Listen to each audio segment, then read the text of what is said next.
Recording by Ruth Golding. Cleek, The Man of the 40 Faces, by Thomas W. Hanshew. Prologue. The affair of the man who called himself Hamilton Cleek. The thing wouldn't have happened if any other constable than Collins had been on point duty at Blackfriars Bridge that morning. For Collins was young, good-looking, and knew it. Nature had gifted him with a susceptible heart and a fond eye for the beauties of femininity. So when he looked round and saw the woman threading her way through the maze of vehicles at Dead Man's Corner, with her skirt held up just enough to show two twinkling little feet in French shoes, and over them a graceful, willowy figure, and over that an enchanting, if rather too highly tinted, face, with almond eyes and a fluff of shining hair under the screen of a big Parisian hat, that did for him on the spot. He saw at a glance that she was French, exceedingly French. And he preferred English beauty as a rule. But, French or English, beauty is beauty. And here undeniably was a perfect type. So he unhesitatingly sprang to her assistance and piloted her safely to the curb, revelling in her voluble thanks, and tingling as she clung timidly but rather firmly to him. "Sir, I have to give you much gratitude," she said in a pretty, wistful sort of way as they stepped onto the pavement. Then she dropped her hand from his sleeve, looked up at him, and shyly drooped her head, as if overcome with confusion and surprise at the youth and good looks of him. "Ah, it is nowhere in the world but Londres one finds this delicate attention, this splendid sergeant de ville," she added with a sort of sigh. "You are wonderful. You are most wonderful, you Anglais police. Sir, I am a stranger. I know not the ways of this city of amazement. And if monsieur would so kindly direct me where to find the Abbey of the Westminster—" Before P.C. Collins could tell her that, if that were her destination, she was a good deal out of her latitude. Indeed, even before she concluded what she was saying, over the rumble of the traffic there rose a thin, shrill, piping sound, which to ears trained to the call of it possessed a startling significance. It was the shrilling of a police whistle far off down the embankment. "Hullo, that's a call to the man on point," exclaimed Collins, all alert at once. "Excuse me, mum. See you presently. Something's up. One of my mates is a-signalling me." "Mates, monsieur? Mates? Signalling? I shall not understand the words. But yes, what shall that mean, eh?" "Good Lord, don't bother me now. I mean, wait a bit. That's the call to head off someone, and by George, there he is now, coming head on, the hound, and running like the wind." For of a sudden, through a break in the traffic, a scudding figure had sprung into sight. The figure of a man in a grey frock-coat and a shining topper. A well-groomed, well-set-up man, with a small turned-up moustache, and hair of that peculiar purplish red one sees only on the shell of a roasted chestnut. As he swung into sight, the distant whistle shrilled again. Far off in the distance, voices sent up cries of "Head him off! Stop that man!" etc. Then those on the pavement near to the fugitive took up the cry, joined in pursuit, and in a twinkling, what with cabmen, trammen, draymen, and pedestrians shouting, there was hubbub enough for Hades. "A swell pickpocket, I'll lay my life," commented Collins, as he squared himself for an encounter, and made ready to leap on the man when he came within gripping distance. "Here, get out of the way, mademoiselle. Business before pleasure. And besides, you're like to get bowled over in the rush. Here, chauffeur." This to the driver of a big black motor car which swept round the angle of the bridge at that moment, and made as though to scud down the embankment into the thick of the chase. "Pull that thing up sharp. Stop where you are. Dead still. At once, do you hear? We don't want you getting in the way. Now then," nodding his head in the direction of the running man. "come on, you bounder, I'm ready for you." And, as if he really heard that invitation, and really was eager to accept it, the red-headed man did come on with a vengeance. And all the time, Mademoiselle, unheeding Collins's advice, stood calmly and silently waiting. Onward came the runner, with the whole roaring pack in his wake, dodging in and out among the vehicles, flooring people who got in his way, scudding, dodging, leaping, like a fox hard pressed by the hounds, until, all of a moment, he spied a break in the traffic, leapt through it, and then there was mischief. For Collins sprang at him like a cat, gripped two big, strong as iron hands on his shoulders, and had him tight and fast. "Got you, you ass!" snapped he, with a short, crisp, self-satisfied laugh. "None of your blessed squirming now. Keep still. You'll get out of your coffin, you bounder, as soon as out of my grip. Got you! Got you! Do you understand?" The response to this fairly took the wind out of him. "Of course I do," said the captive gaily. "It's part of the programme that you should get me. Only, for heaven's sake, don't spoil the film by remaining inactive, you goat. Struggle with me. Handle me roughly. Throw me about.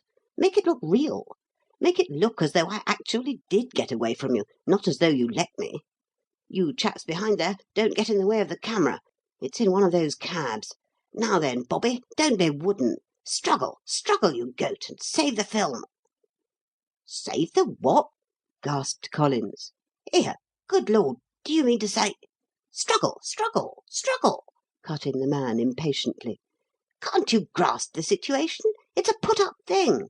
The taking of a kinematograph film, a living picture, for the Alhambra tonight. Heavens above, Marguerite, didn't you tell him?" "No, no, there was not the time. You come so quick. I could not. And le bon Dieu, he give me no chance. Officer, I beg, I entreat of you, make it real. Struggle, fight, keep on the constant move. There." Something tinkled on the pavement with the unmistakable sound of gold. "There, monsieur, there is the half sovereign to pay you for the trouble. Only, for the love of goodness, do not pick it up while the instrument, the camera, he is going. It is the kinematograph, and you would spoil everything." The chop-fallen cry that Collins gave was lost in a roar of laughter from the pursuing crowd. "Struggle, struggle! Don't you hear, you idiot?" broke in the red-headed man irritably. "You're being devilishly well paid for it, so for goodness' sake make it look real. That's it. Bully boy! Now, once more to the right, then loosen your grip so that I can push you away and make a feint of punching you off. All ready there, Marguerite? Keep a clear space about her, gentlemen. Ready with the motor, chauffeur? All right. Now then, Bobby, fall back and mind your eye when I hit out, old chap. 1, 2, 3, here goes." With that, he pushed the chop-fallen Collins from him, made a feint of punching his head as he reeled back, then sprang toward the spot where the Frenchwoman stood, and gave a finish to the adventure that was highly dramatic and decidedly theatrical. For Mademoiselle, seeing him approach her, struck a pose, threw out her arms, gathered him into them, to the exceeding enjoyment of the laughing throng, then both looked back and behaved as people do on the stage when pursued, gesticulated extravagantly, and, rushing to the waiting motor, jumped into it. "Many thanks, Bobby, many thanks, everybody," sang out the red-headed man. "Let her go, chauffeur. The cameramen will pick us up again at Whitehall in a few minutes' time." "Right you are, sir," responded the chauffeur gaily. Then toot toot went the motor horn as the gentleman in grey closed the door upon himself and his companion, and the vehicle, darting forward, sped down the embankment in the exact direction whence the man himself had originally come, and, passing directly through that belated portion of the hurrying crowd to whom the end of the adventure was not yet known, flew on and vanished. And Collins, stooping to pick up the half-sovereign that had been thrown him, felt that after all it was a poor price to receive for all the jeers and jibes of the assembled onlookers. Smart capture, Bobby, wasn't it? Sang out a deriding voice that set the crowd jeering anew. You'll get promoted, you will. See it in all the evening papers. Oh, yes. Horrible hand-to-hand struggle with a desperado. Brave constable has half a quid's worth out of an infuriated ruffin. My hat! Won't your missus be proud when you take her to see that blooming film? Move on now, move on, said Collins, recovering his dignity and asserting it with a vim. Look here, cabby, I don't take it kind of you to laugh like that. They had you just as bad as they had me. Blow that Frenchie. She might have tipped me off before I made such an ass of myself. I don't say that I'd have done it so natural if I'd known, but... Hullo, what's that? Blowed if it ain't that blessed whistle again, and another crowd a-pelting this way. And no, yes, by Jupiter, a couple of Scotland Yard chaps with 'em. My hat, what do you suppose that means? He knew in the next moment. Panting and puffing, a crowd at their heels, and people from all sides stringing out from the pavement and trooping after them, the two plain-clothes men came racing through the grinning gathering and bore down on P.C. Collins. "Hello, Smathers, you in this too?" began he, his feelings softened by the knowledge that other arms of the law would figure on that film with him at the Alhambra to-night. "Now, what are you after, you goat? That French lady or the red-headed party in the grey suit?" "Yes, yes, of course I am. You heard me signal you to head him off, didn't you?" replied Smathers, looking round and growing suddenly excited when he realised that Collins was empty-handed, and that the red-headed man was not there. "Heavens! You never let him get away, did you? You grabbed him, didn't you? Eh?" "Of course I grabbed him. Come out of it. What are you giving me, you josser?" said Collins, with a wink and a grin. "Ain't you found out even yet, you silly? Why, it was only a faked-up thing, the taking of a kinematograph picture for the Alhambra. You and Petrie ought to have been here sooner and got your wages, you goats. I got half a quid for my share when I let him go." Smathers and Petrie lifted up their voices in one despairing howl. "When you what?" fairly yelled Smathers. "You fool! You don't mean to tell me that you let them take you in like that, those two? You don't mean to tell me that you had him in your hands, and then let him go? You did? Oh, you 77 kinds of a double-barrelled ass! Had him, think of it, had him, and let him go! Did yourself out of a share in a reward of 200 quid, when you'd only to shut your hands and hold on to it. 200 quid? What are you talking about? Wasn't it true? Wasn't it a kinematograph picture after all?" "No, you fool, no!" howled Smathers, fairly dancing with despair. "Oh, you blithering idiot! You 97 varieties of a fool! Do you know who you had in your hands? Do you know who you let go? It was that devil 40 Faces, the vanishing cracksman, the man who calls himself Hamilton Cleek. And the woman was his pal, his confederate, his blessed stool-pigeon, Margot, the Queen of the Apache. And she came over from Paris to help him in that clean scoop of Lady Dresmer's jewels last week." "Heavens!" gulped Collins, too far gone to say anything else, too deeply dejected to think of anything but that he had the man for whom Scotland Yard had been groping for a year, the man over whom all England, all France, all Germany wondered, close shut in the grip of his hands, and then had let him go. The biggest and boldest criminal the police had ever had to cope with, the almost supernatural genius of crime, who defied all systems, laughed at all laws, mocked at all the Vidocqs and Dupins and Sherlock Holmeses, whether amateur or professional, French or English, German or American, that ever had been or ever could be pitted against him, and who, for sheer devilry, for diabolical ingenuity, and for colossal impudence, as well as for a nature-bestowed power that was simply amazing, had not his match in all the universe. Who or what he really was, whence he came, whether he was English, Irish, French, German, Yankee, Canadian, Italian, or Dutchman, no man knew, and no man might ever hope to know unless he himself chose to reveal it. In his many encounters with the police, he had assumed the speech, the characteristics, and indeed the facial attributes of each in turn, and assumed them with an ease and a perfection that were simply marvellous, and had gained for him the sobriquet of 40 Faces among the police, and of the Vanishing Cracksman among the scribes and reporters of newspaperdom. That he came, in time, to possess another name than these was due to his own whim and caprice, his own bald, unblushing impudence. For, of a sudden, whilst London was in a fever of excitement and all the newspapers up in arms over one of the most daring and successful coups, he chose to write boldly to both editors and police, complaining that the title given him by each was both vulgar and cheap. "You would not think of calling Paganini a fiddler," he wrote. "Why, then, should you degrade me with the coarse term of cracksman?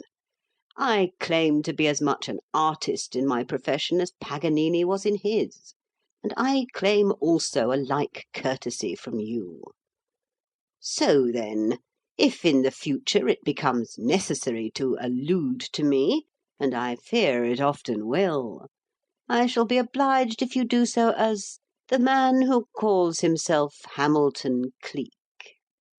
In return for that courtesy, gentlemen, I promise to alter my mode of procedure, to turn over a new leaf, as it were, to give you at all times hereafter distinct information in advance of such places as I elect for the field of my operations, and of the time when I shall pay my respects to them, and on the morning after each such visit to bestow some small portion of the loot upon Scotland Yard as a souvenir of the event."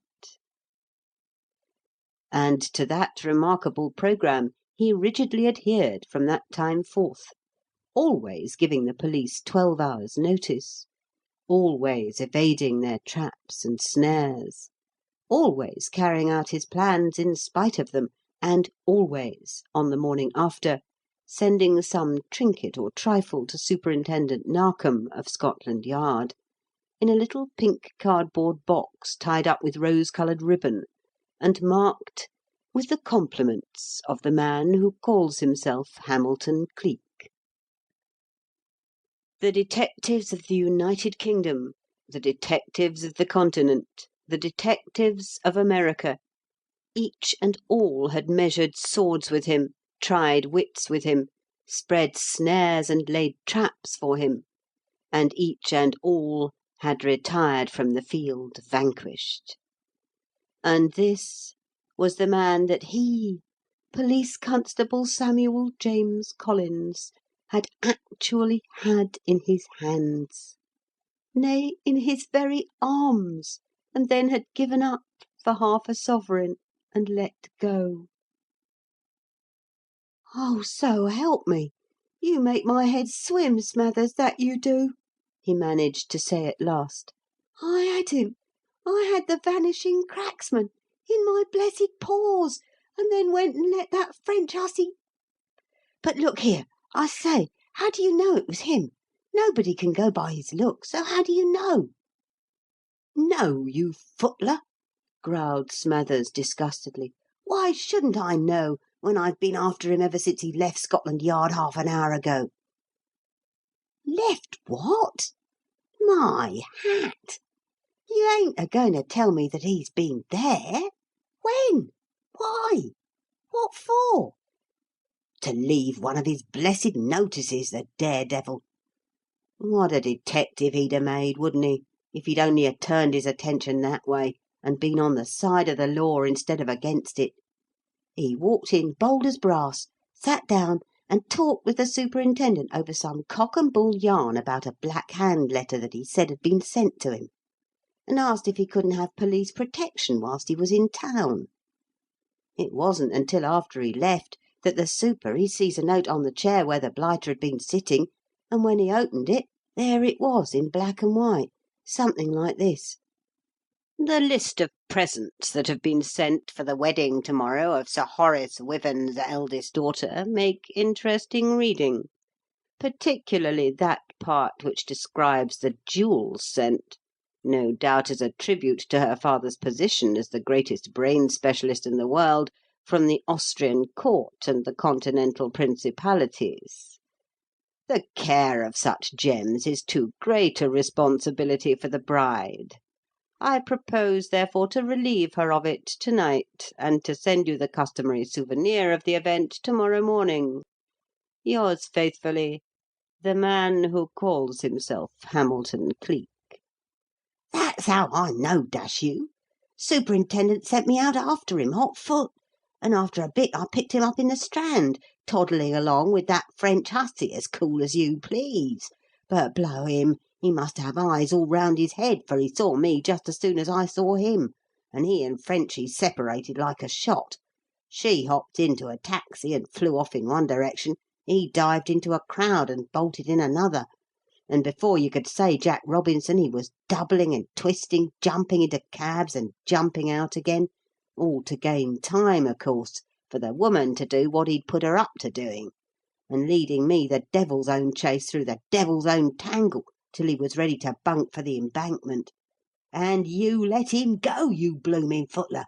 Had him and let him go, and chucked away a third of £200 for the price of half a quid. And long after Smathers and Petrie had left him, and the wondering crowd had dispersed, and point duty at Dead Man's Corner was just point duty again, and nothing more, P.C. Collins stood there, chewing the cud of bitter reflection over those words, and trying to reckon up just how many pounds and how much glory had been lost to him. End of the first part of the prologue. Prologue Part 2. But damme, sir, the thing's an outrage. I don't mince my words, Mr. Narkom. I say plump and plain the thing's an outrage. A disgrace to the police, an indignity upon the community at large, and for Scotland Yard to permit itself to be defied, bamboozled, mocked at in this appalling fashion by a paltry burglar. Uncle dear, pray don't excite yourself in this manner. I'm quite sure that if Mr. Narkom could prevent the things— Hold your tongue, Ailsa. I will not be interfered with. It's time that somebody spoke out plainly, and let this establishment know what the public has a right to expect of it. What do I pay my rates and taxes for, and devilish high ones they are too, begad, if it's not to maintain law and order and the proper protection of property? And to have the whole blessed country terrorised, the police defied, and people's houses invaded with impunity by a gutter-bred brute of a cracksman, is nothing short of a scandal and a shame. Call this sort of tomfoolery being protected by the police? God bless my soul! One might as well be in charge of a parcel of doddering old women and be done with it. It was an hour and a half after that exciting affair at Dead Man's Corner. The scene was Superintendent Narkom's private room at headquarters. The dramatis personae, Mr. Maverick Narkom himself, Sir Horace Wyvern, and Miss Ailsa Lorne, his niece, a slight, fair-haired, extremely attractive girl of 20, the only and orphaned daughter of a much-loved sister, who, up till a year ago, had known nothing more exciting in the way of life than that which is to be found in a small village in Suffolk, and falls to the lot of an underpaid vicar's only child. A railway accident had suddenly deprived her of both parents, throwing her wholly upon her own resources, without a penny in the world.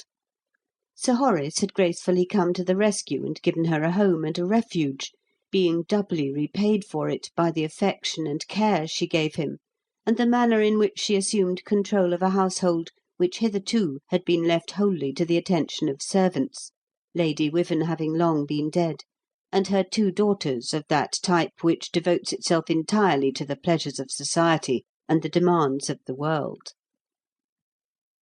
A regular pepper-box of a man, testy, short-tempered, exacting, Sir Horace had flown headlong to Superintendent Narkom's office as soon as that gentleman's note, telling him of the Vanishing Cracksman's latest threat, had been delivered, and on Miss Lorne's advice had withheld all news of it from the members of his household, and brought her with him. I tell you that Scotland Yard must do something. Must, stormed he, as Narkom, resenting that stigma upon the institution, puckered up his lips and looked savage. That fellow has always kept his word, always, in spite of your precious band of muffs. And if you let him keep it this time, when there's upwards of £40,000 worth of jewels in the house, it will be nothing less than a national disgrace. And you and your wretched collection of bunglers will be covered with deserved ridicule. Narkom swung round, smarting under these continued taunts, these flings at the efficiency of his prided department, his nostrils dilated, his temper strained to the breaking point. Well, he won't keep it this time, I promise you that, he rapped out sharply. Sooner or later, every criminal, no matter how clever, meets his Waterloo, and this shall be his. I'll take this affair in hand myself, Sir Horace. I'll not only send the pick of my men to guard the jewels, but I'll go with them. And if that fellow crosses the threshold of Wyvern House tonight, by the Lord, I'll have him. He will have to be the devil himself to get away from me. Miss Lorne, recollecting himself and bowing apologetically, I ask your pardon for this strong language. My temper got the better of my manners. It does not matter, Mr. Narkom, so that you preserve my cousin's wedding gifts from that appalling man, she answered, with a gentle inclination of the head, and with a smile that made the superintendent think she must certainly be the most beautiful creature in all the world, it so irradiated her face and added to the magic of her glorious eyes. It does not matter what you say, what you do, so long as you accomplish that. And I will accomplish it. As I'm a living man, I will. You may go home feeling assured of that. Look for my men some time before dusk, Sir Horace. I will arrive later. They will come in one at a time, see that they are admitted by the area door, and that, once in, not one of them leaves the house again before I put in an appearance. I'll look them over when I arrive to be sure that there's no wolf in sheep's clothing amongst them. With a fellow like that, a diabolical rascal with a diabolical gift for impersonation, one can't be too careful. Meantime, it is just as well not to have confided this news to your daughters, who naturally would be nervous and upset. But I assume that you have taken some one of the servants into your confidence, in order that nobody may pass them and enter the house under any pretext whatsoever. No, I have not. Miss Lorne advised against it, and as I am always guided by her, I said nothing of the matter to anybody. Was that wrong, do you think, Mr. Narkom? Queried Ailsa anxiously. I feared that if they knew they might lose their heads, and that my cousins, who are intensely nervous and highly emotional, might hear of it and add to our difficulties by becoming hysterical and demanding our attention at a time when we ought to be giving every moment to watching for the possible arrival of that man. And as he has always lived up to the strict letter of his dreadful promises heretofore, I knew that he was not to be expected before nightfall. Besides, the jewels are locked up in the safe in Sir Horace's consulting room, and his assistant, Mr. Murfroy, has promised not to leave it for one instant before we return." "Oh, well, that's all right, then. I dare say there is very little likelihood of our man getting in whilst you and Sir Horace are here, and taking such a risk as stopping in the house until nightfall to begin his operations. Still, it was hardly wise, and I should advise hurrying back as fast as possible and taking at least one servant, the one you feel least likely to lose his head, into your confidence, Sir Horace, and putting him on the watch for my men. Otherwise, keep the matter as quiet as you have done, and look for me about 9 o'clock. And rely upon this as a certainty: the Vanishing Cracksman will never get away with even one of those jewels if he enters that house to-night, and never get out of it unshackled." With that, he suavely bowed his visitors out, and rang up the pick of his men without an instant's delay. Promptly at 9 o'clock he arrived, as he had promised, at Wyvern House, and was shown into Sir Horace's consulting room, where Sir Horace himself and Miss Lorne were awaiting him, and keeping close watch before the locked door of a communicating apartment in which sat the 6 men who had preceded him. He went in and put them all and severally through a rigid examination, pulling their hair and beards, rubbing their faces with a clean handkerchief in quest of any trace of make-up or disguise of any sort, examining their badges and the marks on the handcuffs they carried with them to make sure that they bore the sign which he himself had scratched upon them in the privacy of his own room a couple of hours ago. "No mistake about this lot," he announced with a smile. "Has anybody else entered or attempted to enter the house?" "Not a soul," replied Miss Lorne. "I didn't trust anybody to do the watching, Mr. Narkom. I watched myself." "Good. Where are the jewels? In that safe?" "No," replied Sir Horace. "They are to be exhibited in the picture gallery for the benefit of the guests at the wedding breakfast to-morrow, and as Miss Wyvern wished to superintend the arrangement of them herself, and there would be no time for that in the morning, she and her sister are in there laying them out at this moment. As I could not prevent that without telling them what we have to dread, I did not protest against it. But if you think it will be safer to return them to the safe after my daughters have gone to bed, Mr. Narkom—" "Not at all necessary. If our man gets in, their lying there in full view like that will prove a tempting bait, and, well, he'll find there's a hook behind it. I shall be there waiting for him. Now go and join the ladies, you and Miss Lorne, and act as though nothing out of the common was in the wind. My men and I will stop here, and you had better put out the light and lock us in, so that there may be no danger of anybody finding out that we are here. No doubt Miss Wyvern and her sister will go to bed earlier than usual on this particular occasion. Let them do so. Send the servants to bed, too. You and Miss Lorne go to your beds at the same time as the others, or at least let them think that you have done so. Then come down and let us out." To this Sir Horace assented, and taking Miss Lorne with him, went at once to the picture gallery and joined his daughters, with whom they remained until 11 o'clock. Promptly at that hour, however, the house was locked up, the bride-elect and her sister went to bed, the servants having already gone to theirs, and stillness settled down over the darkened house. At the end of a dozen minutes, however, it was faintly disturbed by the sound of slippered feet coming along the passage outside the consulting room, then a key slipped into the lock, the door was opened, the light switched on, and Sir Horace and Miss Lorne appeared before the eager watchers. "Now then, lively, my men! Look sharp!" whispered Narkom. "A man to each window and each staircase, so that nobody may go up or down or in or out without dropping into the arms of one of you. Confine your attention to this particular floor, and if you hear anybody coming, lay low until he's within reach, and you can drop on him before he bolts. Is this the door of the picture gallery, Sir Horace?" "Yes," answered Sir Horace, as he fitted a key to the lock.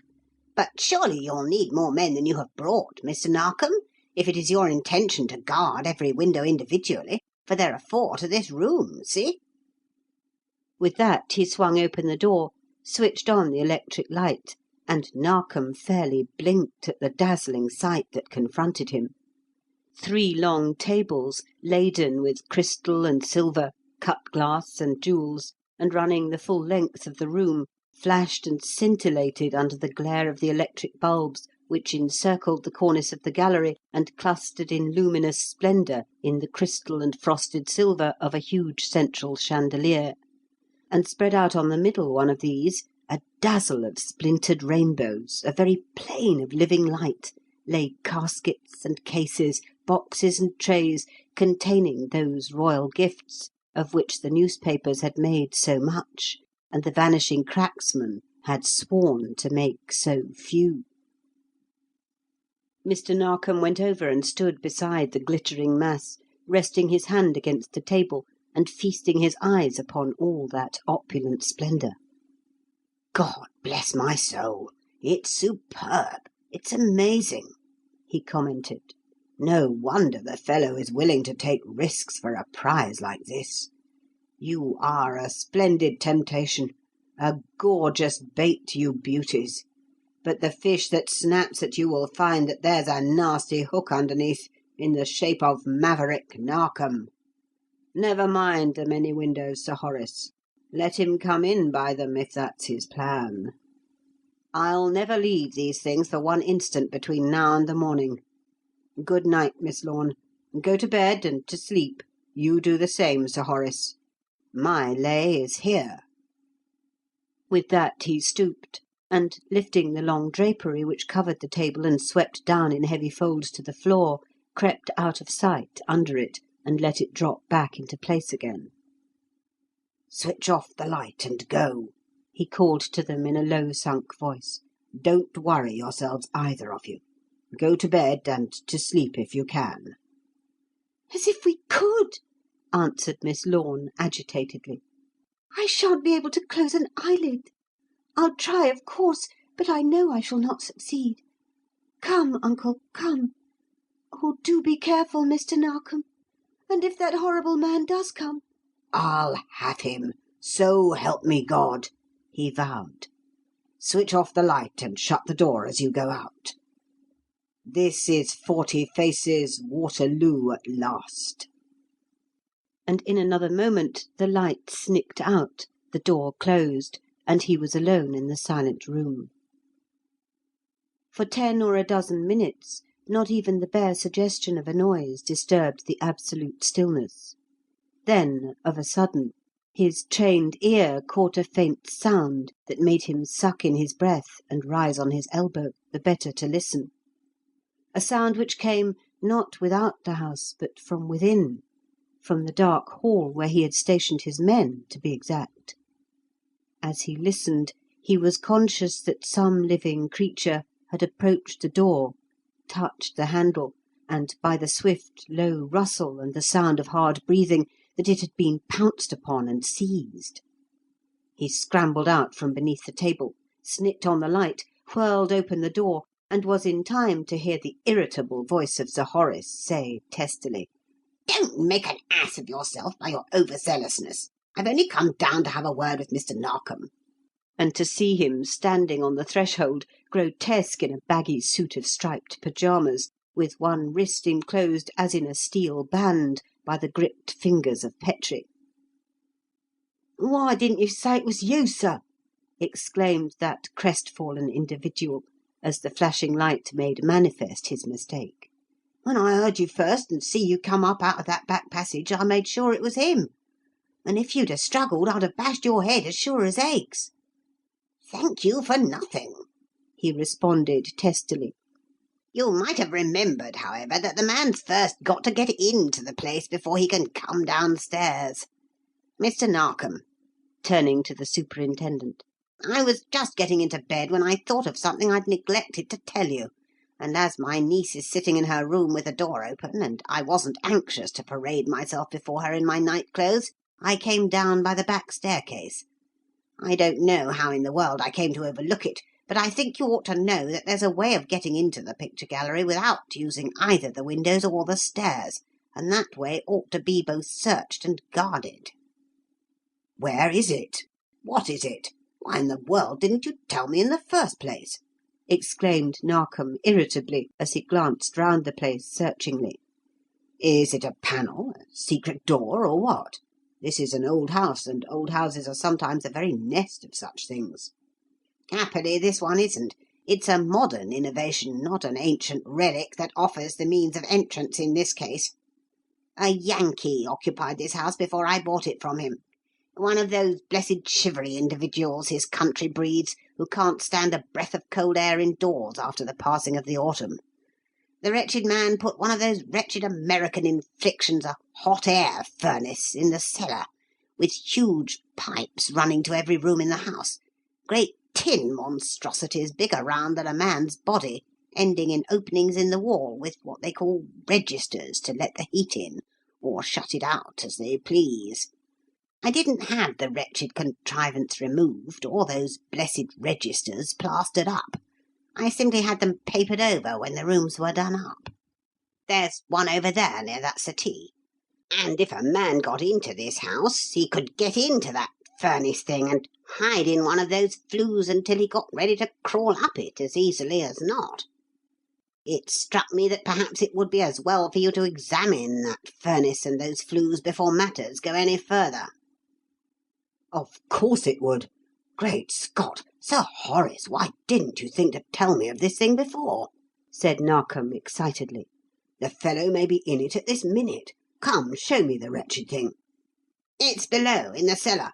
We shall have to go down the kitchen stairs, and I haven't a light." "Here's one," said Petrie, unhitching a bull's-eye from his belt and putting it into Narkom's hand. "Better go with Sir Horace at once, sir. Leave the door of the gallery open and the light on. Fish and me will stand guard over the stuff till you come back, so in case the man is in one of them flues and tries to bolt out at this end, we can nab him before he can get to the windows." "A good idea," commented Narkom. "Come on, Sir Horace. Is this the way?" "Yes, but you'll have to tread carefully, and mind you don't fall over anything. A good deal of my paraphernalia, bottles, retorts, and the like, is stored in the little recess at the foot of the staircase, and my assistant is careless and leaves things lying about." Evidently the caution was necessary, for a minute or so after they had passed on and disappeared behind the door leading to the kitchen stairway, Petrie and his colleagues heard a sound as of something being overturned and smashed, and laughed softly to themselves. Evidently, too, the danger of the furnace had been grossly exaggerated by Sir Horace, for when, a few minutes later, the door opened and closed, and Narkom's men, glancing toward it, saw the figure of their chief reappear, it was plain that he was in no good temper, since his features were knotted up into a scowl, and he swore audibly as he snapped the shutter over the bull's-eye and handed it back to Petrie. "Nothing worth looking into, Superintendent?" "No, not a thing," he replied. "The silly old josser! Pulling me down there amongst the coals and rubbish for an insane idea like that. Why, the flues wouldn't admit the passage of a child, and even then there's a bend, an abrupt elbow that nothing but a cat could crawl up. And that's a man who's an authority on the human brain. I sent the old silly back to bed by the way he came, and if—" There he stopped short, and sucked in his breath with a sharp, wheezing sound. For, of a sudden, a swift pattering footfall and a glimmer of moving light had sprung into being and drawn his eyes upward. And there, overhead, was Miss Lorne coming down the stairs from the upper floor in a state of nervous excitement, and with a bedroom candle in her shaking hand, a loose gown flung on over her nightdress, and her hair streaming over her shoulders in glorious disarray. He stood and looked at her with ever-quickening breath, with ever-widening eyes, as though the beauty of her had wakened some dormant sense whose existence he had never suspected; as though, until now, he had never known how fair it was possible for a woman to be, how fair, how lovable, how much to be desired. and whilst he was so looking, she reached the foot of the staircase and came pantingly toward him. "Oh, Mr. Narkom, what was it? That noise I heard?" she said, in a tone of deepest agitation. "It sounded like a struggle, like the noise of something breaking, and I dressed as hastily as I could and came down. Did he come? Has he been here? Have you caught him? Oh, why don't you answer me instead of staring at me like this? Can't you see how nervous, how frightened I am? Dear heaven, will no one tell me what has happened?" "Nothing has happened, miss," answered Petrie, catching her eye as she flashed round on him. "You'd better go back to bed. Nobody's been here but Sir Horace. The noise you heard was me a-grabbing of him, and he and Mr. Narkom a-tumbling over something as they went down to look at the furnace." "Furnace? What furnace? What are you talking about?" she cried agitatedly. "What do you mean by saying that Sir Horace came down?"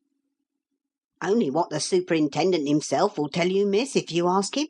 Sir Horace came downstairs in his pyjamas a few minutes ago to say as he'd recollected about the flues of the furnace in the cellar being big enough to hold a man. And then him and Mr. Narkom went below to have a look at it." She gave a sharp and sudden cry, and her face went as pale as a dead face. "Sir Horace came down?" she repeated, moving back a step and leaning heavily against the banister. "Sir Horace came down to look at the furnace? We have no furnace." "What?"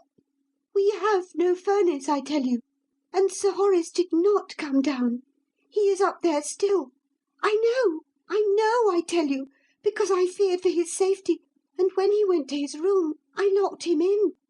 "Superintendent!" The word was voiced by every man present, and 6 pairs of eyes turned toward Narkom with a look of despairing comprehension. "Get to the cellar! Head the man off! It's he, the cracksman!" he shouted out. "Find him! Get him! Nab him if you have to turn the house upside down!" They needed no second bidding, for each man grasped the situation instantly, and in a twinkling there was a veritable pandemonium. Shouting and scrambling like a band of madmen, they lurched to the door, whirled it open, and went flying down the staircase to the kitchen, and so to a discovery which none might have foreseen. For almost as they entered, they saw lying on the floor a suit of striped pyjamas, and close to it, gagged, bound, helpless, trussed up like a goose that was ready for the oven, gyves on his wrists, gyves on his ankles, their chief, their superintendent, Mr. Maverick Narkom, in a state of collapse, and with all his outer clothing gone. "After him! After that devil, and £1,000 to the man that gets him!" he managed to gasp as they rushed to him and ripped loose the gag. "He was here when we came. He has been in the house for hours. Get him! Get him! Get him!" They surged from the room and up the stairs like a pack of stampeded animals. They raced through the hall and bore down on the picture gallery in a body, and, whirling open the now closed door, went tumbling headlong in. The light was still burning. At the far end of the room a window was wide open, and the curtains of it fluttered in the wind.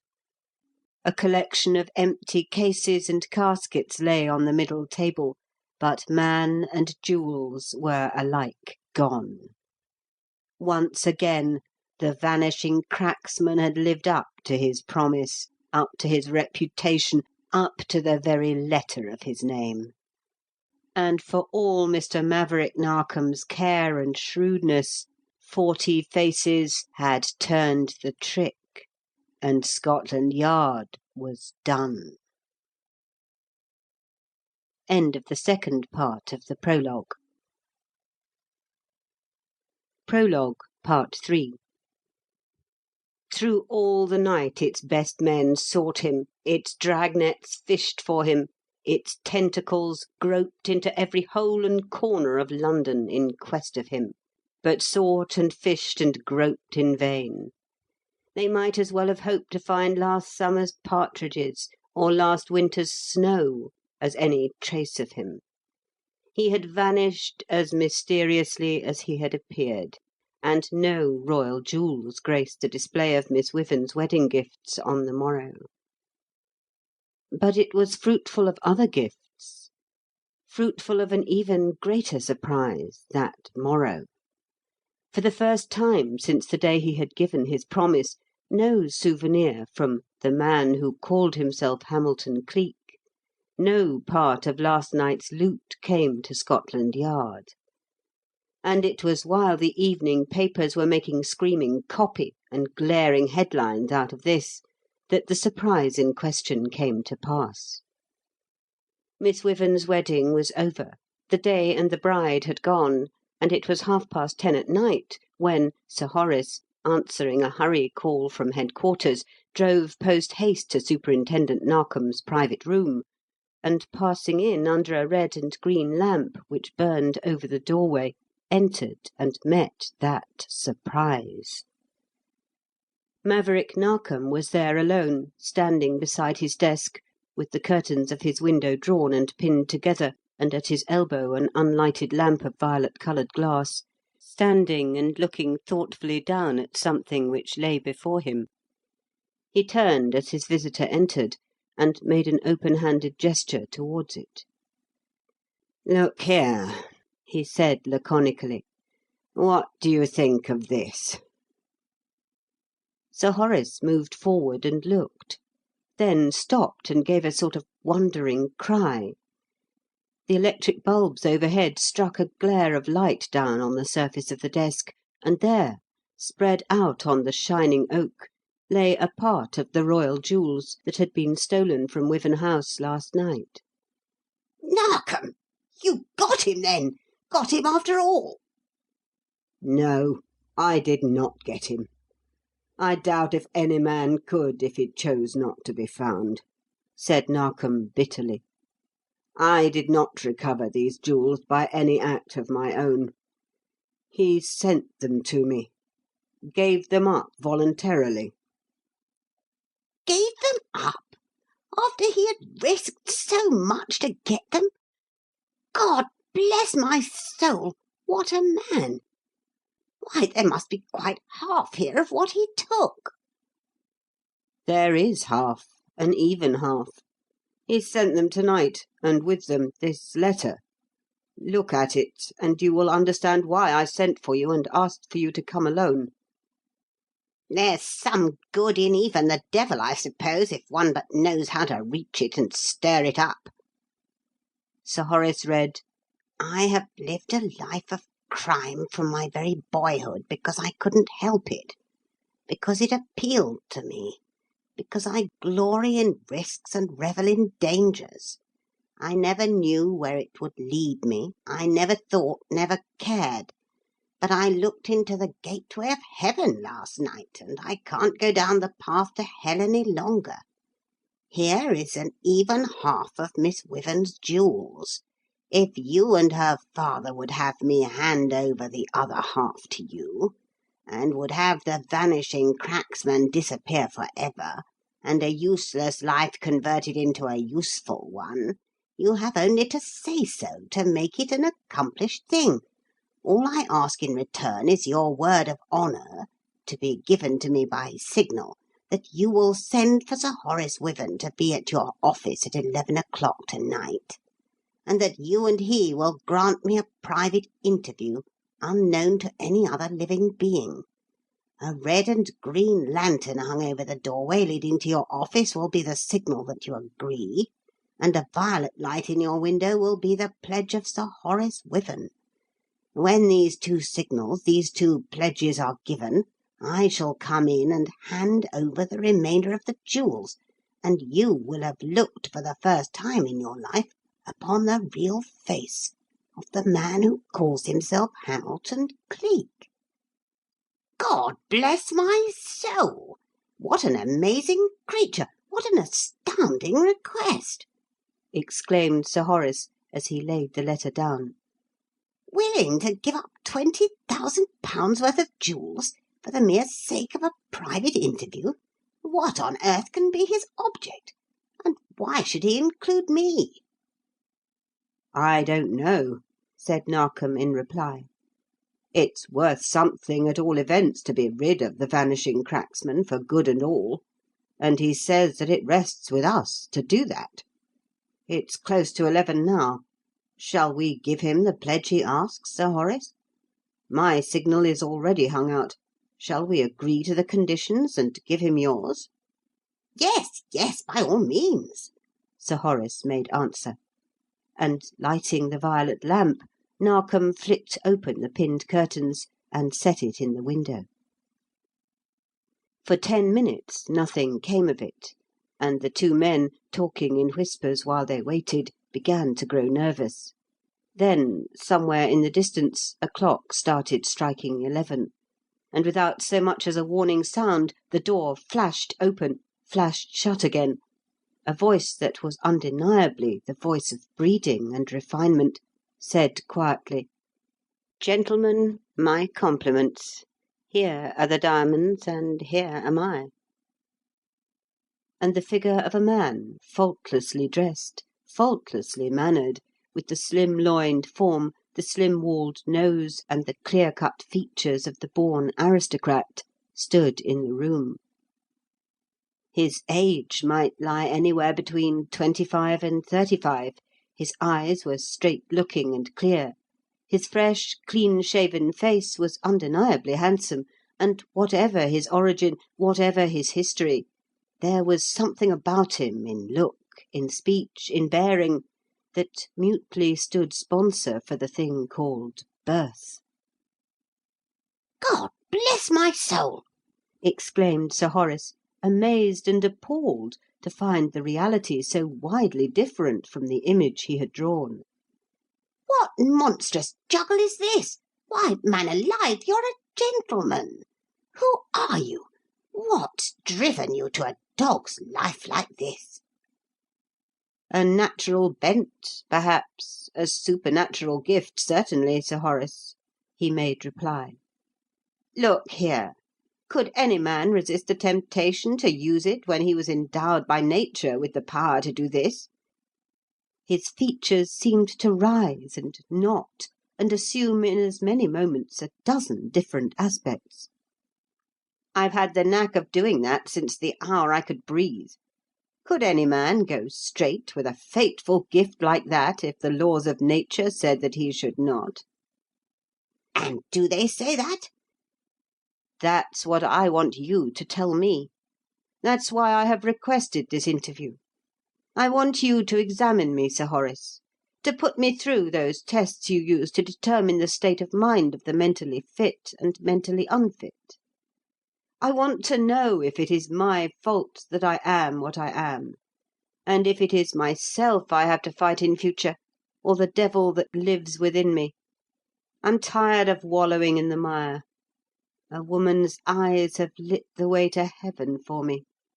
I want to climb up to her, to win her, to be worthy of her, and to stand beside her in the light. Her? What her? That's my business, Mr. Narkom, and I'll take no man into my confidence regarding that. Yes, my friend, but Margot, how about her? I'm done with her. We broke last night when I returned, and she learned... Never mind what she learned. I'm done with her, done with the lot of them. My life is changed for ever. In the name of heaven, man, who and what are you? Cleek, just Cleek. Let it go at that, he made reply. Whether it's my name or not is no man's business. Who I am, what I am, whence I came, is no man's business either. Cleek will do. Cleek of the 40 Faces. Never mind the past. My fight is with the future. And so examine me, Sir Horace, and let me know if I or fate's to blame for what I am. Sir Horace did. Absolutely fate, he said, when, after a long examination, the man put the question to him again. It is the criminal brain fully developed, horribly pronounced. God help you, my poor fellow. but a man simply could not be other than a thief and a criminal with an organ like that. There's no hope for you to escape your natural bent except by death. You can't be honest. You can't rise. You never will rise. It's useless to fight against it." "I will fight against it. I will rise. I will, I will, I will!" he cried out vehemently.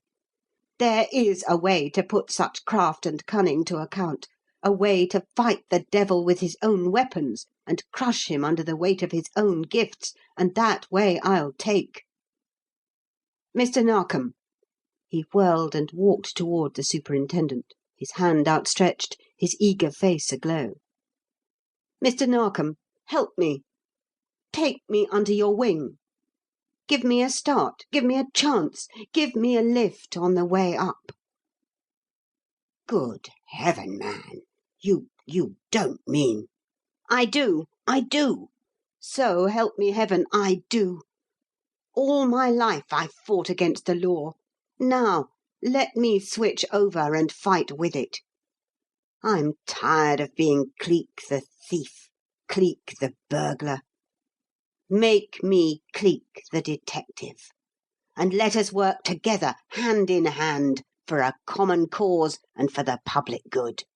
Will you, Mr. Narkom? Will you?" "Will I? Won't I?"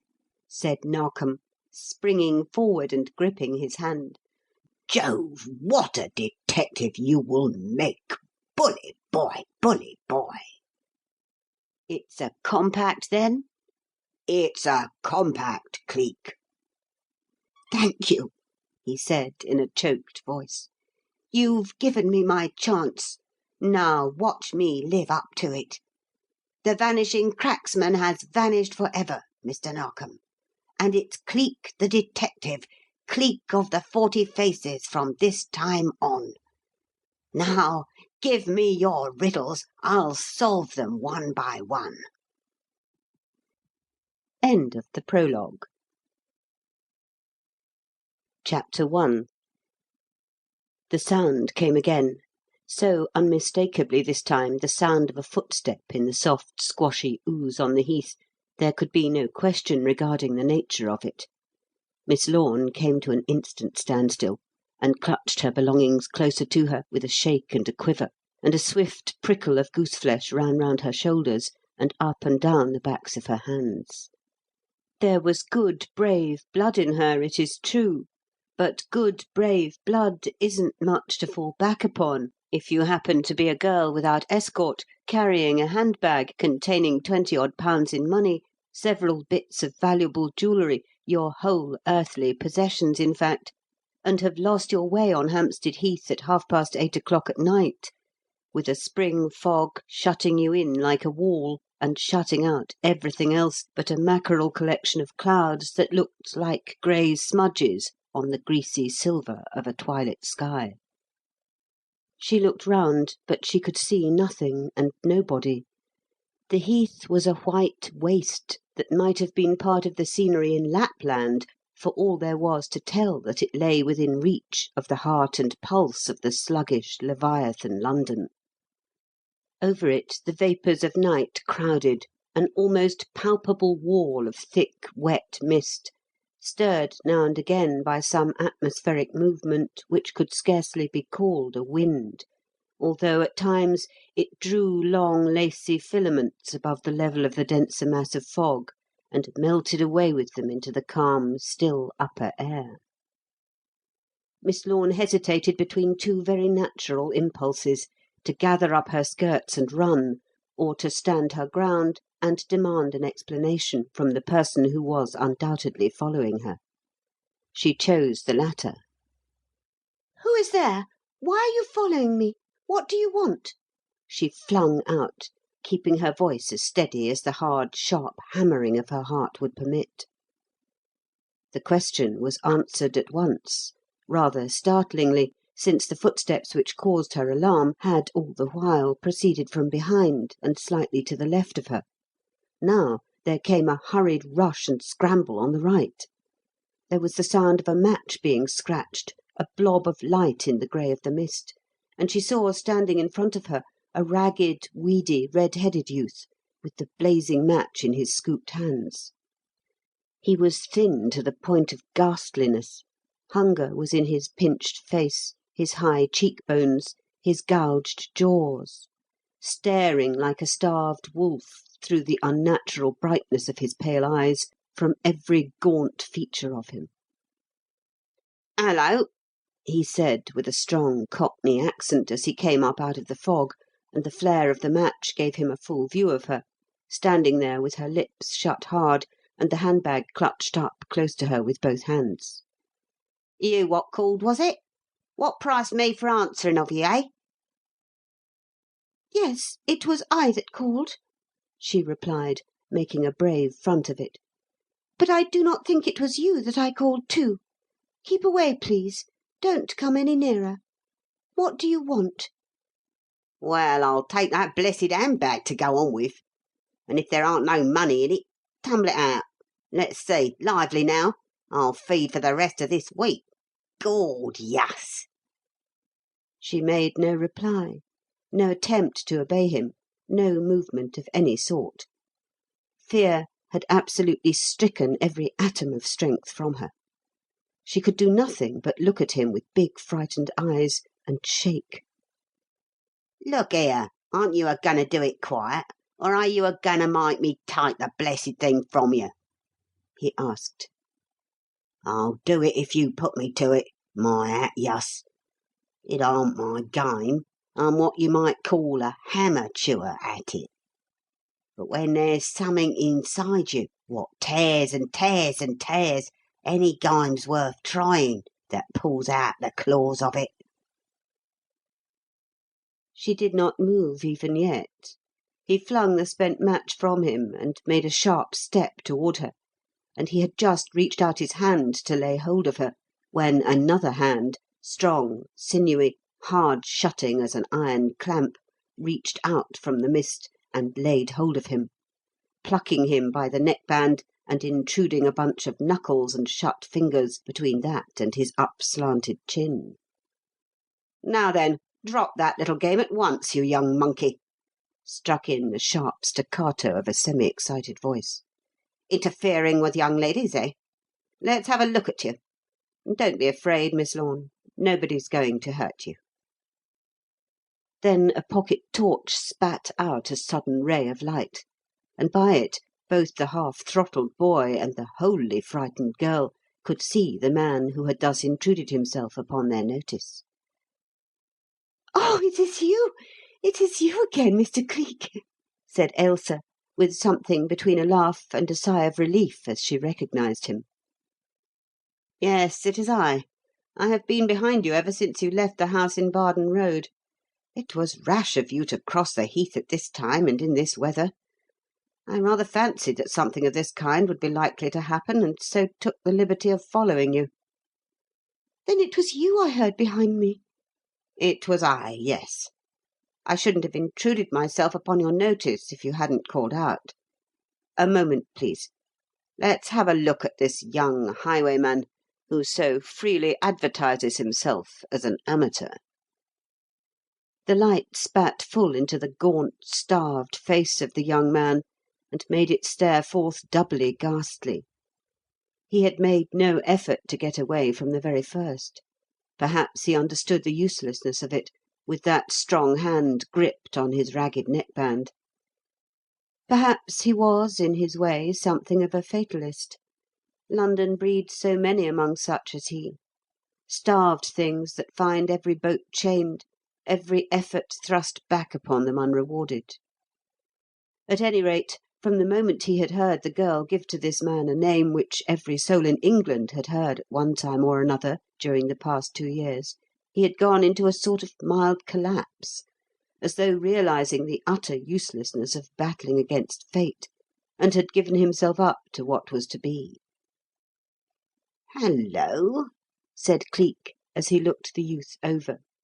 "Yours is a face I don't remember running foul of before, my young beauty. Where did you come from?" "Where I seem like to be going now you've got your currant pickers on me. Hell, answered the boy, with something like a sigh of despair. "Leastways, I've been in hell ever since I can remember anything, so I reckon I must have come from there." "What's your name?" "Dollops. S'pose I must have had another sometime, but I never heard of it." "What's that?" "Yus, most 19. "What? Oh, go throw something at yourself. I aren't too young to be hungry, am I? And where's a cove going to find this here honest work you're a-talking of? I'm fair sick of the game of looking for it. Besides, you don't see parties as goes in for the other thing walking round with ribs on 'em like bed slats, and not even the price of a cup of coffee in their pockets, do you? No fear. I wouldn't have hurt a young lady, but I tell you straight, I'd have took every blessed farthing she had on her if you hadn't have dropped on me like this." "Got down to the last ditch? Down to the point of desperation, eh?" "Yus. So would you if you had a thing inside you tearing and tearing like I have. I haven't et a blooming crumb since the day before yesterday at 4 in the morning, when a gentleman handsome, drunk as a lord he was, treated me and a parcel of others to a bun and a cup of coffee at a coffee stall over Highgate way. Stood out agin being a crook as long as ever I could, as long as ever I'm going to, I reckon, now you've got your maulers on me. I'll be on a list after this. The cops all know me, and when you got the name, well, what's the odds? You might as well have the game as well, and get over going empty.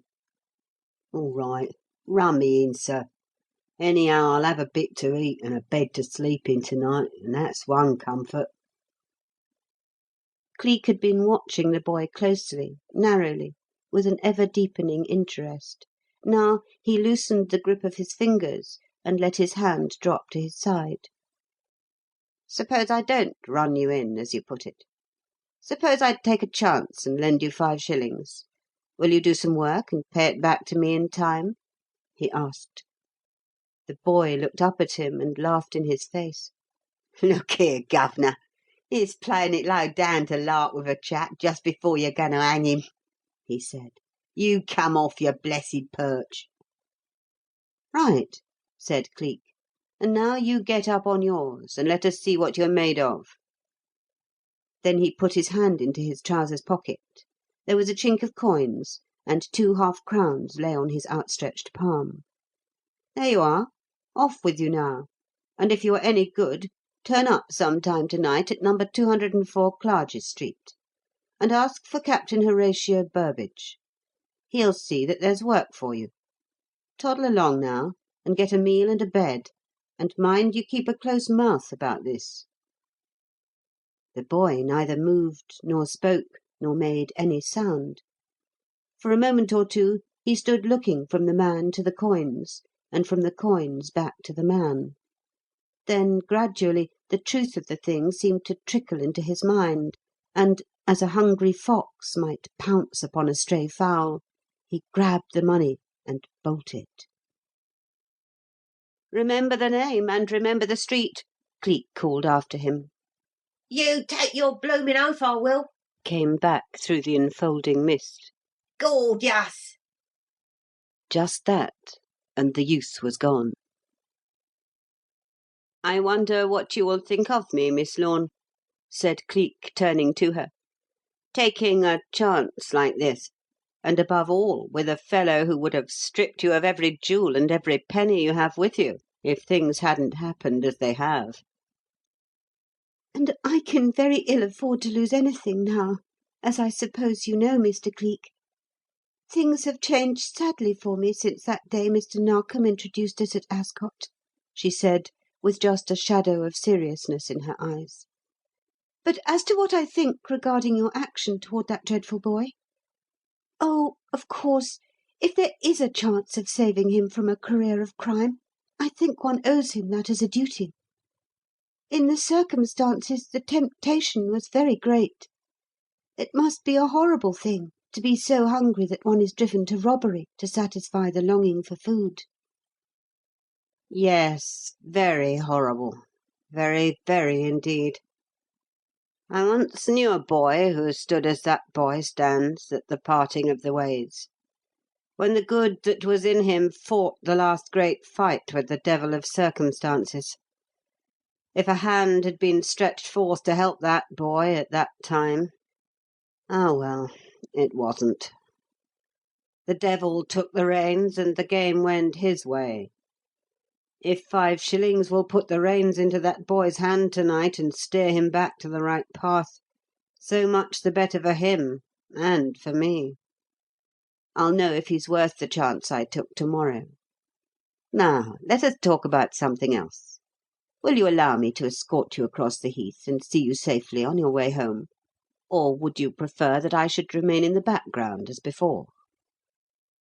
How ungrateful you must think me to suggest such a thing as that, she said, with a reproachful smile. Walk with me, if you will be so kind.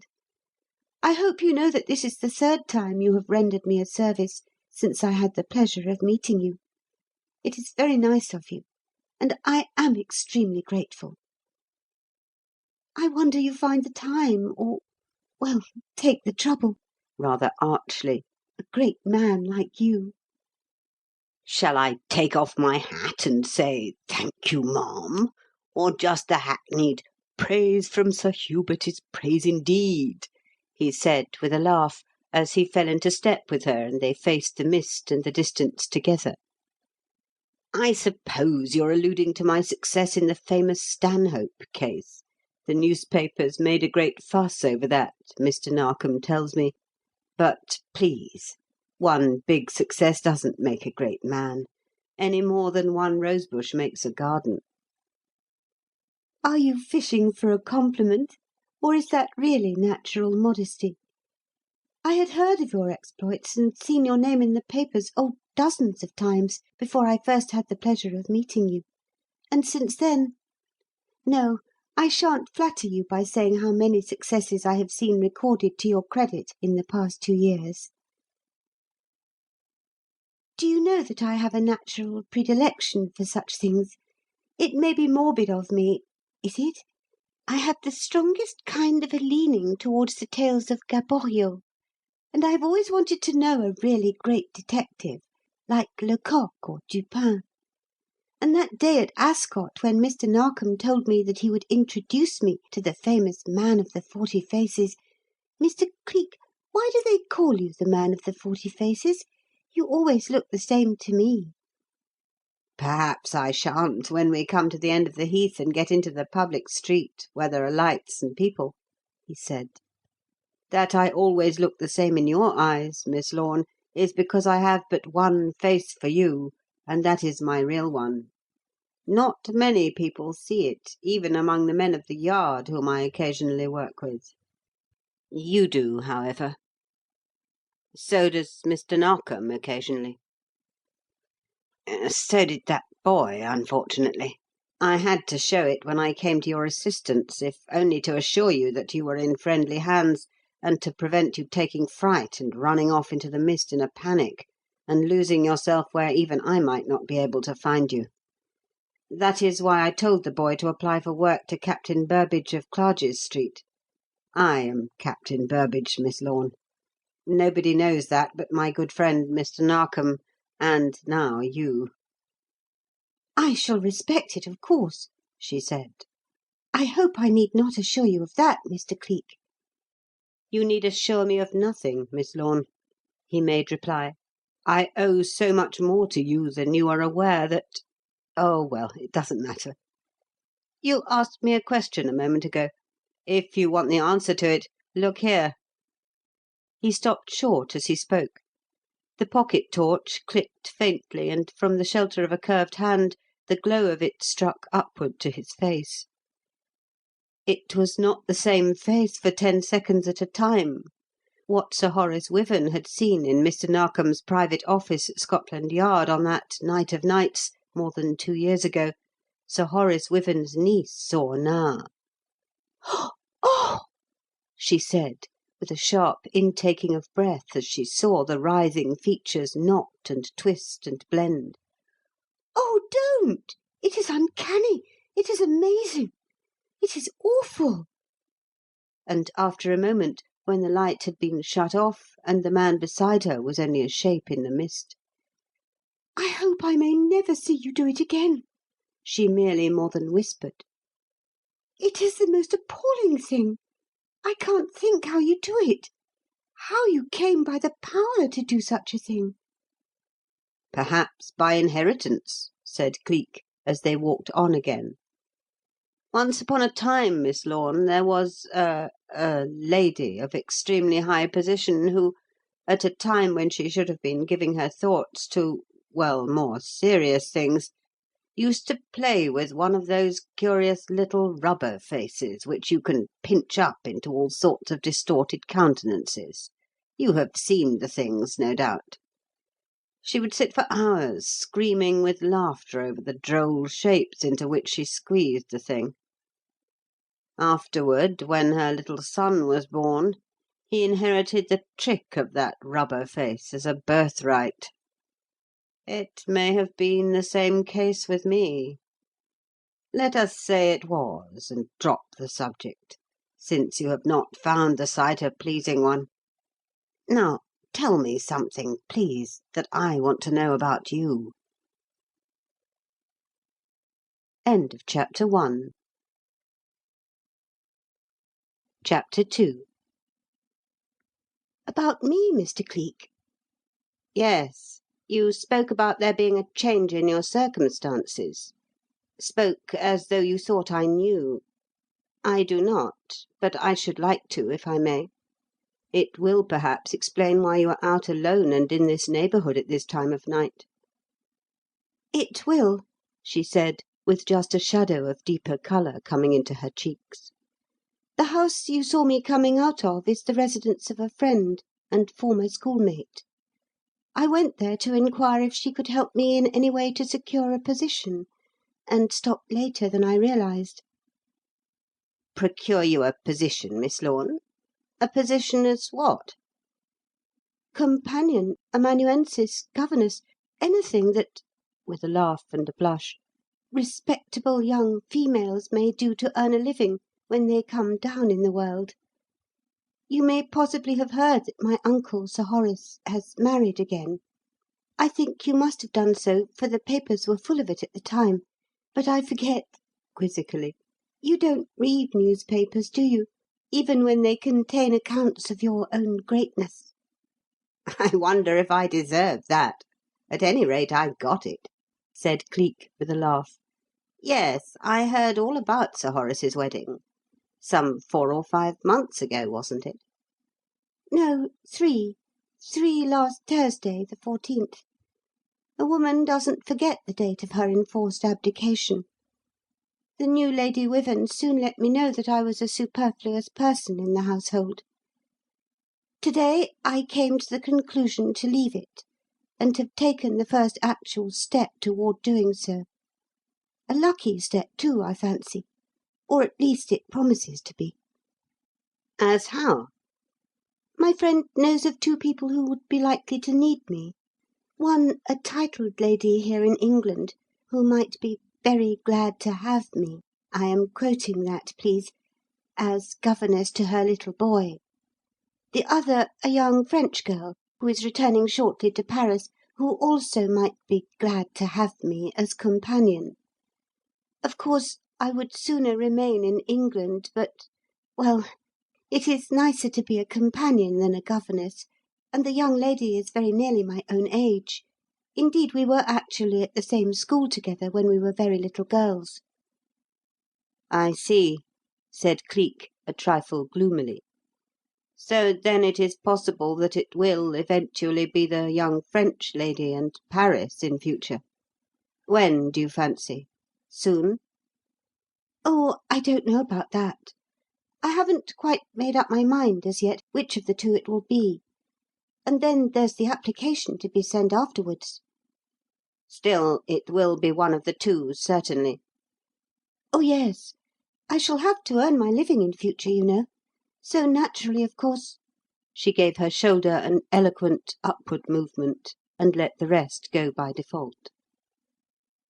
Cleek did not speak for a moment, merely walked on beside her, a ridge between his eyebrows and his lower lip sucked in, as if he were mentally debating upon something and was afraid he might speak incautiously.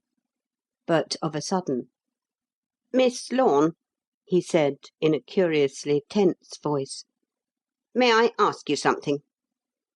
Let us say that you had set your heart upon obtaining one or the other of these two positions, set it so entirely that life wouldn't be worth a straw to you if you didn't get it. Let us say, too, that there was something you had done, something in your past which, if known, might utterly preclude the possibility of your obtaining what you wanted. It is an absurd hypothesis, of course, but let us use it for the sake of argument. We will say that you had done your best to live down that offensive something done, and were still doing all that lay in your power to atone for it. That nobody but one person shared the knowledge of that something with you, and upon his silence you could rely. Now, tell me, would you feel justified in accepting the position upon which you had set your heart without confessing the thing? Or would you feel in duty bound to speak, well knowing that it would in all human probability be the end of all your hopes? I should like to have your opinion upon that point, please." "I can't see that I or anybody else could have other than the one," she replied. "It is an age-old maxim, is it not, Mr. Cleek, that two wrongs cannot by any possibility constitute a right? I should feel in duty bound, in honour bound, to speak, of course. To do the other would be to obtain the position by fraud, to steal it as a thief steals things that he wants.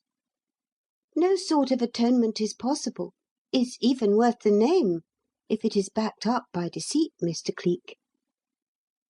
"Even though that deceit is the only thing that could give you your heart's desire?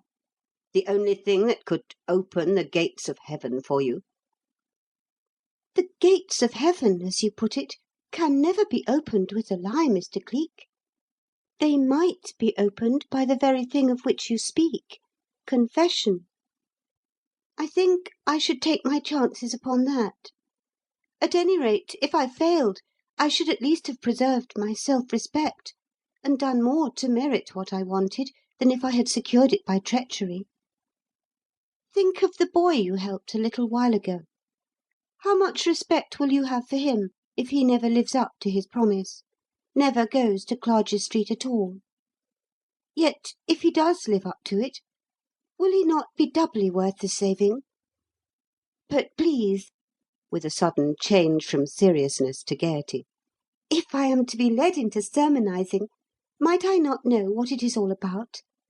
I shall be right, shall I not, in supposing that all this is merely the preface to something else?" "Either the preface or the finis," said Cleek, with a deeply drawn breath. "Still, as you say, no atonement is worth calling an atonement if it is based upon fraud. And so, Miss Lorne, I am going to ask you to indulge in yet another little flight of fancy. Carry your mind back, will you, to the night when your cousin to the night 2 years ago when Sir Horace Wyvern's daughter had her wedding present stolen, and you, I believe, had rather a trying moment with that fellow who was known as the Vanishing Cracksman. You can remember it, can you not?" "Remember it? I shall never forget it. I thought, when the police ran downstairs and left me with him, that I was talking to Mr. Narkom. I think I nearly went daft with terror when I found out that it was he." "And you found it out only through his telling you, did you not? Afterward, I am told, the police found you lying fainting at the foot of the stairs. The man had touched you, spoken to you, even caught up your hand and put it to his lips. Can you remember what he said when he did that? Can you?" "Yes," she answered with a little shudder of recollection. For weeks afterward I used to wake up in the middle of the night thinking of it and going cold all over. He said, 'You have come down into hell and lifted me out. Under God you shall lift me into heaven as well.'"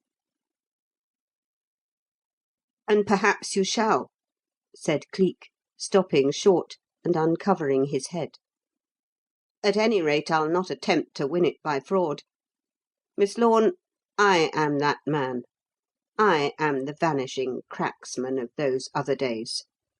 I've walked the straight path since the moment I kissed your hand." She said nothing, made no faintest sound. She couldn't. All the strength, all the power to do anything but simply stand and look at him had gone out of her.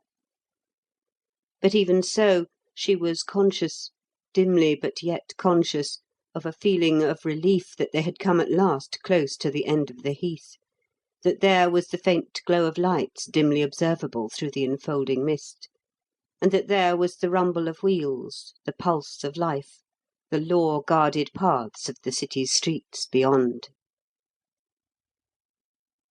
End of chapter 2. Chapter 3. She could not herself have been more conscious of that feeling of relief than he was of its coming. It spoke to him in the swift glance she gave towards those distant fog-blurred lights, in the white, drained face of her, in the shrinking backward movement of her body when he spoke again, and something within him voiced the exceeding bitter cry. "I'm not sure that I even hoped you would take the revelation in any other way than this," he said. "A hawk, even a tamed one, must be a thing of terror in the eyes of a dove. Still, I am not sorry that I have made the confession, Miss Lorne. When the worst has been told, a burden rolls away." "Yes," she acquiesced faintly, finding her voice, but finding it only to lose it again. "but that you, and was faint and very still again. "Shall we go on? It isn't more than 50 paces to the road, and you may rely upon finding a taxicab there. Would you like me to show you the way?" Yes, please. Oh, don't think me unsympathetic, unkind, severe.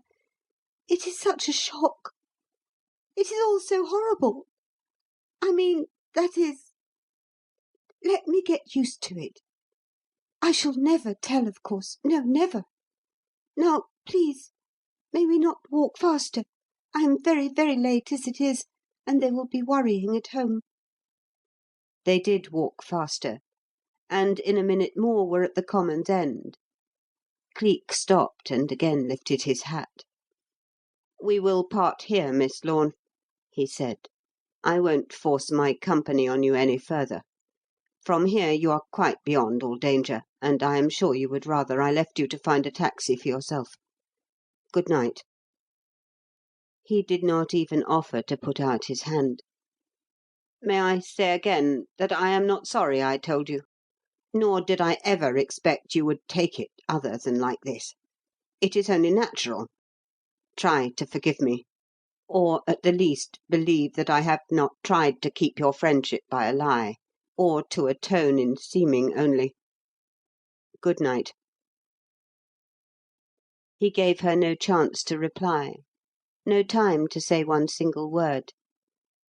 Deep wounds require time in which to heal. He knew that he had wounded the white soul of her so that it was sick with uncertainty, faint with dread; and putting on his hat, stepped sharply back and let the mist take him and hide him from her sight. But though she did not see, he was near her even then. He knew when she walked out into the light-filled street. He knew when she found a taxicab, and he did not make an effort to go his way until he was sure that she was safely started upon hers. Then he screwed round on his heel and went back into the mist and loneliness of the heath, and walked and walked and walked.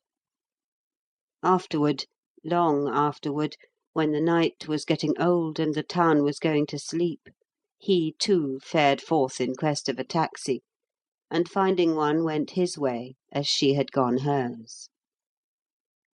In the neighbourhood of Bond Street, now a place of darkness and slow tramping policemen, he dismissed the taxi and continued the journey along Piccadilly afoot. It was close to 1 o'clock when he came at length to Clarges Street and swung into it from the Piccadilly end, and moved on in the direction of the house which sheltered him and his secrets together. But though he walked with apparent indifference, his eye was ever on the lookout for some chance watcher in the windows of the other houses, for Captain Horatio Burbage was supposed, in the neighbourhood, to be a superannuated seaman who maintained a bachelor establishment with the aid of an elderly housekeeper and a deaf and dumb maid-of-all-work. But no one was on the watch to-night, and it was only when he came at last to the pillared portico of his own residence that he found any sign of life from one end of the street to the other. He did find it then, however, for the boy, Dollops, was sitting huddled up on the top step with the thick shadow of the portico making a safe screen for him. He had made good use of the 2 half-crowns, for he had not only feasted, and was feasting still, on a bag of winkles and a saveloy, but was washed and brushed, and had gone to the length of a shoe-shine and a collar. "Been waiting since 11 o'clock, sir," he said, getting up and pulling his forelock as Cleek appeared. "Didn't knock and ask for no one, though, not me. Twigged as it would be you, sir, on account of your saying to-night. I've read summink of the ways of tecs. What ho! You seem a sharp little customer, at all events," said Cleek, with a curious one-sided smile, a smile that was peculiar to him. "I somehow fancy that I've made a good investment, Dollops. Filled up, eh?" "No, sir, never filled. Born hungry, I reckon. But filled as much as you could fill me, bless your heart. I aren't never going to forget that, governor, no fear. An eater and a scrapper I am, sir, and I'll scrap for you, sir, while there's a blooming breath left in my blessed body. Give me the tip what kind of work I can do for you, governor, will you? I want to get them 2 half-crowns off my conscience as quick as I can." Cleek looked at him and smiled again. "Yes, I'm sure I made a good bargain, Dollops," he said. "Come in." And in this way the attachment which existed between them ever afterward had its beginning.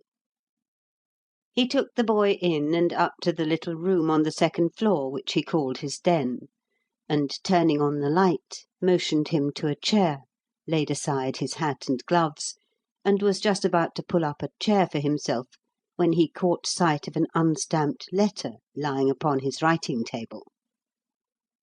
"Sit down there and wait a moment until I read this, my lad," he said, and forthwith tore the letter open. It was from Superintendent Narkom.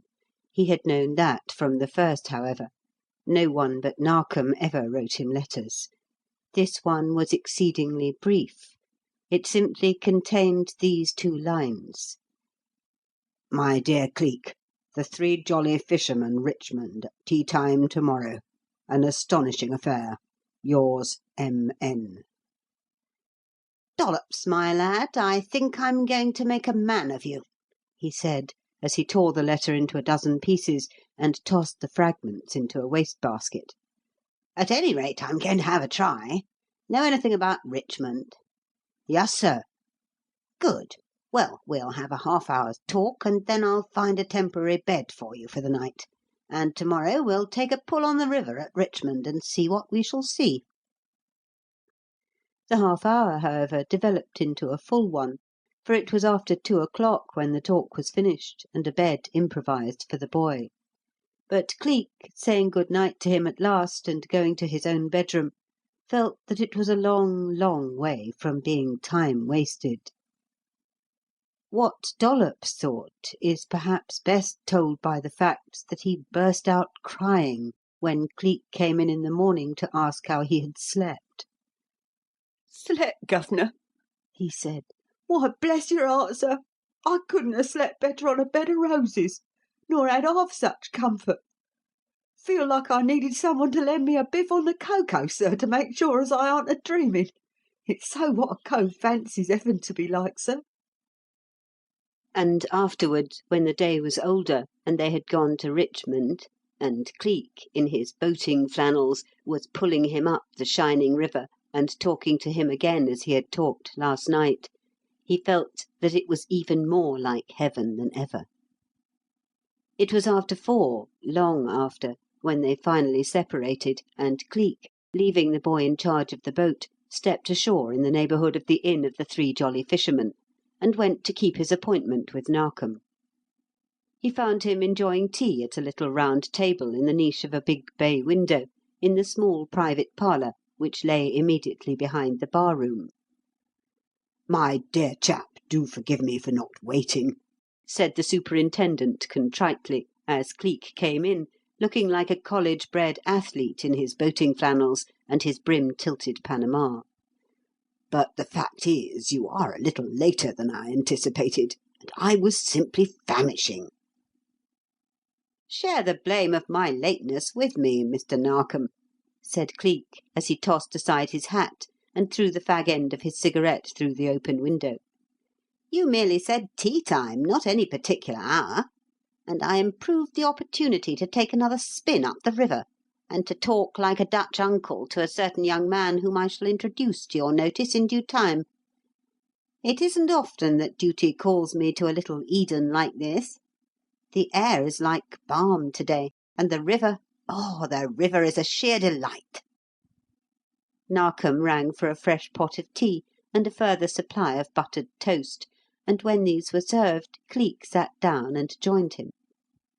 "I dare say," said the superintendent, opening fire at once, "that you wonder what in the world induced me to bring you out here to meet me, my dear fellow, instead of following the usual course and calling at Clarges Street.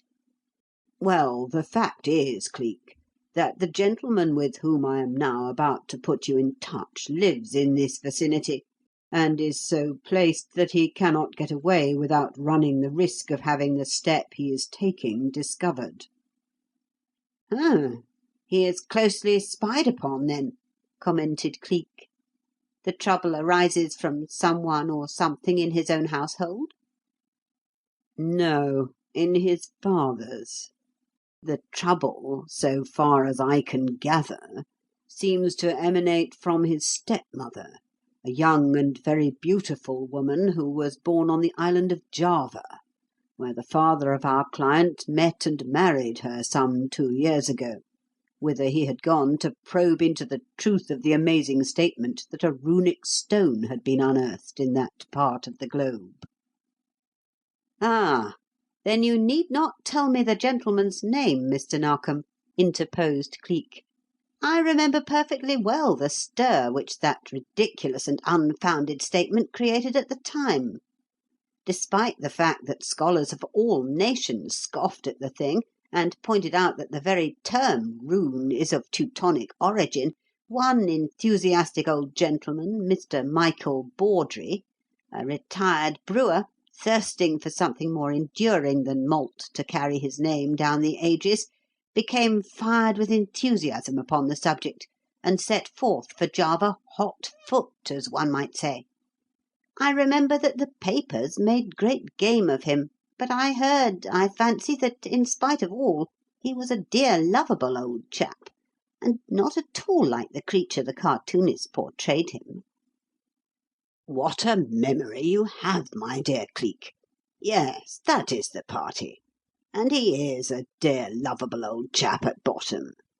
Collects old china, old weapons, old armour, curiosities of all sorts. Lots of 'em bogus, no doubt. Catch the charlatans among the dealers letting a chance like that slip them. And is never so happy as when showing his 'collection' to his friends, and being mistaken by the ignorant for a man of deep learning." "A very human trait, Mr. Narkom. We all are anxious that the world should set the highest possible valuation upon us. It is only when we are underrated that we object." So this dear deluded old gentleman, having failed to secure a rune in Java, brought back something equally cryptic, a woman. Was the lady of his choice a native or merely an inhabitant of the island?" "Merely an inhabitant, my dear fellow. As a matter of fact, she is English. Her father, a doctor, long since deceased, took her out there in her childhood. She was none too well off, I believe, but that did not prevent her having many suitors, among whom was Mr. Bawdrey's own son, the gentleman who is anxious to have you take up this case." "Oh ho!" said Cleek, with a strong rising inflection. "So the lady was of the careful and calculating kind? She didn't care for use and all the rest of it, when she could have papa and the money chest without waiting. A common enough occurrence. Still, this does not make up an affair, and especially an affair which requires the assistance of a detective. And you spoke of a case. What is the case, Mr. Narkom?"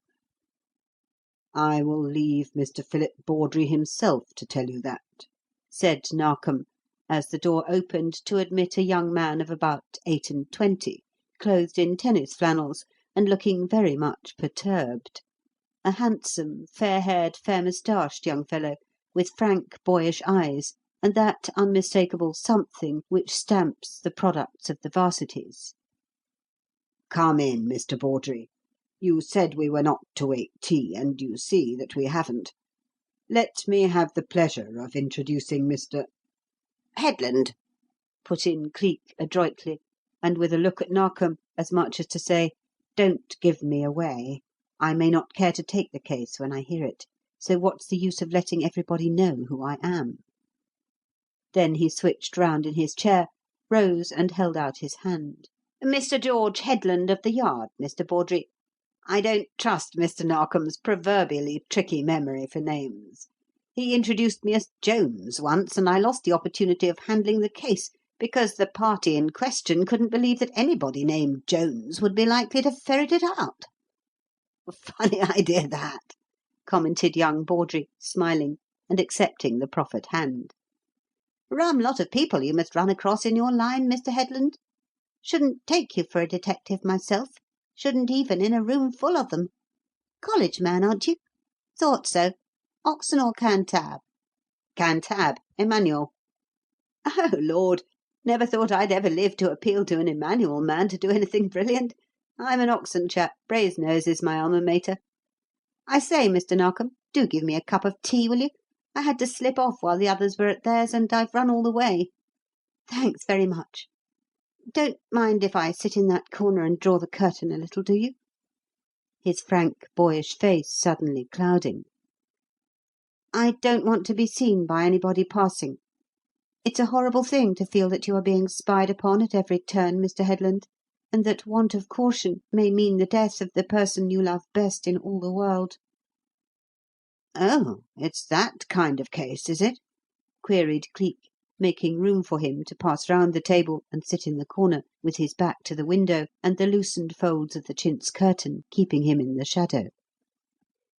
"Yes," answered young Bawdrey, with a half-repressed shudder and a deeper clouding of his rather pale face.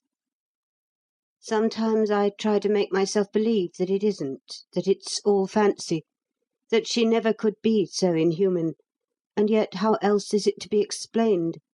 You can't go behind the evidence. You can't make things different simply by saying that you will not believe."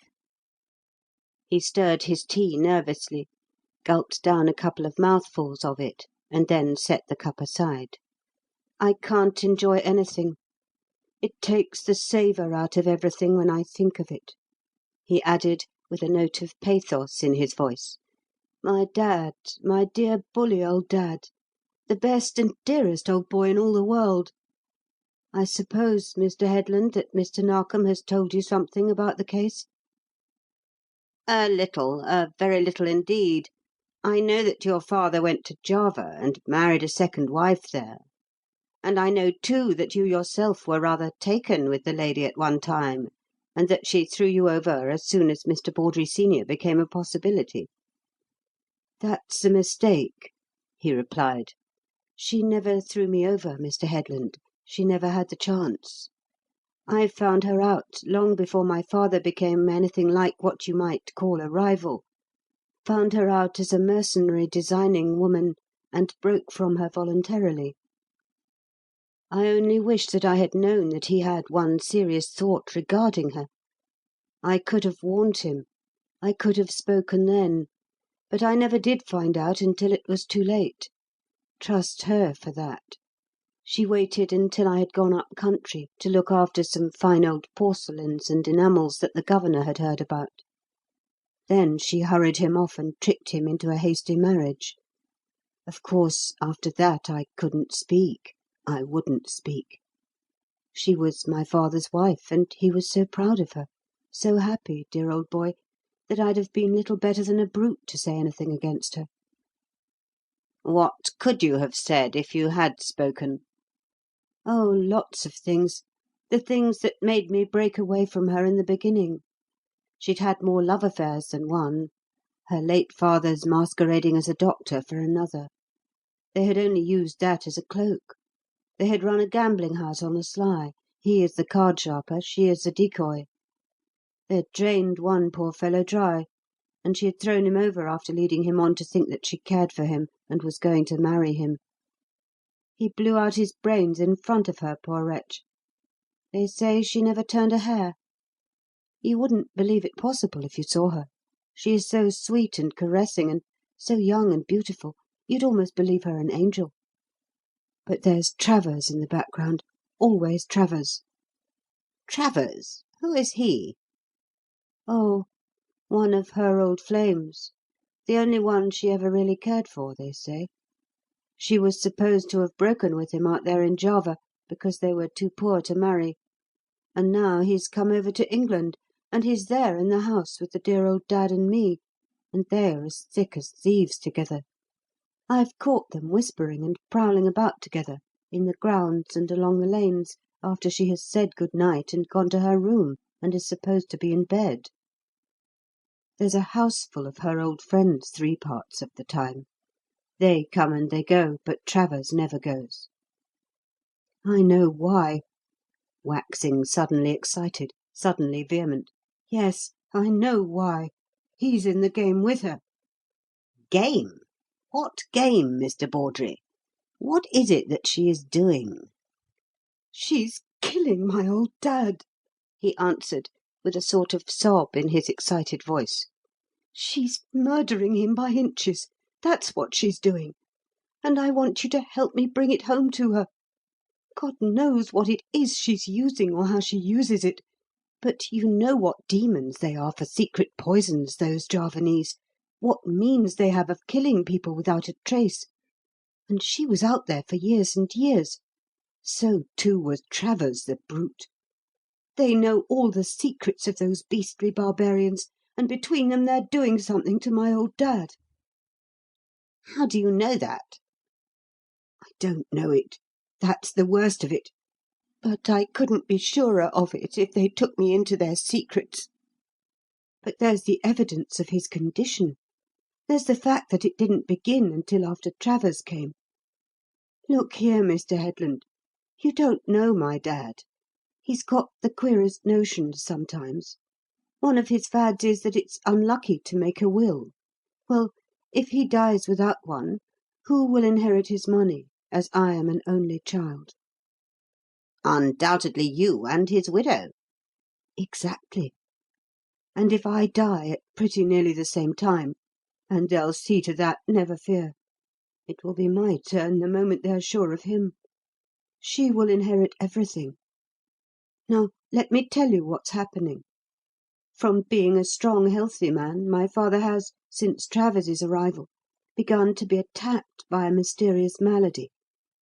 He has periodical fainting fits, sometimes convulsions. He'll be feeling better for a day or so, then, without a word of warning, whilst you're talking to him, he'll drop like a shot bird and go into the most horrible convulsions. The doctors can't stop it. They don't even know what it is. They only know that he's fading away, turning from a strong, virile old man into a thin, nervous, shivering wreck. But I know. They're dosing him somehow with some diabolical Javanese thing, those two. And yesterday, God help me, yesterday I too dropped like a shot bird. I too had the convulsions and the weakness and the fainting fit. My time has begun also. Bless my soul, what a diabolical thing! Put in Narkom agitatedly. No wonder you appealed to me. No wonder, Bawdrey replied. I felt that it had gone as far as I dared to let it, that it was time to call in the police and to have help before it was too late. That's the case, Mr. Headland. I want you to find some way of getting at the truth, of looking into Travers's luggage, into my stepmother's effects, and unearthing the horrible stuff with which they are doing this thing. And perhaps, when that is known, some antidote may be found to save the dear old dad and restore him to what he was. Can't you do this? For God's sake, say that you can." "At all events, I can try, Mr. Bawdrey," responded Cleek. "Oh, thank you," said Bawdrey gratefully. "I don't care a hang what it costs, what your fees are, Mr. Headland. So long as you run those two to earth and get hold of the horrible stuff, whatever it is, that they are using, I'll pay any price in the world and count it cheap as compared with the life of my dear old dad. When can you take hold of the case? Now?" "I'm afraid not. Mysterious things like this require a little thinking over. Suppose we say to-morrow noon. Will that do?" "I suppose it must. Although I should have liked to take you back with me. Every moment's precious at a time like this. But if it must be delayed until to-morrow, well, it must, I suppose. But I'll take jolly good care that nobody gets a chance to come within touching distance of the pater, bless him, until you do come, if I have to sit on the mat before his door until morning. Here's the address on this card, Mr. Headland. When and how shall I expect to see you again? You'll use an alias, of course?" "Oh, certainly. Had you any old friend in your college days whom your father only knew by name, and who is now too far off for the imposture to be discovered?" "Yes, Jim Rickaby. We were as inseparable as the Siamese twins in our undergrad days. He's in Borneo now. Haven't heard from him in a dog's age." "Couldn't be better," said Cleek. "Then Jim Rickaby let it be. You'll get a letter from him first thing in the morning saying that he's back in England and about to run down and spend the week end with you. At noon he will arrive, accompanied by his Borneo servant named Dollops. You can put the blackie up in some quarter of the house where he can move about at will without disturbing any of your own servants, and can get in and out at all hours. He will be useful, you know, in prowling about the grounds at night and ascertaining if the lady really does go to bed when she retires to her room. As for Jim Rickaby himself, well, you can pave the way for his operations by informing your father, when you get the letter, that he has gone daft on the subject of old china and curios and things of that sort, don't you know?" "What a ripping idea!" commented young Bawdrey. "I twig. He'll get chummy with you, of course, and you can lead him on and adroitly pump him regarding her, and where she keeps her keys and things like that. That's the idea, isn't it?" "Something of that sort. I'll find out all about her, never fear," said Cleek in reply.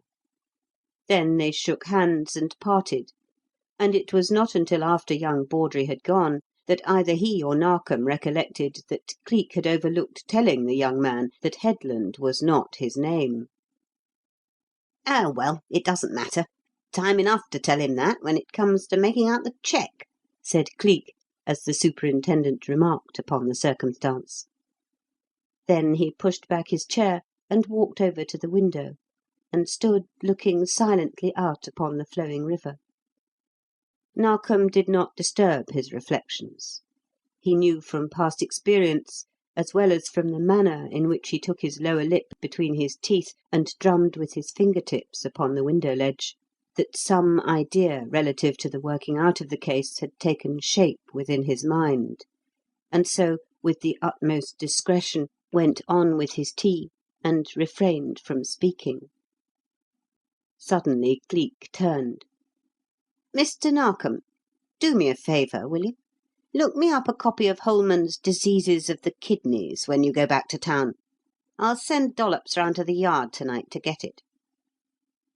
"Right you are," said Narkom, taking out his pocket-book and making a note of it. "But, I say, look here, my dear fellow, you can't possibly believe that it's anything of that sort, anything natural, I mean, in the face of what we've heard?" "No, I don't. I think it's something confoundedly unnatural, and that poor old chap is being secretly and barbarously murdered. I think that, and I think, too—" His voice trailed off. He stood silent and preoccupied for a moment, and then putting his thoughts into words, without addressing them to anybody. "Ayupee," he said reflectively.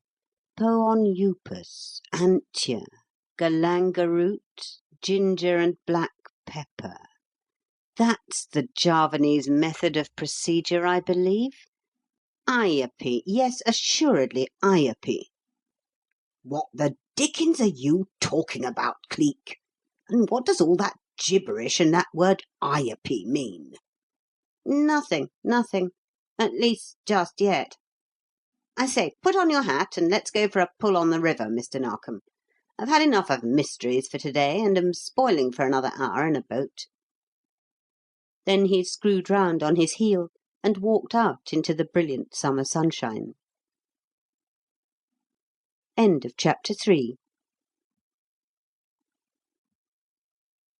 Chapter IV.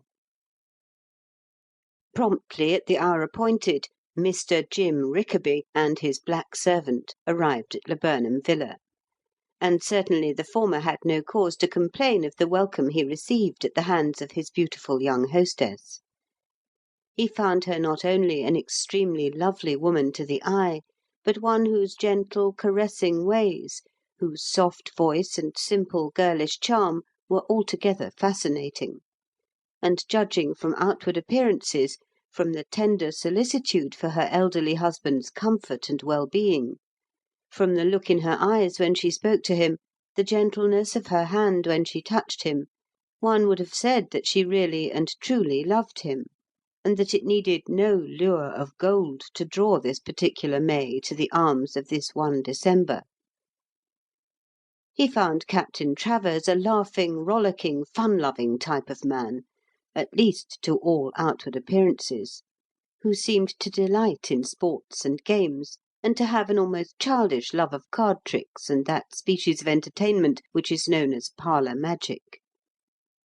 He found the three other members of the little house party, to wit, Mrs. Somerby Miles, Lieutenant Forshey, and Mr. Robert Murdoch, respectively a silly, flirtatious little gadfly of a widow, a callow, love-struck, lap-dog young army officer with a budding moustache and a full-blown idea of his own importance, and a dour Scotchman of middle age with a passion for chess, a glowering scorn of frivolities, and a deep and abiding conviction that Scotland was the only country in the world for a self-respecting human being to dwell in, and that everything outside of the established church was foredoomed to flames and sulphur and the perpetual prodding of red-hot pitchforks. And last, but not least by any means, he found Mr. Michael Bawdrey just what he had been told he would find him, namely a dear, lovable, sunny-tempered old man, who fairly idolised his young wife and absolutely adored his frank-faced, affectionate, big boy of a son, and who ought not, in the common course of things, to have an enemy or an evil wisher in all the world. The news, which of course had preceded Cleek's arrival, that this whilom college chum of his son's was as great an enthusiast as he himself on the subject of old china, old porcelain, bric-a-brac, and curios of every sort, filled him with the utmost delight, and he could scarcely refrain from rushing him off at once to view his famous collection. Michael, dear, you mustn't overdo yourself, just because you happen to have been a little stronger these past 2 days," said his wife, laying a gentle hand on his arm. "Besides, we must give Mr. Rickaby time to breathe. He has had a long journey, and I am sure he will want to rest.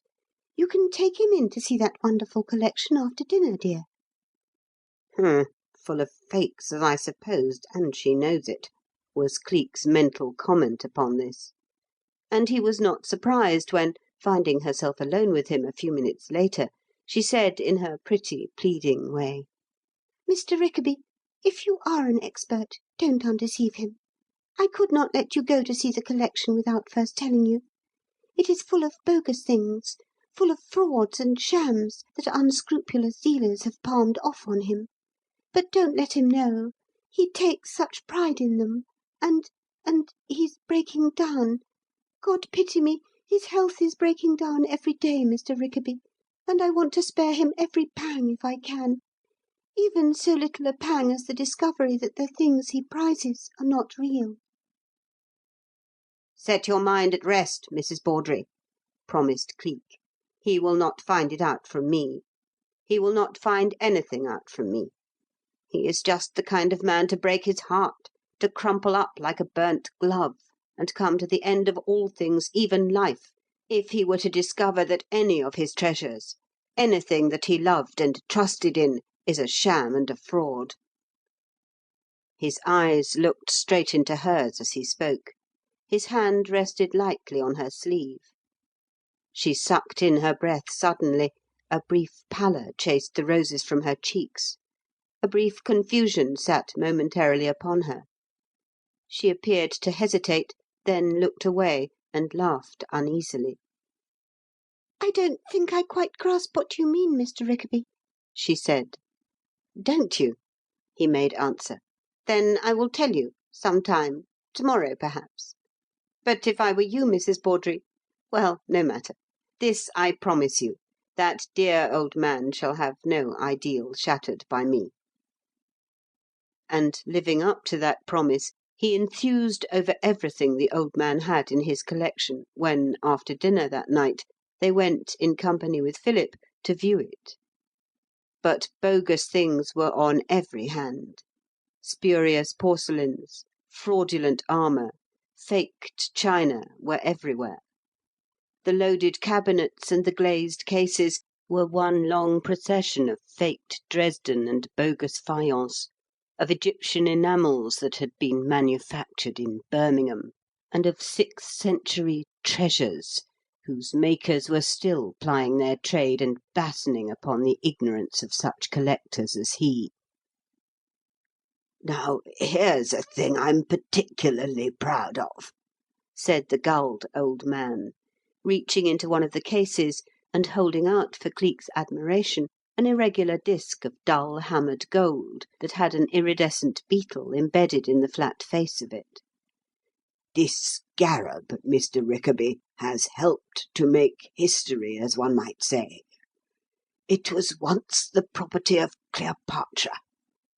I was obliged to make 2 trips to Egypt before I could persuade the owner to part with it.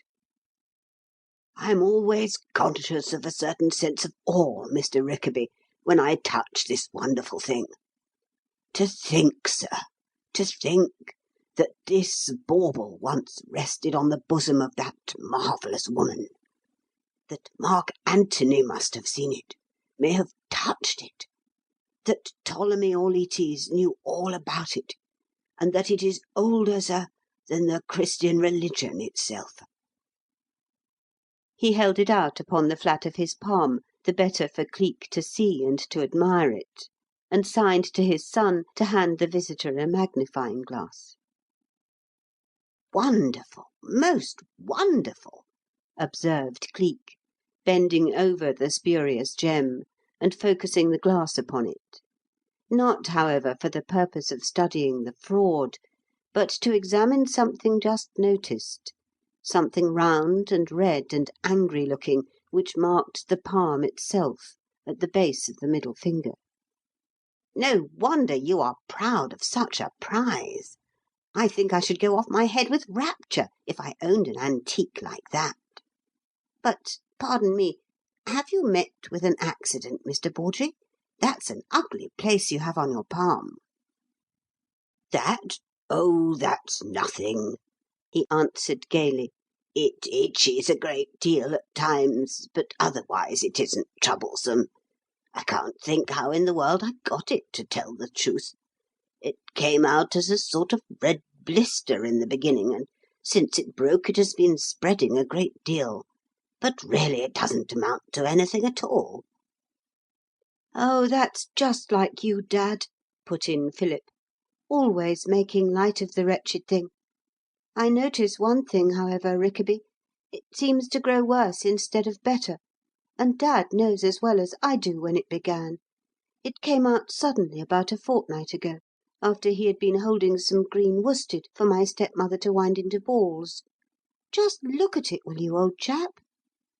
"Nonsense, nonsense," chimed in the old man laughingly. "Don't mind the silly boy, Mr. Rickaby. He will have it that that green worsted is to blame, just because he happened to spy the thing the morning after."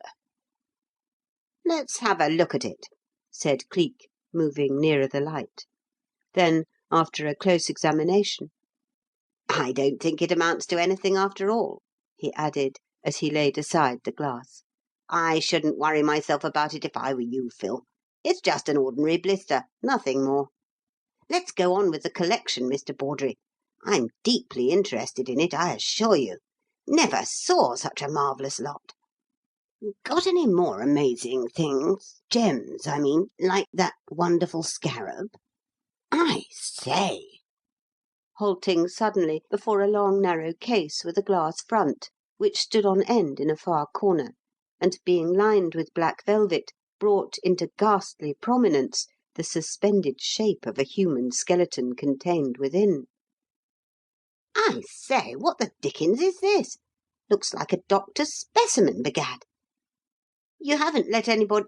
I mean, you haven't been buying any prehistoric bones, have you, Mr. Bawdrey?"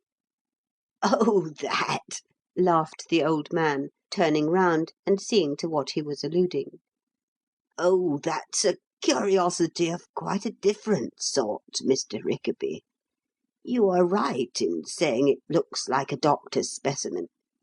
It is, or rather it was. Mrs. Bawdrey's father was a doctor, and it once belonged to him. Properly, it ought to have no place in a collection of this sort, but, well, it's such an amazing thing I couldn't quite refuse it a place, sir. It's a freak of nature, the skeleton of a 9-fingered man." "Of a what?" "A 9-fingered man. Well, I can't say that I see anything remarkable in that. I've got 9 fingers myself, 9 and 1 over, when it comes to that." "No, you haven't, you duffer," put in young Bawdrey with a laugh. "You've got 8 fingers, 8 fingers and 2 thumbs. This bony Johnny has 9 fingers and 2 thumbs. That's what makes him a freak. I say, Dad, open the beggar's box and let Rickaby see." His father obeyed the request. Lifting the tiny brass latch which alone secured it, he swung open the glazed door of the case, and, reaching in, drew forward the flexible left arm of the skeleton.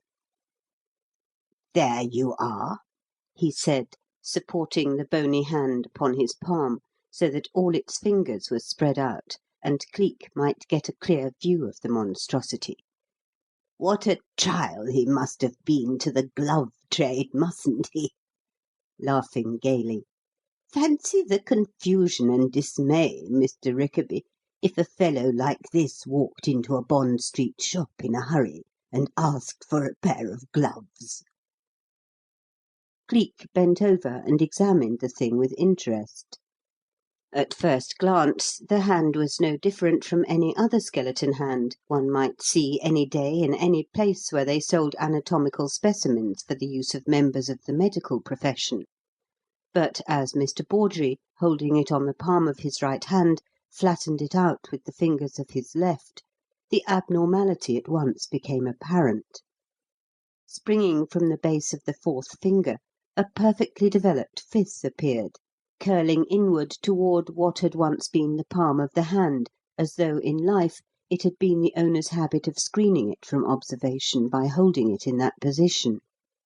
It was, however, perfectly flexible, and Mr. Bawdrey had no difficulty in making it lie out flat after the manner of its mates. The sight was not inspiring. The freaks of Mother Nature rarely are. No one but a doctor would have cared to accept the thing as a gift, and no one but a man as mad on the subject of curiosities, and with as little sense of discrimination as Mr. Bawdrey, would have dreamt for a moment of adding it to a collection. "It's rather uncanny," said Cleek, who had no palate for the abnormal in nature. "For myself, I may frankly admit that I don't like things of that sort about me." "You are very much like my wife in that," responded the old man. "She was of the opinion that the skeleton ought to have been destroyed or else handed over to some anatomical museum. But well, it is a curiosity, you know, Mr. Rickaby. Besides, as I have said, it was once the property of her late father, a most learned man, sir, most learned, and as it was of sufficient interest for him to retain it. Oh, well, we collectors are faddists, you know, so I easily persuaded Mrs. Bawdrey to allow me to bring it over to England with me when we took our leave of Java. And now that you have seen it, suppose we have a look at more artistic things. I have some very fine specimens of Neolithic implements and weapons which I am most anxious to show you. Just step this way, please." He let the skeleton's hand slip from his own, swing back into the case, and forthwith closed the glass door upon it. Then, leading the way to the cabinet containing the specimens referred to, he unlocked it and invited Cleek's opinion of the flint arrowheads, stone hatchets, and granite utensils within. For a minute they lingered thus, the old man talking, laughing, exulting in his possessions, the detective examining and pretending to be deeply impressed. Then, of a sudden, without hint or warning to lessen the shock of it, the uplifted lid of the cabinet fell with a crash from the hand that upheld it, shivering the glass into 50 pieces, and Cleek, screwing round on his heel with a jump of all his nerves, was in time to see the figure of his host crumple up, collapse, drop like a thing shot dead, and lie foaming and writhing on the polished floor. "Dad! Oh, heavens, Dad!"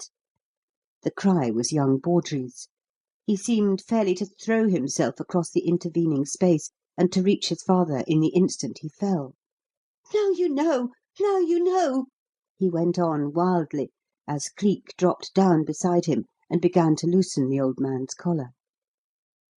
"It's like this always. Not a hint, not a sign, but just this utter collapse. My God, what are they doing it with? How are they managing it, those two? They're coming, Headland. Listen, don't you hear them?" The crash of the broken glass and the jar of the old man's fall had swept through all the house, and a moment later, headed by Mrs. Bawdrey herself, all the members of the little house party came piling excitedly into the room. The fright and suffering of the young wife seemed very real as she threw herself down beside her husband and caught him to her with a little shuddering cry. Then her voice, uplifting in a panic, shrilled out a wild appeal for doctor, servants, help of any kind, and almost as she spoke Travers was beside her, Travers and Forshay and Robert Murdoch, yes, and silly little Mrs. Somerby Miles, too, forgetting in the face of such a time as this to be anything but helpful and womanly, and all of these gave such assistance as was in their power. "Help me get him up to his own room, somebody, and send a servant post haste for the doctor," said Captain Travers, taking the lead after the fashion of a man who is used to command. "Calm yourself as much as possible, Mrs. Bawdrey. Here, Murdoch, lend a hand and help him." "Eh, mon!" There is nae help but heaven's in sic a case as this, dolefully responded Murdoch, as he came forward and solemnly stooped to obey. The puir old laddie! The laird giveth and the laird taketh awa', and the wheel o' mon is as naething. Oh, stow your croaking, you blundering old fool!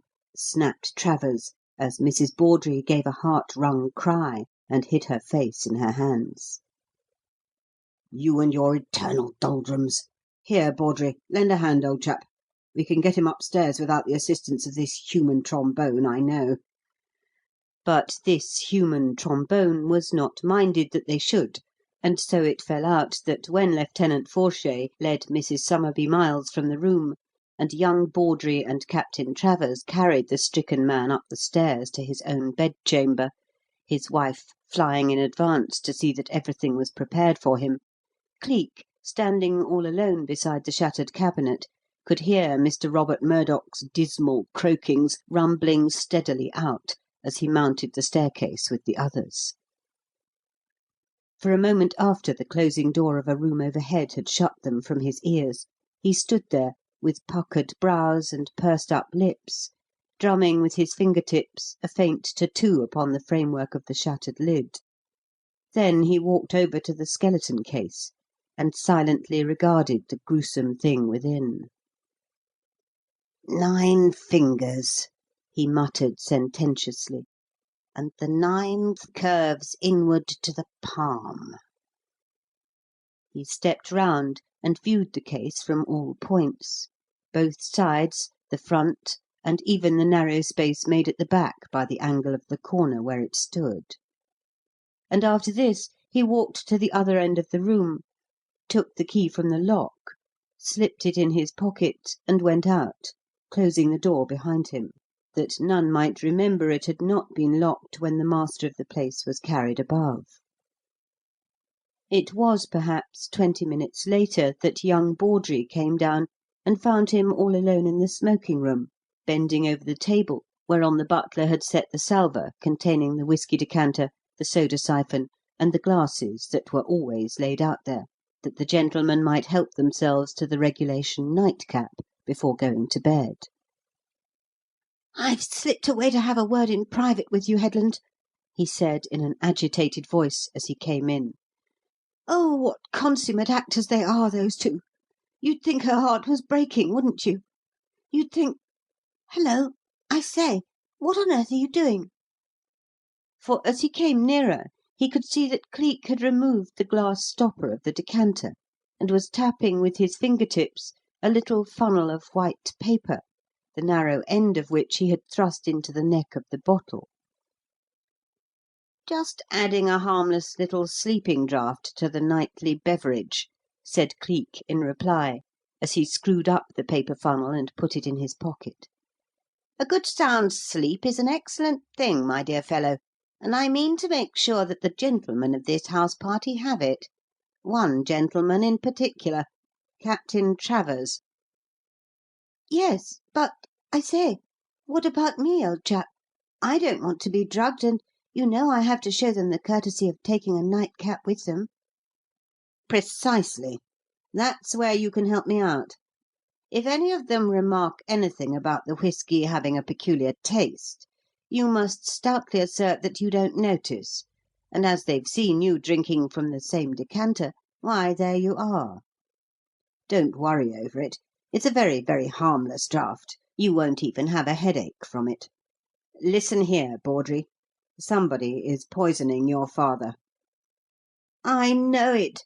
I told you so from the beginning, Headland," he answered with a sort of wail. "But what's that got to do with drugging the whisky?" "Everything. I'm going to find out to-night whether Captain Travers is that somebody or not. Shh! Don't get excited. Yes, that's my game. I want to get into his rooms whilst he is sleeping, and be free to search his effects. I want to get into every man's room here, and wherever I find poison, well, you understand?" "Yes," he replied, brightening as he grasped the import of the matter. "What a ripping idea! And so simple." I think so.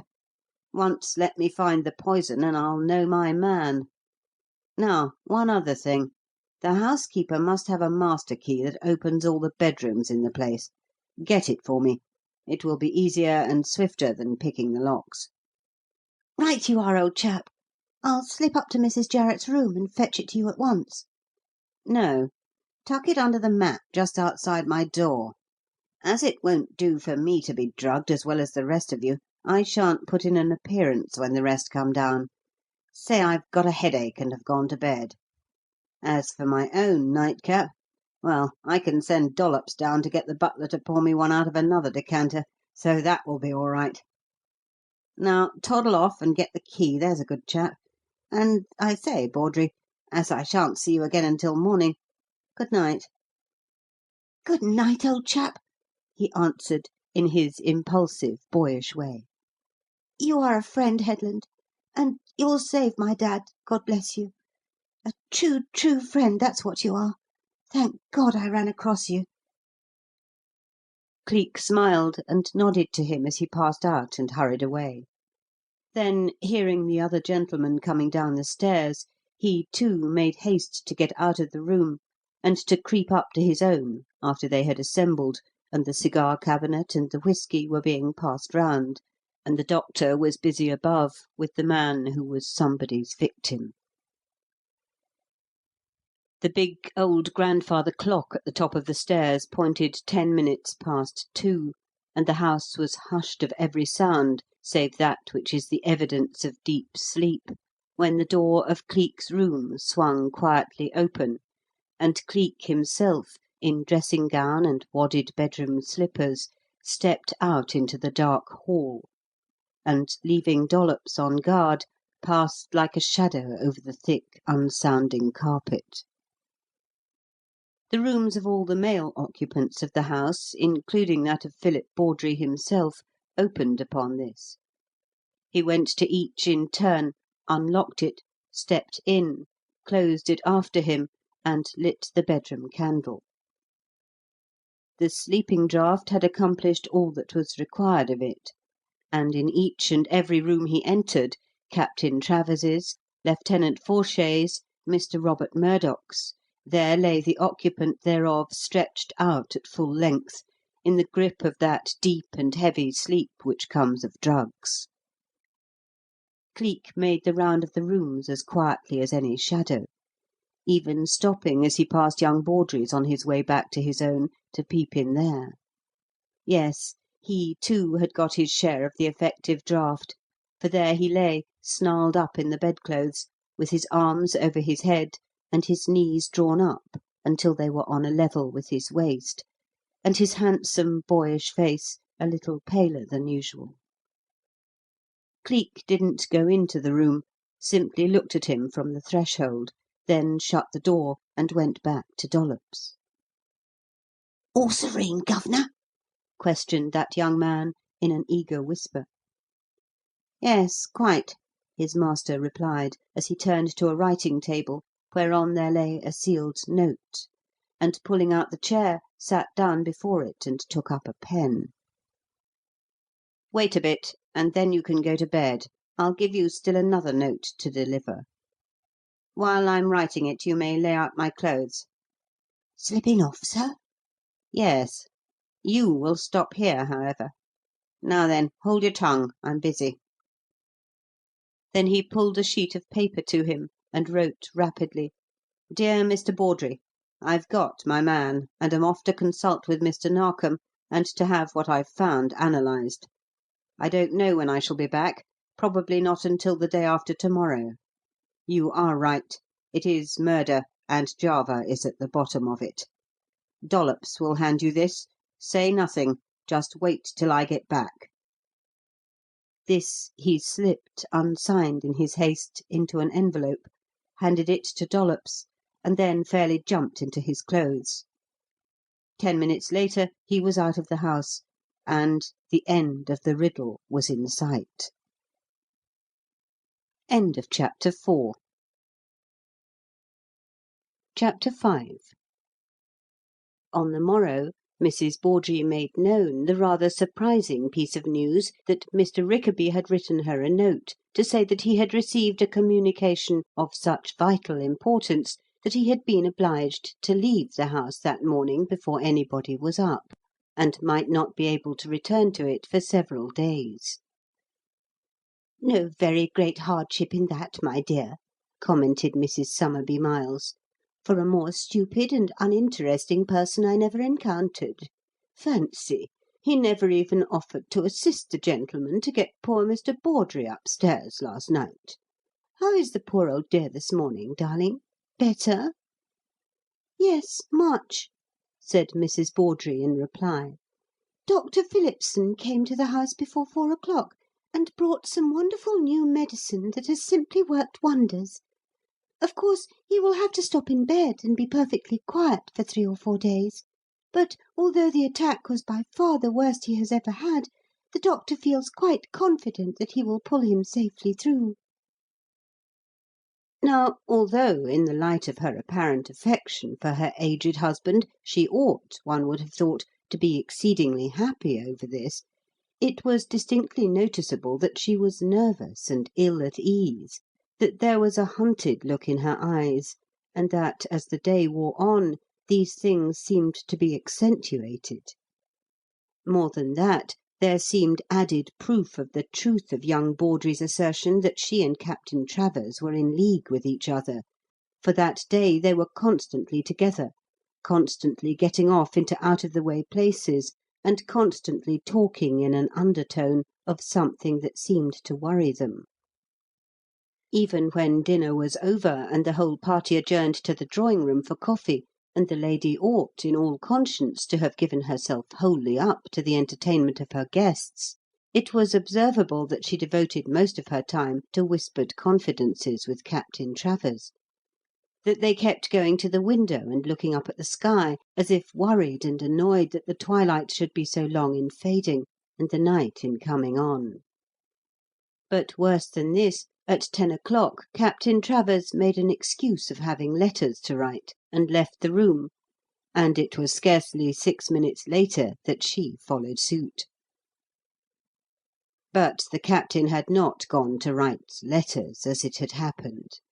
Instead, he had gone straight to the morning-room, an apartment immediately behind that in which the elder Mr. Bawdrey's collection was housed, and from which a broad French window opened out upon the grounds, and it might have caused a scandal had it been known that Mrs. Bawdrey joined him there 1 minute after leaving the drawing-room.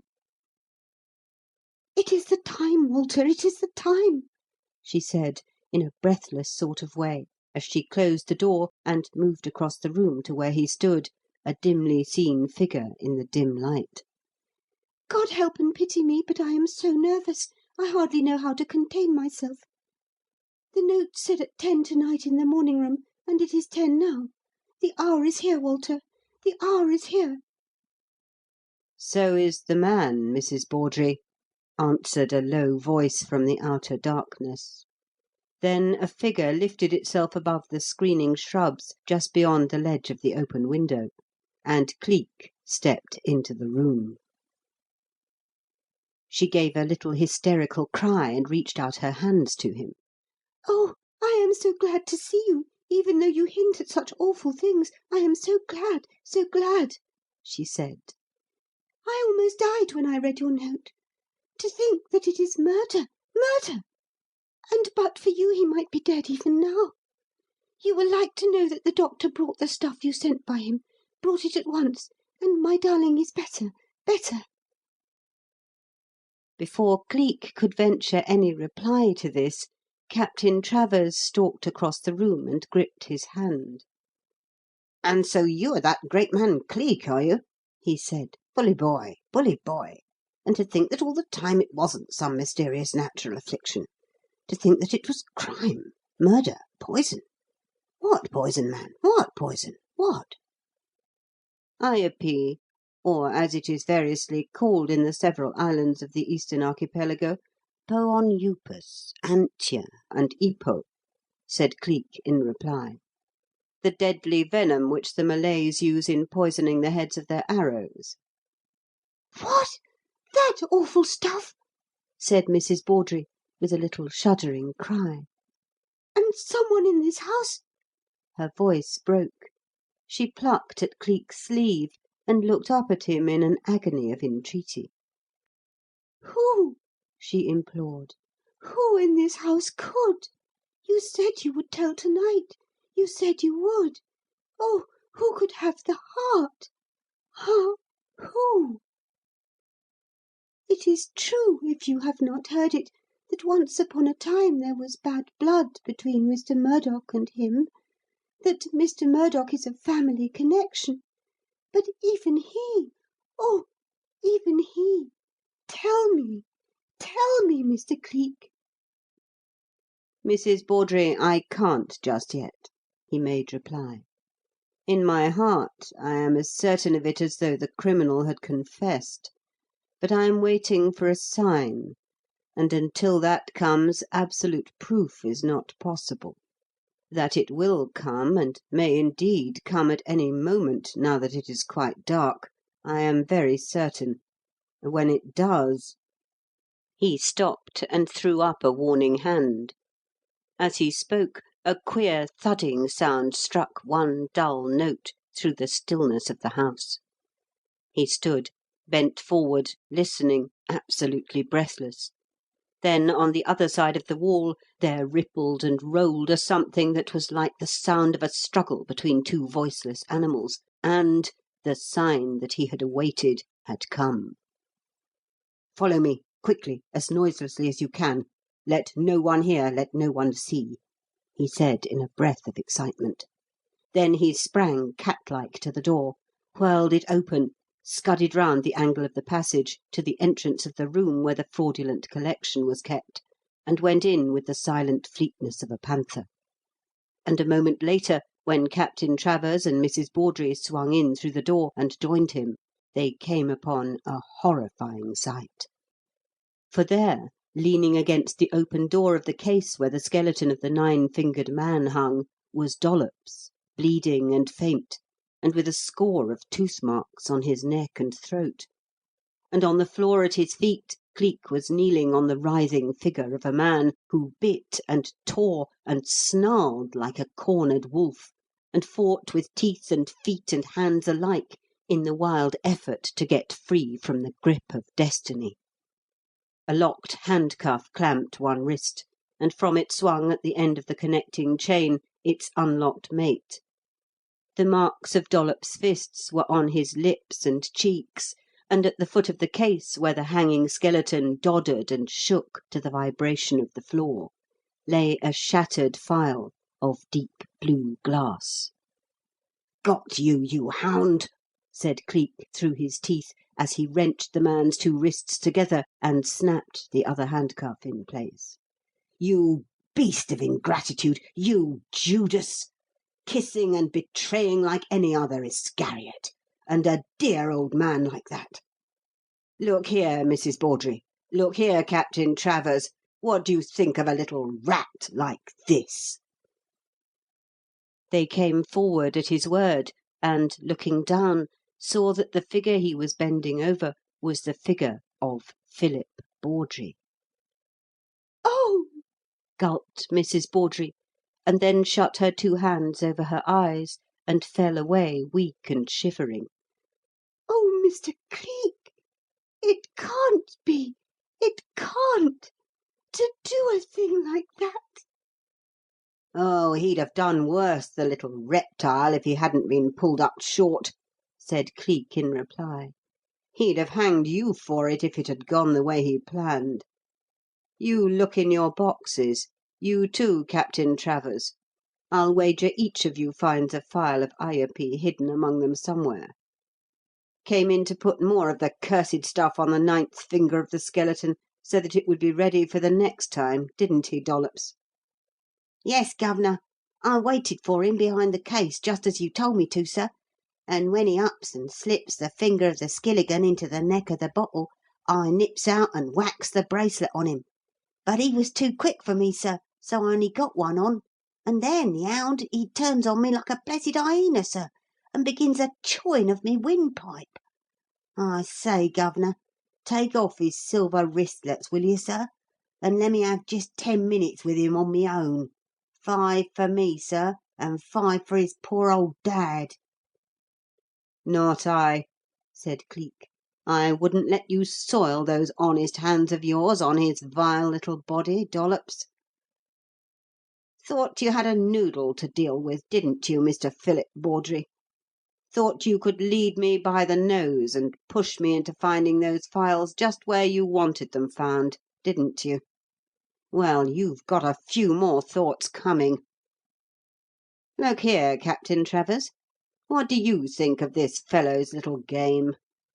Tried to take me in about you and Mrs. Bawdrey being lovers, and trying to do away with him and his father to get the old man's money." "Why, the contemptible little hound! Bless my soul, man, I'm engaged to Mrs. Bawdrey's cousin. And as for his stepmother, why, she threw the little worm over as soon as he began making love to her, and tried to make her take up with him by telling her how much he'd be worth when his father died." "I guessed as much. I didn't fancy him from the first moment. And he was so blessed eager to have me begin by suspecting you two that I smelt a rat at once. Oh, but he's been crafty enough in other things. Putting that devilish stuff on the ninth finger of the skeleton, and never losing an opportunity to get his poor old father to handle it and show it to people. It's a strong, irritant poison. Sap of the upas tree is the base of it, producing first an irritation of the skin, then a blister, and when that broke, communicating the poison directly to the blood every time the skeleton hand touched it. A weak solution at first, so that the decline would be natural, the growth of the malady gradual. But if I'd found that file in your room last night, as he hoped and believed I had done, well, look for yourself. The finger of the skeleton is thick with the beastly gummy stuff to-night. Double strength, of course. The next time his father touched it, he'd have died before morning, and the old chap fairly worshipping him. I suspected him, and suspected what the stuff that was being used really was, from the beginning. Last night I drugged him, and then I knew." "Knew, Mr. Cleek? Why, how could you?" "The most virulent poisons have their remedial uses, Captain," he made reply. "You can kill a man with strychnine. You can put him in his grave with arsenic. You can also use both these powerful agents to cure and to save, in their proper proportions and in the proper way. The same rule applies to iopy. Properly diluted and properly used, it is one of the most powerful agents for the relief, and in some cases the cure, of Bright's disease of the kidneys. But the government guards this unholy drug most carefully. You can't get a drop of it in Java for love or money, unless on the order of a recognised physician. And you can't bring it into the ports of England unless backed by that physician's sworn statement and the official stamp of the Javanese authorities. A man undeniably afflicted with Bright's disease could get these things. No other could. Well, I wanted to know who had succeeded in getting iopy into this country and into this house. Last night I drugged every man in it, and I found out." "But how?" "By finding the one who could not sleep stretched out at full length. One of the strongest symptoms of Bright's disease is a tendency to draw the knees up close to the body in sleep, Captain, and to twist the arms above the head. Of all the men under this roof, this man here was the only one who slept like that last night." He paused and looked down at the scowling, sullen creature on the floor. "You wretched little cur!" he said, with a gesture of unspeakable contempt. "And all for the sake of an old man's money. If I did my duty, I'd jail you. But if I did, it would be punishing the innocent for the crimes of the guilty. It would kill that dear old man to learn this, and so he's not going to learn it, and the law's not going to get its own." He twitched out his hand, and something tinkled on the floor. "Get up," he said sharply. "There's the key of the handcuffs. Take it, and set yourself free. Do you know what's going to happen to you? Tomorrow morning Dr. Phillipson is going to examine you, and to report that you'll be a dead man in a year's time if you stop another week in this country. You are going out of it, and you are going to stop out of it. Do you understand? Stop out of it to the end of your days. For if ever you put your foot in it again, I'll handle you as a terrier handles a rat. Dollops?" Yes, Governor? "My things packed and ready?" Yes, sir. And all waiting in the arbour, sir, as you told me to have 'em. "Good lad. Get them, and we'll catch the first train back. Mrs. Bawdrey, my best respects. Captain, all good luck to you," said Cleek, and swung out into the darkness and the moist, warm fragrance of the night, his mental poise a bit unsteady, his nerves raw. It was not in him to have stopped longer, to have remained under the same roof with a monster like young Bawdrey, and keep his temper in check. End of chapter 5. Chapter 6. The stillness, the balm, the soothing influences of the night worked their own spell, and after a time rubbed out the mental wrinkles, and brought a sense of restfulness and peace. It could not well do otherwise with such a nature as his. The night was all a-musk with mignonette and roses, the sky all a-glitter with stars. A gunshot distant the river ran, a silver thing, ribboning along between the dark of bending trees.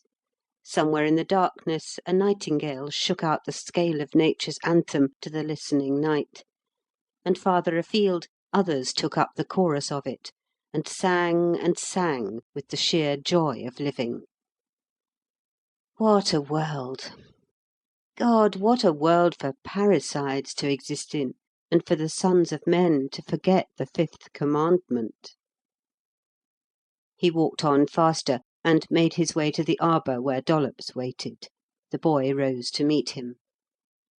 Everything all ready, sir, see? He said, holding up a kit bag. What's it now, Governor? The railway station? Good enough. Shall I nip off ahead, or keep with you till we get there? Suit yourself, my lad. Thank ye, sir. Then I'll walk at your heels, if you don't mind. I'd like to walk at your heels all the rest of my blessed life. Did I carry it off all right, Governor? Did I do it just as you wanted of it done? To a T, my lad, said Cleek, smiling and patting him on the shoulder. You'll do, Dollops. You'll do finely. I think I did a good job for the pair of us, my boy, when I gave you those 2 half-crowns. Advanced, Governor, advanced, corrected Dollops, with a look of sheer affection. Let me work 'em off, sir, like you said I might. I don't want nothing but what I earns, Governor, nothing but what I've got a right to have.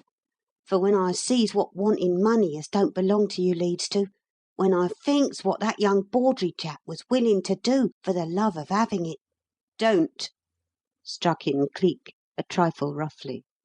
"Drop the man's name. I can't trust myself to think of it. That the one world, the one self-same world, could hold 2 such widely dissimilar creations of God as that monster and— No matter. Thank God I've been able to do something to-night for a good woman. I owe so much to another of her kind. No, don't speak. Just walk quietly and," jerking his thumb in the direction of the fluting nightingales, "listen to that. God, the man who could think evil things when a nightingale sings isn't fit to stand even in the devil's presence." Dollops looked at him, half puzzled, half awed. He could not understand the character of the man. There were so many sides to it, and they came and went so oddly. One minute a very brute beast in his ferocity, the next a woman in his tenderness, and a poet in his thoughts. But if the boy was puzzled, he was at least discreet. He put nothing into words, merely walked on in silence, and left the man to his thoughts and the nightingales to their melody. And Cleek was unusually thoughtful from that period onward, speaking hardly a word through all the journey home. For now that the events which had occupied his mind for the past 2 or 3 days were over and done with, his memory harked back to those things which had to do with his own affairs, and he caught himself wondering how matters had gone with Ailsa Lorne. Which of the two positions, the English one or the French, she had finally elected to apply for, and if time had as yet softened the shock of that disclosure, made in the mist and darkness at Hampstead Heath. He had, of course, heard nothing of her since that time, and the days he had spent at Richmond had utterly precluded the possibility of giving himself that small pleasure, so often indulged in, of adopting a safe disguise, prowling about the neighbourhood where she lived, until she should come forth upon one errand or another, and then following her unsuspected. That she could have taken the knowledge of what he once had been in no other way than she had done. That to such a woman, such a man must, at the first blush, be an object of abhorrence, a thing to be put out of her life as completely and as expeditiously as possible, he fully realised. Yet at bottom he was conscious of a hope that time, even so little as had passed, might lend a softening influence that should lead eventually to pity, and from that to a day when the word forgiveness might be spoken. He wanted that forgiveness. The soul of the man needed it, as parched plants need water. He had not climbed up out of himself without some struggle, some moments when he wavered between what he had become and what nature had written that he was meant to be. For no soul is purged all in a moment. No man may conquer himself with just one solitary fight. He needed her forgiveness, the thought of her, the hope of her, to rivet his armour for the long, brave fight. He needed her friendship. If he might never have her love, he needed that. And if she were to pass like this from his life, if the light were to go out, and all the long, dark way of the future still to be faced, something within him seemed to writhe. He took his lower lip between his thumb and forefinger and squeezed it hard. That he had hoped for some token, some word, forwarded through Mr. Narkom, he did not quite realise until he got back to Clarges Street and found that there was none. Followed a sense of despair, a moment of deep dejection that passed in turn and gave place to a feeling of personal injury, of savage resentment, and of the ferocity which comes when the half-tamed wolf wakes to the realisation that there is nothing before it evermore but the bars of the cage and the goad of the keeper, and that far and away in the world there are still the free woods, the naked body of nature, and the savage company of its kind. Under the stress of that gust of passion, he sent Dollops flying from the room. He wrenched open the drawer of his writing table and scooped up in his hands some trifles of faded ribbon and trinkets of gold, things that he treasured, none knew why or for what, and holding them thus, looked down on them and laughed, bitterly and savagely, as though a devil were within him. "Me, she scorns me," he said, and laughed again, and flung them all back and shut the drawer upon them. And presently he knew that he held her all the higher because she did scorn him, because her life was such that she could scorn him. And the bitterness dropped out of him, his eyes softened, and though he still laughed, it was for an utterly different reason, and in a wholly different way. Some pots of tulips and mignonette stood on the ledge of his window. He walked over to see that they were watered before he went to bed. And between the time when he got down on his knees to fish out his bath slippers from beneath the bedstead and the creak of the springs when he lay down for the night, he was so long and so still that one might have believed he was doing something else. He slept long, and rose in the morning soothed and subdued in spirit, better and brighter in every way. For now no affair for the yard hampered his movements and claimed his time. He was free, he was back in the town, beautiful because it contained her, and he might hark back to the old trick of watching and following and being close to her without her knowledge. It was a vain hope, that, however. For, although he dressed and went out and haunted the neighbourhood of Sir Horace Wyvern's house for hours on end, he saw nothing of her that day. Nor did he see her the next, nor the next, nor yet the next again. At first he began to think that she must come out and return during the times when he was obliged to go off guard and get his meal, for he could not bring himself to play the part of the spy or the common policeman, and filch news from the servants. But when a week had gone by in this manner, he set all question upon that point at rest by remaining at his post from sunrise to 10 o'clock at night. She did not appear. He wondered what that meant, whether it indicated that she had already accepted one of the two positions, or had gone to stop with her friend on the other side of Hampstead Heath. The result of that wondering was that for the next 5 days the gentleman who was known in Clarges Street as Captain Horatio Burbage became a regular visitor to the neighbourhood of the house in Bardon Road. The issue was exactly the same. Miss Lorne did not appear. He could no longer doubt that she had accepted one or other of the two positions, but steadfastly refrained from making any personal inquiry. She would hear of it if anybody called to inquire her whereabouts, and she would guess who had done it. He would not have her feel that he was thrusting himself upon her, inquiring about her as one might inquire about a common servant. If it was her will that he should know, then that knowledge should come from her, not be picked up as one picks up clues to missing people of the criminal class. So then it was good-bye to Bardon Road, just as it had been good-bye to Mayfair.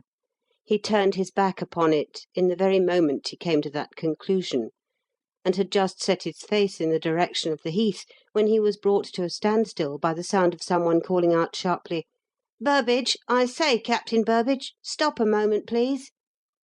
And screwing round instantly, he saw a red limousine pelting toward him, and an excited chauffeur waving a gloved hand. He knew that red limousine, and he knew that chauffeur. Both belonged to Mr. Maverick Narkom. He stood waiting until the motor was abreast of him, had, in fact, come to a standstill, then spoke in a guarded tone. "What is it, Leonard?" he asked. "The Yard?" "Yes, sir. Young Dollops told us where to look for you. Hop in quickly, sir. Superintendent inside." Cleek opened the door of the vehicle at once, stepped in, shut it after him, and sat down beside Mr. Narkom with the utmost composure. "My dear fellow, I have had a chase," said the superintendent with a long, deep breath of relief, as the limousine swung out into the roadway and pelted off westward at a pace that brushed the very fringes of the speed limit. "I made certain I should find you at home. Fairly floored when I discovered that you weren't. If it hadn't been for that boy Dollops, bright young button, that Dollops, Cleek, exceedingly bright, begad." "Yes," agreed Cleek quietly. "Bright, faithful, and inventive." "Really? What has the young beggar invented, then?" "An original appliance which may possibly be of a good deal of service one of these days. But never mind that at present. It is fair to suppose, from your rushing out here in quest of me, that you've got something on hand, isn't it?" "Yes, rather. An amazing something, old chap. It's a letter. Arrived at headquarters about an hour and a half ago. Not an affair for the Yard this time, Cleek, but a thing you must take up on your own, if you take it up at all. And I tell you frankly, I don't like it." "Why?" "For one thing, it's from Paris, and, well, you know what dangers Paris would have for you. There's that she-devil you broke with, that woman Margot. You know what she swore, what she wrote when you sent her that letter telling her that you were done with her and her lot, and warning her never to set foot on English soil again. If you were to run foul of her, if she were ever to get any hint of your real identity—" "She can't. She knows no more of my real history than you do, no more than I actually know of hers. Our knowledge of each other began when we started to 'pal' together. It ended when we split 18 months ago. But about that letter. What is it? Why do you say that you don't like it?" "Well, to begin with, I'm afraid it is some trap of hers to decoy you over there, get you into some unknown place." "There are no unknown places in Paris so far as I'm concerned. I know every hole and corner of it from the sewers on. I know it as well as I know London, as well as I know Berlin, New York, Vienna, Edinburgh, Rome. You couldn't lose me or trap me in any one of them. Is that the letter in your hand? Good, then read it, please." "To the Superintendent of Police, Scotland Yard," read Narkom, obeying the request. "Distinguished Monsieur, of your grace and pity I implore you to listen to the prayer of an unhappy man whose honour, whose reason, whose very life are in deadly peril, not alone of the red crawl, but of things he may not even name, dare not commit to writing, lest this letter should go astray. It shall happen, monsieur, that the whole world shall hear with amazement of that most marvellous Cleek, that great reader of riddles and unmasker of evildoers, who in the past year has made the police department of England the envy of all nations. And it shall happen also that I, who dare not appeal to the police of France, appeal to the mercy, the humanity of this great man, as it is my only hope. Monsieur, you have his ear, you have his confidence, you have the means at your command. Ah, ask him, pray him, implore him, for the love of God and for the sake of a fellow man, to come alone to the top floor of the house number 7 of the Rue Toison d'Or, Paris, at 9 hours of the night of Friday the 26th inst. To enter into the darkness and say but the one word, 'Cleek,' as a signal it is he, and I may come forward and throw myself upon his mercy. Oh, save me, Monsieur Cleek, save me, save me." "There, that's the lot, and there's no signature," said Narkom, laying down the letter. What do you make of it, Cleek?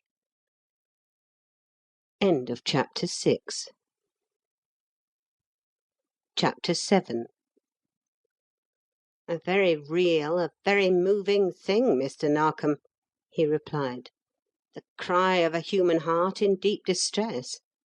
The agonized appeal of a man so wrought up by the horrors of his position that he forgets to offer a temptation in the way of reward, and speaks of outlandish things as though they must be understood of all, as witness his allusion to something which he calls the Red Crawl, without attempting to explain the meaningless phrase.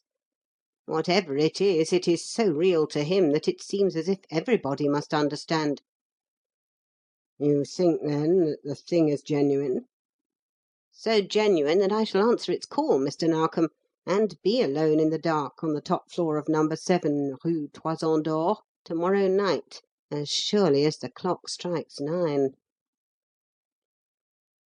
And that was how the few persons who happened to be in the quiet upper reaches of the Rue Bienfaisance at 8:30 the next evening came to see a fat, fussing, red-faced Englishman in a grey frock-coat, white spats, and a shining topper, followed by a liveried servant with a hat-box in one hand and a portmanteau in the other, so conspicuous, the pair of them, that they couldn't have any desire to conceal themselves, cross over the square before the church of St. Augustine, fare forth into the darker side passages, and move in the direction of the Street of the Golden Fleece. They were, of course, Cleek and the boy Dollops.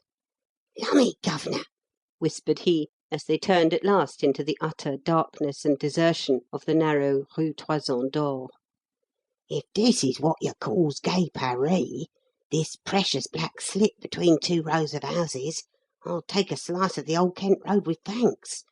Not even so much as a winkle stall in sight, and me that empty my shirt bosom's a chafing my blessed shoulder blades." "You'll see plenty of life before the game's over, I warrant you, Dollops. Now then, my lad, here's a safe spot. Sit down on the hat box and wait. That's number 7, that empty house with the open door just across the way. Keep your eye on it. I don't know how long I'll be, but if anybody comes out before I do, mind you don't let him get away." "No fear," said Dollops sententiously. "I'll be after him as if he was a ham sandwich, sir. Look out for my patent tickle tootsies when you come out, governor. I'll sneak over and put 'em round the door as soon as you've gone in." For Dollops, who was of an inventive turn of mind, had an especial man-trap of his own, which consisted of heavy brown paper cut into squares and thickly smeared over with a viscid varnish-like substance that would adhere to the feet of anybody incautiously stepping upon it, and so interfere with flight that it was an absolute necessity to stop and tear the papers away before running with any sort of ease and swiftness was possible. This was the invention to which Cleek had alluded. Dollops, who was rather proud of the achievement, carried with him a full supply of ready-cut papers and a big collapsible tube of the viscid, ropy, varnish-like glue. Meantime, Cleek, having left the boy sitting on the hat box in the darkness, crossed the narrow street to the open doorway of number 7, and without hesitation stepped in. The place was as black as a pocket, and had that peculiar smell which belongs to houses that have long stood vacant. The house, nevertheless, was a respectable one, and, like all the others, fronted on another street, this dark Toison d'Or being merely a back passage, used principally by the tradespeople for the delivery of supplies. Feeling his way to the first of the 3 flights of stairs which led upward into the stillness and gloom above, Cleek mounted steadily until he found himself at length in a sort of attic, quite windowless, and lit only by a skylight through which shone the ineffectual light of the stars. It was the top at last. Bracing his back against the wall so that nobody could get behind him, and holding himself ready for any emergency, he called out in a clear, calm voice, "Cleek!" Almost simultaneously there was a sharp, metallic snick, an electric bulb hanging from the ceiling flamed out luminously, a cupboard door flashed open, a voice cried out in joyous, perfect English, "Thank God for a man!" And switching round with a cry of amazement, he found himself looking into the face and eyes of a woman, and of all women in the world, Ailsa Lorne. He sucked in his breath, and his heart began to hammer. "Miss Lorne!" he exclaimed, so carried out of himself that he scarcely knew what he did. "It was the French position that you chose, then? It is you that calls upon me?" "No, it is not," she made reply, a rush of colour reddening her cheeks, a feeling of embarrassment and of a natural restraint making her shake visibly. "I am merely the envoy of another. I should not know you, disguised as you are, but for that. Yes, I chose the French position, as you see, Mr. Cleek. I am now the companion to Mademoiselle Athalie, daughter of the Baron de Carjorac." "Baron de Carjorac? Do you mean the French Minister of the Interior? the President of the Board of National Defences, Miss Lorne. That enthusiastic old patriot, that rabid old spitfire, whose one dream is the wresting back of Alsace-Lorraine, the driving of the hated Germans into the sea?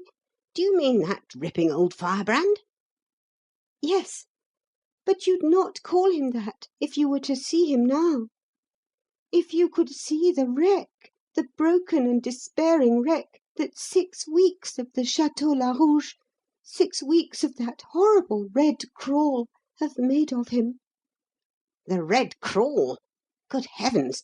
Then that letter, that appeal for help—" "Came from him," she finished excitedly. "It was he who was to have met you here to-night, Mr. Cleek. This house is one he owns. He thought he might with safety risk coming here, but he can't. He can't. He knows now that there is danger for him everywhere, that his every step is tracked, that the snare which is about him has been about him unsuspected for almost a year, that he dare not, absolutely dare not, appeal to the French police, and that if it were known he had appealed to you, he would be a dead man inside of 24 hours. And not only dead, but disgraced. Oh, Mr. Cleek!"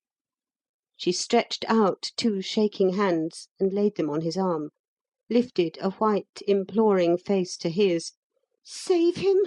Save that dear broken old man! Ah, think, think! They are our friends, our dear country's friends, these French people. Their welfare is our welfare, ours is theirs. Oh, help him, save him, Mr. Cleek, for his own sake, for mine, for France. Save him and win my gratitude for ever." "That is a temptation that would carry me to the ends of the earth, Miss Lorne. Tell me what the work is, and I will carry it through. What is this incomprehensible thing of which both you and Baron de Carjorac have spoken, this thing you allude to as the Red Crawl?" She gave a little shuddering cry, and fell back a step, covering her face with both hands. "Oh," she said, with a shiver of repulsion, "it is loathly, it is horrible, it is necromancy beyond belief. Why, oh, why were we ever driven to that horrible Château Larouge? Why could not fate have spared the Villa de Carjorac? It could not have happened then." Villa de Carjorac? That was the name of the Baron's residence, I believe. I remember reading in the newspapers some 5 or 6 weeks ago that it was destroyed by fire, which originated, nobody knew how, in the apartments of the late Baroness in the very dead of the night. I thought at the time it read suspiciously like the work of an incendiary, although nobody hinted at such a thing. The Château Larouge I also have a distinct memory of as an old historic property in the neighbourhood of Saint Cloud. Speaking from past experience, I know that, although it is in such a state of decay, and supposed to be uninhabitable, it has, in fact, often been occupied at a period when the police and the public believed it to be quite empty. Gentlemen of the Apache persuasion have frequently made it a place of retreat. There is also an underground passage executed by those same individuals which connects with the Paris sewers. That, too, the police are unaware of. What can the ruined Château Larouge possibly have to do with the affairs of the Baron de Carjorac, Miss Lorne, that you connect them like this?" "They have everything to do with them, everything. The château is no longer a ruin, however. It was purchased, rebuilt, refitted by the Comtesse Suzanne de la Tour, Mr. Cleek, and she and her brother live there. So do we, Athalie, Baron de Carjorac, and I.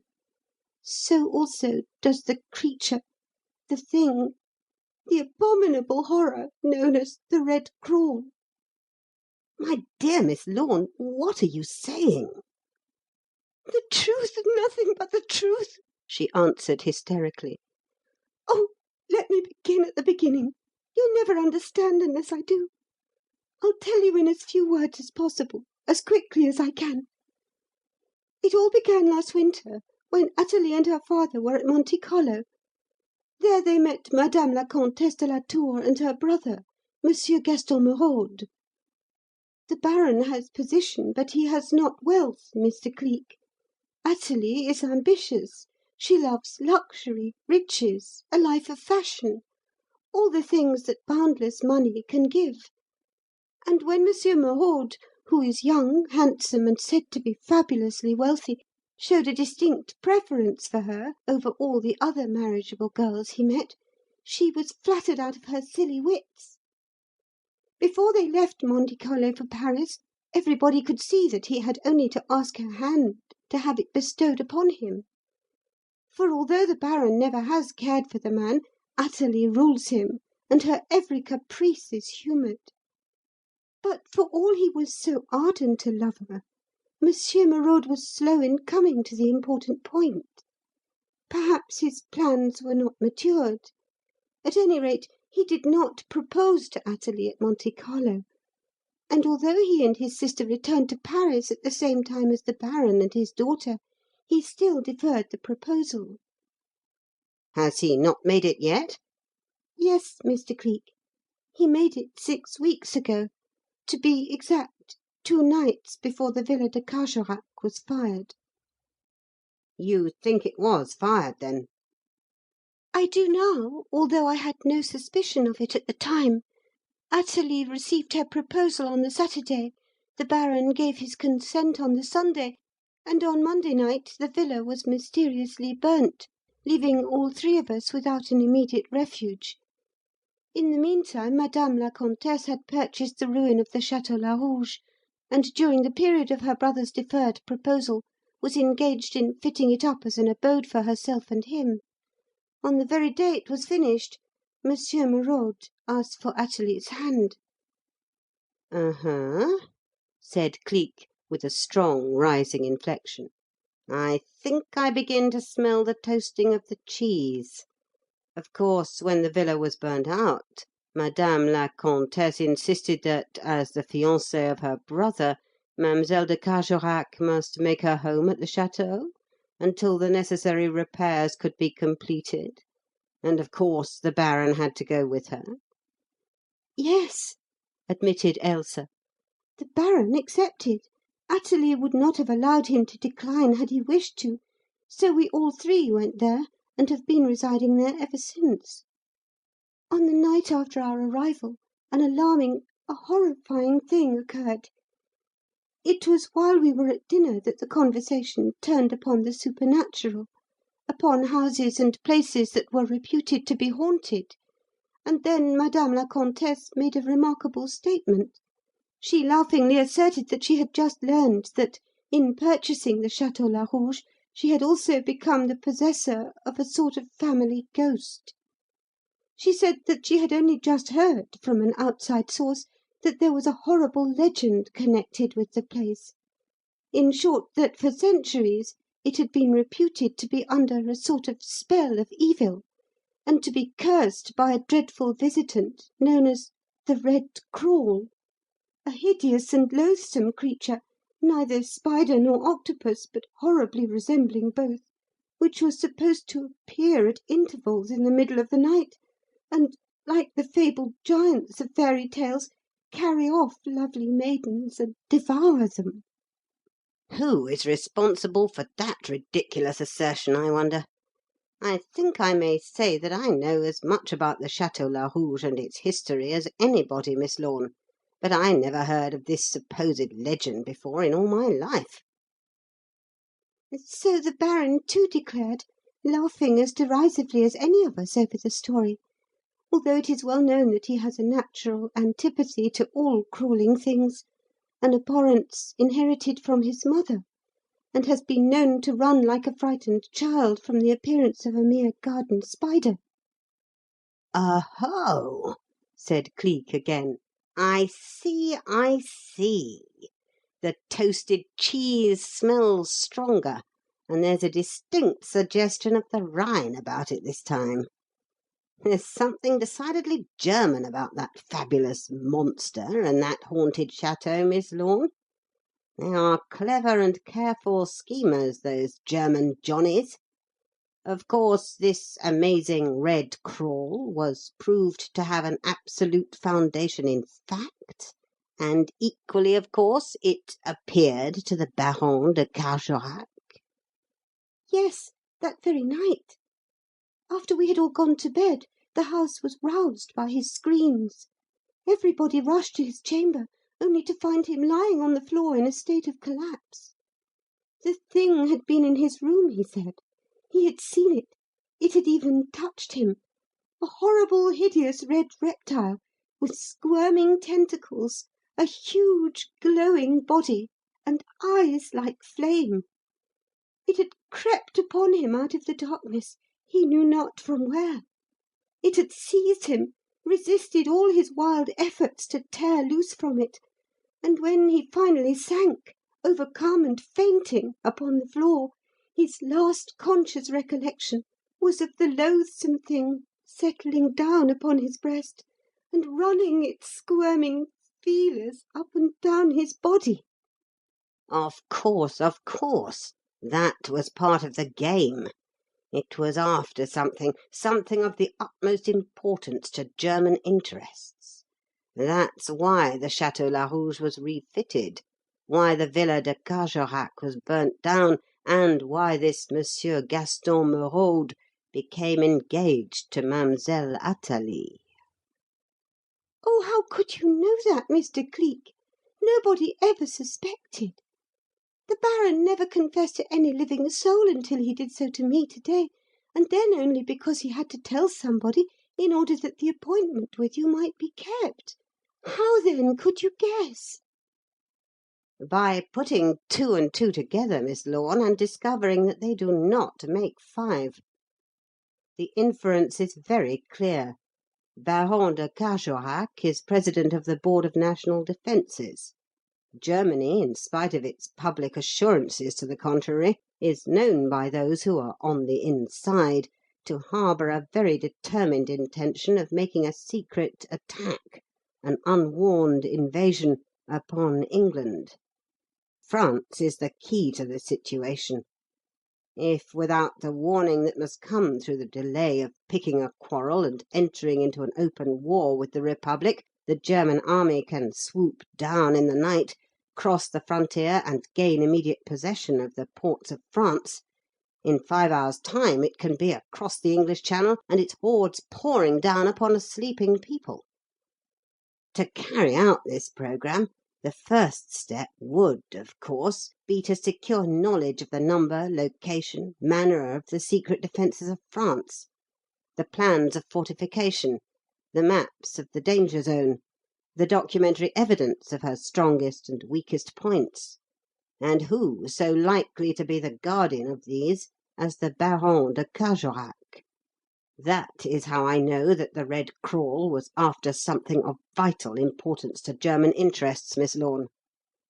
That he got it I know from the fact that the Baron, while hinting at disgrace and speaking of peril to his own life, dared not confide in the French authorities and ask the assistance of the French police. Moreover, if the Red Crawl had failed to secure anything, the Baron, with his congenital loathing of all crawling things, would have left the Château Larouge immediately." "Oh, to think that you guessed it so easily, and it was all such a puzzle to me. I could not think, Mr. Cleek, why he did remain, why he would not be persuaded to go, although every night was adding to the horror of the thing, and it seemed clear to me that he was going mad. Of course, Madame la Comtesse and her brother tried to reason him out of what he declared, tried to make him believe that it was all fancy, that he did not really see the fearful thing. It was equally in vain that I myself tried to persuade him to leave the place before his reason became unsettled. Last night—" She paused, shuddered, put both hands over her face, and drew in a deep breath. "Last night I, too, saw the Red Crawl, Mr. Cleek. I, too." "You, Miss Lorne?" "Yes. I made up my mind that I would, that, if it existed, I would have absolute proof of it. The Countess and her brother had scoffed so frequently, had promised the Baron so often that they would set a servant on guard in the corridor to watch, and then had said so often to poor, foolish, easily persuaded Athalie that it was useless doing anything so silly, as it was absolutely certain that her father only imagined the thing, that I determined to take the step myself, unknown to any of them. After everybody had gone to bed, I threw on a loose dark gown, crept into the corridor, and hid in a niche from which I could see the door of the Baron's room. I waited until after midnight, long after, and then... Calm yourself, Miss Lorne. Then the thing appeared, I suppose. Yes, but not before something equally terrible had happened. I saw the door of the Countess's room open. I saw the Countess herself come out, accompanied by the man who, up till then, I had believed, like everybody else, was her brother. And who is not her brother after all? No, he is not. Theirs is a closer tie. I saw her kiss him. I saw her go with him to an angle of the corridor, lift a rug, and raise a trap in the floor. Hello, hello! Ejaculated Cleek. Then she, too, knows of the passage which leads to the sewers. Clearly, then, this Countess de la Tour is not what she seems when she knows secrets that are known only to the followers of... Well, never mind. Go on, Miss Lorne, go on. You saw her lift that trap, and what then? Then there came up out of it, oh, the most loathsome-looking creature I ever saw. A huge, crawling, red shape that was like a blood-red spider, with the eyes, the hooked beak, and the writhing tentacles of an octopus. It made no sound, but it seemed to know her, to understand her, for when she waved her hand toward the open door of her own room, it crawled away, and, obeying that gesture, dragged its huge bulk over the threshold and passed from sight.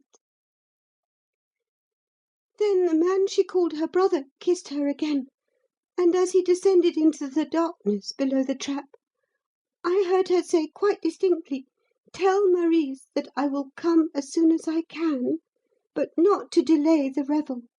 If I am compelled to forego it tonight, there shall be a wilder one tomorrow, when Clodoche arrives.'" Clodoche! By Jupiter! Cleek almost jumped as he spoke. Now I know the lay. No, don't ask me anything yet. Go on with the story, please. What then, Miss Lorne? What then? Then the man below said something which I could not hear, something to which she answered in these words: "No, no, there is no danger. I will guard it safely, and it shall go into no hands but Clodoche's. He and Count von Hetzler will be there about midnight tomorrow to complete the deal and pay over the money. Clodoche will want the fragment, of course, to show to the Count as a proof that it is the right one, as an earnest of what the remainder is worth. And you must bring me that remainder without fail, Gaston. You hear me? Without fail. I shall be there at the rendezvous, awaiting you, and the thing must be in our hands when von Hetzler comes. The thing must be finished tomorrow night, even if you and Serpice have to throw all caution to the winds and throttle the old fool." Then, as if answering a further question, she laughingly added, "Oh, get that fear out of your head. I'm not a bat to be caught napping. I'll give it to no one but Clodoche, and not even to him until he gives the secret sign." And then, Mr. Cleek, as she closed the trap, I heard the man call back to her "Good night," and give her a name I had not heard before. We had always supposed that she had been christened Suzanne, but as that man left, he called her... I know before you tell me. Margot, interjected Cleek. I guessed the identity of this Countess de la Tour from the moment you spoke of Clodoche and that secret trap. Her knowledge of those two betrayed her to me. Clodoche is a renegade Alsatian, a spy in the pay of the German government. and an old habitué of the Inn of the Twisted Arm, where the Queen of the Apaches and her pals hold their frequent revels. I can guess the remainder of your story now. You carried this news to the Baron de Carjorac, and he, breaking down, confessed to you that he had lost something." Yes, yes, a dreadful something, Mr. Cleek. The horrible thing that has been making life an agony to him ever since.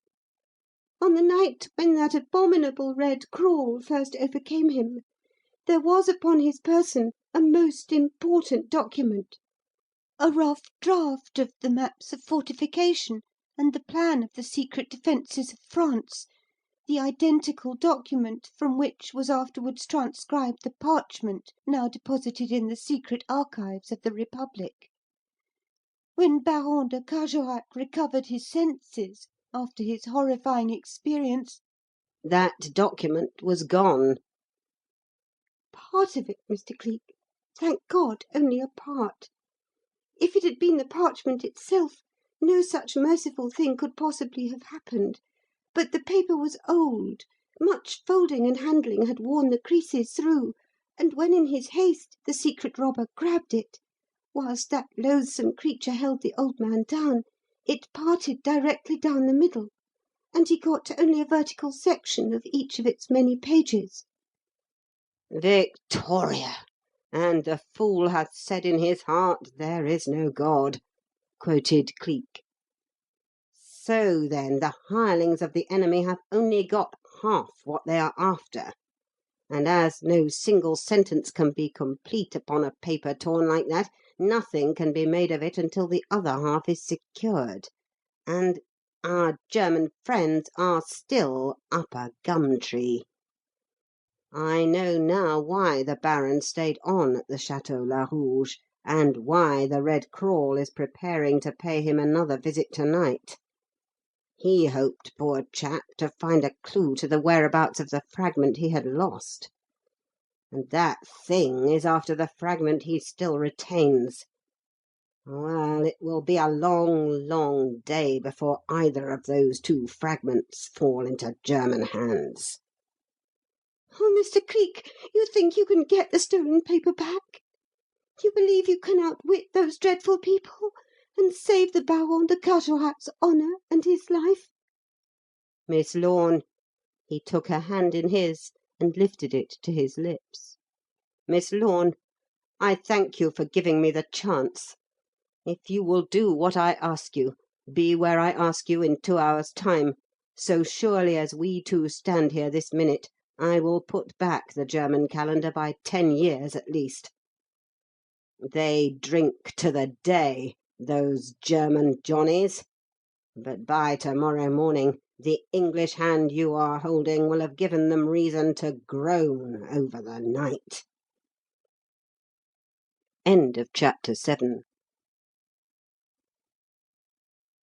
Chapter VIII. It was 11:30.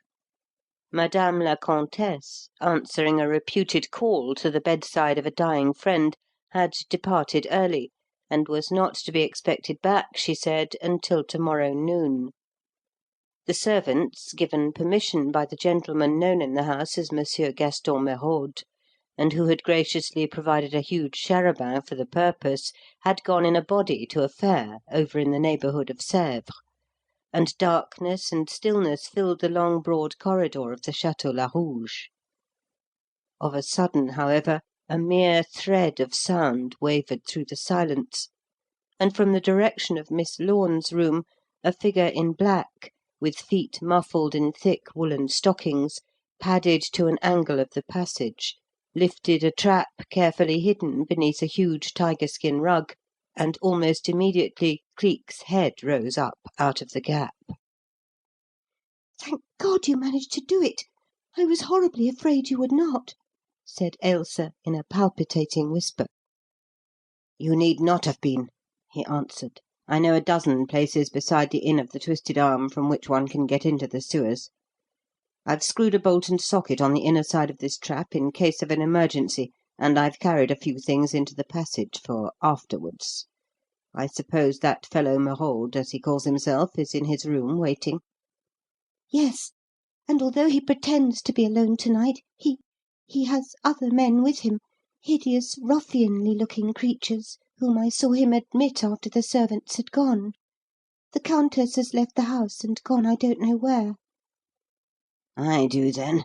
Make certain she's at the Twisted Arm, waiting, first, for the coming of Clodoche, and second, for the arrival of this precious Merode with the remaining half of the document.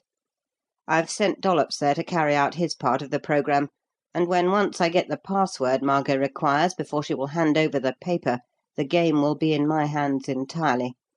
They are desperate to night, Miss Lorne, and will stop at nothing, not even murder. There, the rug's replaced. Quick, lead me to the Baron's room. There's not a minute to waste."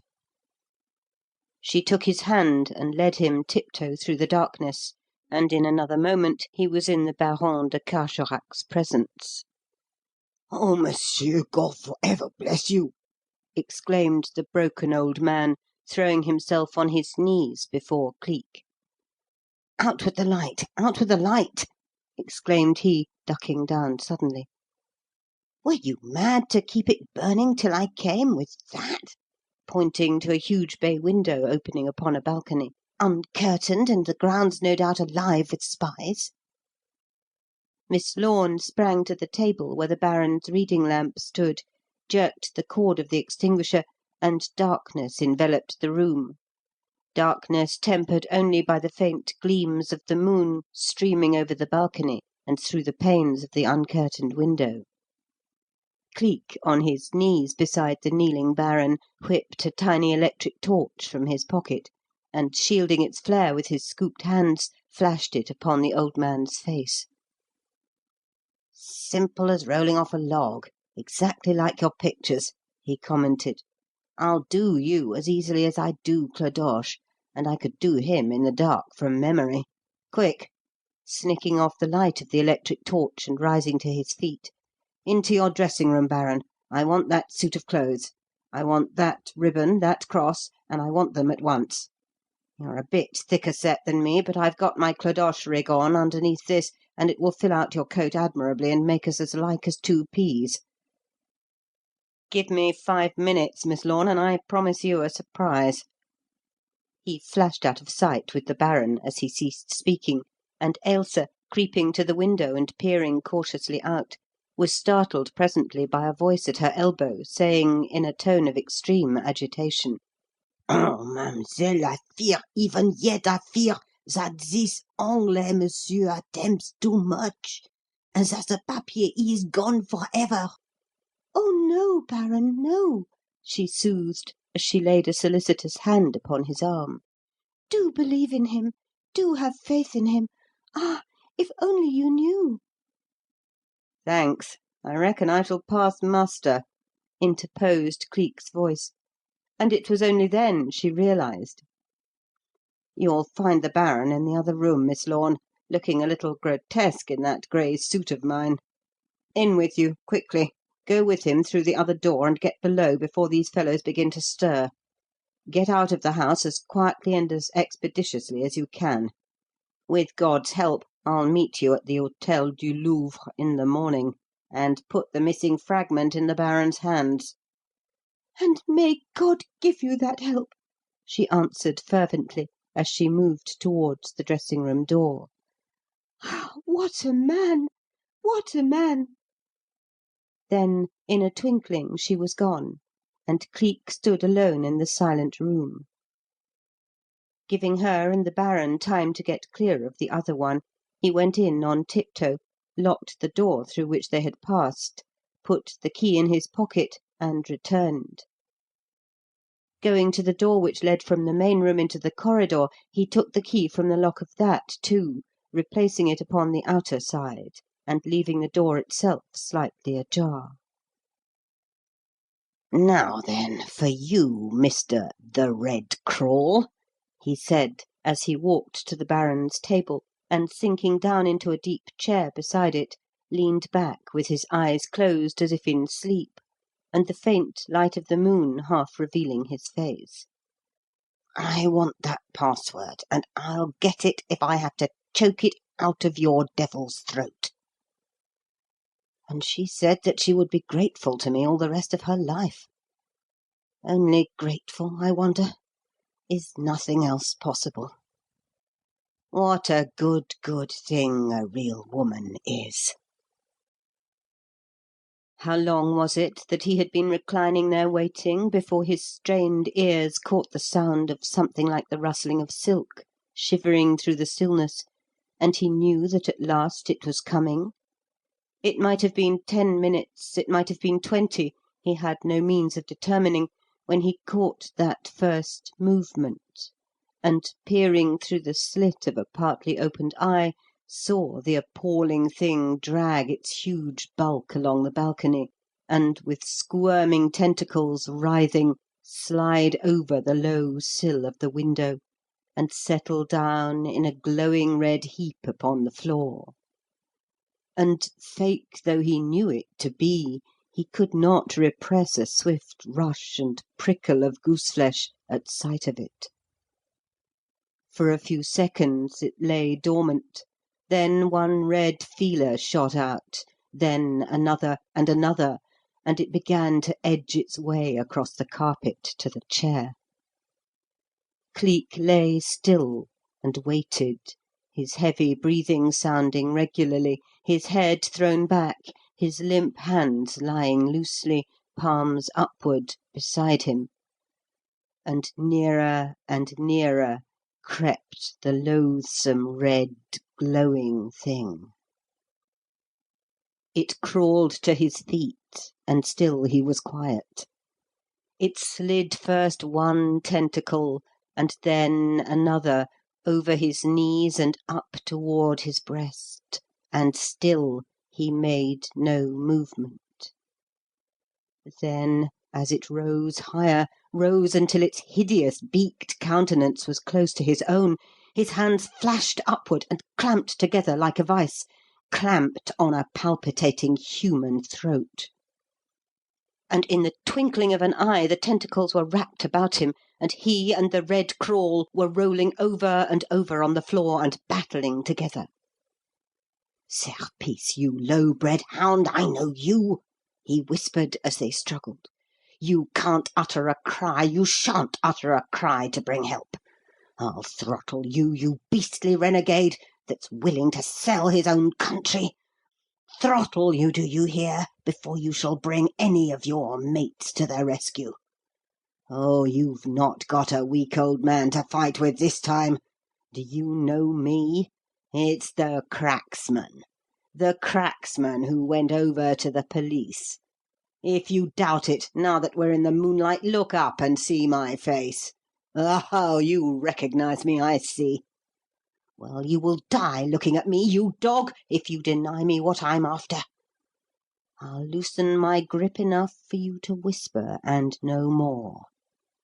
Now, what's the password that Clodoche must give to Margot tonight at the Twisted Arm? Tell me what it is. If you want your life, tell me what it is." "I'll see you dead first," came in a whisper from beneath the hideous mask. Then, as Cleek's fingers clamped tight again and the battle began anew, one long, thin arm shot out from amongst the writhing tentacles, one clutching hand gripped the leg of the table, and with a wrench and a twist brought it crashing to the ground with a sound that a deaf man might have heard. And in an instant there was pandemonium. A door flung open and, clashing heavily against the wall, sent an echo reeling along the corridor. Then came a clatter of rushing feet. A voice cried out excitedly, "Come on! Come on! He's had to kill the old fool to get it!" And Cleek had just time to tear loose from the shape with which he was battling, and dodge out of the way when the man Merode lurched into the room with half a dozen Apaches tumbling in at his heels. "Serpice!" he cried, rushing forward as he saw the gasping red shape upon the floor. "Serpice, mon Dieu, what is it?" "The cracksman!" he gulped. "Cleek! The cracksman who went against us! Catch him! Stop him!" "The cracksman!" howled out Merode, twisting round in the darkness and reaching blindly for the haft of his dirk. Nom de Dieu! Where? And almost before the last word was uttered, a fist like a sledge-hammer shot out, caught him full in the face, and he went down with a whole smithy of sparks flashing and hissing before his eyes. "There!" answered Cleek, as he bowled him over. "Gentlemen of the sewers, my compliments. You'll make no short cut to the Twisted Arm to-night." Then, like something shot from a catapult, he sprang to the door, whisked through it, banged it behind him, turned the key, and went racing down the corridor like a hare. "It must be sheer luck now," he panted as he reached the angle and, kicking aside the rug, pulled up the trap. "They'll have that door down in a brace of shakes and be after me like a pack of ravening wolves. The race is to the swift this time, gentlemen, and you'll have to take a long way round if you mean to head me off." Then he passed down into the darkness, closed the trap-door after him, shot into its socket the bolt he had screwed there, flashed up the light of his electric torch, and, without the password, turned toward the sewers and ran and ran and ran. End of chapter 8.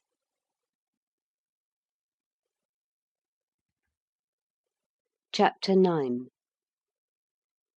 It lacked but a minute of the stroke of 12, and the revels at the Twisted Arm, wild at all times but wilder to-night than ever, were at their noisiest and most exciting pitch. And why not? It was not often that Margot could spend a whole night with her rapscallion crew, and she had been here since early evening, was to remain here until the dawn broke grey over the housetops, and the murmurs of the workaday world awoke anew in the streets of the populous city. It was not often that each man and each abandoned woman present knew to a certainty that he or she would go home through the mists of the grey morning with a fistful of gold that had been won without labour or the taking of any personal risk. And to-night the half of 400,000 francs was to be divided among them. No wonder they had made a carnival of it, and tricked themselves out in gala attire. No wonder they had brought a paste tiara and crowned Margot. Margot, who was in flaming red to-night, and looked a devil's daughter indeed, with her fire-like sequins and her red ankles twinkling, as she threw herself into the thick of the dance, and kicked and whirled and flung her bare arms about to the lilt of the music and the fluting of her own happy laughter. Per Bacco, the devil's in her tonight, grinned old Marise, the innkeeper, from her place behind the bar, where the lid of the sewer trap opened. She has not been like it since the cracksman broke with her, Toinette. But that was before your time, ma fille. Mother of the heavens, but there was a man for you. There was a king that was worthy of such a queen. Name of disaster that she could not hold him, that the curse of virtue sapped such a splendid tree, and that she could take up with another after him. "Why not?" cried Toinette, as she tossed down the last half of her absinthe and twitched her flower-crowned head. A kingdom must have a king, ma mère. And Dieu, but he is handsome, this Monsieur Gaston Merode. And if he carries out his part of the work tonight, he will be worthy of the homage of all. "If he carries it out, if!" exclaimed Marise, with a lurch of the shoulders and a flirt of her pudgy hand. Soul of me, that's where the difference lies. Had it been the cracksman, there would have been no if. It was done as surely as he attempted it. Name of misfortune! I had gone into a nunnery had I lost such a man. But she... The voice of Margot shrilled out and cut into her words. Absinthe, Marise, absinthe for them all, and set the score down to me, she cried. Drink up, my bonny boys, drink up, my loyal maids, drink, drink till your skins will hold no more. No one pays tonight but me. They broke into a cheer, and bearing down in a body upon Marise, threw her into a fever of haste to serve them. "To Margot!" they shouted, catching up the glasses and lifting them high. "Vive la reine des Apaches! Vive la compagnie! To Margot! To Margot!" She swept them a merry bow, threw them a laughing salute, and drank the toast with them. "Messieurs, my love, mesdames et mamselles, my admiration!" she cried, with a ripple of joy-mad laughter. "To the success of the Apaches, to the glory of 400,000 francs, and to the quick arrival of Serpice and Gaston." Then, her upward glance catching sight of the musicians sipping their absinthe in the little gallery above, she flung her empty glass against the wall behind them, and shook with laughter as they started in alarm and spilled the green poison when they dodged aside. "Another dance, you dawdlers!" she cried. "Does Marise pay you to sit there like mourners? Strike up, you mummies, or you pay yourselves for what you drink tonight. Soul of desire!" as the musicians grabbed up their instruments, and a leaping, lilting, quick-beating air went rollicking out over the hubbub. "A quadrille, you angels of inspiration! Partners, gentlemen, partners, ladies! A quadrille, a quadrille!" They set up a many-throated cheer, and flocked out with her upon the floor. And in one instant feet were flying, skirts were whirling, laughter and jest mingling with waving arms and kicking toes, and the whole place was in one mad riot of delirious joy. And in the midst of this there rolled up suddenly a voice crying as from the bowels of the earth, "Hola! Hola! La! La! Loi!"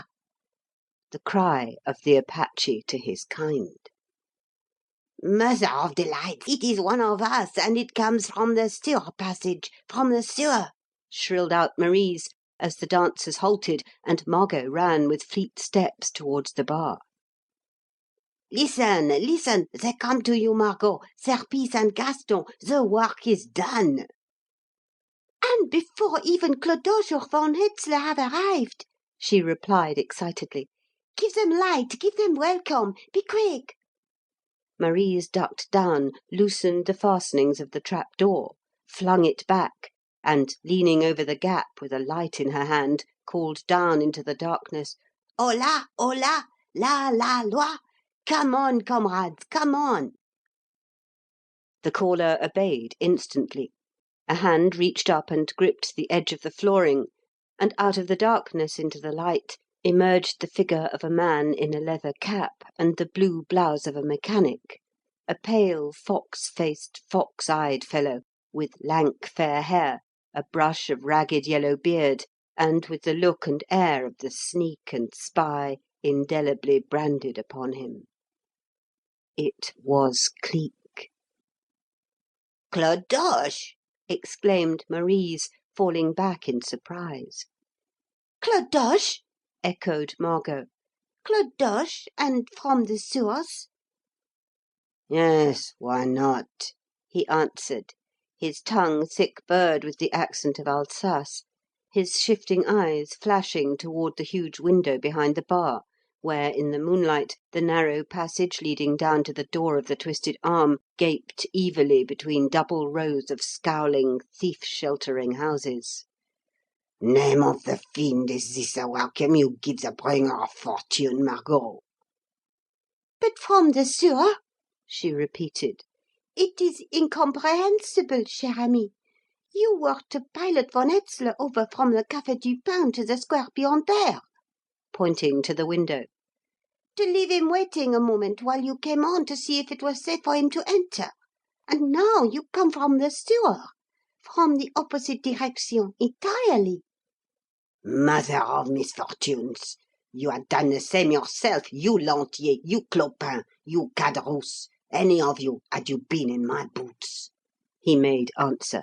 "I stole a leaf from your own book earlier in the evening, garroted a fellow with jewels on him in the Rue Noire, near the market-place, and nearly got into the stone bottle for doing it.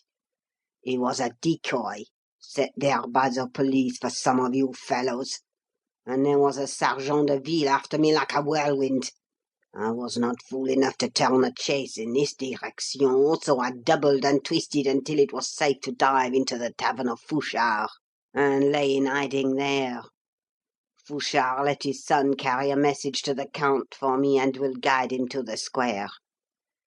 When it grew near the time to come, Fouchard let me down into the sewer passage from there. Get on with your dance. Silence is always suspicious. And absinthe, Marise. Have Gaston and Serpice arrived yet with the rest of the document, Margot la Reine? Not yet, she answered, but one may expect them at any minute. Where is the fragment we already possess? Here, tapping her bodice and laughing. Tenderly shielded, mon ami. And why not? Who would not mother a thing that is to bring one 400,000 francs? Let me see it. It must be shown to the Count, remember. He will take no risks. Come not one step beyond the square until he is certain that it is the paper his government requires. Let me have it. Let me take it to him, quick. She waved aside airily the hand he stretched toward her, and danced into the thick of the resumed quadrille. "Ah, no, no, no!" she laughed, as he came after her. "The conditions were of your own making, chère amie. We break no rules even among ourselves." Soul of a fool! But if the Count comes to the square, he is due there now, mignonne. And I am not there to show him the thing. Margot, for the love of God, let me have the paper. Let me have the sign, the password. Cleek snapped at a desperate chance because there was nothing else to do, because he knew that at any moment now the end might come. When the purse will not open, slit it, he hazarded desperately, choosing on the off chance of its correctness the password of the Apache. It is not the right one. It is by no means the right one, she made reply, backing away from him suddenly, her absinthe-brightened eyes deriding him, her absinthe-sharpened laughter mocking him. Your thoughts are in the bois, chère amie. What is the password of the Brotherhood to the cause of Germany, stupid? It is not right. No, no, it is not right. The cause of Germany. At the words the truth rushed like a flash of inspiration across Cleek's mind. The cause of Germany! What a dolt he was not to have thought of that before. There was but one phrase ever used for that among the Kaiser's people, and that phrase— "Ha! To the day!"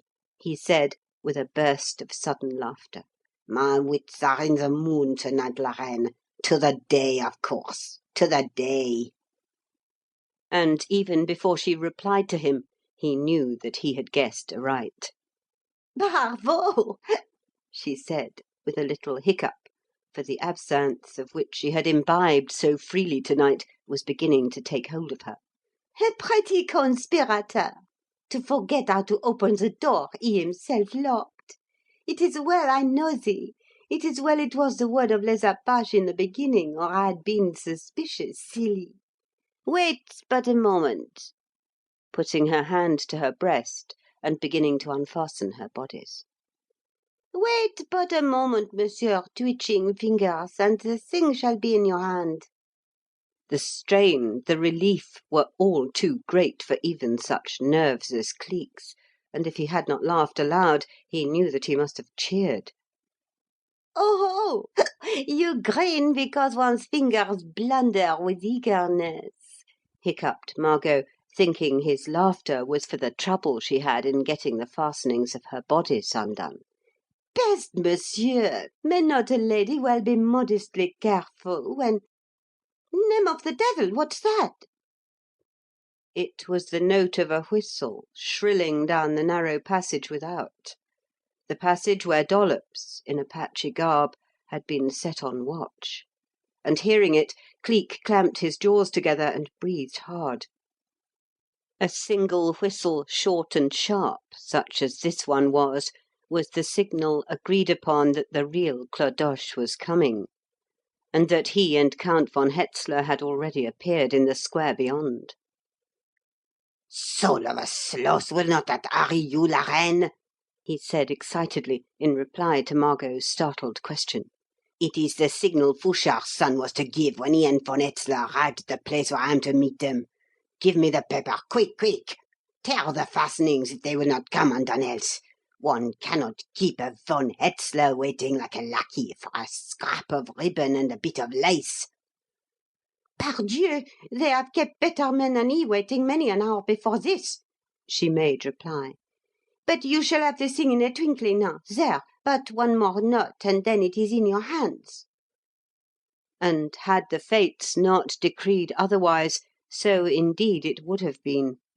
But then, just then, when another second would have brought the paper into view, another moment seen it shut tight in the grip of his itching fingers, disaster came and blotted out his hopes. Without hint or warning, without sign or sound to lessen the shock of it, the trapdoor behind the bar flew up and backward, with a crash that sent Marise and her assistants darting away from it in shrieking alarm. A babel of excited voices sounded, a scurry of rushing feet scuffled and flashed along the shaking floor, and Merode and his followers tumbled helter-skelter into the room. Cleek, counting on the bolt which kept them from entering the passage from the corridor of the Château Larouge, forcing them to take a long roundabout journey to the Twisted Arm, had not counted on their shortening that journey by entering the passage from Fouchard's tavern, doing, in fact, the very thing which he had declared to Margot he himself had done. And lo, here they were, howling and crowding about him, dirks in their hands and devils in their eyes and hearts, and the paper not his yet. A clamour rose as they poured in, the dancers ceased to dance, the music ceased to play, and Margot, shutting a tight clutch on the loosened part of her half-unfastened bodice, swung away from Cleek's side and flew in a panic to Merode. "Gaston!" she cried, knowing from his wild look and the string of oaths and curses his followers were blurting out that something had gone amiss. "Gaston, mon coeur! Name of disaster! What is wrong?" "Everything is wrong!" he flung back excitedly. "That devil, that renegade, that fury Cleek, the cracksman, is here. He came to the rescue, came out of the very skies, and all but killed Serpice." "Cleek!" 50 shrill voices joined Margot's in that screaming cry. 50 more dirks flashed into view. "Cleek in France? Cleek! Where is he? Which way did he go? Where's the knocker? Where? Where?" "Here, if anywhere." "Here?" "Yes, unless you've been fooled and let him get away. He knows about the paper and is after it, Margot. And if anyone has come up from the sewers within the past 20 minutes—" They knew. They grasped the situation instantly, and a roar of excited voices yelled out, "Clodoche! Clodoche! Clodoche!"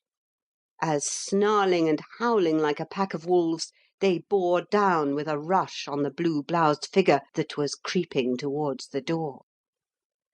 But as they sprang, it sprang also. It was neck or nothing now. Cleek realised it, and throwing himself headlong over the bar, clutched frantically at the lever which he knew controlled the flow of gas, jammed it down with all his strength, shut off the light, and grabbing up a chair sent it crashing through the window. The crowd surged on towards the wrecked bar with a yell, surged from all directions, and then abruptly stopped and huddled together in one. For the sudden flashing down of the darkness within had made more prominent the moonlighted passage without, and there, scuttling away in alarm from this sudden uproar and the outward flying of that hurled chair, a figure which but a moment before had come skulking to the window, could now be seen. "There he goes! There! There!" shrilled out a chorus of excited voices as the yellow-bearded, blue-bloused figure came into view. "After him! Catch him! Knife him!" In an instant they were at the door, tumbling out into the darkness, pouring up the passage in hot pursuit. And it was at that moment the balance changed again. Those who were in the front rank of the pursuers were in time to see a lithe, thin figure, dressed as one of their own kind, spring up in the path of that other figure, jump on it, grip it, clap a huge square of sticky brown paper over the howling mouth of it, and bear it, struggling and kicking, to the ground. In another second they too were upon it, swarming over it like rats, and digging and hacking at it with their dirks. And so they were still hacking at it, although it had long since ceased to move, or to make any sound, when Merode came up and called them to a halt. "Drag it inside. Let Margot have a thrust at it. It is her right. Pull off the dog's disguise and bring me the plucky one that captured him. He shall have absinthe enough to swim in, the little king. Off with it all, l'enchère. First the plaster, that's right. Now the wig and beard, and after that... What's that you say? The beard is real? The hair is real? They will not come off? Name of the devil, what are you saying?" "The truth, mon roi, the truth, mother of disasters. It is not the cracksman. It is the real Clodoche we have killed." For one moment a sort of panic held them, swayed them, befogged the brains of them. Then, of a sudden, Merode howled out, Get back! The fellow's in there still!" and led a blind race down the passage to the bar where they had seen Cleek last. It was still in darkness, but an eager hand gripping the lever turned on the gas again, and matches everywhere were lifted to the jets. And when the light flamed out and the room was again ablaze, they knew that they might as well hope to call back yesterday as dream of finding Cleek again. For there on the floor, her limp hands turned palms upward, a chloroformed cloth folded over her mouth and nose, lay in a deep stupor the figure of Margot, her bodice torn wide open, and the paper for ever gone. It was 5 minutes later when the Count von Hetzler, crouching back in the shadow of the square and waiting for the return of Clodoche, heard a dull whirring sound that was unmistakably the purr of a motor throb through the stillness, and, leaning forward, saw an automobile whirl up out of the darkness, cut across the square, and dash off westward like a flash. Yet in the brief instant it took to go past the place where he waited, there was time for him to catch the sharp click of a lowered window, see the clear outlines of a man's face looking out, and to hear a voice from within the vehicle speak. "Herr Count," it said in clear, incisive tones, "a positively infallible recipe for the invasion of England. Wait until the Channel freezes, and then skate over. Good night." "One for his knob, that, governor, my hat, yes," said Dollops, with a shrill laugh, as he stuck a red head and a face all shiny with cocoa butter and half-removed grease paint out of the window; and despite the fact that the swift pace of the automobile had already carried it far past the place where the Count had been in hiding, made a fan of his 5 fingers and his snub nose. Oh, mother uver, did you see him, sir? Bunked back in his hole like somebody had given him the hook, and cleared the blessed stage before the eggs began to fly. I don't think them Germans'll be sitting on the steps of St. Paul's this year, sir, not them." Cleek laughed, and, ordering the boy to shut down the window and get on with the work of changing his clothes, set about doing the same thing himself. "I suppose you know, you clever little monkey, that I should have been floating down the Seine with a slit throat and enough lead in me to sink a barrel by this time, if it hadn't been for you," he said, as he pushed the outward semblance of Clodoche into the kit bag and began to get into ordinary civilian's dress as expeditiously as possible. "If you had slipped up, if you had been 1/2 minute late, or if that fellow had had the chance to make one cry before you covered his mouth—" "Please, sir, don't!" interposed Dollops, with a sort of shiver. "If anything had happened to you, governor—" then stopped short, and made a sound as if he were swallowing something, and then grew very, very still. Cleek looked at him out of the corner of his eye, moved in spite of himself, hesitated a moment, and then, obeying an impulse, leaned over and gently tapped him on the shoulder. "Dollops, shake hands," he said. "Sir?" "Shake hands." "Gawd, governor, you don't never mean that, sir?" "Shake hands," said Cleek for the third time. "Do you know, you little monkey, that you're the only soul in all God's world that could ever muster up a tear for me? Thank you, my lad. You're a brick." Then gripped the grimy hand that was reached out with a sort of awe, wrung it heartily, patted the astonished boy on the shoulder, and fell to whistling merrily as he went on with his dressing. "Sir, you do lick me, you fair do," said Dollops, laughing unsteadily, and drawing his sleeve across his eyes. "After what you've been and went through, a sitting there and whistling as merry as can be, like as if life was all beer and skittles and you hadn't a care in the world." "I haven't for the minute, my lad," said Cleek, with a laugh of utter happiness. "Beer and skittles? Lord, it's all roses, my boy, roses. I've had the good luck to accomplish a thing that's going to give me, well, at least one moment in paradise. And when a man has a prospect like that in view—" His voice trailed off. He laughed again, then fell to whistling once more, noisily, joyously, as if some schoolboy sort of madness was in his blood to-night, and was still whistling when the automobile pulled up sharply in front of the Hôtel du Louvre. End of chapter 9. Chapter 10. By this time he had concluded the alteration in his toilet which was necessary to assure his entrance into the hotel without occasioning comment, and as Dollops had followed suit, they readily passed muster when they alighted for an ordinary English gentleman accompanied by an ordinary English manservant. "What was the charge at the garage?" inquired Cleek of Dollops just previously to alighting.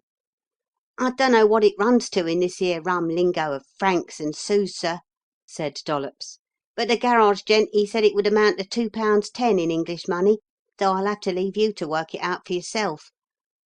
The shover, he said something about poor bores, which I've heard is what you has to give 'em as a tip to themselves, governor, so I promised him £half to stop at t'other end of that passage leading up from the Twisted Arm till he was wanted, sir. Made it a good tip because I wanted him to be there, sure. It would have been a case of nab for us if he hadn't.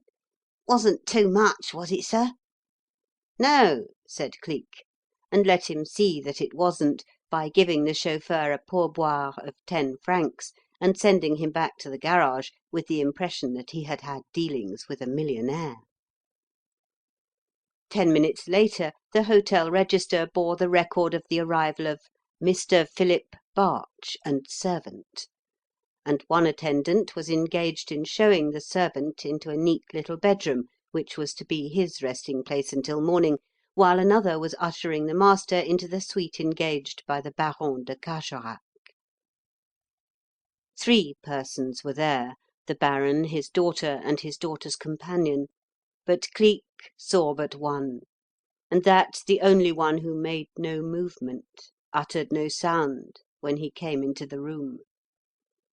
Curiously pale and curiously quiet, she stood with one arm resting on the mantelpiece and the other hanging by her side, looking at him.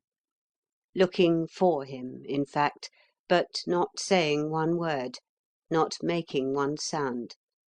That she left wholly to the Baron and his daughter. They, too, maintained, although with an effort, an appearance of composure so long as the hotel servant was present. But in the moment the door closed and the man was gone, An overpowering excitement seized and mastered them. "Monsieur, for the love of God, don't tell me you have failed!" implored the Baron. "I have died 100 deaths of torture and suspense since your card was carried up. But if I am to hear bad news, oh, my country!" "Don't cross bridges, Baron, until you come to them," said Cleek composedly. "I gave Miss Lorne my promise that I would not leave France until I had done what she asked me to do. And I am returning to England to-morrow by the noon boat. I have had an exciting evening, but it has had its compensation. Here is something for you. I had a bit of a fight for it, Baron. Look out that it doesn't get into the wrong hands again." He had taken a small packet of torn papers from his pocket while he was speaking. Now he put it into the Baron's hand, not wholly without a certain sense of gratification, however, in the excitement and delight which the act called forth. For no man is utterly devoid of personal vanity, personal pride in his achievements, and this man was no less human than his kind. He let the tumult of excitement and joy wear itself out. He suffered the Baron's embraces, even the 2 rapturous kisses the man planted upon first one and then the other of his cheeks. He endured Mademoiselle Athalie's exuberant hand-clapping and hand-shaking, and the cyclonic and wholly Gallic manner in which she deported herself, when comparison with the fragments which the Baron had still retained proved beyond all question that these were indeed the missing portions of the all-important document. And not until these things were over did he so much as look at Ailsa Lorne again.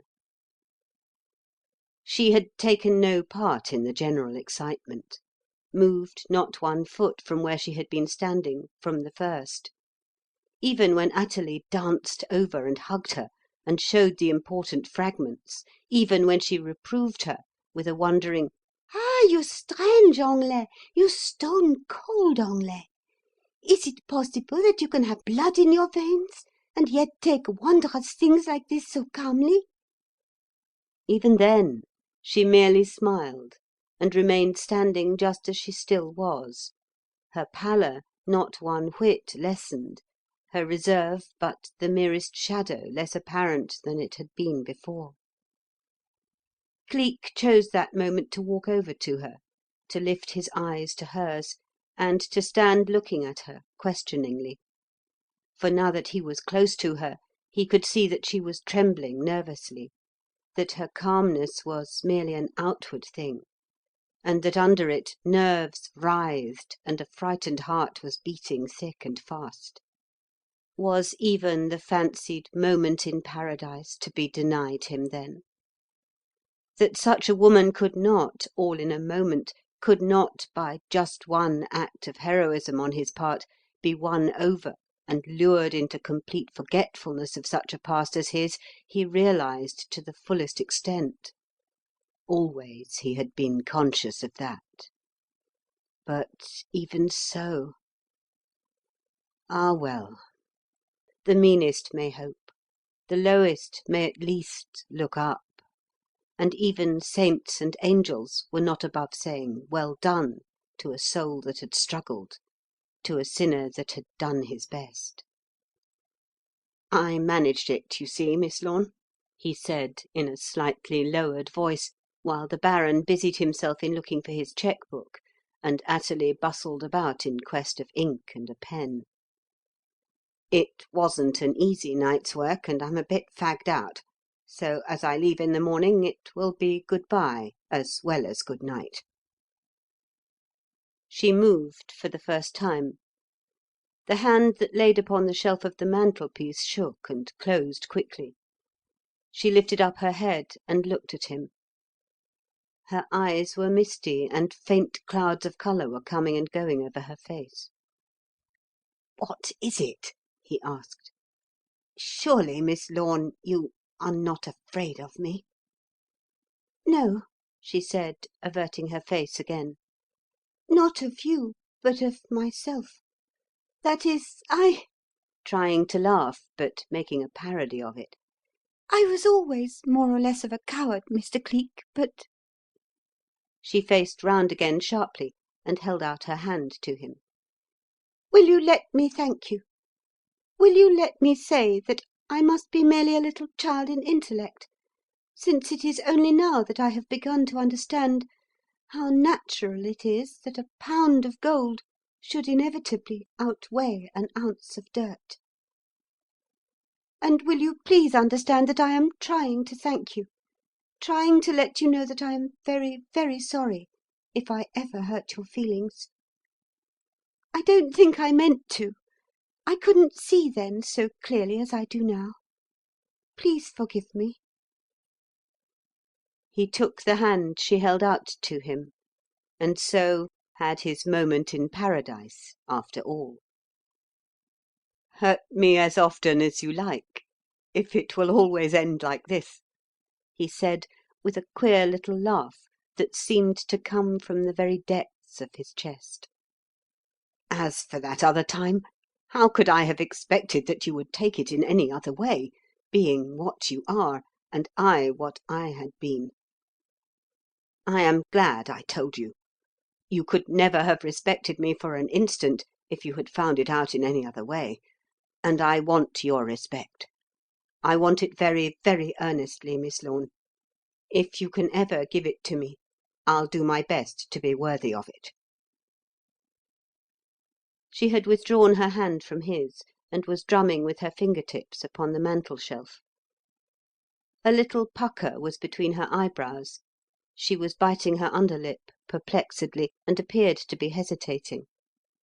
But of a sudden she twitched round her head sharply, and a sweep of red went up over her face. "Shall I show you how much I do respect you, then?" she said. "One may ask of a friend things one would not dream of asking of a mere acquaintance. And so, Mr. Cleek, this night of horror has been too much for me. I know now that I can no longer remain in this position in this dreadful city. I have already resigned my post, and will return to England, and, if I am not too late for it, make an effort to secure the post of governess to Lady Chepstow's little son. I shall start in the morning. Will you play the part of friend and guide, and see me safely across the Channel?" "Do you mean that?" he asked, his face alight, his eyes shining.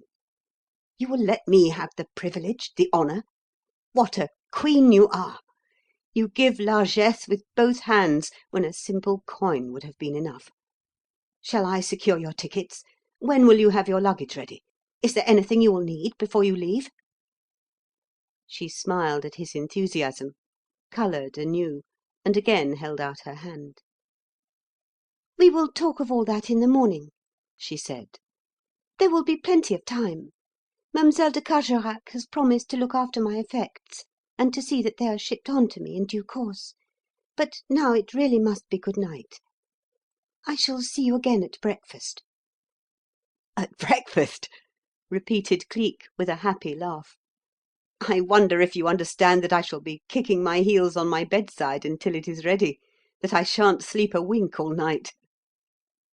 And, as events proved, he came respectably close to living up to that exuberant assertion, merely napping now and again to wake up suddenly and moon for an hour or so, and between periodical inspections of his watch to wonder if God ever made a night so long and slow-dragging as this one.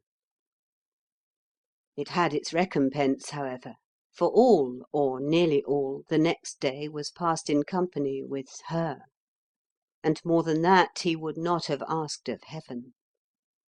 Long before she rose he had made all arrangements for the journey to Calais, and she was not a little gratified, yes, and touched, if the truth must be told, on arriving at the train, to find that he had made no effort to secure accommodations which would compel her to endure his companionship alone from the Gare du Nord to the steamer, but had considerately reserved seats in a compartment containing other travellers, and had done everything in his power to relieve her of any possible embarrassment, and to ensure her all possible comforts.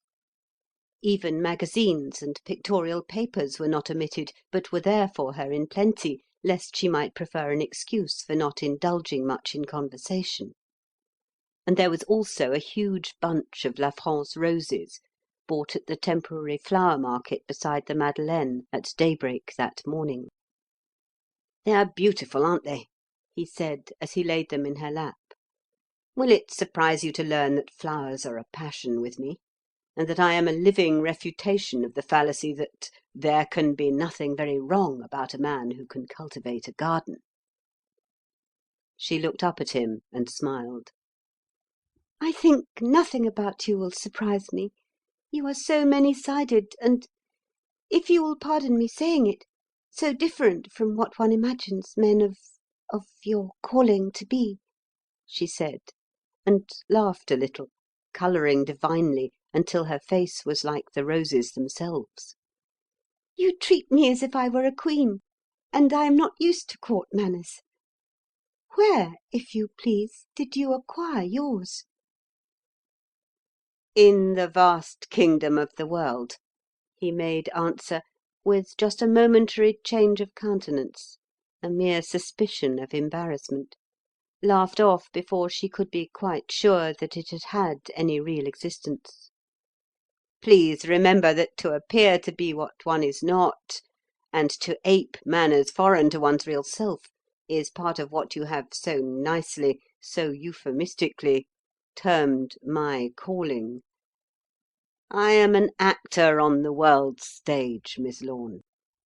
I should be but a very poor one if I could not accommodate myself to many rôles." "If you play them all so well as you do that of the Preux Chevalier, it is no wonder you are a success," she replied gaily, slipping thus into easy conversation with him.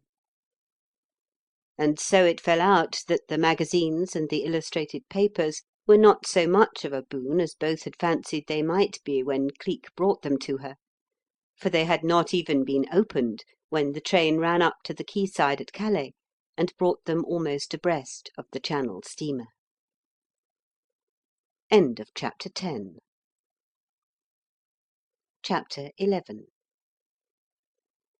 It was not until they were aboard the boat and the shores of France were slipping off into the distance that Miss Lorne saw anything at all of Dollops. As he had travelled down from Paris to Calais in a separate compartment, there had been no opportunity to do so.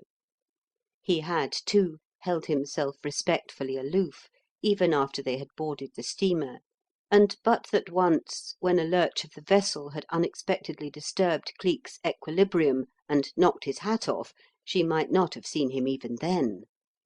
But the manner in which he pounced upon that hat, the tender care with which he brushed it, and the affectionate interest in both voice and eyes when he handed it back and inquired eagerly, "Didn't hurt yourself, Governor, did you, sir?" compelled her to take notice of him, and in doing so to understand the position in which they stood to each other. "You are travelling with a servant?" she inquired. "More than a servant, a devoted henchman, Miss Lorne. They say you can't purchase fidelity for all the money in the world, but I secured the finest brand of it in the universe by the simple outlay of 2 half-crowns. It is the boy of that night on Hampstead Heath, the boy who stood at the turning point. The devil didn't get him, you see. He kept his promise and has been walking the straight road ever since." She turned round and looked at him, realizing more of the man's character in that moment than 100 deeds of bravery, 1,000 acts of gentle courtesy could ever have made her understand.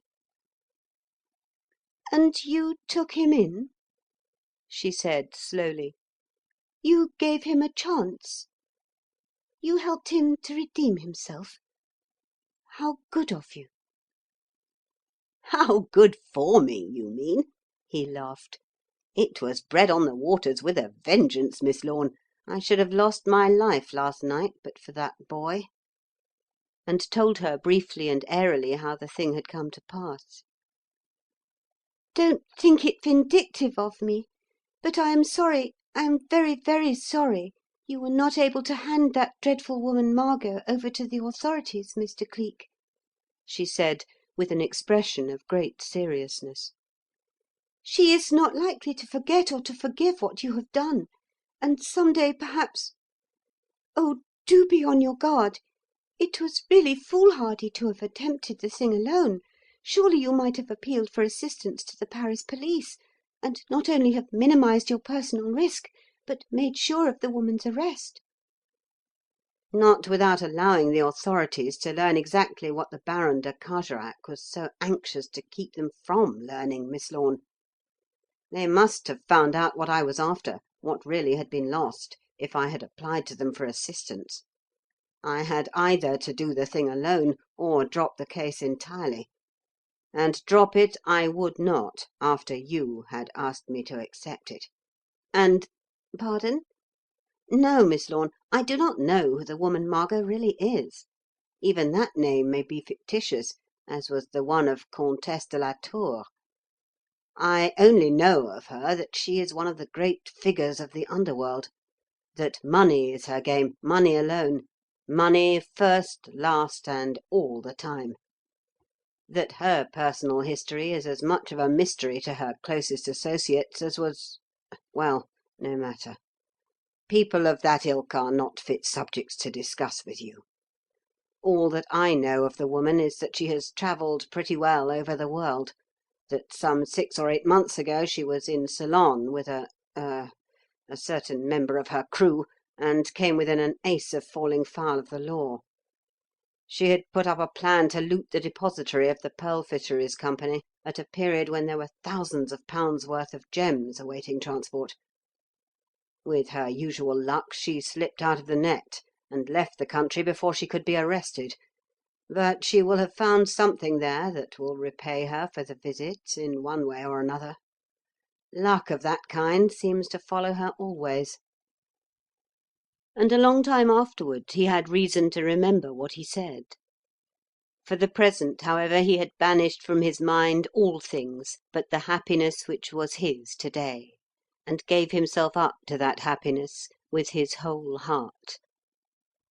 Not once did he again intrude anything that had to do with himself, his exploits, or his future, upon Ailsa's attention, until all the voyage across the Channel, and all the journey from Dover up to London had come to an end.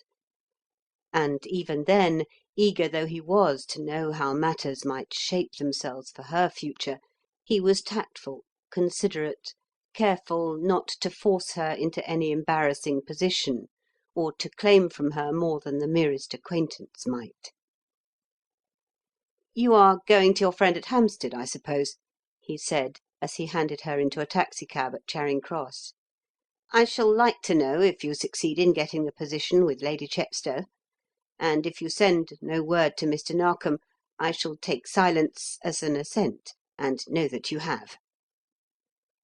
And afterward, when the days grew in number, and late April merged into early May, and no word came, he knew that she had succeeded, and was comforted, thinking of her safely housed, and perhaps in a position more congenial than the last. At any rate, she was in England. She was again in the same land with him, and that of itself was comfort. But other comforts were not wanting. The full glory of tulip time was here. The Yard had no immediate occasion for his services, and time was his to dawdle in the public parks, among the children, the birds, and the flowers. "And Lord, how he do love 'em all, bless his heart!" commented Dollops in confidence to himself, as he bustled about, putting the den in order, watering the plants, and touching lovingly the things that belonged to the master he adored, his daily task when Cleek was in the park and had no need for his services. It was a pleasure to the boy, that service. His whole heart was in it. He resented anything that interfered with it, even for an instant. And as at this particular time he was in the very midst of preparing a small surprise against his master's return, he was by no means pleased when a sharp whirring sound of a telephone bell shrilled out from the adjoining room and called him from his labour of love. "Oh, blow that thing!" A body don't have a minute to call his own since it's been put in," he blurted out disgustedly, and answered the call. "Hello! Yus, this is Captain Burbage's. What? No, he aren't in. Dunno when he will be. Dunno where he is. But if there's any message... I say, who wants him? What? Oh, so help me. You, is it, Mr. Narkom? Yus, it's me, sir, Dollops. What? No, sir. Went out 2 hours ago. Gone to Kensington Palace Gardens. Tulips is in full bloom, and you couldn't hold him indoors with a chain at tulip time, bless his heart. Yes, sir.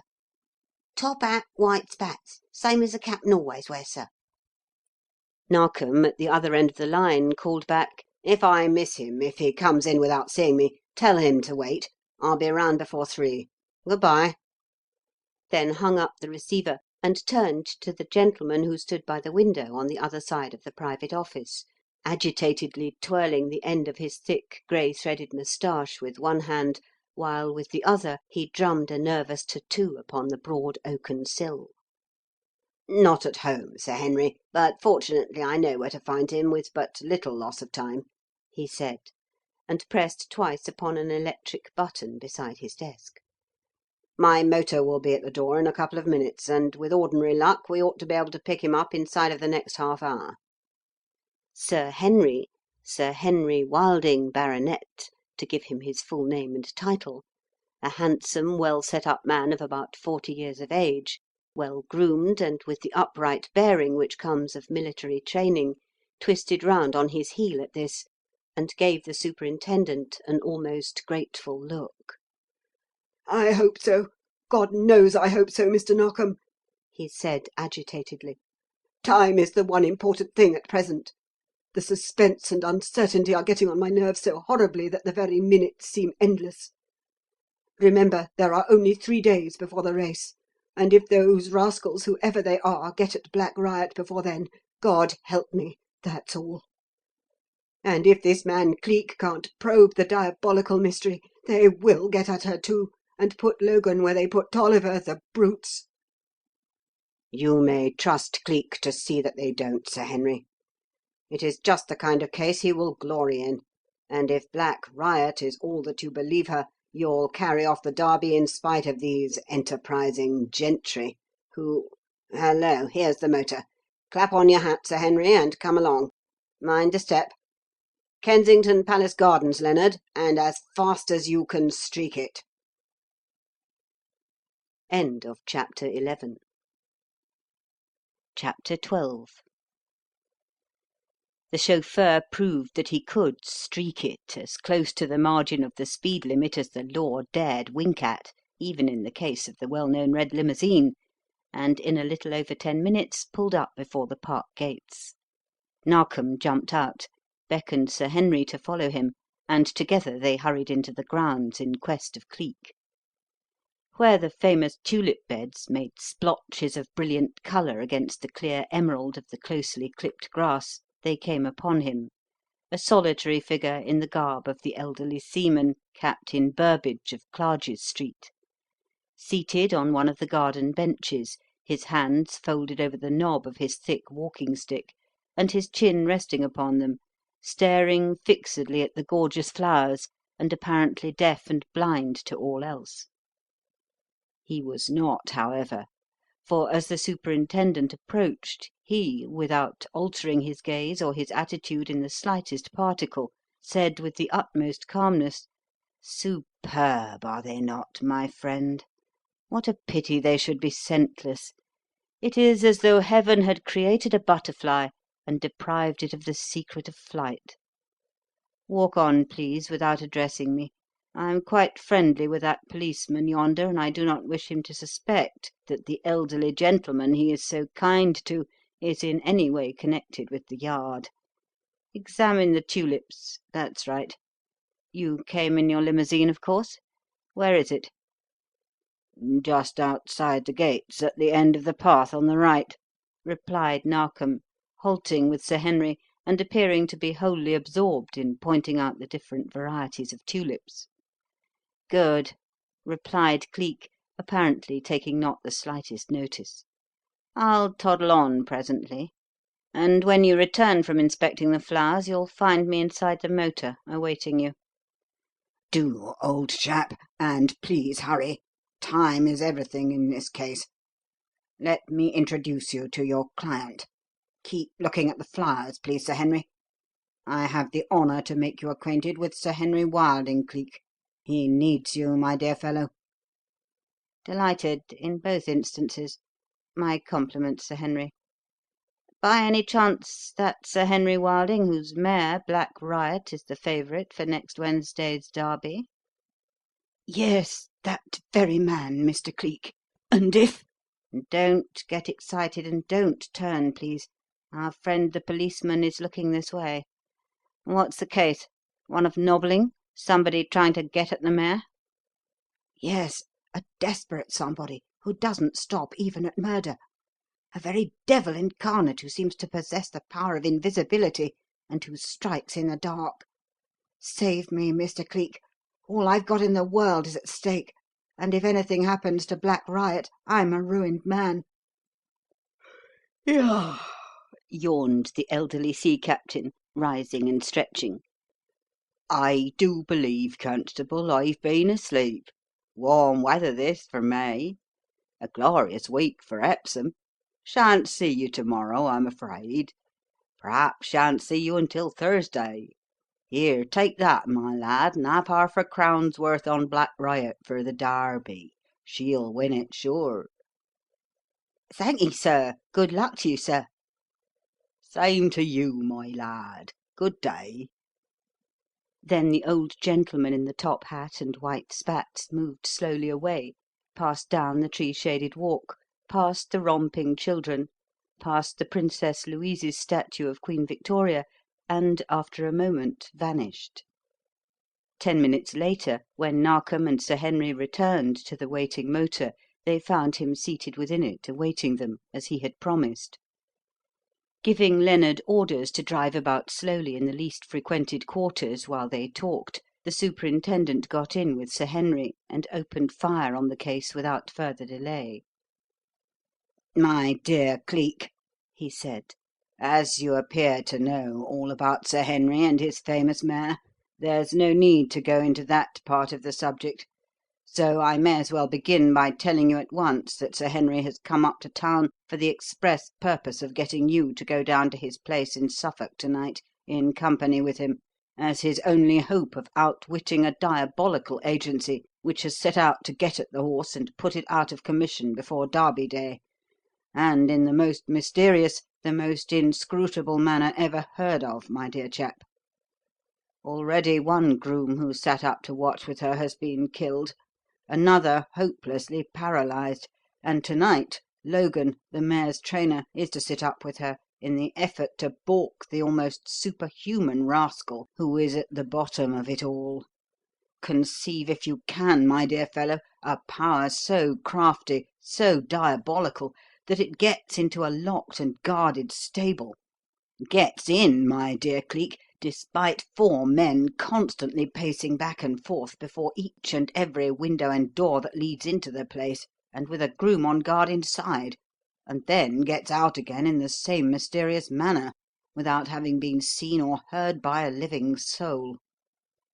In addition to all the windows being small and covered with a grille of iron, a fact which would make it impossible for anyone to get in or out once the doors were closed and guarded, Sir Henry himself will tell you that the stable has been ransacked from top to bottom, every hole and every corner probed into, and not a living creature of any sort discovered. Yet only last night the groom Tolliver was set upon inside the place and killed outright in his efforts to protect the horse. Killed, Cleek, with 4 men patrolling outside and willing to swear, each and every one of them, that nothing and no one, either man, woman, child, or beast, passed them going in or getting out from sunset until dawn." Said Cleek, sucking in his lower lip. "Mysterious, to say the least. Was there no struggle? Did the men on guard hear no cry?" "In the case of the first groom, Murple, the one that was paralysed, no," said Sir Henry, as the question was addressed to him. But in the case of Tolliver, yes. The men heard him cry out, heard him call out 'help,' but by the time they could get the doors open it was all over. He was lying doubled up before the entrance to Black Riot's stall, with his face to the floor, as dead as Julius Caesar, poor fellow, and not a sign of anybody anywhere." "And the horse? Did anybody get at that?" "No, for the best of reasons. As soon as these attacks began, Mr. Cleek, I sent up to London. A gang of 24 men came down with steel plates, steel joists, steel posts, and in 7 hours' time Black Riot's box was converted into a sort of safe to which I alone hold the key the instant it is locked up for the night. A steel grille about half a foot deep, and so tightly meshed that nothing bigger than a mouse could pass through, runs all round the enclosure, close to the top of the walls, and this supplies ventilation. When the door is closed at night, it automatically connects itself with an electric gong in my own bedroom, so that the slightest attempt to open it or even to touch it would hammer out an alarm close to my head." "Has it ever done so?" "Yes, last night, when Tolliver was killed." "How killed, Sir Henry? Stabbed or shot?" "Neither. He appeared to have been strangled, poor fellow, and to have died in most awful agony." "Strangled? But, my dear sir, that would hardly have been possible in so short a time. You say your men heard him call out for help. Granted that it took them a full minute, and it probably did not take them half one, to open the doors and come to his assistance, he could not be stone dead in so short a time. And he was stone dead when they got in, I believe you said?" "Yes. God knows what killed him. The coroner will find that out, no doubt. But there was no blood shed and no mark upon him that I could see." "Hmm. Was there any mark on the door of the steel stall?" "Yes, a long scratch, somewhat semicircular and sweeping downwards at the lower extremity. It began close to the lock and ended about 1.5 feet lower." "Undoubtedly, you see, Cleek," put in Narkom, "someone tried to force an entrance to the steel room and get at the mare, but the prompt arrival of the men on guard outside the stable prevented his doing so." Cleek made no response. Just at that moment the limousine was gliding past a building whose courtyard was one blaze of parrot tulips, and his eye caught by the flaming colours he was staring at them and reflectively rubbing his thumb and forefinger up and down his chin. After a moment, however, "Tell me something, Sir Henry," he said abruptly. "Is anybody interested in your not putting Black Riot into the field on Derby Day? Anybody with whom you have a personal acquaintance, I mean, for of course I know there are other owners who would be glad enough to see him scratched. But is there anybody who would have a particular interest in your failure?" "Yes, one. Major Lamson Bowles, owner of Minnow, Minnow's second favourite, as perhaps you know. It would delight Lamson Bowles to see me go under, and as I'm so certain of Black Riot that I've mortgaged every stick and stone I have in the world to back her, I should go under if anything happened to the mare.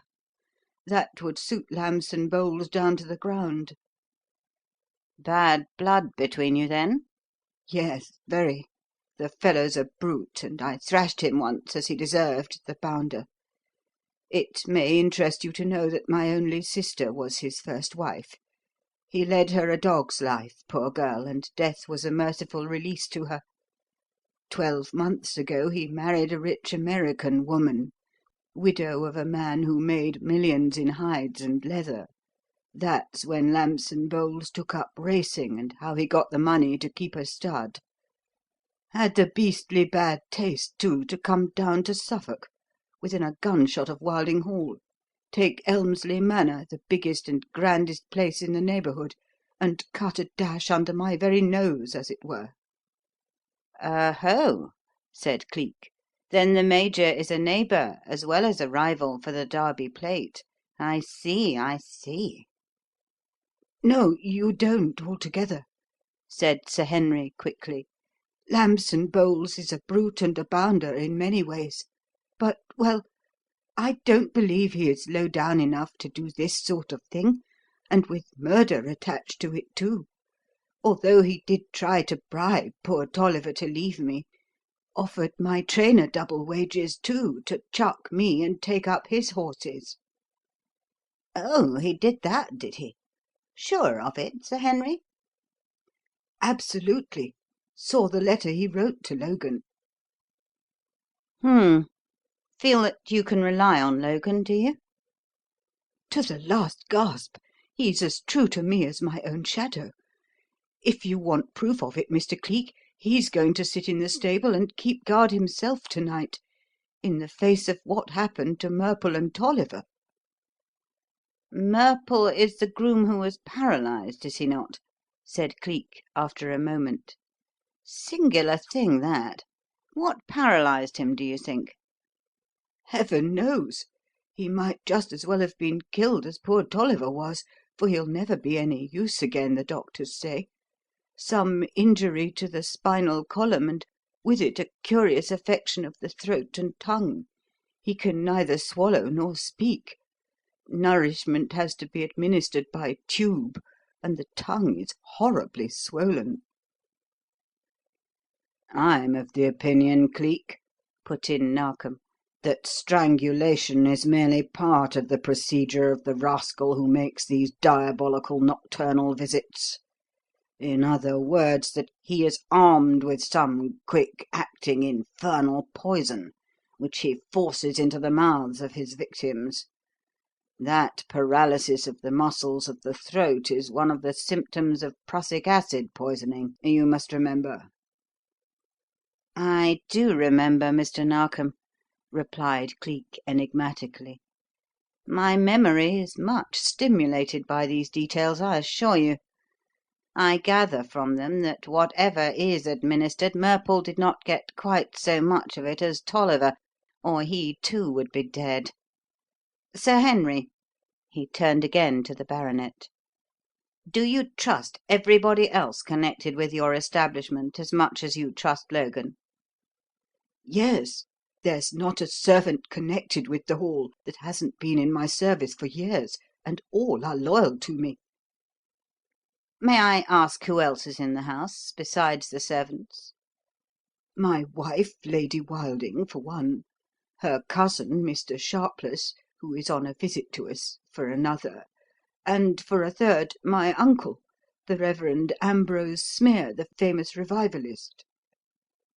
"Mr. Smear does not approve of the race track, of course?" "No, he does not. He is absurdly narrow on some subjects, and sport of all sorts is one of them. But beyond that, he is a dear, lovable old fellow of whom I am amazingly fond." And Lady Wilding and Mr. Sharpless, do they, too, disapprove of racing?" "Quite to the contrary. Both are enthusiastic upon the subject, and both have the utmost faith in Black Riot's certainty of winning. Lady Wilding is something more than attached to the mare; and as for Mr. Sharpless, he is so upset over these rascally attempts that every morning when the steel room is opened and the animal taken out, although nothing ever happens in the daylight, he won't let her get out of his sight for a single instant until she is groomed and locked up for the night. He is so incensed, so worked up over this diabolical business, that I verily believe if he caught any stranger coming near the mare, he'd shoot him in his tracks." Said Cleek abstractedly, and then sat silent for a long time, staring at his spats and moving one thumb slowly round the breadth of the other, his fingers interlaced and his lower lip pushed upwards over the one above. "There, that's the case, Cleek," said Narkom after a time. "Do you make anything out of it?" "Yes," he replied. "I make a good deal out of it, Mr. Narkom, but, like the language of the man who stepped on the banana skin, it isn't fit for publication. One question more, Sir Henry. Heaven forbid it, of course, but if anything should happen to Logan to-night, whom would you put on guard over the horse to-morrow?" "Do you think I could persuade anybody if a third man perished?" said the baronet, answering one question with another. "I don't believe there's a groom in England who'd take the risk for love or money. There would be nothing for it but to do the watching myself." "What's that? Do it? Certainly I'd do it. Everybody that knows me knows that." "Ah, I see," said Cleek, and lapsed into silence again. "But you'll come, won't you?" exclaimed Sir Henry agitatedly. "It won't happen if you take up the case. Mr. Narkom tells me he is sure of that. Come with me, Mr. Cleek. My motor is waiting at the garage. Come back with me, for God's sake, for humanity's sake, and get to the bottom of the thing." "Yes," said Cleek in reply. "Give Lennard the address of the garage, please. And Mr. Narkom, "Yes, old chap?" pull up at the first grocer's shop you see, will you? And buy me a couple of pounds of the best white flour that's milled, and if you can't manage to get me either a sieve or a flour dredger, a tin pepper pot will do."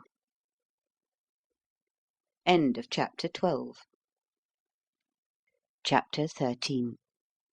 It was 2 o'clock when Sir Henry Wilding's motor turned its back upon the outskirts of London, and it was 7:15 when it whirled up to the stables of Wilding Hall, and the baronet and his grey-headed, bespectacled, and white-spatted companion alighted, having taken 5 hours and a quarter to make a journey which the trains which run daily between Liverpool Street and Darsham make in 4. As a matter of fact, however, they really had outstripped the train, but it had been Cleek's pleasure to make 2 calls on the way, one at Saxmundham, where the paralysed Murple lay in the infirmary of the local practitioner, the other at the mortuary where the body of Tolliver was retained, awaiting the sitting of the coroner. Both the dead and the still living man Cleek had subjected to a critical personal examination, but whether either furnished him with any suggested clue he did not say. Indeed, the only remark he made upon the subject was when Sir Henry, on hearing from Murple's wife that the doctor had said he would probably not last the week out, had inquired if the woman knew where to "put her hand on the receipt for the payment of the last premium, so that her claim could be sent into the Life Assurance Company without delay when the end came." "Tell me something, Sir Henry," said Cleek when he heard that, and noticed how gratefully the woman looked at the baronet when she replied, Yes, Sir Henry. God bless you, sir. "Tell me, if it is not an impertinent question, did you take out an insurance policy on Murple's life and pay the premium on it yourself? I gathered the idea that you did from the manner in which the woman spoke to you." "Yes, I did," replied Sir Henry. "As a matter of fact, I take out a similar policy, payable to the widow, for every married man I employ in connection with my racing stud." "May I ask why?" "Well, for one thing, they usually are too poor and have too many children to support to be able to take it out for themselves, and exercising racers has a good many risks. Then, for another thing, I'm a firm believer in the policy of life assurance. It's just so much money laid up in safety, and one never knows what may happen." "Then it is fair," said Cleek, "to suppose in that case that you have taken out one on your own life?" "Yes, rather, and a whacking big one, too." "And Lady Wilding is, of course, the beneficiary?" "Certainly. There are no children, you know. As a matter of fact, we have been married only 7 months. Before the date of my wedding, the policy was in my Uncle Ambrose's, the Reverend Mr. Smear's, favour." "Ah, I see," said Cleek reflectively; then fell to thinking deeply over the subject, and was still thinking of it when the motor whizzed into the stable yard at Wilding Hall and brought him into contact for the first time with the trainer Logan. He didn't much fancy Logan at first blush, and Logan didn't fancy him at all at any time. "Er," he said disgustedly, in a stage aside to his master, as Cleek stood on the threshold of the stable, with his head thrown back and his chin at an angle, sniffing the air somewhat after the manner of a bird dog. "Er, if un's the best Scotland Yard could let out to ye, sir, a half-baked old softy like that, the rest of 'em must be a blessed poor lot, I'm thinking. What's un doing now, the noodle? Snuffing the air like he did not understand the smell of it? He'd not be expecting a stable to be scented with eau de cologne, would he? What's her name, sir?" "Cleek." Sounds like a golf stick, and I've no doubt he's got a head like one, main thick and with a twist in un. I dunna like Tex, Sir Henry, and I dunna like this one especial. Who's to tell as he aren't in with they devils as is after Black Riot? No, I dunna like him at all." Meantime, serenely unconscious of the displeasure he had excited in Logan's breast, Cleek went on sniffing the air and "poking about," as he phrased it, in all corners of the stable. And when, a moment later, Sir Henry went in and joined him, he was standing before the door of the steel room, examining the curving scratch of which the baronet had spoken. What do you make of it, Mr. Cleek?" "Not much in the way of a clue, Sir Henry. A clue to any possible intruder, I mean. If your artistic soul hadn't rebelled against bare steel, which would, of course, have soon rusted in this ammonia-impregnated atmosphere, and led you to put a coat of paint over the metal, there would have been no mark at all, the thing is so slight. I am of the opinion that Tolliver himself caused it.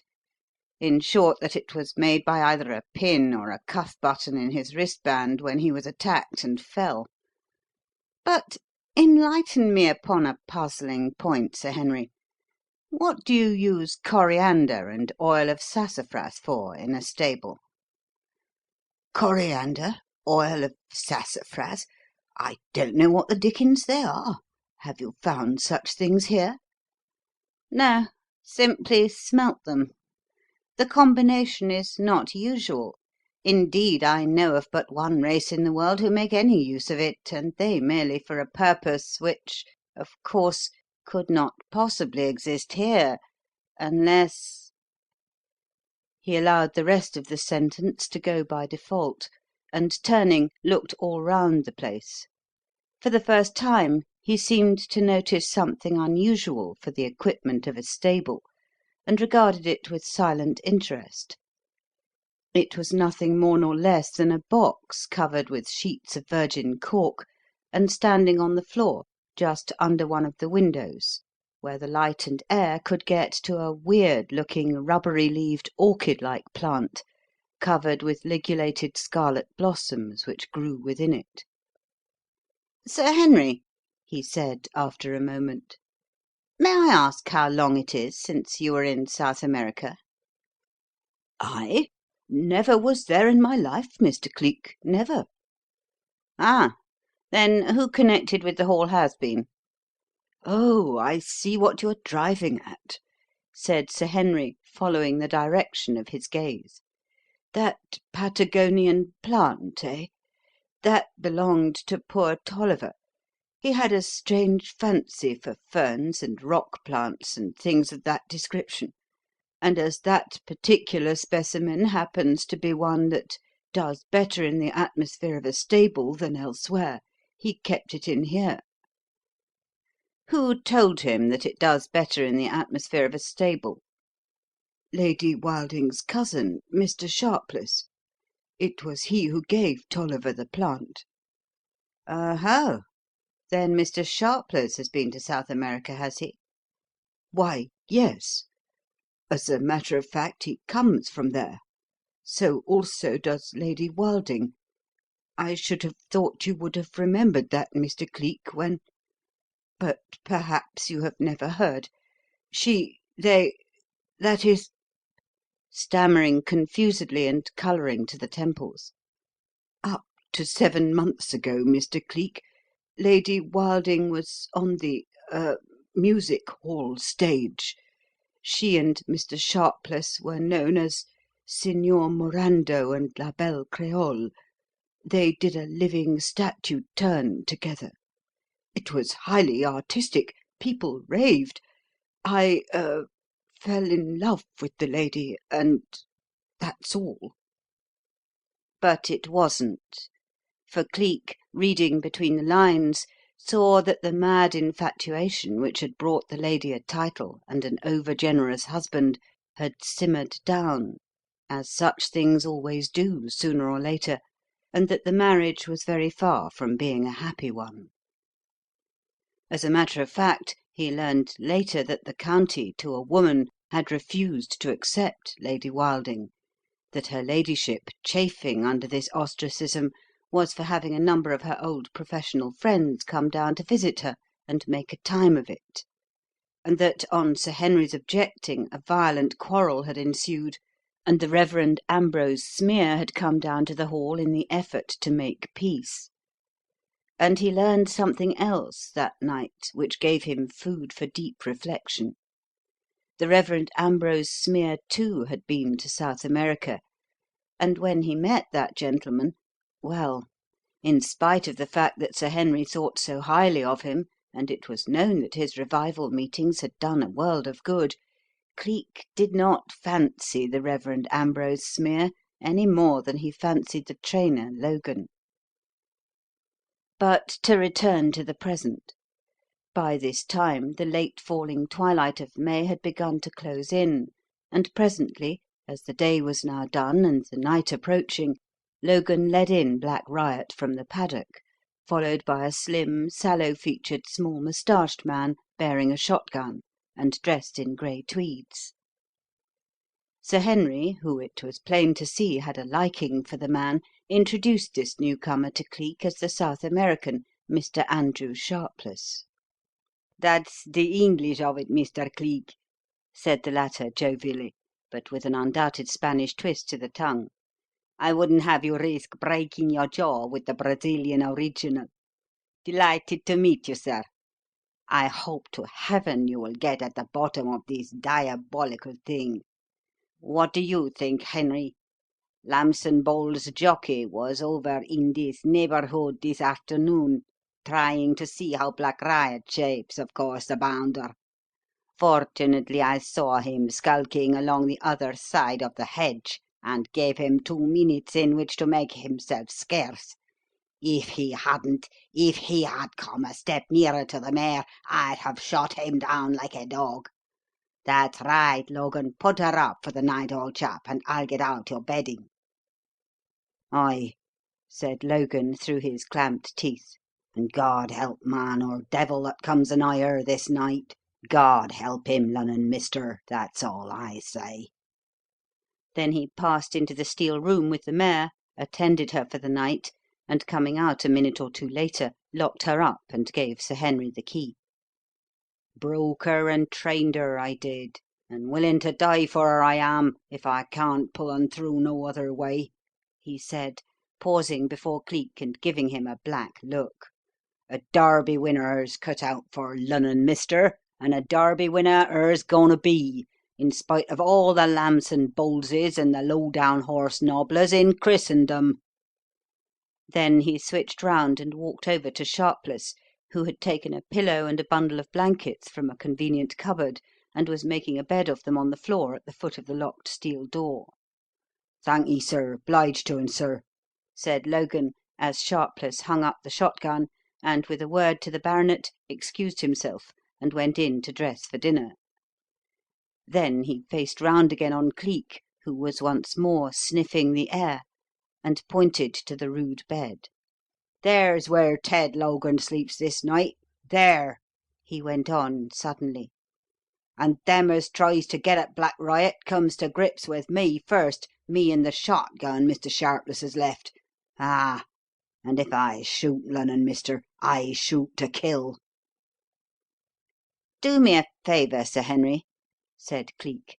For reasons of my own, I want to be in this stable alone for the next 10 minutes, and after that let no one come into it until morning. I won't be accountable for this man's life if he stops in here to-night, and for his sake as well as for your own, I want you to forbid him to do so." Logan seemed to go nearly mad with rage at this. "I won't listen to it. I will stop here. I will," he cried out in a passion. "Who comes'll find I here waiting to come to grips with un. I won't stop out. I won't. Don't un listen to Lunnon, Mr. Sir Henry. For God's sake, don't." "I'm afraid I must in this instance, Logan. You are far too suspicious, my good fellow. Mr. Cleek doesn't want to get at the mare. He wants to protect her, to keep anybody else from getting at her. So join the guard outside if you are so eager. You must let him have his way." And in spite of all Logan's pleading, Cleek did have his way. Protesting, swearing, almost weeping, the trainer was turned out and the doors closed, leaving Cleek alone in the stable, and the last Logan and Sir Henry saw of him until he came out and rejoined them, he was standing in the middle of the floor with his hands on both hips, staring fixedly at the impromptu bed in front of the steel room door. "Put on the guard now, and see that nobody goes into the place until morning, Sir Henry," he said, when he came out and rejoined them some minutes later. "Logan, you silly fellow, you'll do no good fighting against fate. Make the best of it and stop where you are." End of chapter 13. Chapter 14. That night Cleek met Lady Wilding for the first time. He found her what he afterwards termed a splendid animal, beautiful, statuesque, more of Juno than of Venus, and freely endowed with the languorous temperament and the splendid earthy loveliness which grows nowhere but under tropical skies and in the shadow of palm groves and the flame of cactus flowers. She showed him but scant courtesy, however, for she was but a poor hostess, and after dinner carried her cousin away to the billiard-room, and left her husband to entertain the Reverend Ambrose and the detective as best he could. Cleek needed but little entertaining, however, for in spite of his serenity he was full of the case on hand, and kept wandering in and out of the house and upstairs and down until 11 o'clock came and bed claimed him with the rest. His last wakeful recollection was of the clock in the lower corridor striking the first quarter after 11.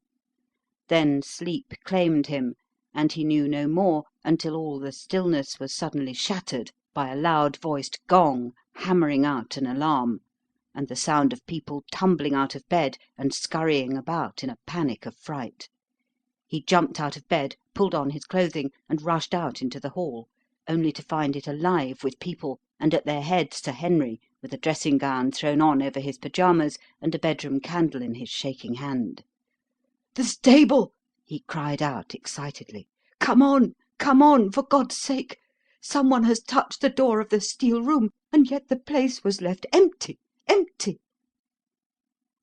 But it was no longer empty, as they found out when they reached it, for the doors had been flung open, the men who had been left on guard outside the stables were now inside it, the electric lights were in full blaze, the shotgun still hanging where Sharpless had left it, the impromptu bed was tumbled and tossed in a man's death agony, and at the foot of the steel door Logan lay, curled up in a heap and stone dead.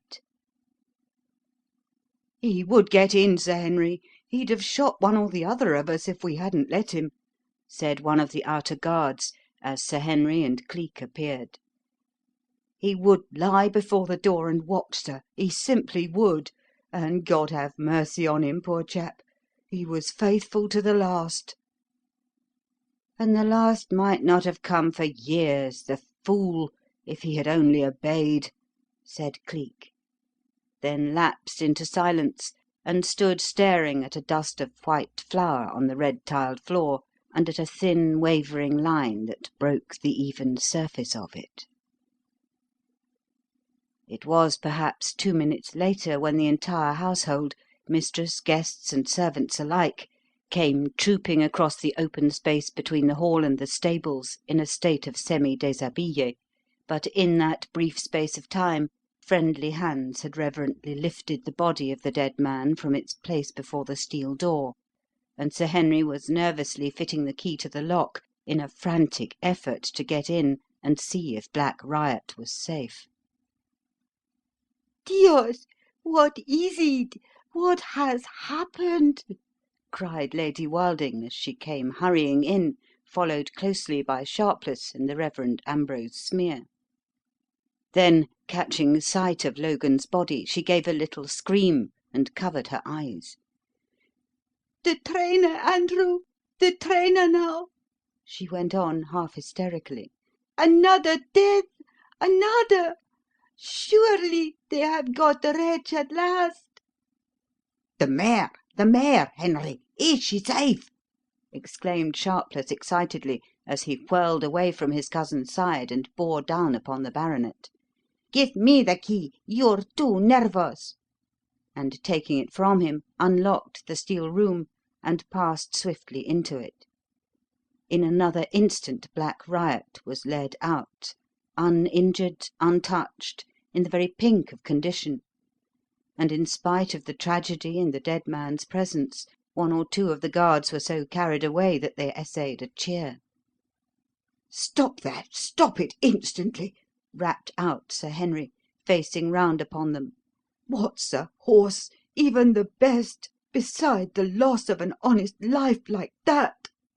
and flung out a shaking hand in the direction of dead Logan. "It will be the story of last night over again, of course. You heard his scream, heard his fall, but he was dead when you got to him. Dead, and you found no one here?" "Not a soul, Sir Henry. The doors were all locked. No grille is missing from any window. No one is in the loft. No one in any of the stalls. No one in any crook or corner of the place." "Send for the constable, the justice of the peace, anybody," chimed in the Reverend Ambrose Smeer at this. "Henry, will you never be warned, never take these awful lessons to heart? This sinful practice of racing horses for money—" "Oh, hush, hush! Don't preach me a sermon now, uncle," interposed Sir Henry. "My heart's torn, my mind crazed by this abominable thing. Poor old Logan! Poor faithful old chap! Oh!" He whirled and looked over at Cleek, who still stood inactive, staring at the flour-dusted floor. "And they said that no mystery was too great for you to get to the bottom of it, no riddle too complex for you to find the answer. Can't you do something? Can't you suggest something? Can't you see any glimmer of light at all?" Cleek looked up, and that curious smile which Narkom knew so well, and would have known had he been there was the danger signal, looped up one corner of his mouth. "I fancy it is all light, Sir Henry," he said. "I may be wrong, but I fancy it is merely a question of comparative height. Do I puzzle you by that? Well, let me explain. Lady Wilding there is one height, Mr. Sharpless is another, and I am a third, and if they two were to place themselves side by side and say about 4 inches apart, and I were to stand immediately behind them, the difference would be most apparent. There you are. Do you grasp it?" "Not in the least." Bothered if I do either," supplemented Sharpless. "It all sounds like Tommy rot to me." "Does it?" said Cleek. "Then let me explain it by illustration." And he walked quietly towards them. Lady Wilding, will you oblige me by standing here? Thank you very much. Now, if you please, Mr. Sharpless, will you stand beside her ladyship while I take up my place here, immediately behind you both? That's it, exactly. A little nearer, please, just a little, so that your left elbow touches her ladyship's right. Now then. His two hands moved briskly, there was a click, click, and after it, there you are. That explains it, my good Mr. and Mrs. Filippo Bucarelli. That explains it completely. And as he stepped aside on saying this, those who were watching, those who heard Lady Wilding's scream and Mr. Sharpless's snarling oath, and saw them vainly try to spring apart and dart away, saw also that a steel handcuff was on the woman's right wrist, its mate on the man's left one, and that they were firmly chained together. "In the name of heaven, man," began Sir Henry, appalled by this, and growing red and white by rapid turns. "I fancy that heaven has very little to do with this precious pair, Sir Henry," interposed Cleek. "You want the two people who are accountable for these diabolical crimes, and there they stand." "What? Do you mean to tell me that Sharpless, that my wife—" "Don't give the lady a title to which she has not and never had any legal right, Sir Henry. If it had ever occurred to you to emulate my example to-night and search the lady's effects, you would have found that she was christened Enrica Dolores Torjado, and that she was married to Senor Filippo Bucarelli here at Valparaiso in Chile 3 years ago, and that her marriage to you was merely a clever little scheme to get hold of a pot of money and share it with her rascally husband." "It's a lie!" snarled out the male prisoner. "It's an infernal policeman's lie! You never found any such thing!" "Pardon me, but I did," replied Cleek serenely. "And what's more, I found the little phial of coriander and oil of sassafras in your room, senor, and I shall finish off the Minga worm in another 10 minutes." Bucarelli and his wife gave a mingled cry, and, chained together though they were, made a wild bolt for the door, only, however, to be met on the threshold by the local constable, to whom Cleek had dispatched a note some hours previously. "Thank you, Mr. Philpotts, you're very prompt," he said. "There are your prisoners, nicely trussed and waiting for you. Take them away. We are quite done with them here. Sir Henry," he turned to the baronet, "if Black Riot is fitted to win the Derby, she will win it, and you need have no more fear for her safety. No one has ever for one moment tried to get at her. You yourself were the one that precious pair were after, and the bait was your life assurance. By killing off the watchers over Black Riot one by one, they knew that there would come a time when, being able to get no one else to take the risk of guarding the horse and sleeping on that bed before the steel room door, you would do it yourself, and when that time came they would have had you." "But how? By what means?" "By one of the most diabolical imaginable. Among the reptiles of Patagonia, Sir Henry, there is one, a species of black adder, known in the country as the Minga worm, whose bite is more deadly than that of the rattler or the copperhead, and as rapid in its action as prussic acid itself. It has, too, a great velocity of movement and a peculiar power of springing and hurling itself upon its prey. The Patagonians are a barbarous people in the main, and, like all barbarous people, are vengeful, cunning, and subtle. A favourite revenge of theirs upon unsuspecting enemies is to get within touch of them and secretly to smear a mixture of coriander and oil of sassafras upon some part of their bodies, and then either to lure or drive them into the forest. for by a peculiar arrangement of Mother Nature this mixture has a fascination, a maddening effect upon the Minga worm, just as a red rag has on a bull, and enraged by the scent it finds the spot smeared with it and delivers its deadly bite." Good heaven! How horrible! And you mean to tell me That they employed one of these deadly reptiles in this case? Yes, Sir Henry. I suspected it the very moment I smelt the odour of the coriander and sassafras. But I suspected that an animal or a reptile of some kind was at the bottom of the mystery at a prior period. That is why I wanted the flower. Look, do you see where I sifted it over this spot near the Patagonian plant? And do you see those serpentine tracks through the middle of it? The Minga worm is there, in that box at the roots of that plant. Now see."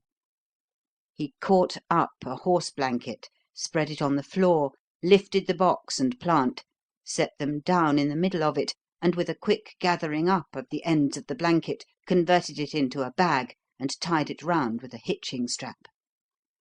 "Get spades, forks, anything, and dig a hole outside in the paddock," he went on. "A deep hole, a yard deep at the least. Then get some straw, some paraffin, turpentine, anything that will burn furiously and quickly, and we will soon finish the little beast." The servants flew to obey, and when the hole was dug, he carried the bag out and lowered it carefully into it, covered it with straw, drenched this with a gallon or more of lamp oil, and rapidly applied a match to it, and sprang back. A moment later, those who were watching saw a small black snake make an ineffectual effort to leap out of the blazing mass, fall back into the flames, and disappear for ever. "The method of procedure," said Cleek, answering the baronet's query as the latter was pouring out what he called a nerve settler prior to following the Reverend Ambrose's example and going to bed.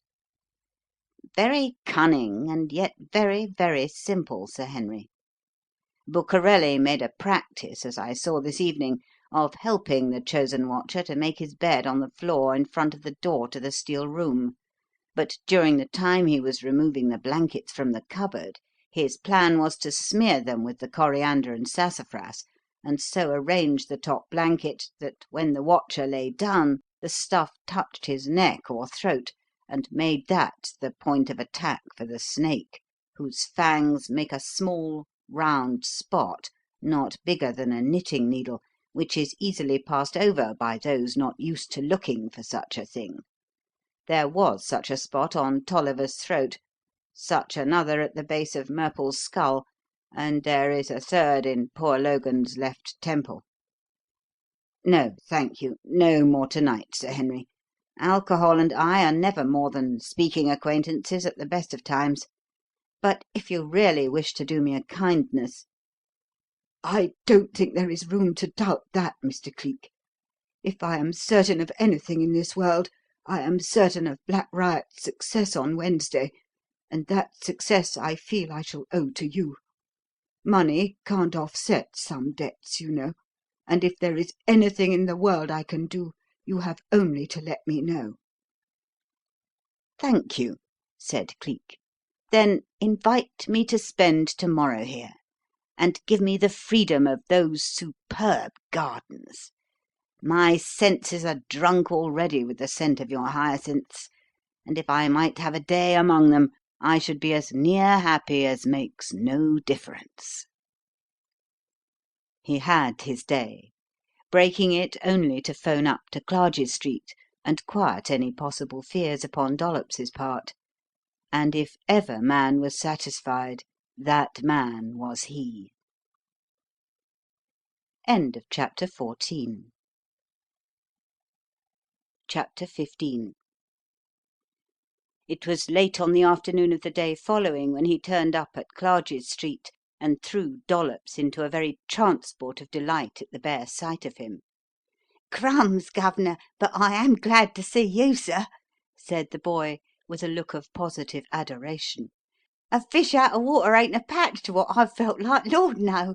Why, sir, it's the first time you've ever been away from me since you took me on, and the dreams I've had is enough to drive a body fair dotty. I've seen parties a sticking knives in your back and putting poison in your food and doing the Lord knows what not to you, sir, and every blessed nerve in my body has been a doing of a constant shake, like a jellyfish on a cold day." Cleek laughed, and catching him by the shoulder, whirled him round, looked at him, and then clapped him on the back.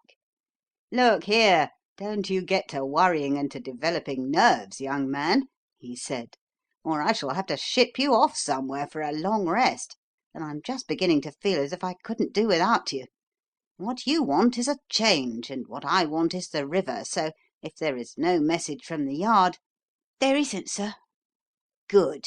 Then phone through to Mr. Narkom and tell him that you and I are going for a few days up the river as far as Henley, and that we're going to break it on Wednesday to go to the Derby." "Governor! Gawd's truth, sir, you aren't never a going to give me two such treats as that. From now till Thursday with just you, sir, I'll go balmy on the crumpet. I'll get to sticking straws in me bloomin' hair." "You get to the telephone and send that message to the Yard, if you know when you're well off," said Cleek, laughing. "And after that, out with the kit bag and in with such things as we shall need. And hullo, what's this thing?" "A necktie and a rosebush wot I took the liberty of buyin' for you, sir, bein' as you give me 10 shillings for myself," said Dollops sheepishly. "I've been a keepin' of my eye on that rosebush and that necktie for a week past, sir. I hope you'll take 'em, Governor, and not think me presumin', sir." Cleek faced round and looked at him, a long look, without saying anything. Then he screwed round on his heel and walked to the window. "It is very nice and very thoughtful of you, Dollops," he said presently, his voice a little thick, his tones a little uneven. "But don't be silly and waste your money, my lad. Lay it by. You may need it one day. Now toddle on and get things ready for our outing." But afterwards, when the boy had gone and he was alone in the room, he walked back to the potted rosebush and touched its buds lovingly, and stood leaning over it and saying nothing for a long time.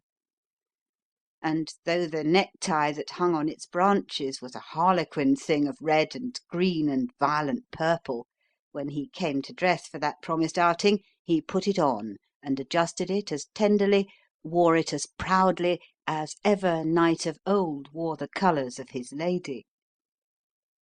"You look a fair treat in it, sir," said Dollops delightedly and admiringly when he came in later and saw that he had it on.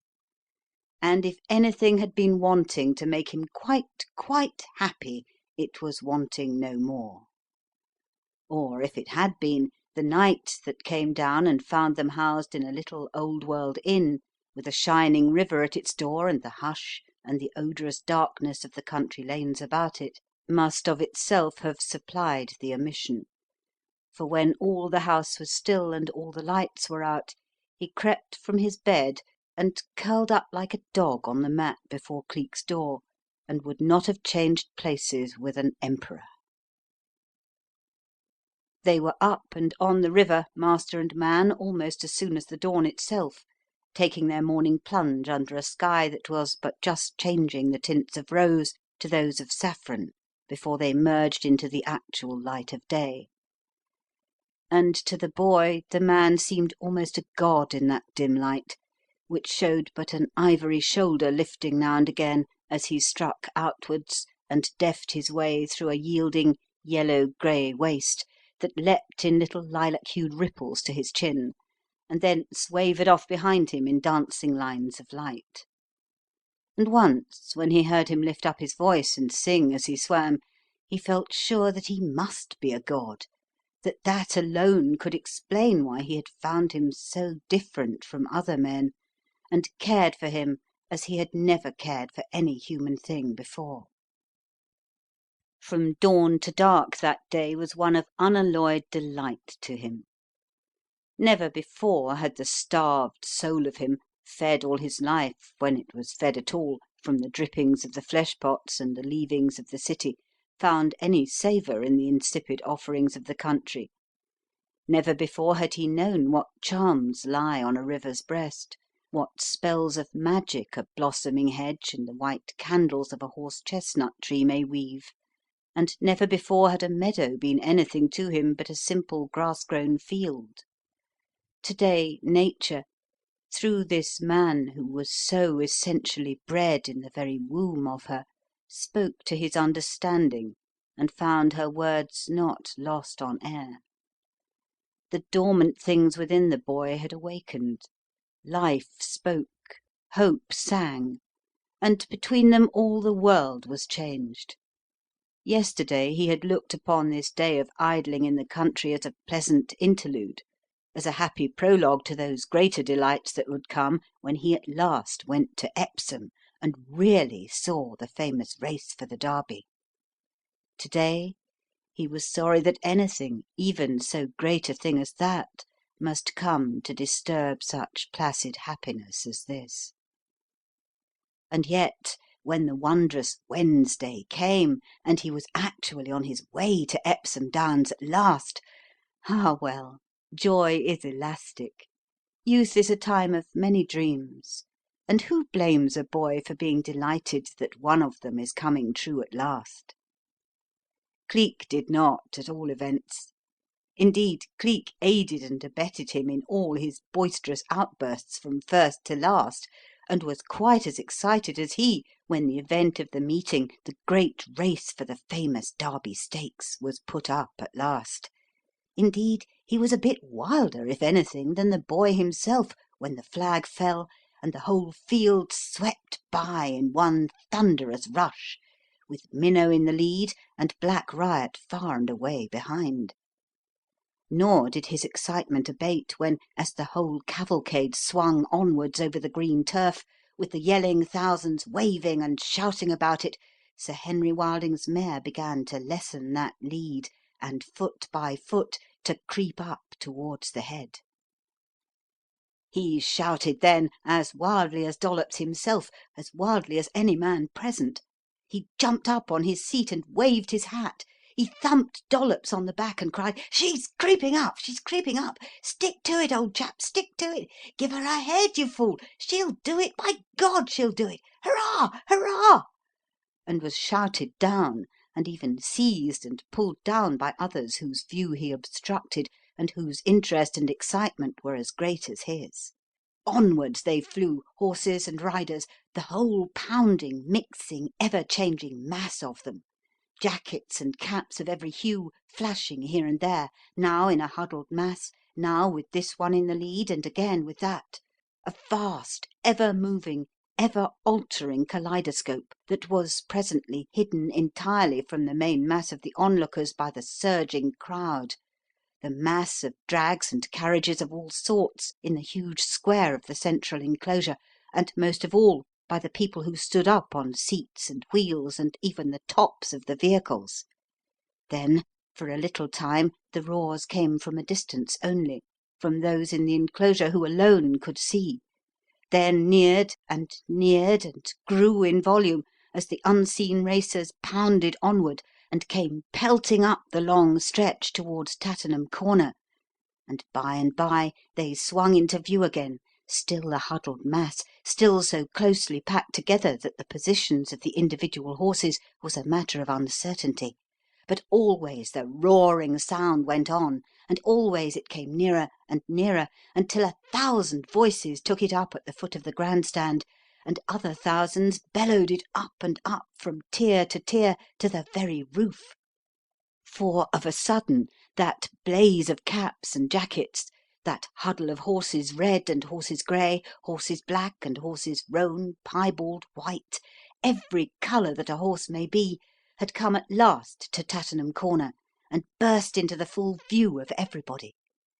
Yet as they came, a black mare, hugging the railed enclosure on the inner side of the sweep, arrowed forward with a sudden spurt, came like a rocket to the fore, and all the earth and all the sky seemed to ring with the cry, "Wilding! Wilding! Black Riot leads! Black Riot leads!"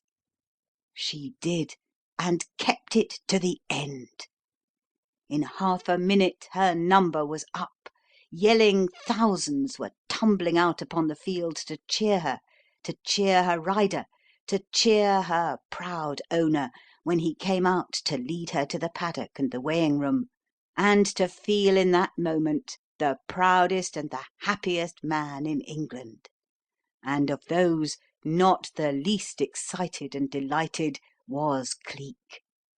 Carried away by enthusiasm, he had risen again in his seat, and with his hat held aloft upon a walking stick, was waving and stamping and shouting enthusiastically, "Black Riot wins! Black Riot! Black Riot! Bully boy! Bully boy!"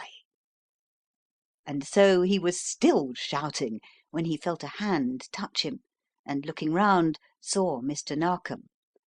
"Ripping, wasn't it, old chap?" said the superintendent. "No wonder you're excited, considering what interest you have. Been looking for you, my dear fellow. Knew, of course, from your telling me that you would be here to-day, but shouldn't have been able to identify you but for the presence of young Dollops here. I say, you're not going to stop now that the great race is over, are you? The rest won't amount to anything." "No, I shall not stop," said Cleek. "Why, do you want me?" "Yes. Lennard's outside with the limousine. Hop into it, will you, and meet me at the Fiddle and Horseshoe between Shepherd's Bush and Acton. It's only 3:30, and the limousine can cover the distance in less than no time.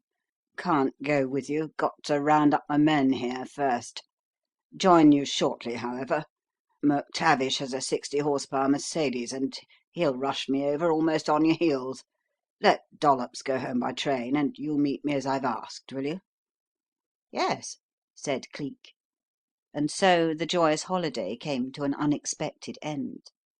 Parting from Dollops, and leaving the boy to journey on to Clarges Street alone, he fared forth to find Lennard and the red limousine, and was whirled away in record time to the inn of the Fiddle and Horseshoe. End of chapter 15. Chapter 16. It had but just gone 5 when Narkom walked into the little bar parlour and found him standing there, looking out on the quaint, old-fashioned bowling green that lay all steeped in sunshine and zoned with the froth of pear and apple blossoms, thick piled above the time-stained bricks of an enclosing wall. "What a model of punctuality you are, old chap," the superintendent said, nodding approvingly.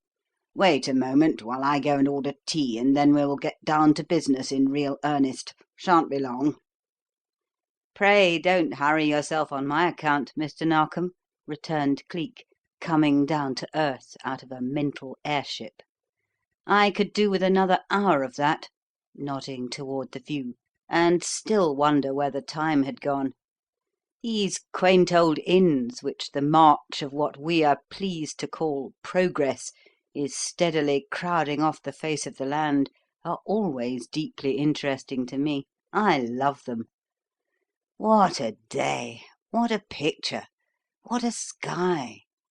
As blue as what Dollops calls the merry geranium sea. I'd give a Jew's eye for a handful of those apple blossoms. They are divine." Narkom hastened from the room without replying. The strain of poetry underlying the character of this strange, inscrutable man, his amazing love of nature, his moments of almost womanish weakness and sentiment, astonished and mystified him. It was as if a hawk had acquired the utterly useless trick of fluting like a nightingale, and being himself wholly without imagination, he could not comprehend it in the smallest degree.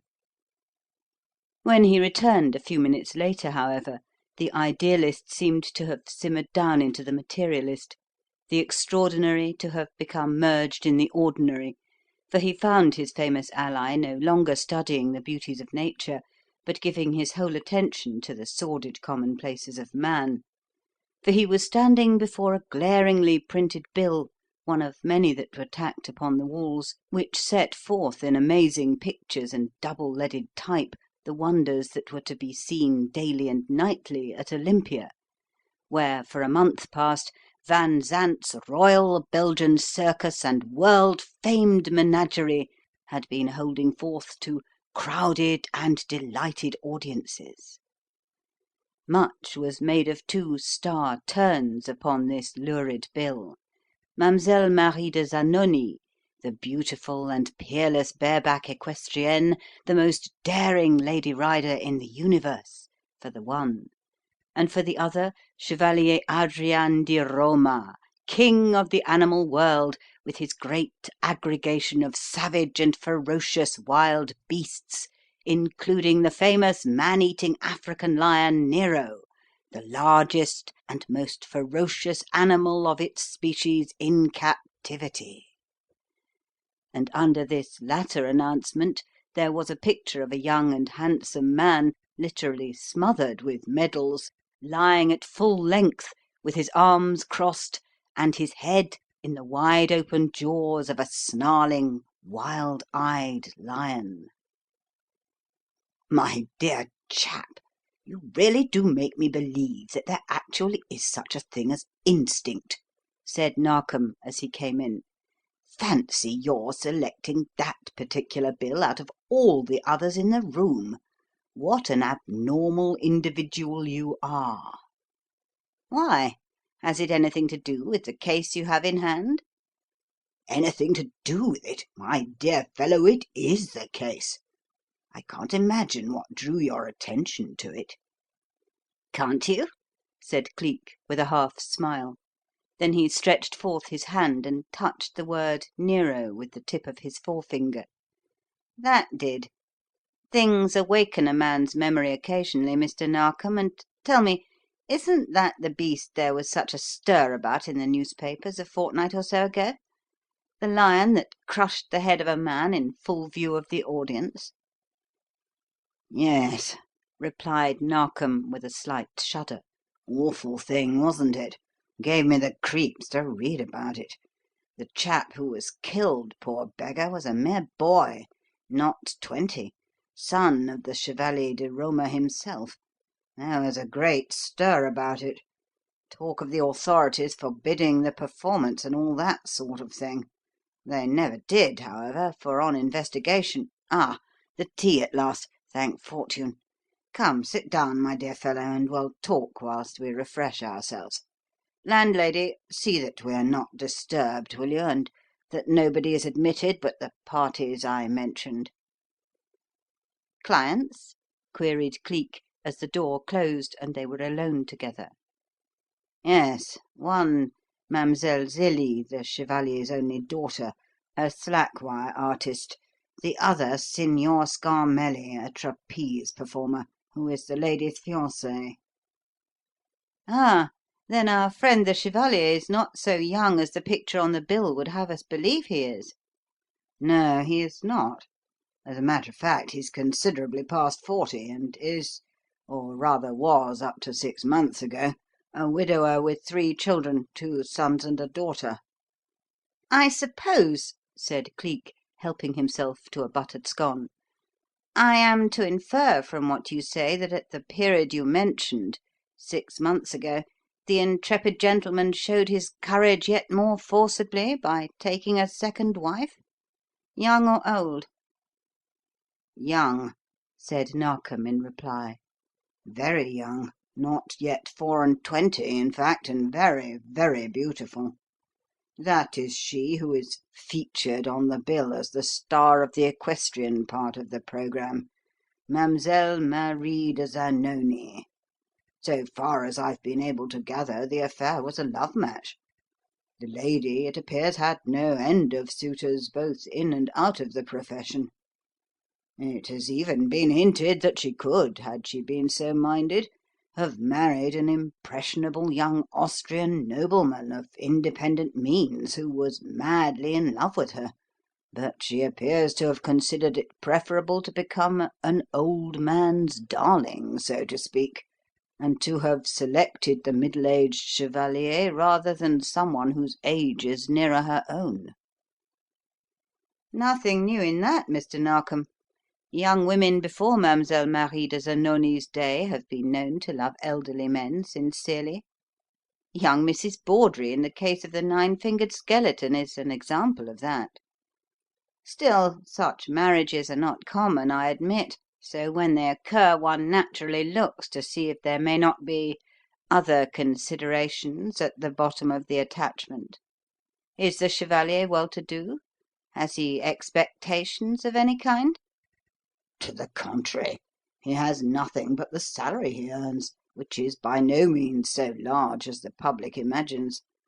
And as he comes of a long line of circus performers, all of whom died early and poor, expectations, as you put it, do not enter into the affair at all. Apparently the lady did marry him for love of him, as she professes and as he imagines. Although, if what I hear is true, it would appear that she has lately outgrown that love. In short, that a Romeo more suitable to her age has recently joined the show, in the person of a rider called Signor Antonio Martinelli, that he has fallen desperately in love with her, and that—" He bit off his words short and rose to his feet. The door had opened suddenly to admit a young man and a young woman, who entered in a state of nervous excitement. "Ah, my dear Mr. Scarmelli, you and Miss Zelie are most welcome," continued the superintendent. "My friend and I were this moment talking about you." Cleek glanced across the room, and, as was customary with him, made up his mind instantly. The girl, despite her association with the arena, was a modest, unaffected little thing of about 18. The man was a straight-looking, clear-eyed, boyish-faced young fellow of about 28, well, but by no means flashily dressed, and carrying himself with the air of one who respects himself and demands the respect of others. He was evidently an Englishman, despite his Italian nom de théâtre, and Cleek decided out of hand that he liked him. "We can shelve George Headland in this instance, Mr. Narkom," he said, as the superintendent led forward the pair for the purpose of introducing them, and suffered himself to be presented in the name of Cleek. The effect of this was electrical, would, in fact, had he been a vain man, have been sufficient to gratify him to the fullest, for the girl, with a little "Oh!" of amazement, drew back and stood looking at him with a sort of awe that rounded her eyes and parted her lips, while the man leaned heavily upon the back of a convenient chair and looked and acted as one utterly overcome. "Cleek!" he repeated after a moment's despairful silence. "You, sir, are that great man? This is a misfortune indeed." "A misfortune, my friend? Why a misfortune, pray? Do you think the riddle you have brought is beyond my powers?" "Oh, no, not that, never that," he made reply. "If there is any one man in the world who could get at the bottom of it, could solve the mystery of the lion's change, the lion's smile, you are that man, sir, you. That is the misfortune, that you could do it, and yet I cannot expect it, cannot avail myself of this great opportunity. Look, I am doing it all on my own initiative, sir, all for the sake of Zelie and that dear, lovable old chap, her father. I have saved £58, Mr. Cleek. I had hoped that that might tempt a clever detective to take up the case. But what is such a sum to such a man as you?" "If that is all that stands in the way, don't let it worry you, my good fellow," said Cleek with a smile. "Put your £58 in your pocket against your wedding day, and good luck to you. I'll take the case for nothing. Now then, what is it? What the dickens did you mean just now when you spoke about the lion's change and the lion's smile? What lion, Nero? Here, sit down and tell me all about it." "There is little enough to tell, heaven knows," said young Scarmelli, with a sigh, accepting the invitation after he had gratefully wrung Cleek's hand, and his fiancée, with a burst of happy tears, had caught it up as it slipped from his and had covered it with thankful kisses. "That, Mr. Cleek, is where the greatest difficulty lies. There is so little to explain that has any bearing upon the matter at all. It is only that the lion, Nero, that is, the chevalier's special pride and special pet, seems to have undergone some great and inexplicable change, as though he is at times under some evil spell, which lasts but a moment and yet makes that moment a tragical one. It began, no one knows why nor how, 2 weeks ago, when, without hint or warning, he killed the person he loved best in all the world, the chevalier's eldest son. Doubtless you have heard of that." "Yes," said Cleek. "But what you are now telling me sheds a new light upon the matter. Am I to understand, then, that all that talk on the bills and in the newspapers about the lion being a savage and a dangerous one is not true, and that he really is attached to his owner and his owner's family?" "That is the truth," replied Scarmelli. "Nero is, in fact, the gentlest, most docile, most intelligent beast of his kind living. In short, sir, there's not a bite in him. And added to that, he is over 30 years old.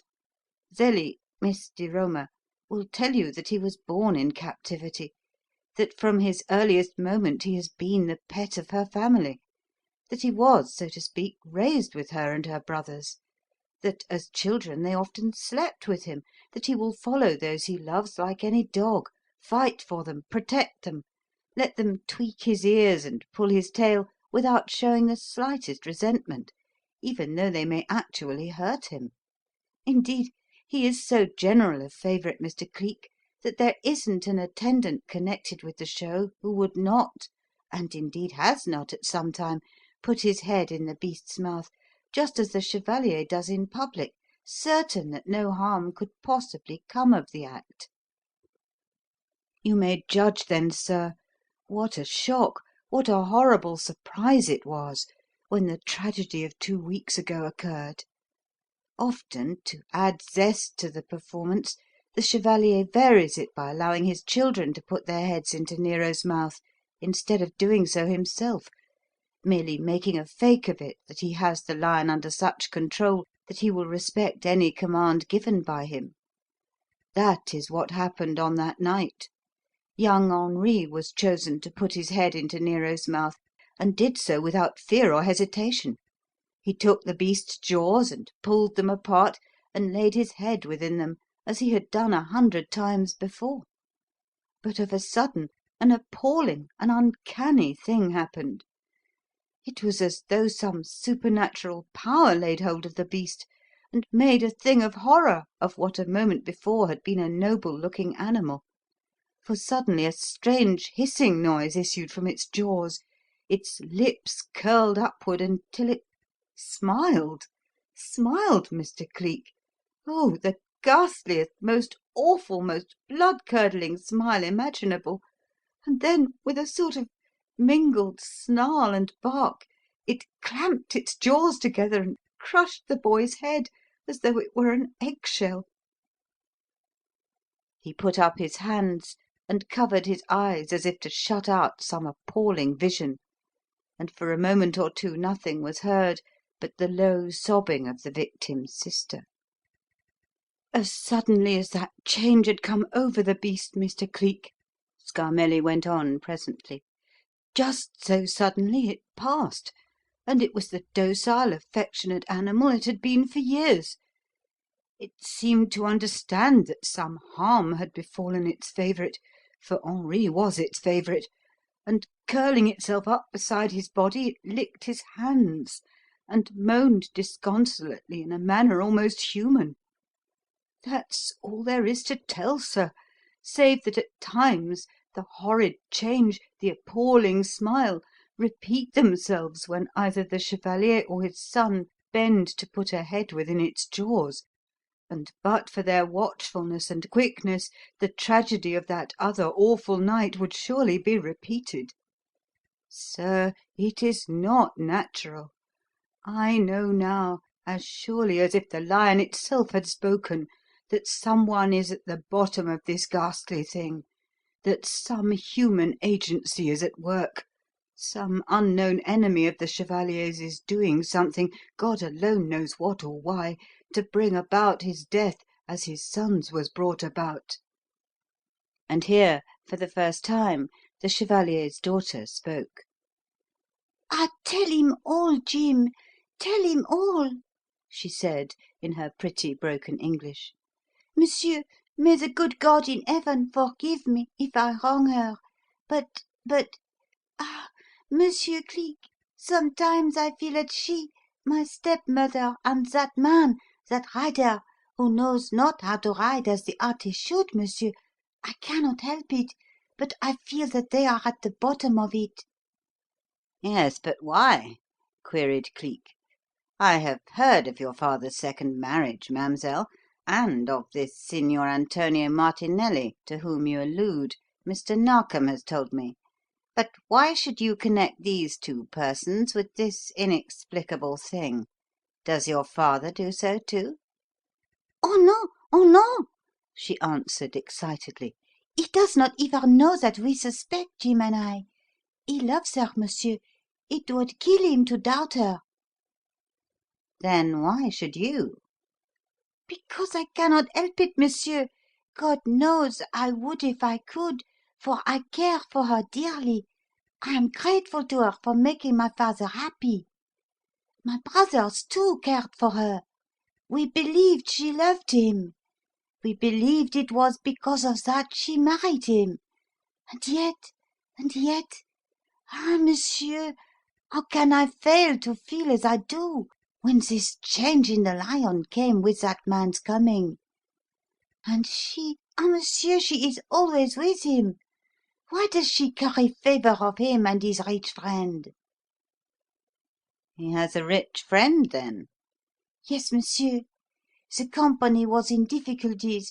Monsieur Van Zandt, the proprietor, could not make it pay, and it was upon the point of disbanding. But suddenly this indifferent performer, this rider, who is, after all, but a poor amateur and not fit to appear with a company of trained artistes, suddenly this Signor Martinelli comes to Monsieur Van Zandt to say that if he will engage him, he has a rich friend, one Senor Sperati, a Brazilian coffee planter, who will back the show with his money and buy a partnership in it. Of course, Monsieur Van Zandt accepted, and since then this Senor Sperati has travelled everywhere with us, has had the entree like one of us, and his friend, the bad rider, has fairly bewitched my stepmother, for she is ever with him, ever with them both, and ah, mon Dieu, the lion smiles, and my people die. Why does it smile for no others? Why is it only they, my father, my brother, they alone?" "Is that a fact?" said Cleek, turning to young Scarmelli. "You say that all connected with the circus have so little fear of the beast that even attendants sometimes do this foolhardy trick. Does the lion never smile for any of those?" "Never, Mr. Cleek, never under any circumstances. Nor does it always smile for the chevalier and his son. That is the mystery of it. One never knows when it is going to happen. One never knows why it does happen. But if you could see that uncanny smile—" "I should like to," interposed Cleek. "That is, if it might happen without any tragical result. Nobody but the chevalier and the chevalier's son. And when does it happen in their case? During the course of the show, or when there is nobody about but those connected with it?" "Oh, always during the course of the entertainment, sir. Indeed, it has never happened at any other time, never at all." "Oho!" said Cleek. "Then it is only when they are dressed and made up for the performance, eh? I see." Then he relapsed into silence for a moment, and sat tracing circles on the floor with the toe of his boot. But of a sudden, "You came here directly after the matinee, I suppose?" he queried, glancing up at young Scarmelli. "Yes.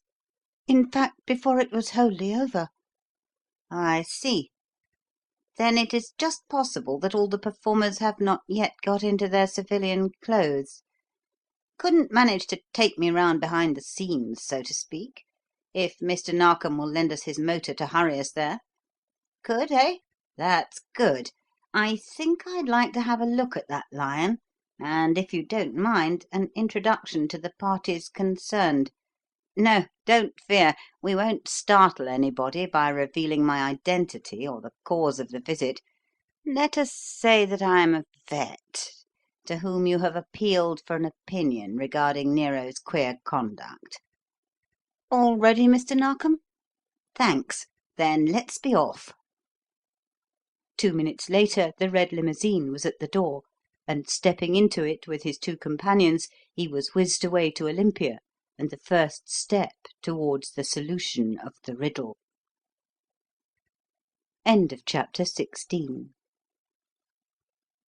Chapter XVII. As it is the custom of those connected with the world of the circus to eat, sleep, have their whole being, as it were, within the environment of the show, to the total exclusion of hotels, boarding-houses, or outside lodgings of any sort, he found on his arrival at his destination the entire company assembled in what was known as the living tent, chatting, laughing, reading, playing games, and killing time generally whilst waiting for the call to the dining tent, and this gave him an opportunity to meet all the persons connected with the case, from the chevalier himself to the Brazilian coffee planter who was backing the show. He found this latter individual a somewhat sullen and taciturn man of middle age, who had more the appearance of an Austrian than a Brazilian, and with a swinging gait and an uprightness of bearing which were not to be misunderstood. Known military training," was Cleek's mental comment as soon as he saw the man walk. "Got it in Germany, too. I know that peculiar swing. What's his little game, I wonder? And what's a Brazilian doing in the army of the Kaiser? And having been in it, what's he doing dropping into this line, backing a circus, and travelling with it like a Bohemian?" But although these thoughts interested him, he did not put them into words, nor take anybody into his confidence regarding them. As for the other members of the company, he found the indifferent rider, known as Signor Antonio Martinelli, an undoubted Irishman of about 30 years of age, extremely handsome, but with a certain shiftiness of the eye which was far from inspiring confidence, and with a trick of the tongue which suggested that his baptismal certificate probably bore the name of Anthony Martin. He found, too, that all he had heard regarding the youth and beauty of the chevalier's second wife was quite correct, and although she devoted herself a great deal to the Brazilian coffee planter and the Irish-Italian Martinelli, she had a way of looking over at her middle-aged spouse, without his knowledge, that left no doubt in Cleek's mind regarding the real state of her feelings towards the man. And last, but not least by any means, he found the chevalier himself a frank, open-minded, open-hearted, lovable man, who ought not, in the natural order of things, to have an enemy in the world. Despite his highfalutin nom de théâtre, he was Belgian, a big, soft-hearted, easy-going, unsuspicious fellow, who worshipped his wife, adored his children, and loved every creature of the animal world.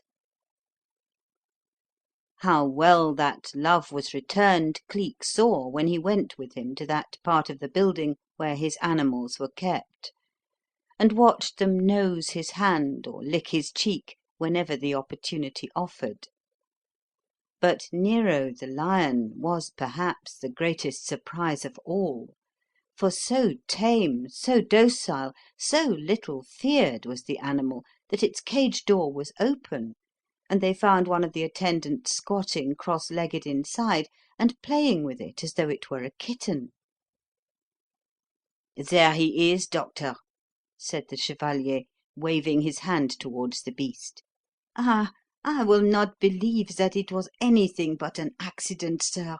He loved my boy. He would hurt no one that is kind to him.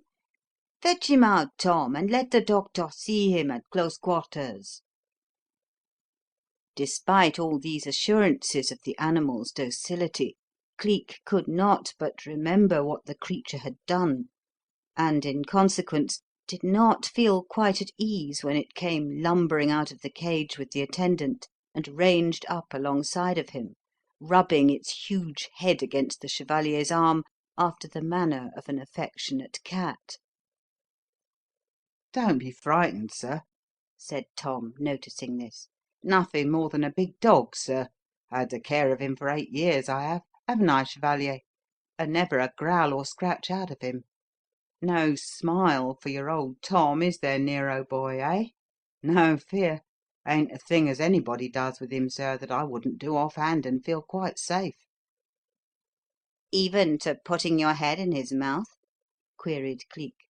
"Lord, yes," returned the man with a laugh. "That's nothing. Done it many a day. Look here." With that he pulled the massive jaws apart, and, bending down, laid his head within them. The lion stood perfectly passive, and did not offer to close his mouth until it was again empty. It was then that Cleek remembered and glanced round at young Scarmelli. "He never smiles for any but the chevalier and his son, I believe you said," he remarked. "I wonder if the chevalier himself would be as safe if he were to make a feint of doing that?" For the chevalier, like most of the other performers, had not changed his dress after the matinee, since the evening performance was soon to begin, and if, as Cleek had an idea, that the matter of costume and make-up had anything to do with the mystery of the thing, here surely was a chance to learn. "Make a feint of it? Certainly I will, doctor," the chevalier replied. "But why a feint? Why not the actual thing?" "No, please. At least, not until I have seen how the beast is likely to take it. Just put your head down close to his muzzle, chevalier. Go slow, please, and keep your head at a safe distance." The chevalier obeyed. Bringing his head down until it was on a level with the animal's own, he opened the ponderous jaws. The beast was as passive as before, and, finding no trace of the coming of the mysterious and dreaded smile, he laid his face between the double row of gleaming teeth, held it there a moment, and then withdrew it uninjured. Cleek took his chin between his thumb and forefinger and pinched it hard.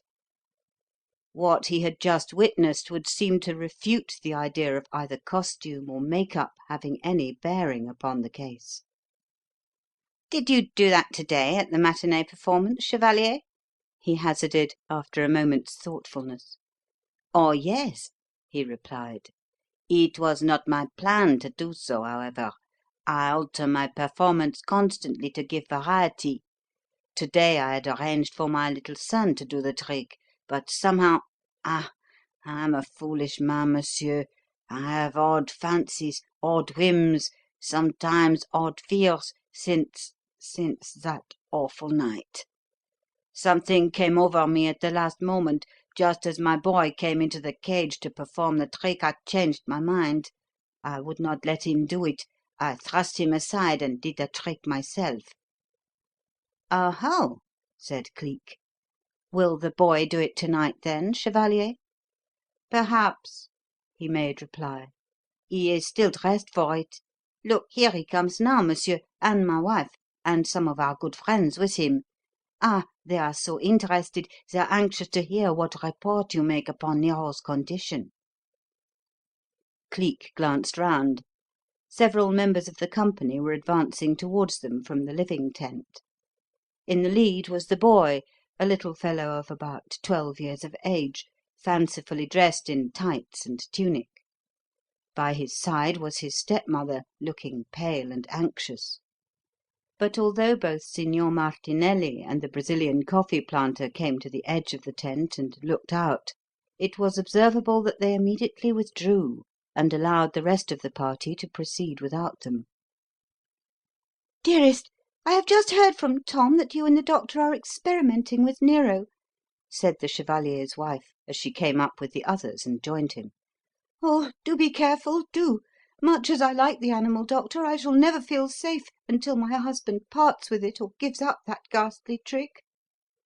My dearest, how absurdly you talk!" interrupted her husband. "You know well that without that my act would be commonplace, that no manager would want either it or me, and how, pray, should we live if that were to happen?" "There would always be my salary. We could make that do." As if I would consent to live upon your earnings and add nothing myself. No, no, I shall never do that, never. It is not as though that foolish dream of long ago had come true, and I might hope one day to retire. I am of the circus, and of it I shall always remain." "I wish you might not. I wish the dream might come true even yet," she made reply. "Why shouldn't it? Wilder ones have come true for other people. Why should they not for you?" Before her husband could make any response to this, the whole trend of the conversation was altered by the boy. "Father," he said, "am I to do the trick tonight? Senor Sperati says it is silly of me to sit about or dress and ready if I am to do nothing, like a little super, instead of a performer and an artist." "Oh, but that is not kind of the señor to say that," his father replied, soothing his ruffled feelings. "You are an artist, of course. Never super, no, never. But if you shall do the trick or not, I cannot say. It will depend, as it did at the matinee. If I feel it is right, you shall do it. But if I feel it is wrong, then it must be no." "You see, doctor," catching Cleek's eye, "what a little enthusiast he is, and with how little fear." "Yes, I do see, chevalier, but I wonder if he would be willing to humour me in something. As he is not afraid, I've an odd fancy to see how he'd go about the thing. Would you mind letting him make the feint you yourself made a few minutes ago? Only I must insist that in this instant it be nothing more than a feint, chevalier. Don't let him go too near at the time of doing it. Don't let him open the lion's jaws with his own hands. You do that. Do you mind?" "Of a certainty not, monsieur. Gustave, show the good doctor how you go about it when papa lets you do the trick. But you are not really to do it just yet. Only to bend the head near to Nero's mouth. Now then, come, see." As he spoke, he divided the lion's jaws and signalled the child to bend. He obeyed.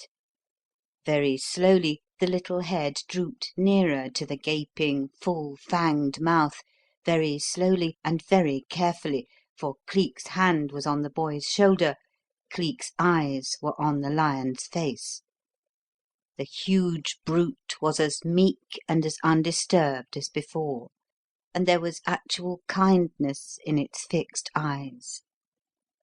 But of a sudden, when the child's head was on a level with those gaping jaws, the lips curled backward in a ghastly parody of a smile.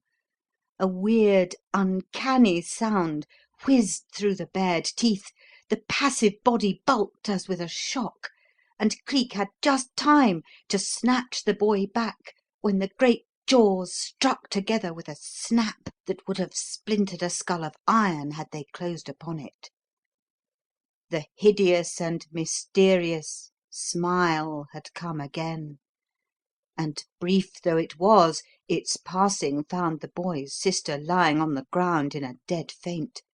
the boy's stepmother cowering back, with covered eyes and shrill, affrighted screams, and the boy's father leaning, shaken and white, against the empty case, and nursing a bleeding hand.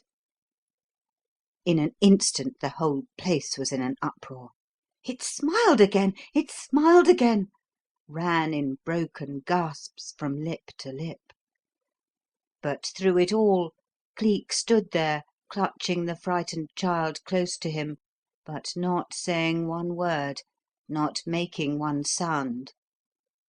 Across the dark arena came a rush of running footsteps, and presently Signor Sperati came panting up, breathless and pale with excitement. "What's the matter? What's wrong?" he cried. "Is it the lion again? Is the boy killed? Speak up!"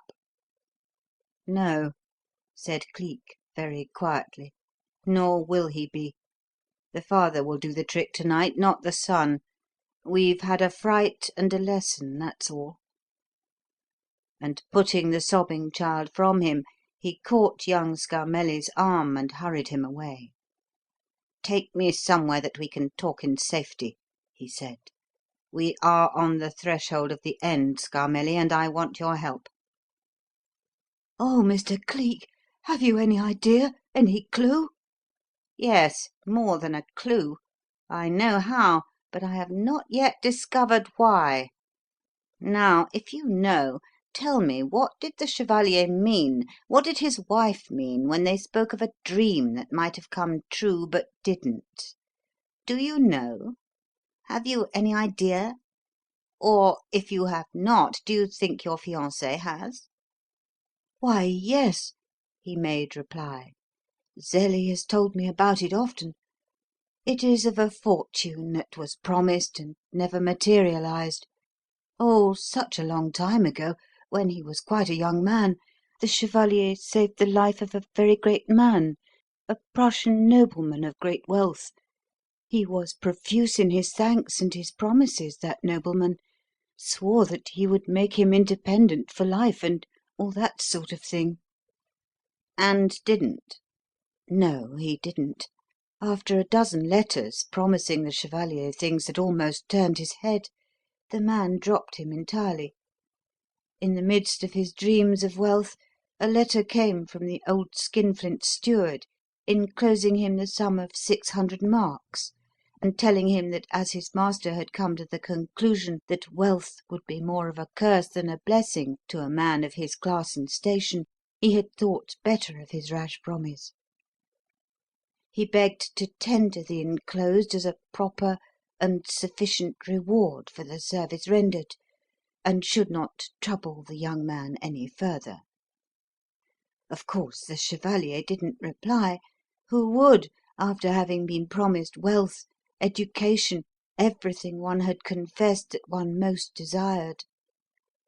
Being young, high-spirited, and bitterly, bitterly disappointed, the chevalier bundled the 600 marks back without a single word, and that was the last he ever heard of the Baron von Steinheid from that day to this.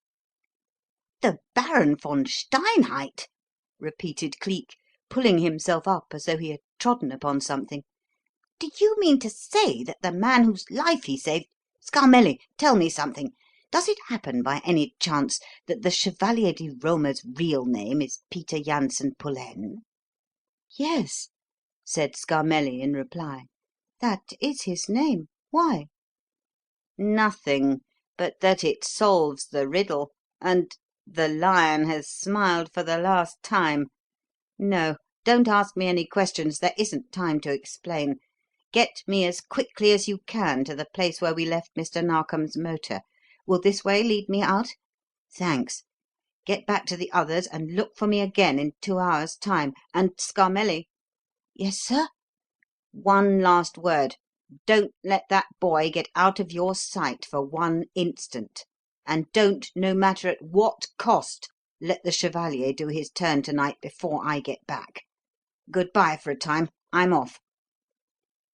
Then he moved like a fleetly passing shadow round the angle of the building, and 2 minutes later he was with Narkom in the red limousine. to the German Embassy as fast as we can fly," he said as he scrambled in. "I've something to tell you about that lion's smile, Mr. Narkom, and I'll tell you it while we're on the wing." Chapter XVIII. It was 9 o'clock and after. The great show at Olympia was at its height. The packed house was roaring with delight over the daring equestrianship of Mademoiselle Marie de Zanoni, and the sound of the cheers rolled in to the huge dressing tent where the artists awaited their several turns, and the chevalier, in spangled trunks and tights, all ready for his call, sat hugging his child and shivering like a man with the ague. "Come, come, buck up, man, and don't funk it like this," said Signor Sperati, who had graciously consented to assist him with his dressing because of the injury to his hand. "The idea of you losing your nerve, you of all men, and because of a little affair like that. You know very well that Nero is as safe as a kitten tonight, that he never has two smiling turns in the same week, much less the same day. Your act's the next on the programme. Buck up and go at it like a man." "I can't, Senor, I can't," almost wailed the chevalier. "My nerve is gone. Never, if I live to be 1,000, shall I forget that awful moment, that appalling smile. I tell you, there is wizardry in the thing. The beast is bewitched. My work in the arena is done, done for ever, Senor. I shall never have courage to look into the beast's jaws again." "Rot! You're not going to ruin the show, are you, and after all the money I've put into it? If you have no care for yourself, it's your duty to think about me. You can at least try. I tell you, you must try. Here, take a sip of brandy and see if that won't put a bit of courage into you. Hello!" As a burst of applause and the thud of a horse's hoofs down the passage to the stables came rolling in. "There's your wife's turn over at last. And there, listen, the ringmaster is announcing yours. Get up, man, get up and go out." "I can't, Senor. I can't. I can't." "But I tell you, you must." And just here an interruption came. "Bad advice, my dear captain," said a voice, Cleek's voice, from the other end of the tent, and with a twist and a snarl the "Señor" screwed round on his heel in time to see that other intruders were putting in an appearance as well as this unwelcome one. "Who the deuce asked you for your opinion?" rapped out the Señor savagely. "And what are you doing in here, anyhow? If we want the service of a vet, we're quite capable of getting one for ourselves without having him shove his presence upon us unasked." "You are quite capable of doing a great many things, my dear captain, even making lions smile," said Cleek serenely. "It would appear that the gallant Captain von Gossler, nephew and, in the absence of one who has a better claim, heir to the late Baron von Steinheid—" "That's it! Nab the beggar! Played, sir, played! Hustle him out and into the cab with his precious confederate, the Irish-Italian Signor, and make a clean sweep of the pair of them. You'll find it a neck-stretching game, Captain, I'm afraid, when the jury comes to hear of that poor boy's death, and your beastly part in it." By this time the tent was in an uproar, for the chevalier's wife had come hurrying in, the chevalier's daughter was on the verge of hysterics, and the chevalier's prospective son-in-law was alternately hugging the great beast-tamer and then shaking his hand and generally deporting himself like a respectable young man who had suddenly gone daft. "Governor!" he cried, half laughing, half sobbing. "Bully old governor! It's over! It's over! Never any more danger! Never any more hard times! Never any more lion's smiles!" "No, "Never," said Cleek. "Come here, Madame Pullaine, and hear the good news with the rest. You married for love, and you've proved a brick. The dream's come true, and the life of ease and of luxury is yours at last, Mr. Pullaine." "But, sir, I do not understand," stammered the chevalier. "What has happened? Why have you arrested the Signor Sperati? What has he done? I cannot comprehend."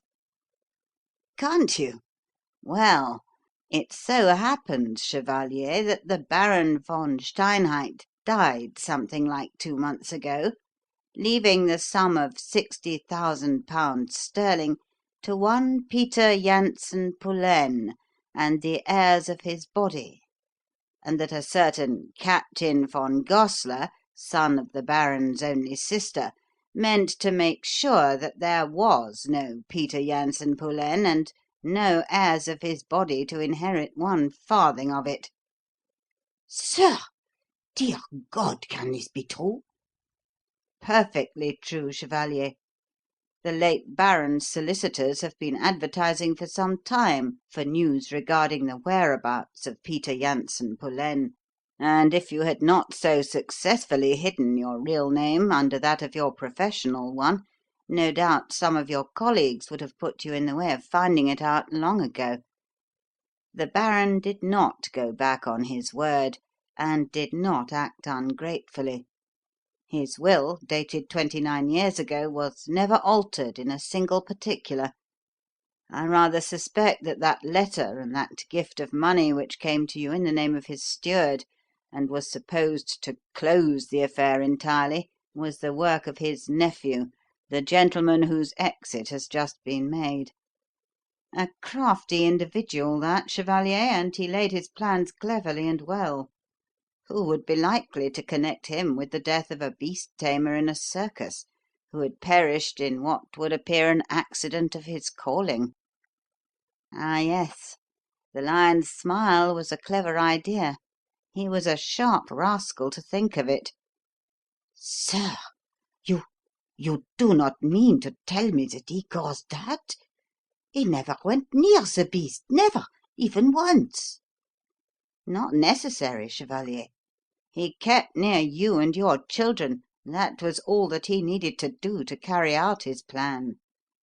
The lion was as much his victim as anybody else, you or your children. What it did, it could not help doing. The very simplicity of the plan was its passport to success. All that was required was the unsuspected sifting of snuff on the hair of the person whose head was to be put in the beast's mouth. The lion's smile was not, properly speaking, a smile at all, chevalier. It was the torture which came of snuff getting into its nostrils, and when the beast made that uncanny noise and snapped its jaws together, it was simply the outcome of a sneeze. The thing would be farcical if it were not that tragedy hangs on the thread of it, and that a life, a useful human life, was destroyed by means of it. Yes, it was clever, it was diabolically clever, but you know what Bobby Burns says about the best laid schemes of mice and men. There's always a power higher up that works the ruin of them." With that he walked by, and going to young Scarmelli, put out his hand. "You're a good chap, and you've got a good girl, so I expect you will be happy," he said, and then lowered his voice so that the rest might not reach the chevalier's ears. "You were wrong to suspect the little stepmother," he added. "She's true blue, Scarmelli. She was only playing up to those fellows because she was afraid the señor would drop out and close the show if she didn't, and that she and her husband and the children would be thrown out of work. She loves her husband, that's certain, and she's a good little woman. And, Scarmelli." Yes, Mr. Cleek? "There's nothing better than a good woman on this earth, my lad. Always remember that.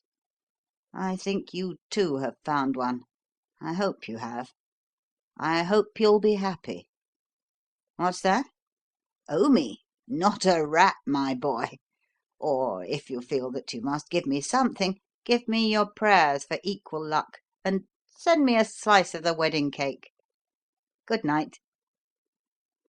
And twisted round on his heel and walked out, making his way out to the streets and facing the journey to Clarges Street afoot.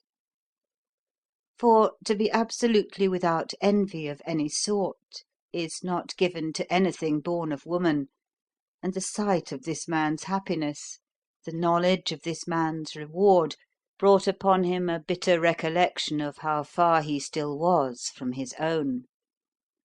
Would he ever get that reward, he wondered?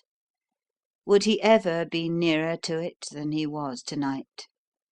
It hurt, yes, it hurt horribly sometimes, this stone-cold silence, this walking always in shadowed paths without a ray of light, without the certainty of arriving anywhere, though he plod onward for a lifetime. And the old feeling of savage resentment, the old sense of self-pity, the surest thing on God's earth to blaze a trail for the oncoming of the worst that is in a man, bit at the soul of him and touched him on the raw again. He knew what that boded, and he also knew the antidote. "Dollops, they broke into our holiday. They did us out of a part of it, didn't they, old chap?" he said, when he reached home at last and found the boy anxiously awaiting him. "Well, we'll have a day for every hour they deprived us of. A whole day, bonny boy. Pack up again, and we'll be off to the land as God made it, and where God's things still live, and we'll have a fortnight of it, a whole blessed fortnight, my boy, with the river and the fields and the flowers and the dreams that hide in trees." Dollops made no reply. He simply bolted for the kit bag and began to pack at once.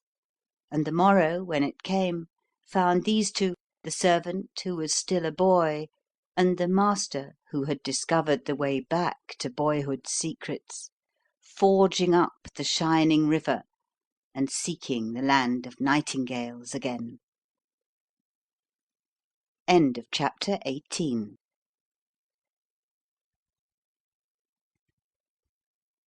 Chapter 19. The spring had blossomed itself out, and the summer had bloomed itself in. The holiday up the river was a thing of the past. The dreams of the dreamer had given place to those sterner phases of life which must be coped with by the realist, and Cleek was back in harness again. A half-dozen more or less important cases had occupied his time since his return. But although he had carried these to a successful issue and had again been lauded to the skies by the daily papers, the one word of praise from the one quarter whence he so earnestly desired to hear was never forthcoming.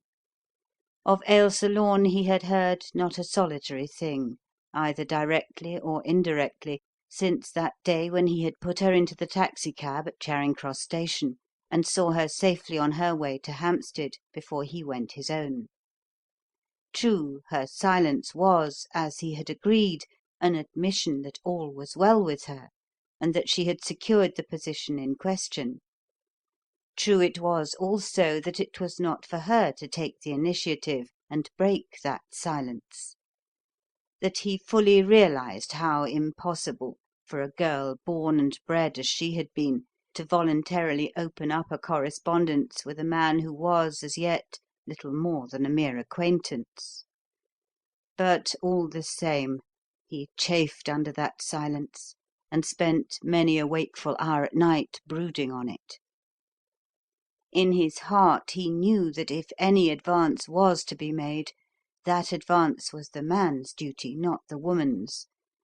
But the fear that she would think he was thrusting himself upon her, the dread that even yet the white soul of her could not but shrink from a closer association with him, kept him from taking one step towards breaking the silence he deplored. The French have a proverb which says, "It is always the unexpected that happens." And it was the unexpected that happened in this case. In the midst of his dejection, in the very depths of returning despair, there came to him this note from Mr. Narkom. "My dear Cleek, kindly refrain from going out this evening. I shall call about 9 o'clock, bringing with me Miss Ailsa Lorne, whom you doubtless remember, and her present patron, Angela, Countess Chepstow, the young widow of that ripping old war horse, who, as you may recall, quelled that dangerous and fanatical rising of the Cingalese at Trincomalee. These ladies wish to see you with reference to a most extraordinary case, an inexplicable mystery, which both they and I believe no man but yourself can satisfactorily probe. Yours in haste, Maverick Narkom." So then, he was to see her again, to touch her hand, hear her voice, look into the eyes that had lighted him back from the path to destruction. Cleek's heart began to hammer and his pulses to drum. Needless to say, he took extraordinary care with his toilet that evening, with the result that when the ladies arrived there was nothing even vaguely suggestive of the detective about him. "Oh, Mr. Cleek, do help us, please do," implored Ailsa, after the first greetings were over. "Lady Chepstow is almost beside herself with dread and anxiety over the inexplicable thing, and I have persuaded her that if anybody on earth can solve the mystery of it, avert the new and appalling danger of it, it is you.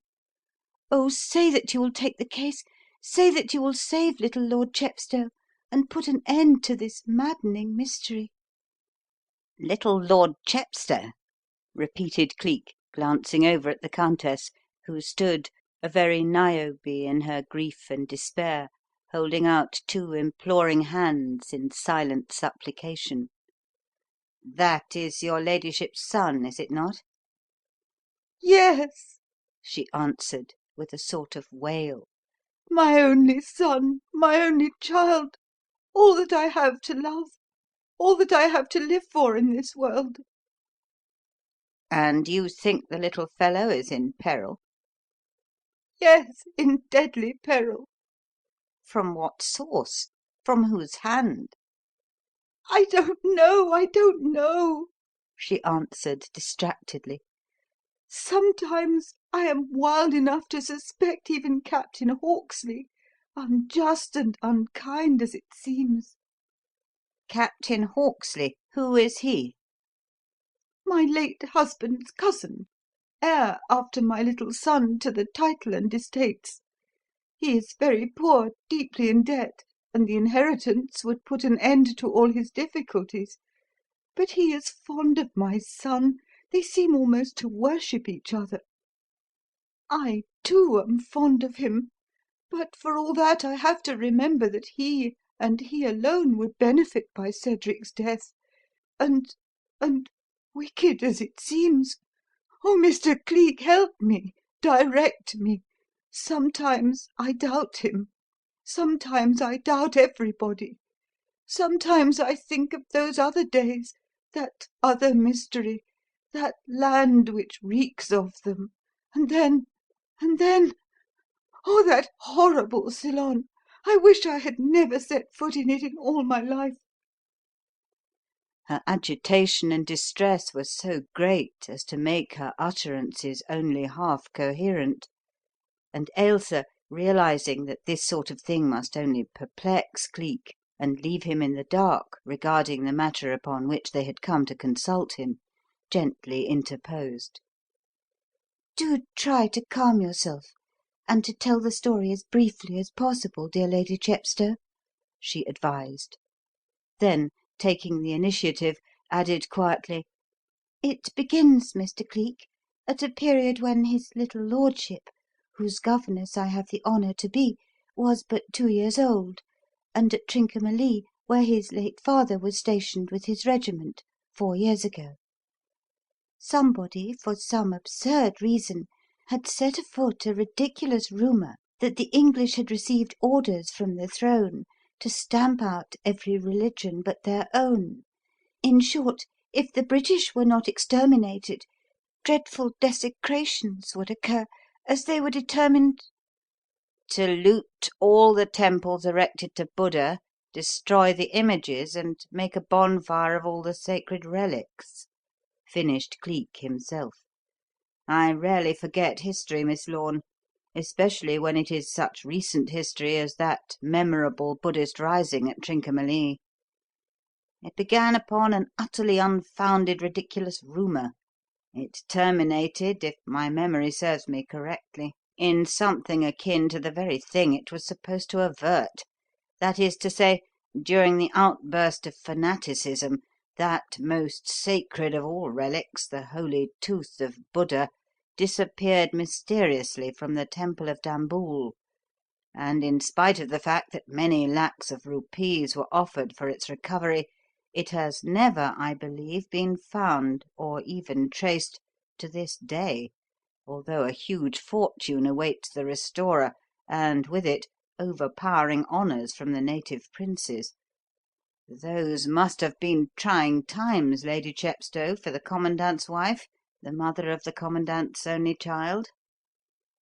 "Horrible, horrible!"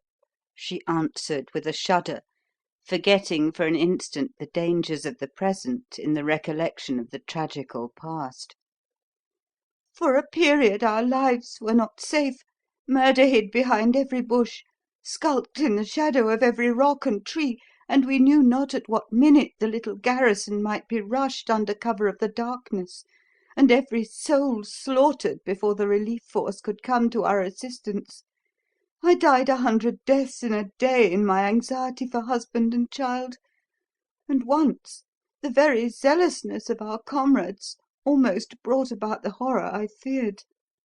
Oh," with a shudder of horrified recollection and a covering of the eyes, as if to shut out the memory of it, "oh, that night, that horrible night!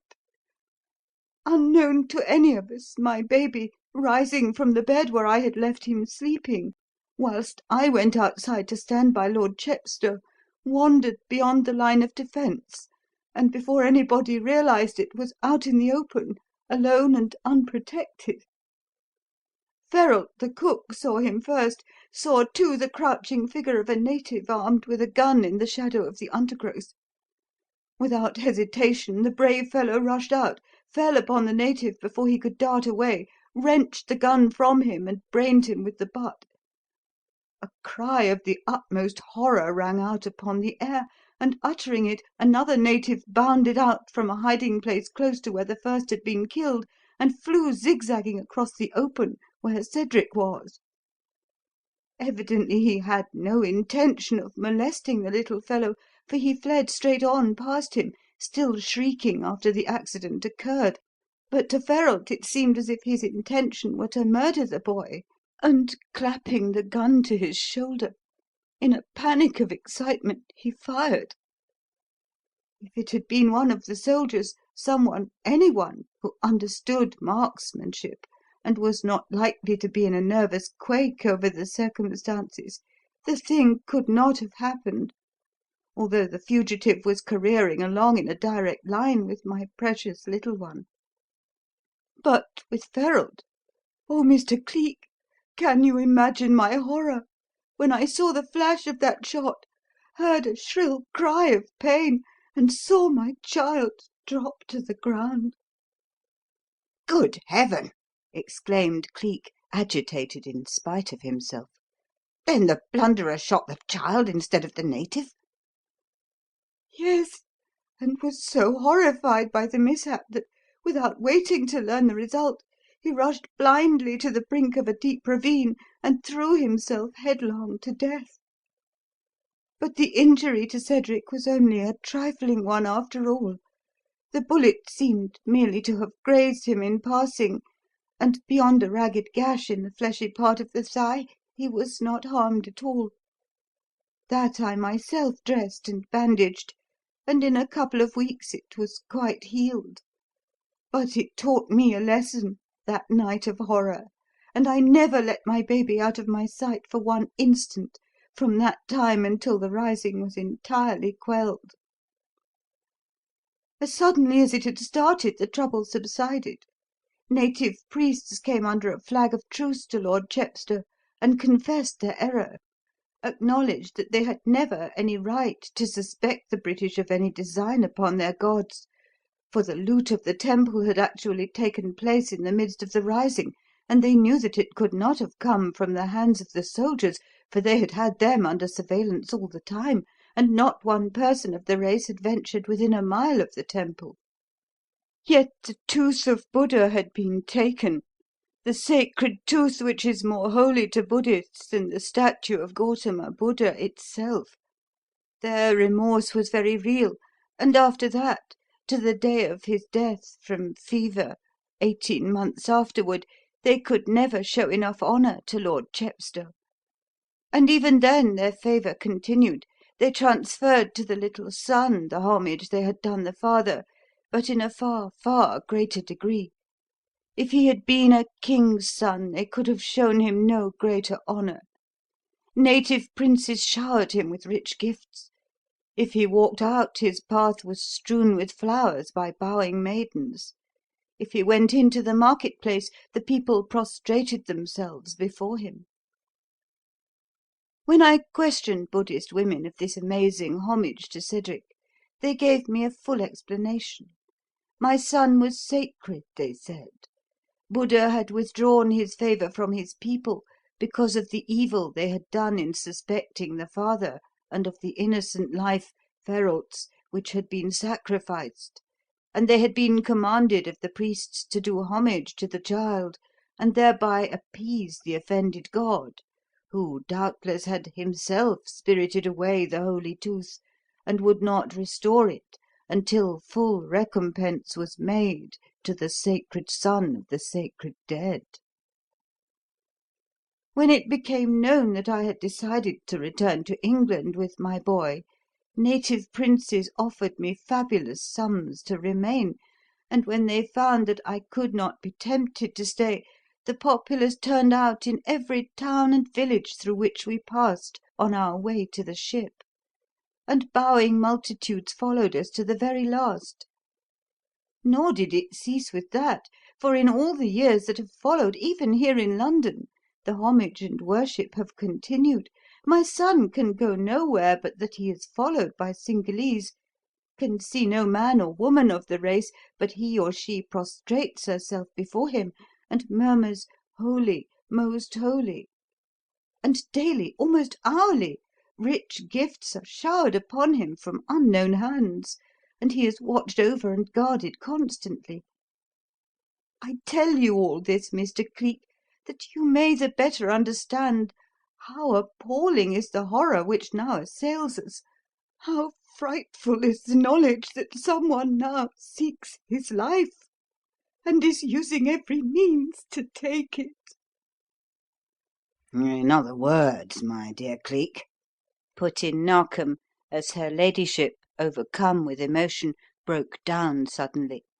there appears to be a sudden and inexplicable change of front on the part of these fanatics, and they now seem as anxious to bring evil to his little lordship as they formerly were to protect and cherish him.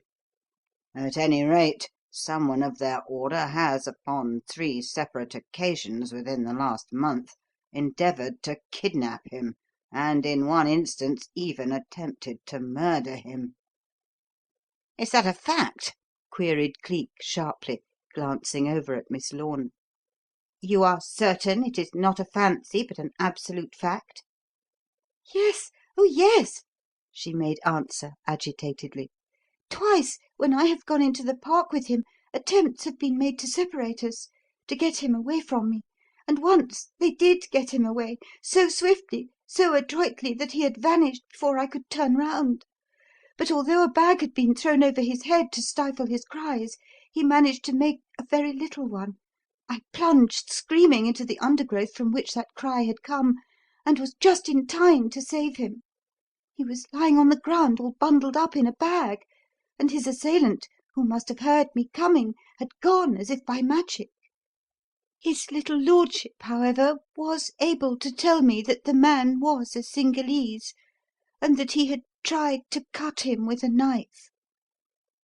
"Cut him with a knife?" repeated Cleek in a reflective tone, and blew out a long, low whistle. "Oh, but that is not the worst, Mr. Cleek," went on Ailsa. "3 days ago a woman, a very beautiful and distinguished looking woman, called to see Lady Chepstow regarding the reference of a former servant, one Jane Catherboys, who used to be her ladyship's maid. After the caller left, a box of sugared violets was found lying temptingly open on a table in the main hall. Little Cedric is passionately fond of sugared violets, and had he happened to pass that way before the box was discovered, he surely would have yielded to the temptation and eaten some. In removing the box, the parlour-maid accidentally upset it, and before she could gather all the violets up, her ladyship's little Pomeranian dog snapped up one and ate it. It was dead in 6 minutes' time. The sweets were simply loaded with prussic acid. When we came to inquire into the matter in the hope of tracing the mysterious caller, we found that Jane Catherboys was no longer in need of a position, that she had been married for 8 months, that she knew nothing whatever of the woman, and had sent no one to inquire into her references." All of which shows, my dear Cleek," put in Narkom significantly, "that whatever hand is directing these attempts, it belongs to one who knows more than a mere outsider possibly could. In short, to one who is aware of his little lordship's excessive fondness for sugared violets, and is aware that Lady Chepstow once did have a maid named Jane Catherboys." "If," said Cleek, "you mean to suggest by that that this points suspiciously in Captain Hawksley's direction, Mr. Narkom, permit me to say that it does not necessarily follow. The clever people of the underworld do nothing by halves, nor without careful inquiry beforehand. That is what makes the difference between the common pickpocket and the brilliant swindler." He turned to Ailsa. "Is that all, Miss Lorne, or am I right in supposing that there is even worse to come?" "Oh, much worse, much, Mr. Cleek. The knowledge that these would-be murderers, whoever they are, whatever may be their mysterious motive, have grown desperate enough to invade the house itself, has driven Lady Chepstow well-nigh frantic. Of course, orders were immediately given to the servants that no stranger, no matter how well dressed, how well seeming, nor what the plea, was from that moment to be allowed past the threshold. We felt secure in that, knowing that no servant of the household would betray his or her trust, and that all would be on the constant watch for any further attempt. The unknown enemy must have found out about these precautions, for no stranger came again to the door. But last night a thing we had never counted upon happened. In the dead of the night the unknown broke into the house, into the very nursery itself, and but that Lady Chepstow, impelled she does not know by what, only that she was nervous and wakeful and felt the need of some companionship, rose and carried the sleeping child into her own bed, he would assuredly have been murdered. The nurse, awakened by a horrible suffocating sensation, opened her eyes to find a man bending over her with a chloroform-soaked cloth, which he was about to lay over her face. She shrieked and fainted, but not before she saw the man spring to the little bed on the other side of her own, hack furiously at it with a long, murderous knife, then dart to the window and vanish.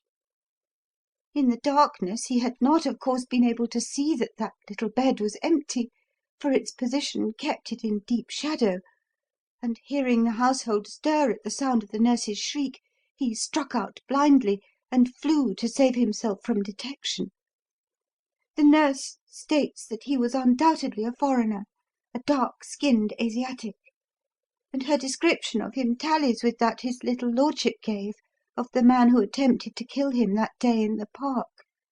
There, Mr. Cleek," she concluded, "that's the whole story. Can't you do something to help us? Something to lift this constant state of dread, and to remove this terrible danger from little Lord Chepstow's life?" "I'll try, Miss Lorne, but it is a most extraordinary case. Where is the boy now?" "At home, closely guarded. We appealed to Mr. Narkom, and he generously appointed 2 detective officers to sit with his little lordship and keep constant watch over him whilst we are away." "And in the meantime," added Mr. Narkom, "I've issued orders for a general rounding up of all the Cingalese who can be traced or are known to be in town. Petrie and Hammond have that part of the job in hand, and if they hit upon any Asiatic who answers to the description of this murderous rascal—" "I don't believe they will," interposed Cleek. "Or, if they do, I don't for a moment believe he will turn out to be the guilty party. In other words, I have an idea that the fellow will prove to be a European." "But, my dear fellow, both his little lordship and the nurse saw the man, and as you have heard, they both agree that he was dark-skinned and quite Oriental in appearance." "One of the easiest possible disguises, Mr. Narkom. A wig, a stick of grease paint, a threepenny twist of crepe hair, and there you are. No, I do not believe that the man is a Cingalese at all, and far from his having any connection with what you were pleased to term just now a change of front on the part of the Buddhists, who have so long held the little chap as something sacred, I don't believe that they know anything about him. I base that upon the fact that the child is still treated with homage whenever he goes out, according to what Miss Lorne says, and that, with the single exception of that one woman who tried to poison him, nobody but just one man, this particular one man, has ever made any attempt to harm the boy. Fanatics, like those Cingalese, cleave to an idea to the end, Mr. Narkom. They don't cast it aside and go off at another tangent. You have heard what Lady Chepstow says the native women told her. The boy was sacred. Their priests had commanded them to appease Buddha by doing homage to him until the tooth was found, and the tooth has not been found up to the present day. That means that nothing on earth could change their attitude toward him, that not one of the Buddhist sect would harm a solitary hair of his head for a king's ransom. So you may eliminate the Cingalese from the case entirely so far as the attempts upon the child's life are concerned. Whoever is making the attempts is doing so without their knowledge and for a purely personal reason." "Then, in that case, this Captain Hawksley—" "I'll have a look at that gentleman before I tumble into bed to night, and you shall have my views upon that point to morrow morning, Mr. Narkom. Frankly, things point rather suspiciously in the Captain's direction, since he is apparently the only person likely to be benefited by the boy's death. And if a motive cannot be traced to some other person—" He stopped abruptly and held up his hand. Outside, in the dim halls of the house, a sudden noise had sprung into being, the noise of someone running upstairs in great haste, and stepping quickly to the door, Cleek drew it sharply open. As he did so, Dollops came puffing up out of the lower gloom, a sheep's trotter in one hand and a letter in the other. "Lor', Gov'nor," groaned he from midway on the staircase. "I don't believe as I'm ever going to be let get a square tucking this side of the burying ground. Just finished what was left of that there steak and kidney pudding, sir, and started on me second trotter, when I sees a pair of legs nip past the area railings to the front door, and then nip off again like greased lightning. And when I ups and does a flying leap up the kitchen stairs, there was this here envelope in the letter box, and them there blessed legs nowheres in sight. I say, sir," agitatedly, "look what's wrote on the envelope, will you? And us always keeping of it so dark." Cleek plucked the letter from his extended hand, glanced at it, and puckered up his lips. Then, with a gesture, he sent Dollops back below stairs, and, returning to the room, closed the door behind him. "The enemy evidently knows all Lady Chepstow's movements, Mr. Narkom," he said. "I expect she and Miss Lorne have been under surveillance all day and have been followed here. Look at that."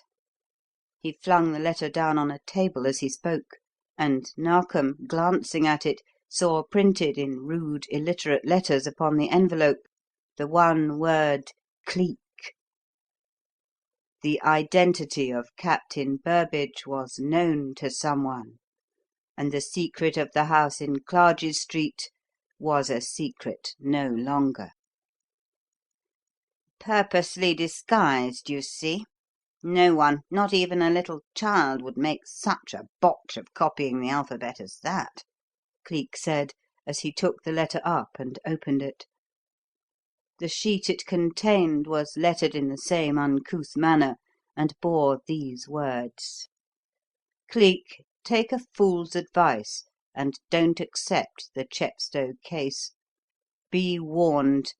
If you interfere, somebody you care about will pay the price. You'll find it more satisfactory to buy a wedding bouquet than a funeral wreath." Oh, shuddered the two ladies in one breath. how horrible! How cowardly! And then, feeling that her last hope had gone, Lady Chepstow broke into a fit of violent weeping and laid her head on Ailsa's shoulder. Oh, my baby! My darling baby boy! She sobbed. And now they're threatening somebody that you too love. Of course, Mr. Cleek, I can't expect you to risk the sacrifice of your own dear ones for the sake of me and mine. And so oh, take me away, Miss Lorne. Let me go back to my baby and have him while I may." "Good night, Mr. Cleek," said Ailsa, stretching out a shaking hand to him. "Thank you so much for what you would have done but for this. And you were our last hope, too." "Why give it up, then, Miss Lorne?" he said, holding her hand and looking into her eyes. "Why not go on letting me be your last hope, your only hope?" "Yes, but they spoke of a funeral wreath." "And they also spoke of a wedding bouquet. I am going to take the case, Miss Lorne, take it and solve it, as I'm a living man." "Thank you," as her brimming eyes uplifted in deep thankfulness and her shaking hand returned the pressure of his. "Now, just give me 5 minutes' time in the next room it's my laboratory, Lady Chepstow and I'll tell you whether I shall begin with Captain Hawksley or eliminate him from the case entirely. You might go in ahead, Mr. Narkom, and get the acid bath and the powder ready for me. We'll see what the finger prints of our gentle correspondent have to tell, and if they are not in the records of Scotland Yard or down in my own private little book, we'll get a sample of Captain Hawksley's in the morning." Then, excusing himself to the ladies, he passed into the inner room in company with Narkom and carried the letter with him. When he returned, it was still in his hand, but there were greyish smudges all over it. "There's not a finger print in the lot that is worth anything as a means of identification, Miss Lorne," he said. "But you and Lady Chepstow may accept my assurance that Captain Hawksley is not the man. The writer of this letter belongs to the criminal classes. He is on his guard against the danger of finger prints, and he wore rubber gloves when he penned this message. When I find him, rest assured I shall find a man who has had dealings with the police before, and whose finger prints are on their records. I don't know what his game is, nor what he's after, yet, but I will inside of a week. I've an idea, but it's so wild a thing I'm almost afraid to trust myself to believe it possible until I stumble over something that points the same way. Now, go home with Lady Chepstow and begin the work of helping me." Helping you? Oh, Mr. Cleek, can we? Is there anything we can do to help? Yes. When you leave the house, act as though you are in the utmost state of dejection, and keep that up indefinitely. Make it appear, for I am certain you will be followed and spied upon, as if I had declined the case. But don't have any fear about the boy. The 2 constables will sleep in the room with him to-night and every night until the thing is cleared up and the danger past. To-morrow, about dusk, however, you personally take him for a walk near the park, and if, among the other Cingalese you may meet, you should see one dressed as an Englishman and wearing a scarlet flower in his buttonhole, take no notice of how often you see him, nor of what he may do." It will be you, Mr. Cleek? "Yes. Now go, please, and don't forget to act as if you and her ladyship were utterly broken-hearted. Also," his voice dropped lower, his hand met her hand, and in the darkness of the hall a little silver-plated revolver was slipped into her palm. "Also, take this. Keep it always with you. Never be without it night or day. And if any living creature offers you violence, shoot him down as you would a mad dog. Good night. And remember." And long after she and Lady Chepstow had gone down and passed out into the night, he stood there, looking the situation straight in the face and thinking his own troubled thoughts. A wedding bouquet. A threat against her and the mention of a wedding bouquet, he said, as he went back into the room and sat down to figure the puzzle out. Only one creature in the world knows of my feelings in that direction, and only one creature in the world would be capable of that threat. Margot. But what interest could she or any of her tribe have in the death of Lady Chepstow's little son? Her game is always money. If she were after a ransom, she would try to abduct the child, not to kill him. And if— A sudden thought came and wrenched away his voice. He sat a moment twisting his fingers one through the other and frowning at the floor. Then, of a sudden, he gave a cry and jumped to his feet. 5 lakhs of rupees! A fortune! By George, I've got it!" he fairly shouted. "The wild guess was a correct one, I'll stake my life. Let's put it to the test." End of chapter 19. Chapter 20. The summer twilight was deepening into the summer dusk when Ailsa, acting upon Cleek's advice, set forth with his little lordship the following evening, and turned her steps in the direction of the park. But although on her way there she observed more than once that a swarthy-skinned man in European dress, who wore a scarlet flower in his coat and was so perfect a type of the Asiatic that he would have passed muster for one even among a gathering of Cingalese, kept appearing and disappearing at irregular intervals, it spoke well for the powers of imitation and self-effacement possessed by Dollops that she never once thought of associating that young man with the dawdling messenger boy who strolled leisurely along with a package under his arm and patronised every bun shop, winkle stall, and pork pie purveyor on the line of march. For upward of an hour this sort of thing went on without any interruption or any solitary thing out of the ordinary, Ailsa strolling along leisurely with the boy's hands in hers and his innocent prattle running on ceaselessly. Then, of a sudden, whilst they were moving along close to the park railings and in the shadow of the overhanging trees, the figure of an undersized man in semi-European costume, but wearing on his head the twisted turban of a Cingalese, issued from one of the gates and well-nigh collided with them. He drew back, murmuring an apology in pidgin English.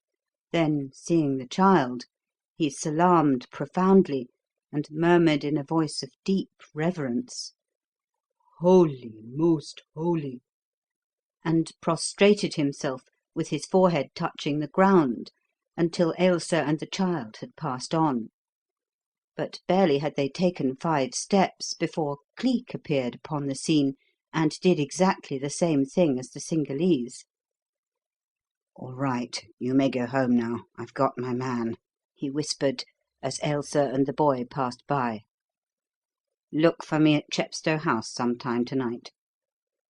Then rose as she walked on and went after the man who first had prostrated himself before the child. He had risen and gone on his way, but not before witnessing Cleek's obeisance and flashing upon him a sharp, searching look. Cleek quickened his steps and shortened the distance between them. Now or never was the time to put to the test that wild thought which last night had hammered on his brain. For it was certain that this man was in very truth a Cingalese, and as such must know. He stretched forth his hand and touched the man, who drew back sharply, half indignantly, but changed his attitude entirely when Cleek, who knew Hindustani more than well, spoke to him in the native tongue. "Unto thee, O brother," Cleek said. "Thou too art of us, for thou too dost acknowledge the sacred shrine. These eyes have beheld thee."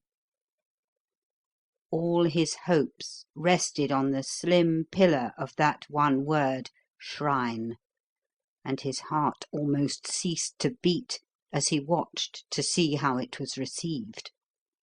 It broke, however, into a very tumult of disturbance in the next instant, for the man positively beamed as he gave reply. "Sacred be the shrine," he answered in Hindustani.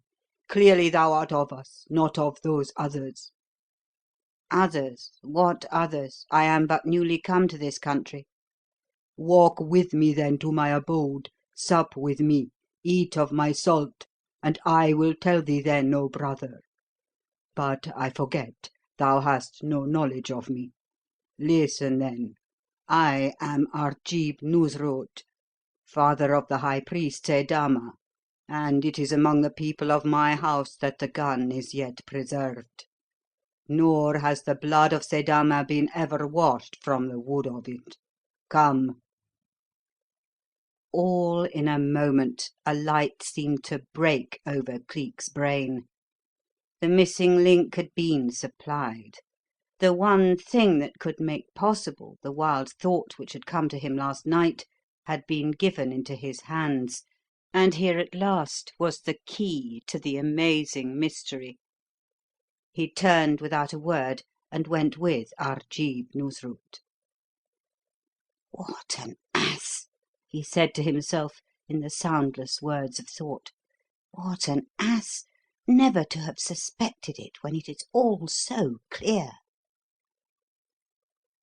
Meantime, Ailsa and the boy, dismissed from any further need of service, walked on through the deepening dusk and turned their faces homeward.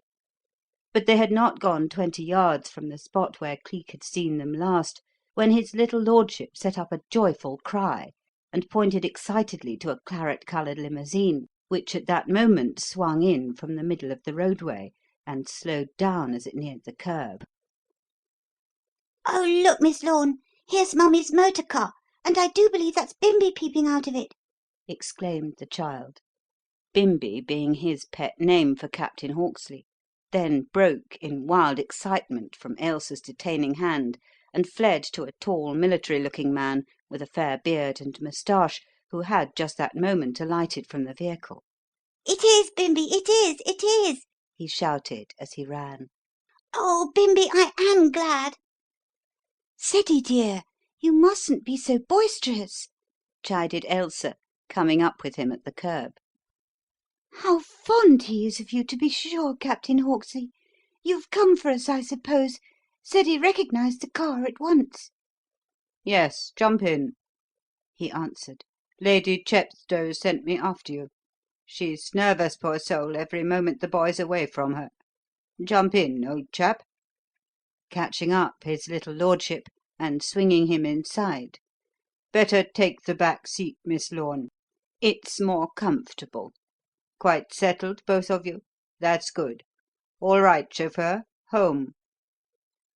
Then he jumped in after them, closed the door, dropped into a seat, and the motor, making a wide curve out into the road, pelted away into the fast gathering darkness. "Bimbi says maybe he's going to be my daddy one day, didn't you, Bimbi?" said his little lordship, climbing up on to Bimbi's knee and snuggling close to him. "I say, you know, you mustn't tell secrets, old chap," was the laughing response. "Miss Lorne will hand you over to Nursie with orders to put you to bed if you do. I know. Won't you, Miss Lorne?" "He ought to be in bed, anyhow," responded Ailsa gaily; and then, this giving the conversation a merry turn, they talked and laughed and kept up such a chatter that 3/4 of an hour went like magic, and nobody seemed aware of it. But suddenly Ailsa thought, and then put her thoughts into words. "What a long time we are in getting home!" she said, and bent forward so that the light from the window might fall upon the dial of her wrist watch, then gave a little startled cry and half rose from her seat, for the darkness was now tempered by moonlight, and she could see that they were no longer in the populous districts of the town, but were speeding along past woodlands and open fields in the very depths of the country. "Good gracious! Johnston must have lost his senses!" she exclaimed agitatedly. "Look where we are, Captain Hawksley! Out in the country, with only a farmhouse or two in sight. Johnston! Johnston!" She bent forward and rapped wildly on the glass panel. "Johnston, stop! Turn round! Are you out of your head? Captain Hawksley, stop him! Stop him, for pity's sake!"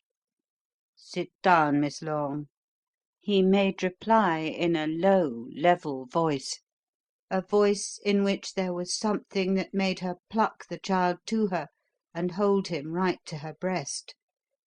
"You are not going home to night. You are going for a ride with me, and if oh, that's your little game, is it?" lurching forward as she made a frantic clutch at the handle of the door.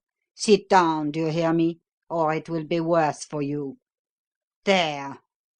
The cold bore of a revolver barrel touched her temple and wrung a quaking gasp of terror from her. "Do you feel that? Now you sit down and be quiet. If you make a single move, utter a single cry, I'll blow your brains out before you've half finished it. Look here, do you know who you're dealing with now? See." His hand reached up and twitched away the fair beard and moustache. He bent forward so that the moonlight through the glass could fall on his face. It had changed, as his voice had now changed, and she saw that she was looking at the man who in those other days of stress and trial had posed as Gaston Merode, brother to the fictitious Countess de la Tour. "You!" she said in a bleak voice of desolation and fright. "Dear Heaven, that horrible Margot's confederate, the king of the Apaches!" "Yes," he rapped out. "You and that fellow Cleek came between us in one promising game, but I'm hanged if you shall do it in this one. I want this boy, and I've got him. Now, you call off Cleek and tell him to drop this case, to make no effort to follow us or to come between us and the kid, or I'll slit your throat after I've done with his little lordship here. Lannister," to the chauffeur. "Lannister, do you hear?" "Oui, monsieur." "Give her her head, full speed, and get to the mill as fast as you can. Margot will be with us in another 2 hours' time. End of chapter 20. Chapter 21. Through the ever-deepening dusk Cleek and Arjeeb Nusrut moved onward together, and onward behind them moved, too, the same dilatory messenger boy who had loitered about in the neighbourhood of the park, squandering his halfpence now as then, leaving a small trail of winkle shells and trotter bones to mark the record of his passage, and never seeming to lose one iota of his appetite, eat as much and as often as he would. The walk led down into the depths of Soho, that refuge of the foreign element in London; but long before they halted at the narrow doorway of a narrow house in a narrow side street, a street that seemed to have gone to sleep in an atmosphere of gloom and smells, Cleek had adroitly pumped Arjeeb Nusrut dry, and the riddle of the sacred son was a riddle to him no longer. He was now only anxious to part from the man and return with the news to Lady Chepstow, and was casting round in his mind for some excuse to avoid going indoors with him and wasting precious time in breaking bread and eating salt, when there lurched out of an adjoining doorway an ungainly figure in turban and sandals, and the full flower of that grotesque regalia which passes muster at cheap theatres and masquerade balls for the costume of a Cingalese. The fellow had bent forward out of the deeper darkness of the house passage into the murk and gloom of the ill-lit street, and was straining his eyes as if in search for some one long expected. Dog of an infidel! Exclaimed Arjeeb Nusrut, speaking in Hindustani, and spitting on the pavement as he caught sight of the man. See, well beloved, he is of those others of which I spoke when I first met thee. There are many of them, but true believers none. They dwell in a room huddled up as unclean things in the house there. They drink and make merry far into the night, and a woman, veiled and in European garb, comes to them and drinks with them sometimes, and sometimes a man of her kind with her, and they speak a tongue that is not the tongue of our people. Yet have I seen them go forth into the city and do homage as we to the sacred son." Cleek sucked in his breath, and twitching round stared at the dim figure leaning forward in the dim light. By George, he said to himself, if I know anything, I ought to know the slouch and the low-sunk head of the Apache. And the woman comes, and a man comes, and there are 5 lakhs of rupees. I wonder. But no, she wouldn't come here to a place like this if she had ventured back into England and had called some of the band over to help. She'd go to the old spot, to the old haunt where she and I used to lie low and laugh whilst the police were hunting for me. She'd go there, I'm sure, to the old Burnt Acre Mill, where, if you were stalked, you could open the sluice gates and let the Thames and the mill stream rush in and meet, and make a hell of whirling waters that would drown a fish. She would go there if it were she. And yet it is an Apache. I swear it is an Apache. He turned and looked back at Arjeeb Nusrut, then raised his hand and brushed it down the back of his head, which was always the sign "Wait" to Dollops, and then spoke as calmly as he could. "Brother, I will go in and break bread and eat salt with thee," he said, "but I may do no more, for to-night I am in haste." "Come, then," the man answered, and taking him by the hand, led him in and up to a room at the back of the second story, where, hot as the night was, the windows were closed, and a woman squatted before a lighted brazier was dripping the contents of an oil cruse over the roasting carcass of a young kid. "It is to shut out the sounds of the vile infidel orgies from the house adjoining," explained Arjeeb Nusrut, as Cleek walked to the tightly closed window and leant his forehead against it. Yet if the heat oppresses thee—" "It does," interposed Cleek, and leant far out into the darkness, as though sucking in the air when the sash was raised and the thing which had been only a dim babel of wordless sounds a moment before became now the riotous laughter and the ribald comments of men upon the verses of a comic song which one of their number was joyously singing. "French," said Cleek under his breath, as he caught the notes of the singer and the words of his audience. "French. I knew it." Then he drew in his head, and having broken of the bread and eaten of the salt, which, at a word from Arjeeb Noosrut, the woman brought on a wicker tray and laid before them, he moved hastily to the door. "Brother and son of the faithful, peace be with thee. I must go," he said, "but I come again, and it is written that thou shalt be honoured above all men when I return to thee, and that the true believers, the true sons of Holy Buddha, shall have cause to set thy name at the head of the records of those who are most blessed of him." Then he salaamed and passed out, and, closing the door behind him, ran like a hare down the narrow stairs. At the door, Dollops rose up like the imp in a pantomime and jumped toward him. "Lor, Governor, I'm nigh starved a waiting for you," he said in a whisper. "What's the lay now? A double quick change? I've got the stuff here, look," holding up the package he was carrying. "or a chance for me to do some fly catching with me bloomin' tickle tootsies." The man in the Cingalese costume had vanished from the doorway of the adjoining house, and, catching the boy by the arm, Cleek hurried him to it and drew him into the dark passage. "I'm going to the back. I'm going to climb up to the windows of the second story and see who's there and what's going on," he whispered. "Lie low and watch. I think it's Margot's gang. Oh, colour me blue! Them beauties, and in London! I'd give a tanner for a strong cup of tea." "Shh! Be quiet. Speak low. Don't be seen, but keep a close watch. And if anybody comes downstairs—" "He's mine," interjected Dollops, stripping up his sleeves. "Glue to the eyebrows and warranted to stick. Nip away, Governor, and leave it to the tickle tootsies and me."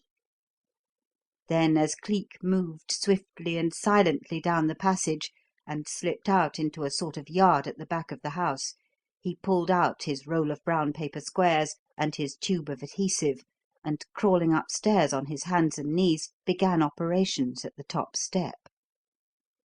But he had barely got the first plaster fairly made and ready to apply when there came a rush of footsteps behind him, and he was obliged to duck down and flatten himself against the floor of the landing to escape being run down by a man who dashed in through the lower floor, flew at top speed up the stairs, and with a sort of blended cheer and yell whirled open a door on the landing above and vanished.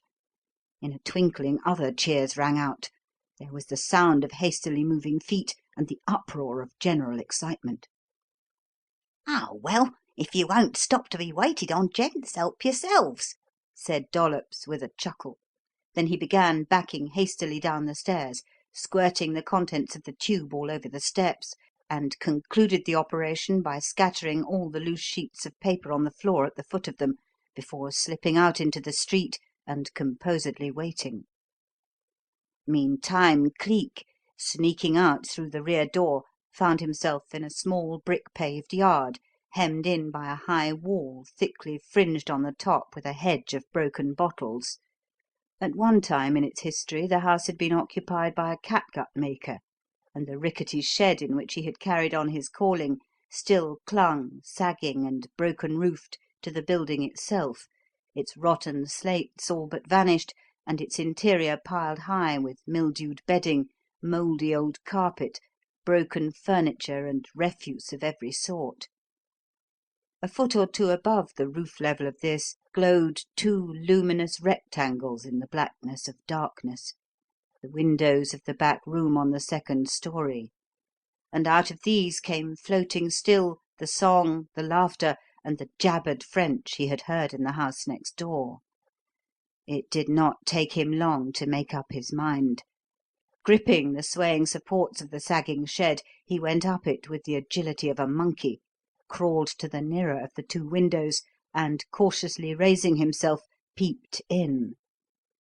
What he saw made him suck in his breath sharply and sent his heart hammering hard and fast. A dozen men were in the room, men whose faces, despite an inartistic attempt to appear Oriental, he recognized at a glance, and knew better than he knew his own. About them lay discarded portions of Cingalese attire, thrown off because of the heat, and waiting to be resumed at any moment. The air was thick with tobacco smoke, and rank with spirituous odours. Sprawled figures were everywhere, and on a couch against the opposite wall, a cigarette between her fingers, a glass of absinthe at her elbow, her laughter and badinage ringing out as loudly as any, lay the lissom figure of Margot. But even as Cleek looked in upon it, the picture changed. Swift, sharp, and sudden came the rattle of flying feet on the outer stairs. Margot flung aside her cigarette and jumped up. The song and the laughter came to an abrupt end. The door flew open, and with a shout and a cheer, a man bounced into the room. "Serpice! Ah, le bon Dieu! It is Serpice at last!" cried out Margot in joyous excitement, as she and the others crowded round him. "Soul of a sluggard! Don't waste time in laughing and capering like this. Speak up, you hear? Are we to fly at once to the mill and join him? Has he succeeded? Is he done?" Yes, yes, yes, shouted back Serpice, throwing up his cap and capering. It is done, under the very nose of the cracksman, too. Maraud's got them both. The little lordship and the Mademoiselle Lorne, too. They took the bait like gudgeons. They stepped into the automobile without a fear, and whiz, it was off to the mill like that. La, la, la. We win, we win, we win. The shock of the thing was too much for Cleek. Carried out of himself by the knowledge that the woman he loved was now in peril of her life, discretion forsook him, blind rage mastered him, and he did one of the few foolish things of his life. "You lie, you brute, you lie!" he shouted, jumping up into full view. "God help the man who lays a hand on her! Let him keep his life from me if he can!" "The cracksman!" yelled out Serpice. "The cracksman! The cracksman!" echoed Margot and the rest. Then a pistol barked and spat. The light was swept out, a bullet sang past Cleek's ear, and he realised how foolish he had been. For part of the crowd came surging to the window, part went in one blind rush for the door to head him off and hem him in, and through the din and hubbub rang viciously the voice of Margot, shrilling out, "Kill him! Kill him!" as though nothing but the sight of his blood would glut the malice of her. It was neck or nothing now, and the race was to the swift. He dropped through a gap in the ragged roof, sheer down like a shot, into the rubble and refuse below. He lurched through the shed to the door, and through that to the black passage leading to the street, the clatter on the higher staircase giving warning of the crowd coming after him, and flew like a hare hard pressed toward the outer door, and then, just then, when every little moment counted, there was a scrambling sound, a chorus of oaths, a slipping, a sliding, a bang on one step and a bump on another, and as he darted by and sprang out into the street, the hall was filled with a writhing, scuffling, swearing mass of glue-covered men struggling in a whirling waste of loose brown paper. "This way! Come quickly for your life!" he shouted to Dollops as he came plunging out into the street. "They've got them! Got his little lordship! Got Miss Lorne! In spite of me! Come on! Come on! Come on!" and flew like an arrow from crossing to crossing and street to street, with Dollops like a shadow at his heels. A sudden swerve to the right brought them into a lighted and populous thoroughfare. Italian restaurants, German delicatessen shops, eating places of a dozen other nationalities lined the pavements on both sides of the street, and in front of these a high-power motor stood, protected by the watchful eye of an accommodating policeman, while the chauffeur sampled Chianti in a wine shop close by. With a rush and a leap Cleek was upon it, and with another rush and a leap the constable was upon him, only to be greeted with the swift flicking open of a coat and the gleam of a badge that every man in the force knew. "Cleek!" "Yes, in the name of the Yard, in the name of the King, get out of the way! In with you, Dollops! We'll get the brutes yet!" Then he bent over, threw in the clutch, and, discarding all speed laws, sent the car humming and tearing away. "Hold tight!" he said through his teeth. "Whatever comes, we've got to get to Burntaker Mill inside of an hour. If you know any prayers, Dollops, say them." "The Lord fetch us home in time for supper," gulped the boy obediently. "S'help me, Gov'nor, the wind's going through my teeth like I was a mouth organ, and I'm hollow enough for a flute."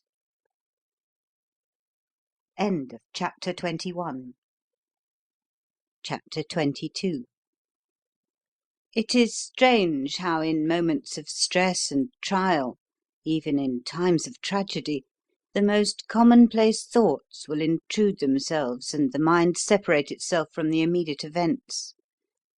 As Merode put the cold muzzle of the revolver to Ailsa's temple, and she ought, one would have supposed, to have been deaf and blind to all things but the horror of her position, one of these strange mental lapses occurred, and her mind, travelling back over the years of her early school days, dwelt on a punishment task set her by her preceptress, the task of copying 300 times the phrase, "Discretion is the better part of valour."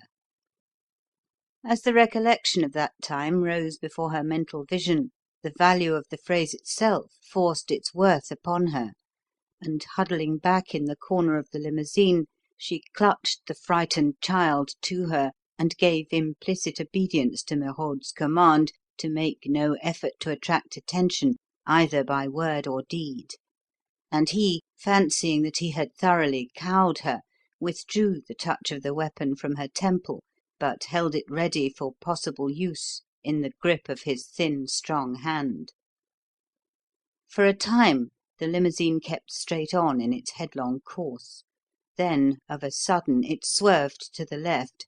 The gleam of a river, all silver with moonlight, struck up through a line of trees on one side of the car, the blank, unbroken dreariness of a stretch of waste land spread out upon the other; and presently, by the slowing down of the motor, Ailsa guessed that they were nearing their destination.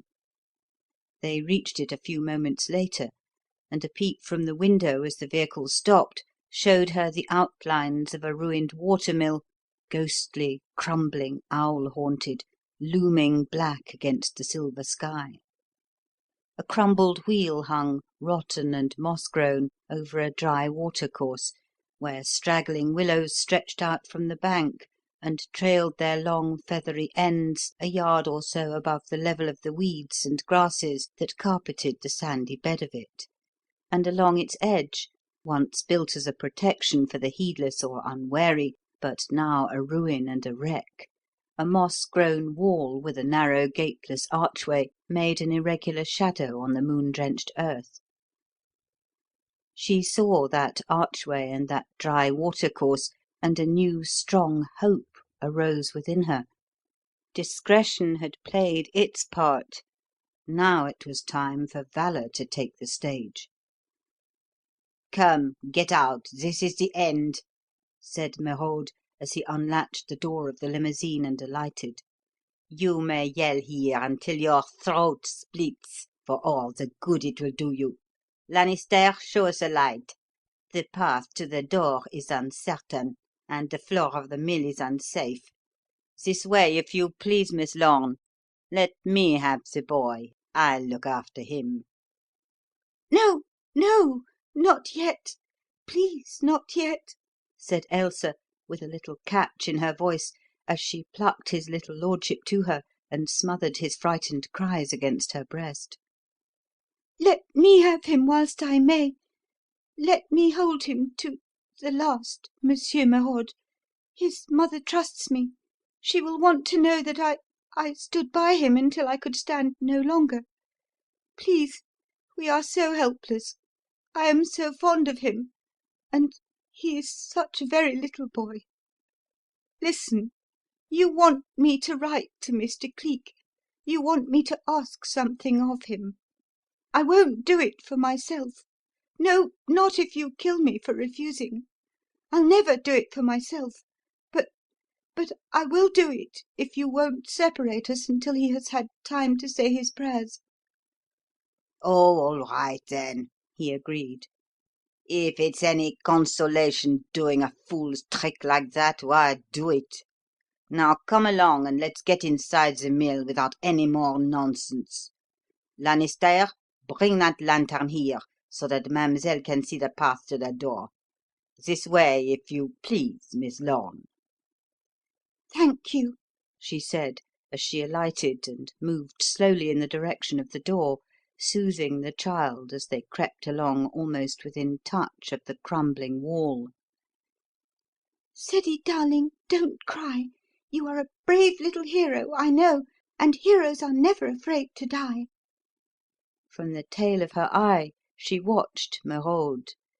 He seemed to realise from these words to the child that she was reconciled to the inevitable, and with an air of satisfaction he put the pistol back into his pocket and walked beside her.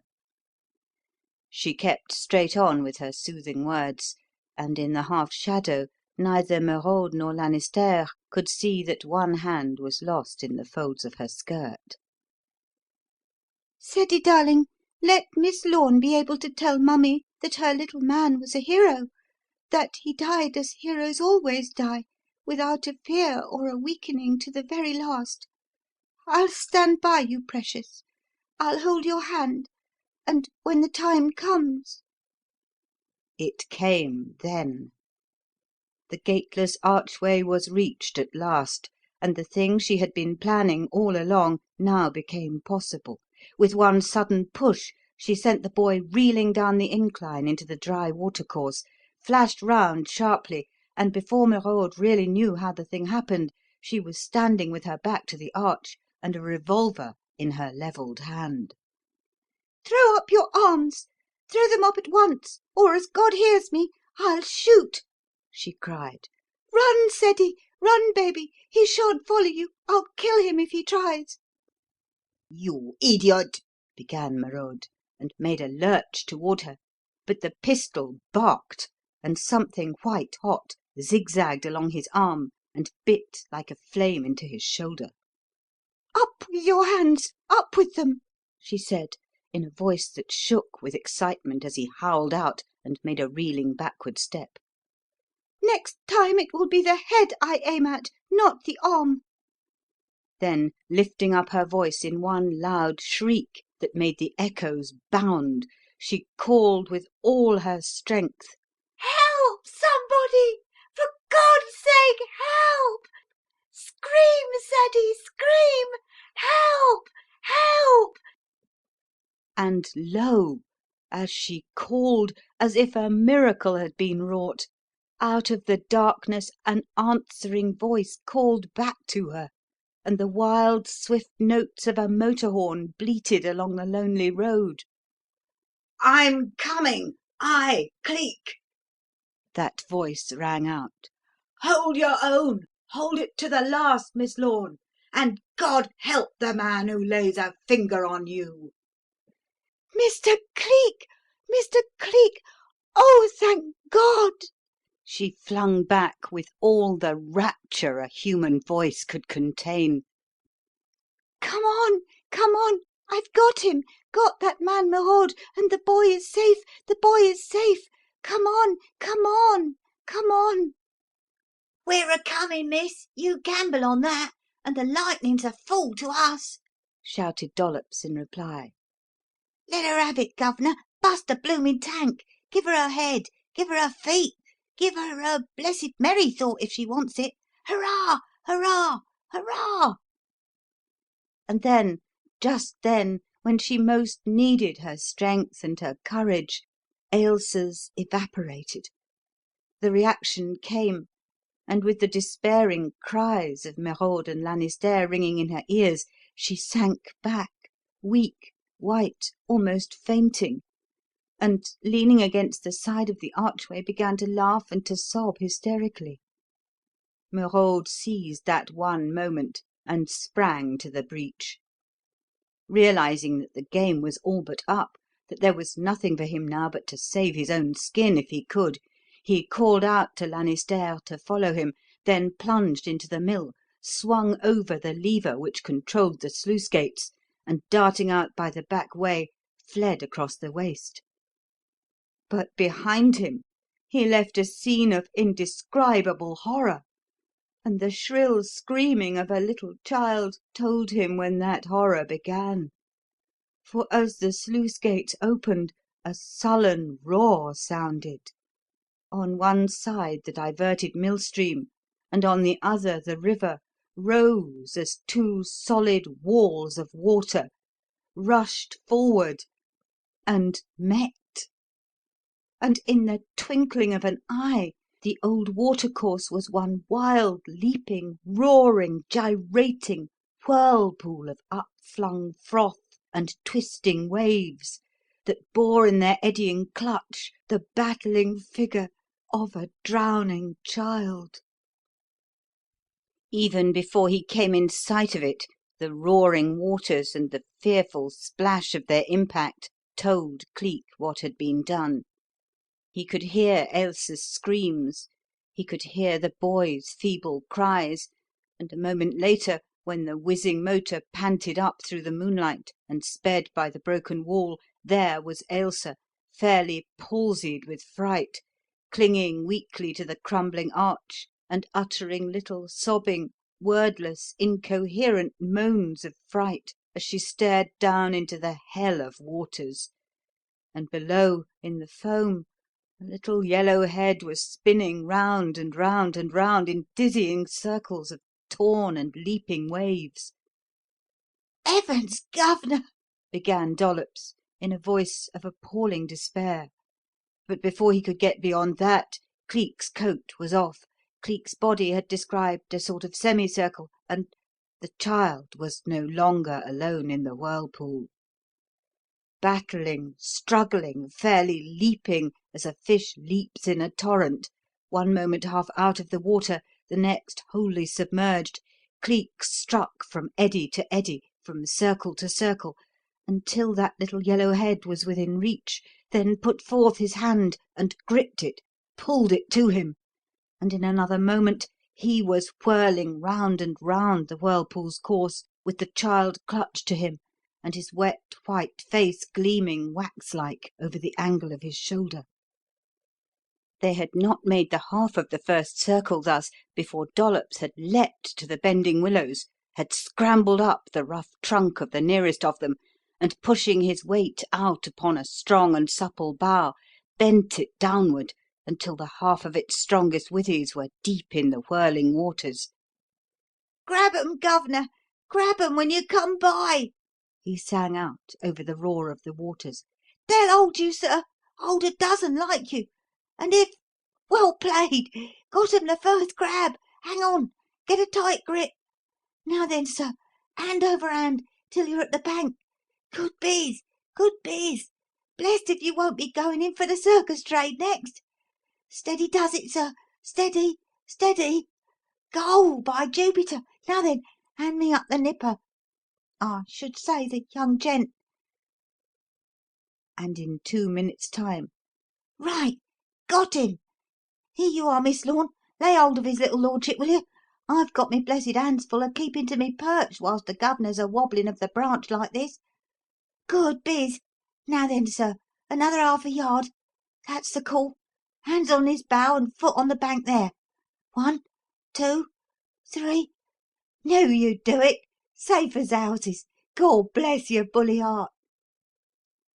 and then, as Cleek, wet, white, panting, dragged himself out of the clutch of the whirlpool and lay breathing heavily on the ground, By gums, Governor," Dollops added as he looked down on the whirling waters, "what an egg beater it would make, wouldn't it, sir? Ain't got such a thing as a biscuit about you, have you?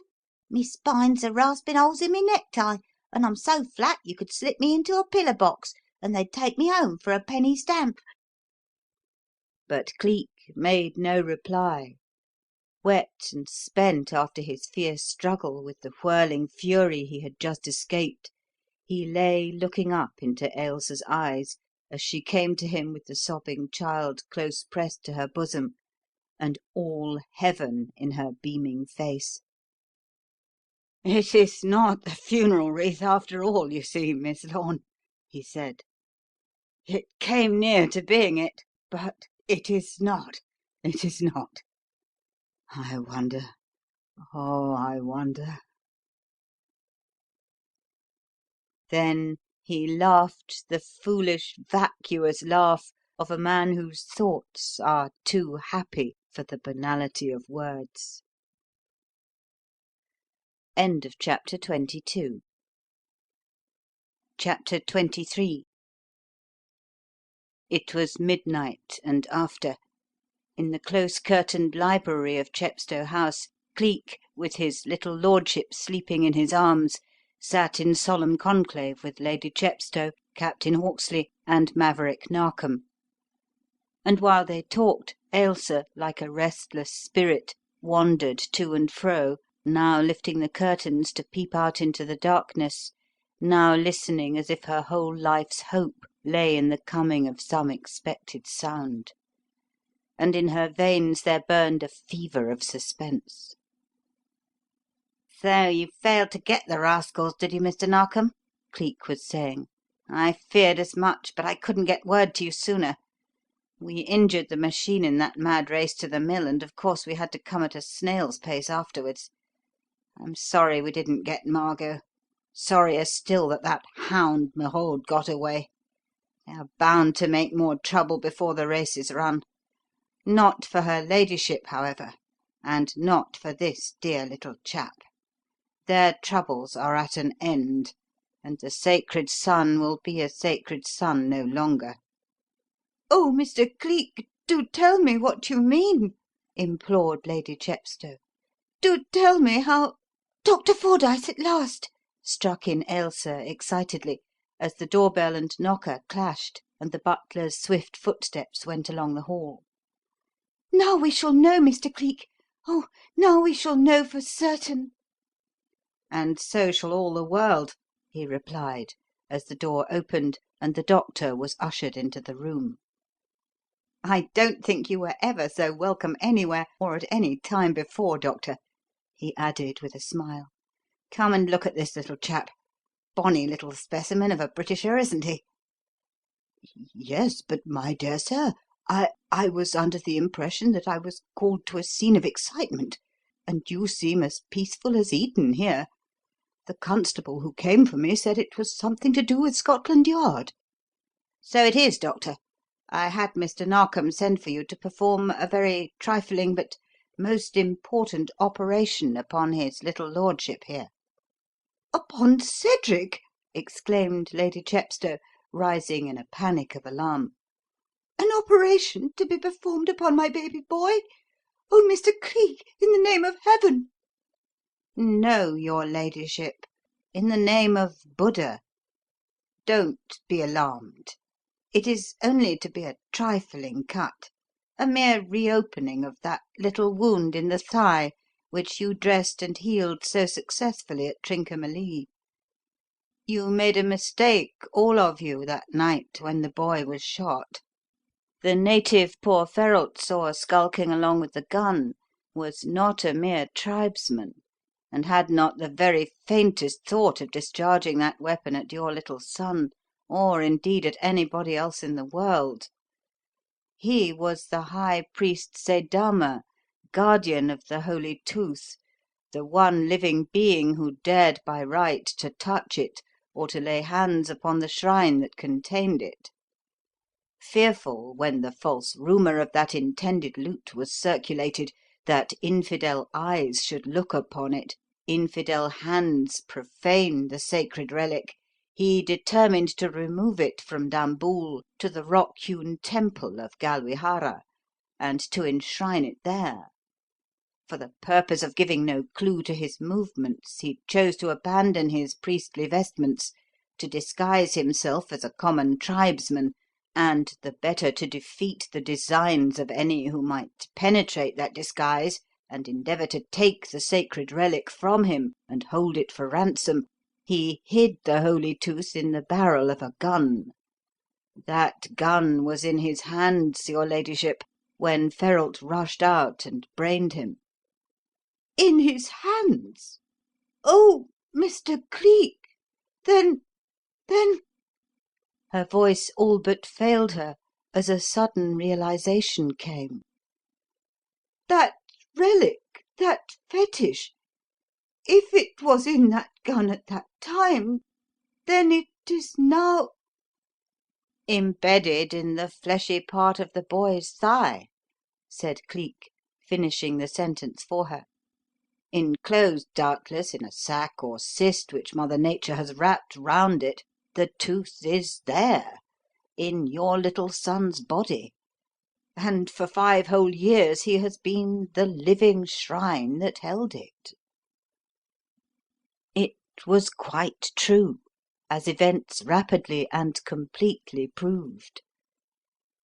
10 minutes later, the trifling operation was concluded, the boy lay whimpering in his mother's arms, and the long-lost relic was on the surgeon's palm. "Take it, Captain Hawksley," said Cleek, lifting it between his thumb and forefinger and carrying it to him. "There is a man in Soho, one Arjeeb Nusrut, who will know it when he sees it. And there is a vast reward. 5 lakhs of rupees will pay off no end of debts, my friend. And a man with that balance at his banker's can't be thought a mere fortune hunter when he asks for the hand of the woman he loves." The captain didn't ask for his, however. He simply jumped up and grabbed it. "By George, you're a brick!" he said, with something uneven in his voice, something that was like laughter and tears all jumbled up together, and stammered confusedly, but went on shaking Cleek's hand all the time. "It's ripping of you, it's bully, dear chap, but I say, you know, it isn't fair. It's jolly uneven. You found out. You ought at least to have a share in the reward." "Not I," said Cleek, with an airy laugh. "Like the fellow who was born with a 3rd leg, I have no use for it, Captain. But if you really want to give any part of it away, bank 1,000 to the credit of my boy Dollops, to be turned over to him when he's 21. And you might make Mr. Narkom and, if she will accept the post, Miss Lorne, his trustees." Miss Lorne faced round and looked at him, and even from that distance he could see that her mouth was moving tremulously, and there was something shining in the corner of her eye. "I accept that position with pleasure, Mr. Cleek," she said. "It is the act of a man and a gentleman. Thank you, thank you," and came down the long length of the room with her hand outstretched to take his. Chapter 24. He took it with that grave courtesy, that gentle dignity of bearing, which at times distinguished his deportment, and was indeed as puzzling to her as it was to Mr. Maverick Narkom. It came but rarely, that peculiar air, but it was very noticeable when it did come, although the man himself seemed totally oblivious of it. Miss Lorne noticed it now, just as she had noticed it that day in the train, when she had said banteringly, "I'm not used to court manners. Where, if you please, did you acquire yours?" "I can't say how deeply indebted I feel. You must imagine that, Miss Lorne," he said, bending over the hand that lay in his, with an air that made Lady Chepstow lift her eyebrows and look at him narrowly. "It is one of the kindest things you could do for the boy and for me. I thank you very, very much indeed. My thanks are due to you too, Captain, for I feel that you will gladly do the favour I have asked." Do it? Yes, like a shot, old chap. What a ripping fellow you are. "I'm a tired one at all events," replied Cleek. "So if you and the ladies," bowing to them, "will kindly excuse me, I'll be off home for a needed rest. Lady Chepstow, my very best respects. I feel sure that his little lordship will be quite all right in a day or two, although I shall of course be glad to learn how he progresses. May I? Perhaps Miss Lorne might be persuaded to send me a word or two through Mr. Narkom." Lady Chepstow was still looking at him, as she had been from the moment he had taken Ailsa's hand. Now she put out her own to him. "Why wait for written reports, Mr. Cleek?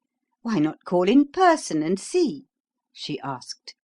"It will be more satisfactory than writing, and you will be welcome always."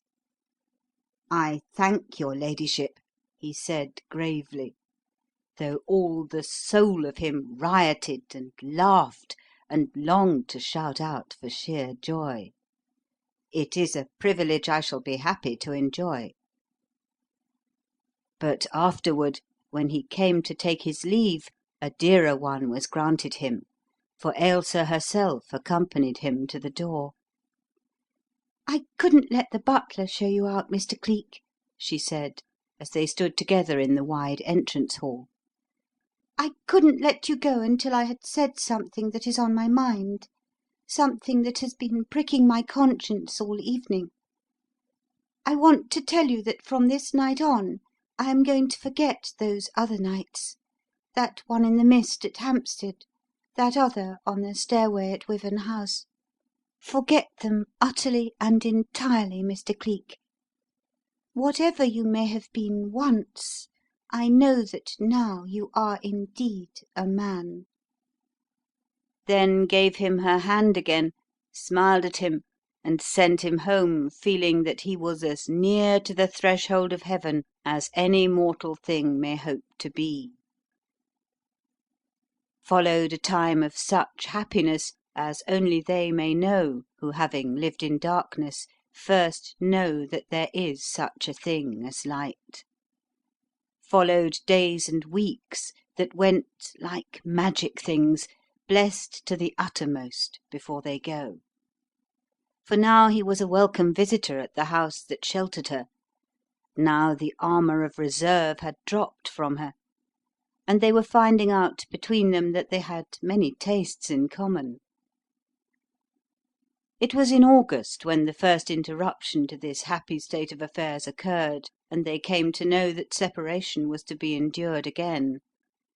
Lady Chepstow, planning already for a wedding that was to take place in the early winter, decided to spend the last few months of her widowhood at her country house in Devonshire, and retired to it, taking her servants, her little son, and her son's governess with her. For a day or two Cleek mooned about, restless, lonely despite Dollops's presence, finding no savour in anything, and it came as a positive relief when a call from the Yard sent him to a modest little house in the neighbourhood of Wandsworth Common. The call in question took the shape of a letter from Mr. Narkom. "My dear Cleek," it ran, "a most amazing case, probably the most amazing you have yet tackled, has just cropped up. The client is one Captain Morrison, a retired army officer living solely on his half pay. His daughter is involved in the astonishing affair. Indeed, it is at her earnest appeal that the matter has been brought to my notice. As the captain is in too weak a state of health to journey any distance, I am going to ask you to meet me at number 17 Sunnington Crescent, Wandsworth, a house kept by one Mrs. Culpin, widow of one of my yardmen, at 3 o'clock this afternoon.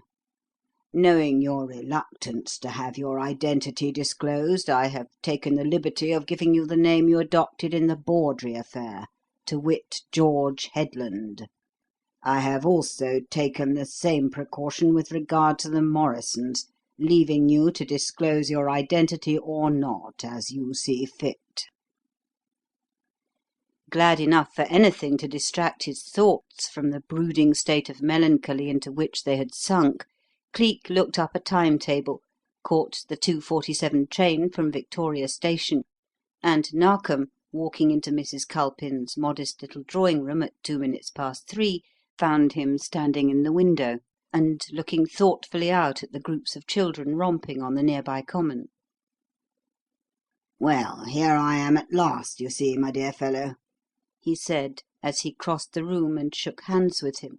"Ripping day, isn't it? What are you doing? Admiring the view, or taking stock of Mrs. Culpin's roses?"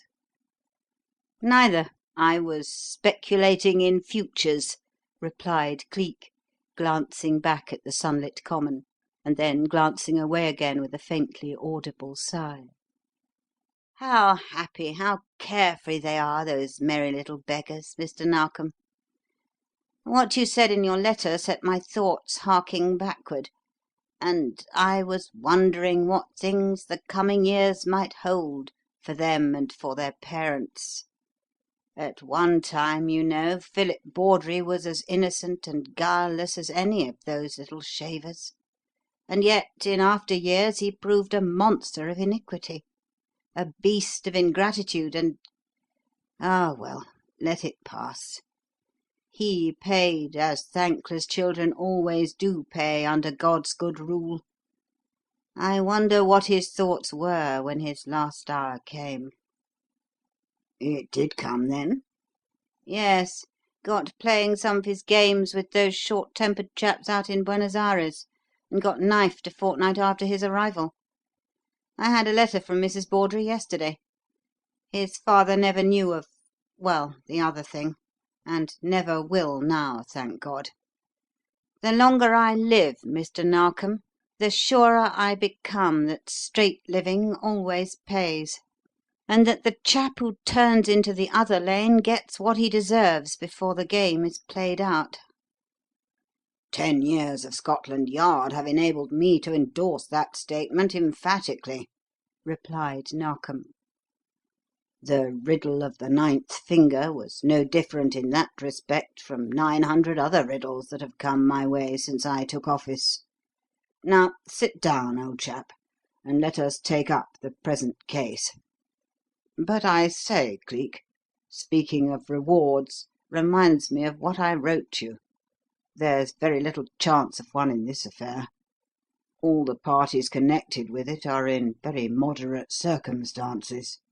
The sculptor fellow, Van Nant, who figures in it, was quite well to do at one time, I believe, but he ran through the greater part of his money, and a dishonest solicitor did him out of the rest.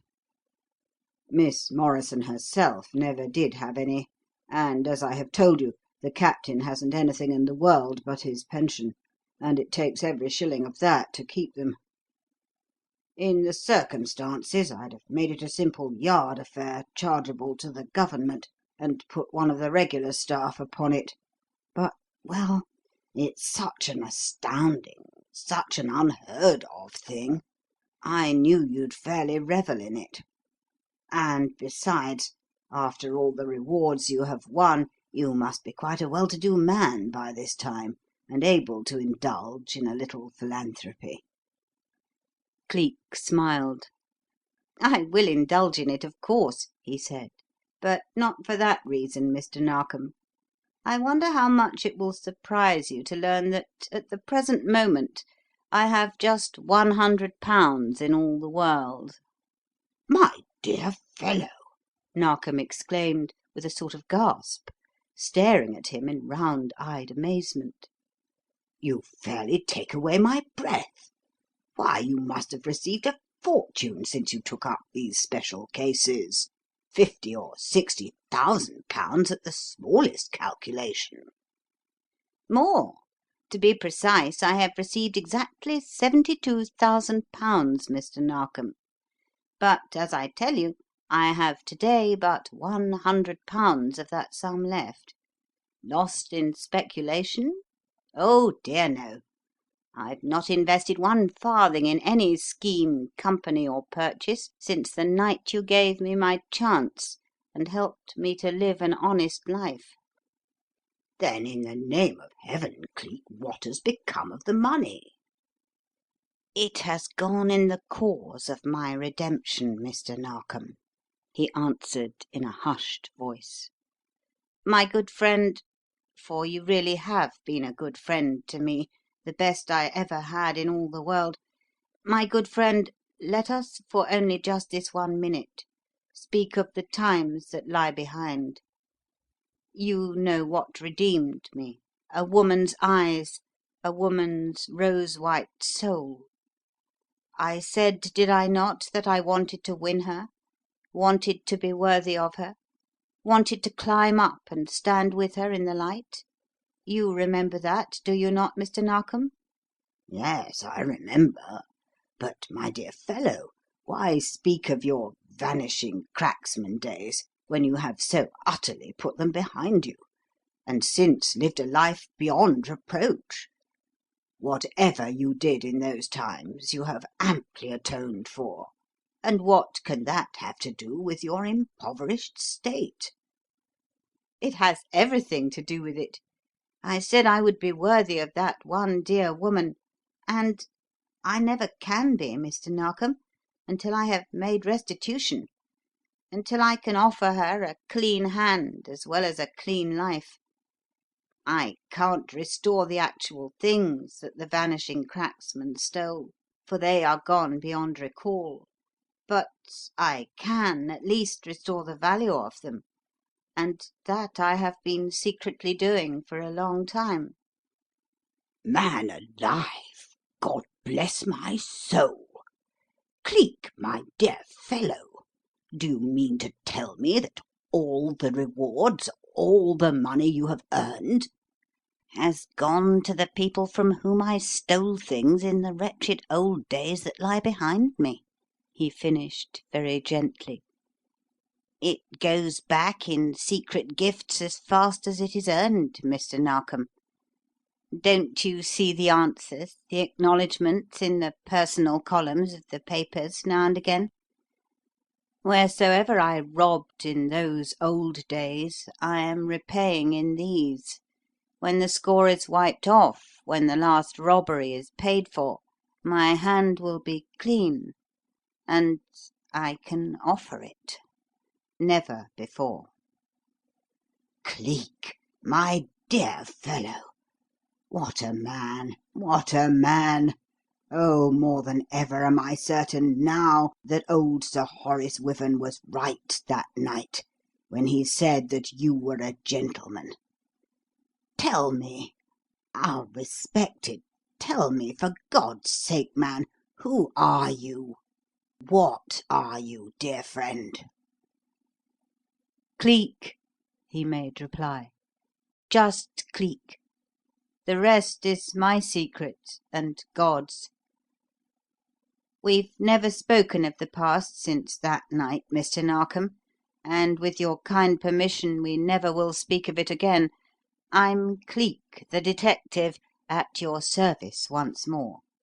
Now then, let's have the new strange case on which you called me here. What's it all about?" "Necromancy, wizardry, fairy lore, all the stuff and nonsense that goes to the making of the Arabian Nights," said Narkom, waxing excited as his thoughts were thus shoved back to the amazing affair he had in hand. "All your red crawls and your sacred sons and your nine-fingered skeletons are fools to it for wonder and mystery. Talk about witchcraft, talk about wizards and giants and enchanters and the things that witches did in the days of Macbeth, God bless my soul, they're nothing to it. Those were the days of magic anyhow, so you can take it or leave it as you like. But this Look here, Cleek, you've heard a good many queer things and run foul of a good many mysteries, I'll admit. But did you ever, in this 20th century, when witchcraft and black magic are supposed to be as dead as Queen Anne, did you ever, my dear fellow, hear of such a marvel as a man putting on a blue leather belt that was said to have the power of rendering the wearer invisible, and then forthwith melting into thin air and floating off like a cloud of pipe smoke? Gammon! Gammon nothing. Facts. Facts? You're off your head, man. The thing couldn't possibly happen. Somebody's having you. Well, somebody had him, at all events. Young Carboys, I mean, the chap that's engaged, or rather was engaged, to Captain Morrison's daughter, and the poor girl's half out of her mind over it. He put the belt on in the presence of her and her father, in their own house, mind you, walked into a bedroom, and vanished like smoke. Doors locked, windows closed, room empty. Belt on the floor, and man gone. Not a trace of him from that moment to this. And yesterday was to have been his wedding day. There's a mystery, if you like. What do you make of that?" Cleek looked at him for an instant.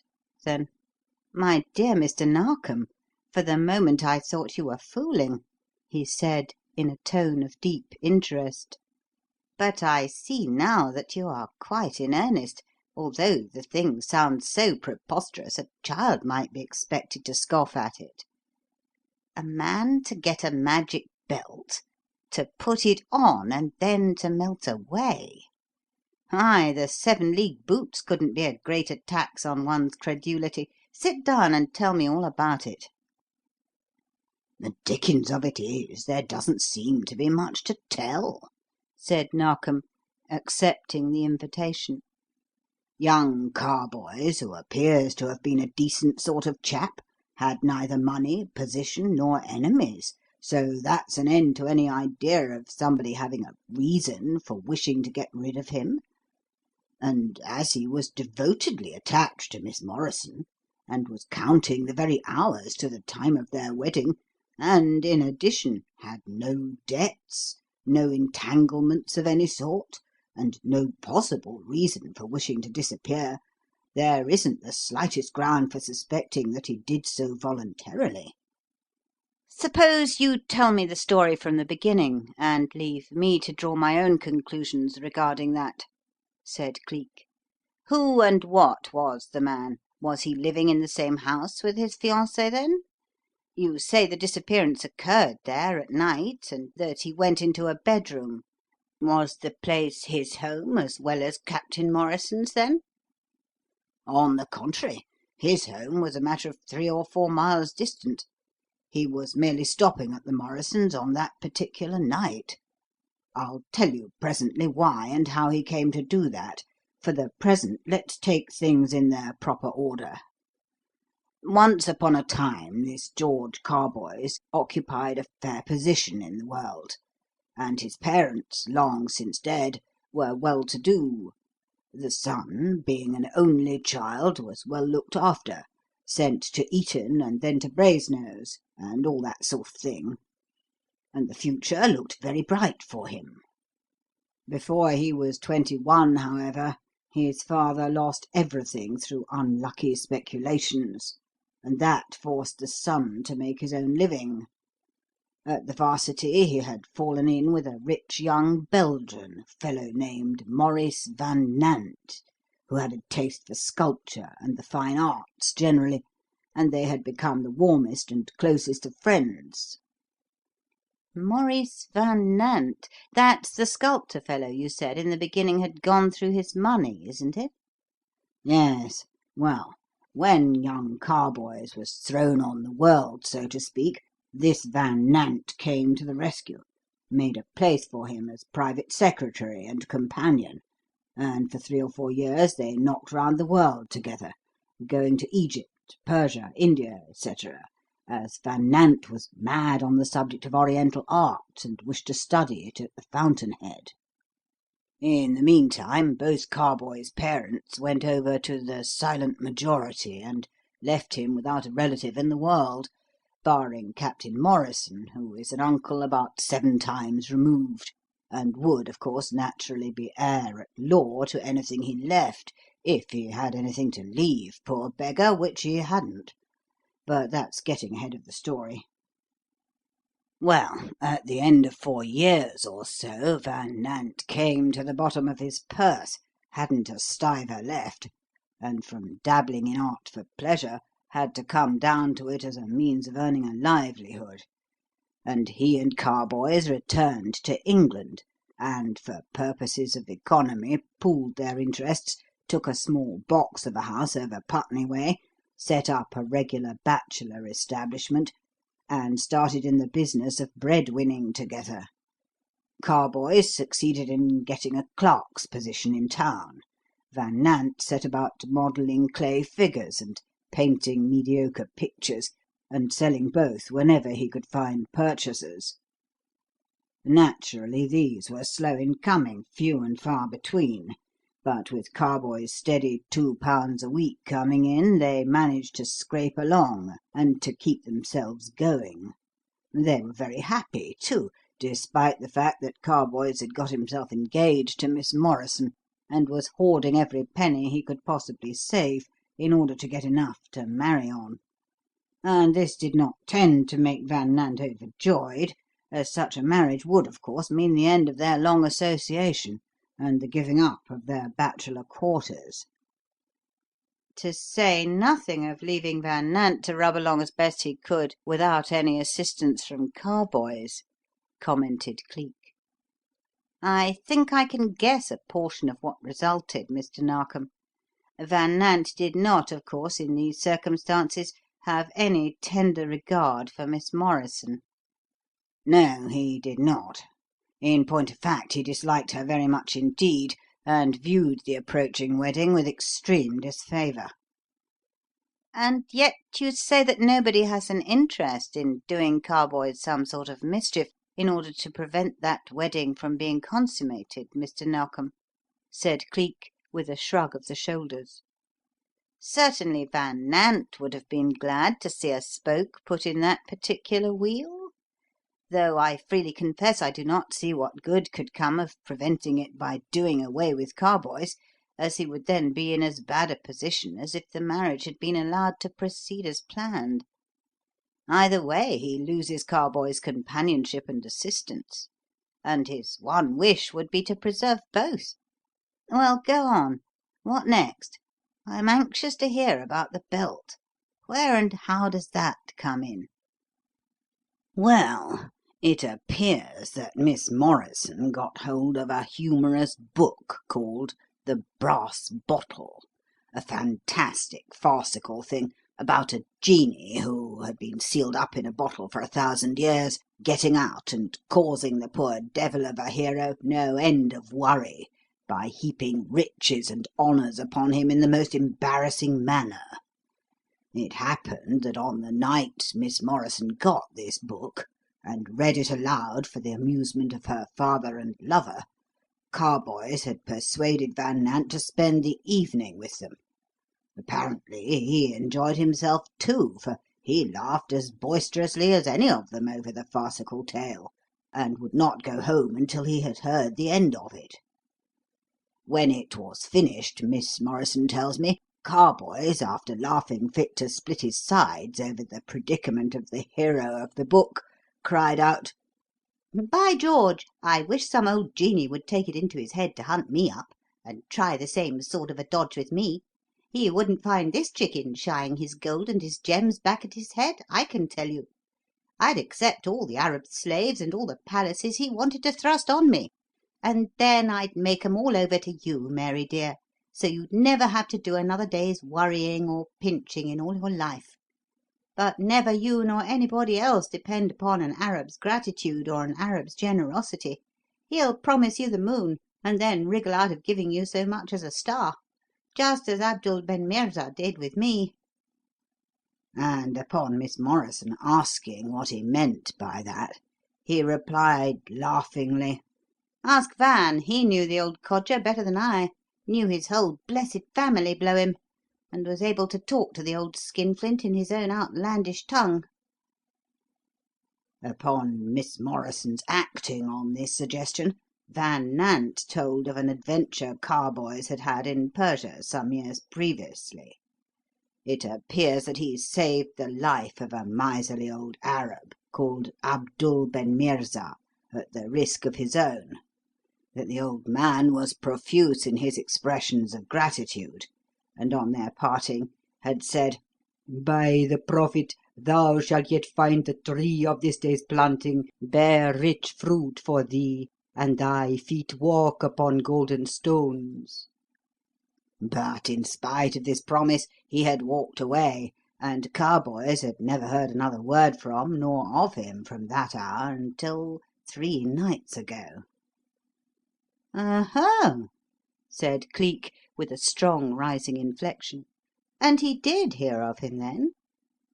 "Yes," replied Narkom, "quite unexpectedly, and while he was preparing to spend a dull evening at home with Van Nant, for the night was, as you must recollect, my dear fellow, a horribly wet and stormy one, a message came to him from Miss Morrison asking him to come over to Wandsworth without delay, as a most amazing thing had happened. A box marked 'From Abdul Ben Mirza' had been delivered there, of all astonishing places. The message concluded by saying that as it was such a horrible night, the captain, her father, would not hear of his returning, so begged him to bring his effects and come prepared to remain until morning.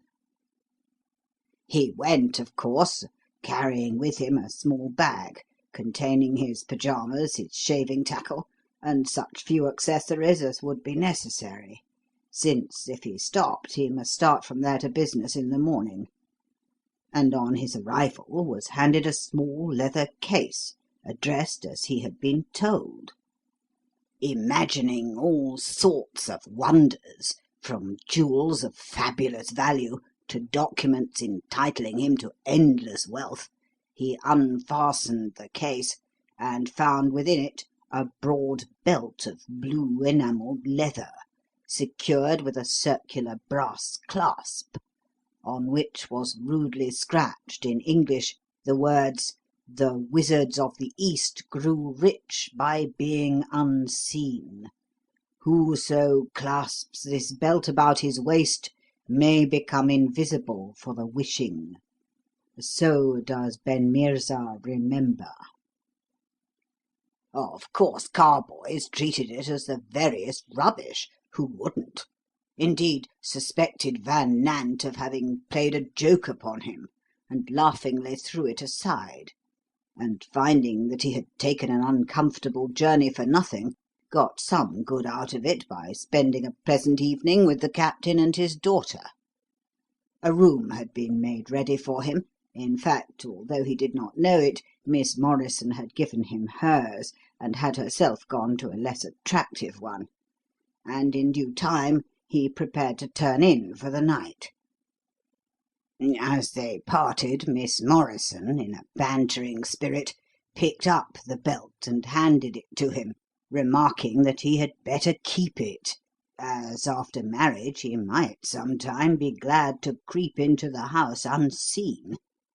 And in the same bantering spirit he had replied that he had better begin learning how the thing worked in case of necessity, and taking the belt, clasped it round his waist, said good night, and stepped into the room prepared for him. Miss Morrison and her father heard him close the door and pull down the blind, and that was the last that was seen or heard of him. In the morning the bed was found undisturbed, his locked bag on a chair, and in the middle of the floor the blue leather belt, but of the man himself there was not one trace to be found. There, that's the story, Cleek. Now, what do you make of it?" "I shall be able to tell you better after I have seen the parties concerned," said Cleek, after a moment's pause. "You have brought your motor, of course? Let us step into it, then, and whiz round to Captain Morrison's house. What's that? Oh, undoubtedly a case of foul play, Mr. Narkom. But as to the motive and the matter of who is guilty, it is impossible to decide until I have looked further into the evidence. Do me a favour, will you? After you have left me at the captain's house, phone up the Yard and let me have the secret cable code with the East. Also, if you can, the name of the chief of the Persian police." My dear chap, you can't really place any credence in that absurd assertion regarding the blue belt? You can't possibly think that Abdul Ben Meerza really sent the thing?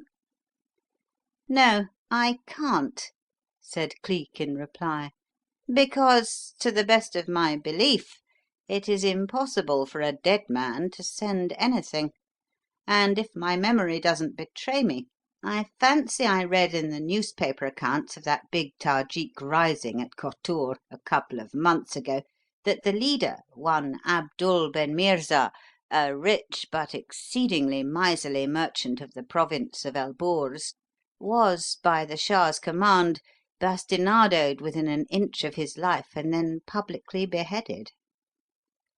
By Jove, I believe you are right, my dear fellow, asserted Narkom.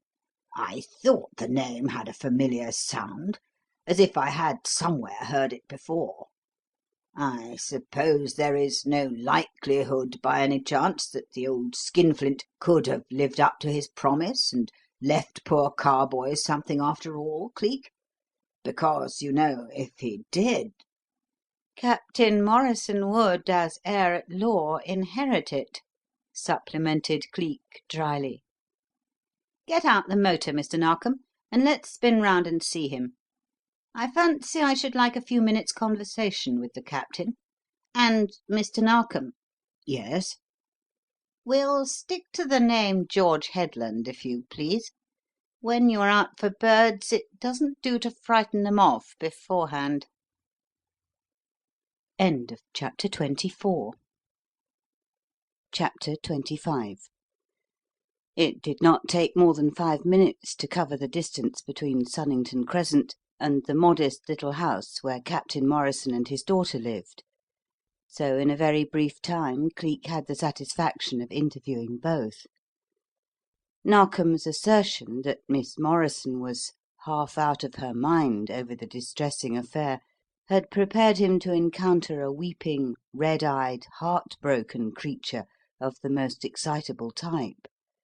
He found instead a pale, serious-faced, undemonstrative girl of somewhat uncertain age, sweet of voice, soft of step, quiet of demeanour, who was either one of those persons who repress all external evidence of internal fires and bear their crosses in silence, or was as cold-blooded as a fish and as heartless as a statue.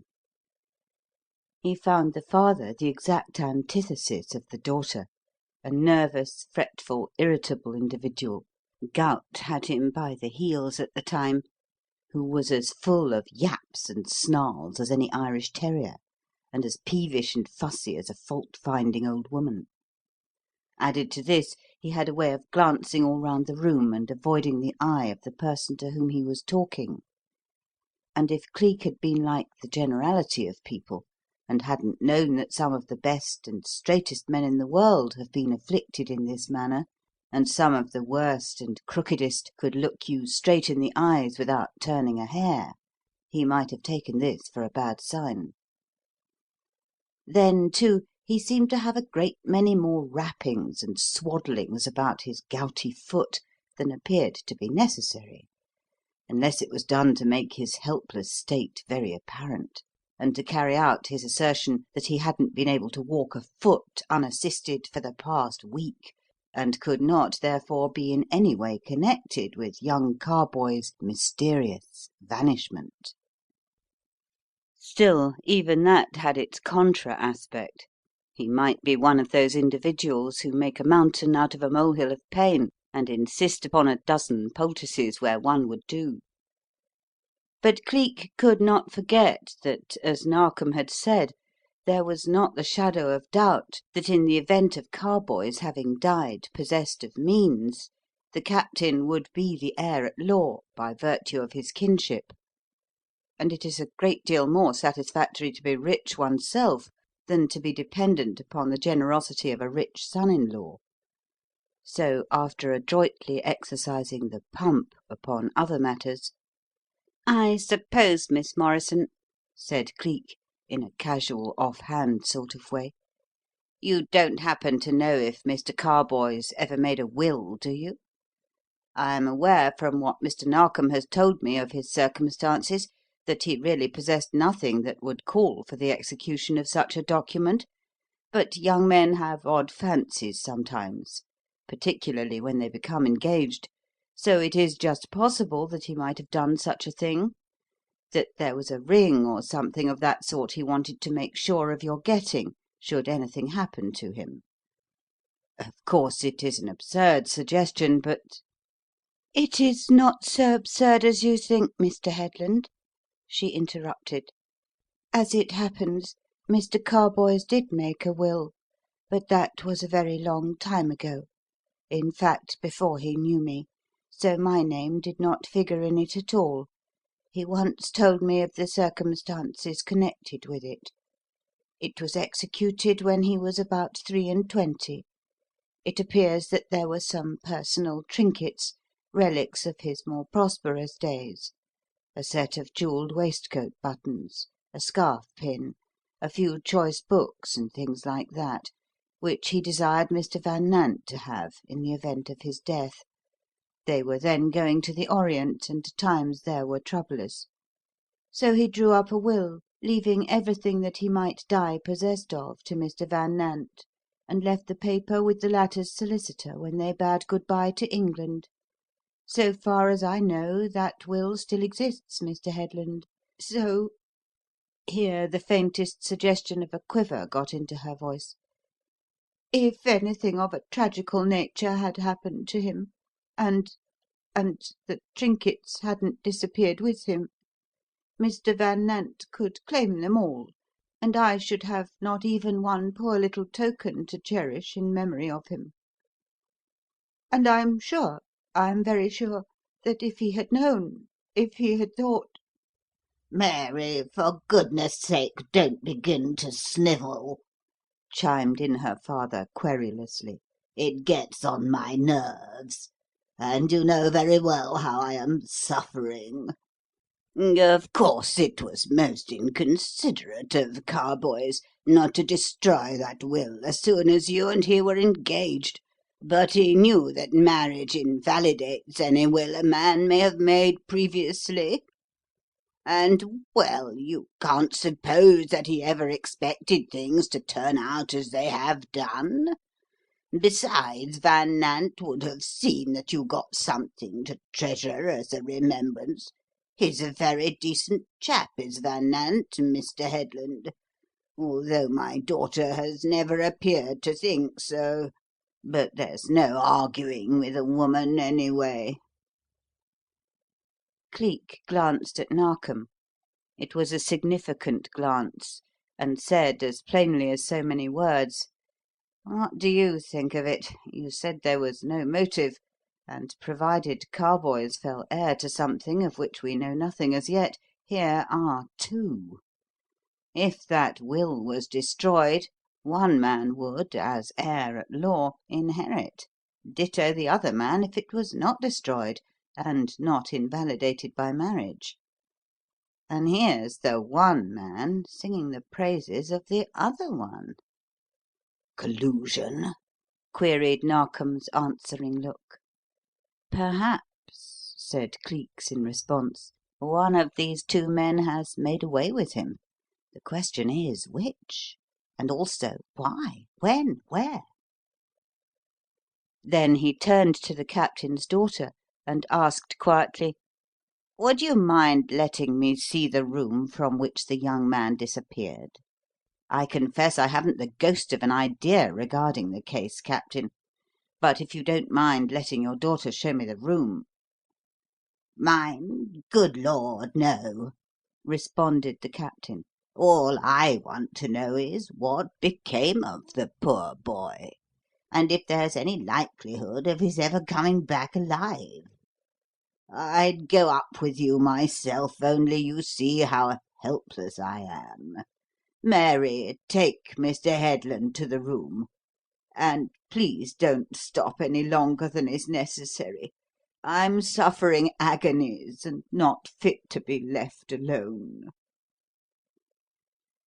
Miss Morrison promised to return as expeditiously as possible, and then forthwith led the way to the room in question. "This is it, Mr. Headland," she said, as she opened the door and ushered Cleek in. "Everything is just exactly as it was when George left it. I couldn't bring myself to touch a thing until after a detective had seen it. Father said it was silly and sentimental of me to go on sleeping in a little box of a hall bedroom when I could be so much more comfortable if I returned to my own. But I couldn't. I felt that I might possibly be unconsciously destroying something in the shape of a clue if I moved a solitary object, and so look, there is the drawn blind just as he left it, there his portmanteau on that chair by the bedside, and there—" Her voice sank to a sort of awed whisper, her shaking finger extended in the direction of a blue semicircle in the middle of the floor. "There is the belt. He had it round his waist when he crossed this threshold that night. It was lying there just as you see it when the servant brought up his tea and his shaving water the next morning and found the room empty and the bed undisturbed." Cleek walked forward and picked up the belt. Unfastened," he said as he took it up. And Miss Morrison, closing the door, went below and left them. "Our wonderful wizard does not seem to have mastered the simple matter of making a man vanish out of the thing without first unfastening the buckle, it appears. I should have thought he could have managed that, shouldn't you, Mr. Narkom? If he could have managed the business of making him melt into thin air." "Hum," reflectively, as he turned the belt over and examined it. "Not seen much use, apparently. The leather's quite new and the inside quite unsoiled. British manufactured brass, too, in the buckle. Shouldn't have expected that in a Persian-made article. Inscription scratched on with the point of a knife, or some other implement not employed in metal engraving. May I trouble you for a pin? Thank you. Thought so. Some dirty clay stuff rubbed in to make the letters appear old and of long standing. Look here, Mr. Narkom. Metal quite bright underneath when you pick the stuff out. Inscription very recently added. Leather, American tanned. Brass, Birmingham. Stitching by the Blake Shoe and Harness Machine. Wizard? Probably born in Tottenham Court Road, and his knowledge of Persia confined to Persian powder in fourpenny tins." He laid the belt aside and walked slowly round the room, inspecting its contents before turning his attention to the portmanteau. "Evidently the vanishing qualities of the belt did not assert themselves very rapidly, Mr. Narkom," he said, "for Mr. Carboys not only prepared to go to bed, but had time to get himself ready to hurry off to business in the morning with as little delay as possible. Look here. Here are his pyjamas on the top of this chest of drawers, neatly folded, just as he lifted them out of his portmanteau. And as a razor has been wiped on this towel, see this slim line of dust-like particles of hair, he shaved before going to bed in order to save himself the trouble of doing so in the morning. But as there is no shaving mug visible, and he couldn't get hot water at that hour of the night, we shall probably discover a spirit lamp and its equipment when we look into the portmanteau. Now, as he had time to put these shaving articles away after using, and as no man shaves with his collar and necktie on, if we do not find those too in the portmanteau, we may conclude that he put them on again. And as he wouldn't put them on again if he were going to bed, the inference is obvious. Something caused him to dress and prepare to leave the house voluntarily. That something must have manifested itself very abruptly and demanded great haste. Either that, or he expected to return, for you will observe that, although he replaced his shaving tackle in the portmanteau, he did not put his sleeping suit back with it. While I am poking about, do me the favour of looking in the bag, Mr. Narkom, and tell me if you find the collar and necktie there." "Not a trace of them," announced the superintendent a moment or two later. "Here are the shaving mug, the brush, and the spirit lamp, however, just as you suggested. And hullo! What have you stumbled upon now?" For Cleek, who had been poking about, as he termed it, had suddenly stooped, picked up something, and was regarding it fixedly as it lay in the palm of his hand. "A somewhat remarkable thing to discover in a lady's bedchamber, Mr. Narkom, unless Just step downstairs and ask Miss Morrison to come up again for a moment, will you?" And then held out his hand so that Narkom could see in passing that a hemp seed, 2 grains of barley, and an oat lay upon his palm. "Miss Morrison?" he inquired, as Mary returned in company with the superintendent. "Miss Morrison, do you keep pigeons?" She gave a little cry and clasped her hands together as if reproaching herself for some heartless act. "Oh!" she said, moving hastily forward toward the window. "Poor dears! How good of you to remind me. To think that I should forget to feed them for 3 whole days! They may be dead by now. But at such a time I could think of nothing but this hideous mystery. My pigeons, my poor pretty pigeons!" "Oh, then you do keep them?" "Yes, oh yes, in a wire enclosed cote attached to the house, just outside this window.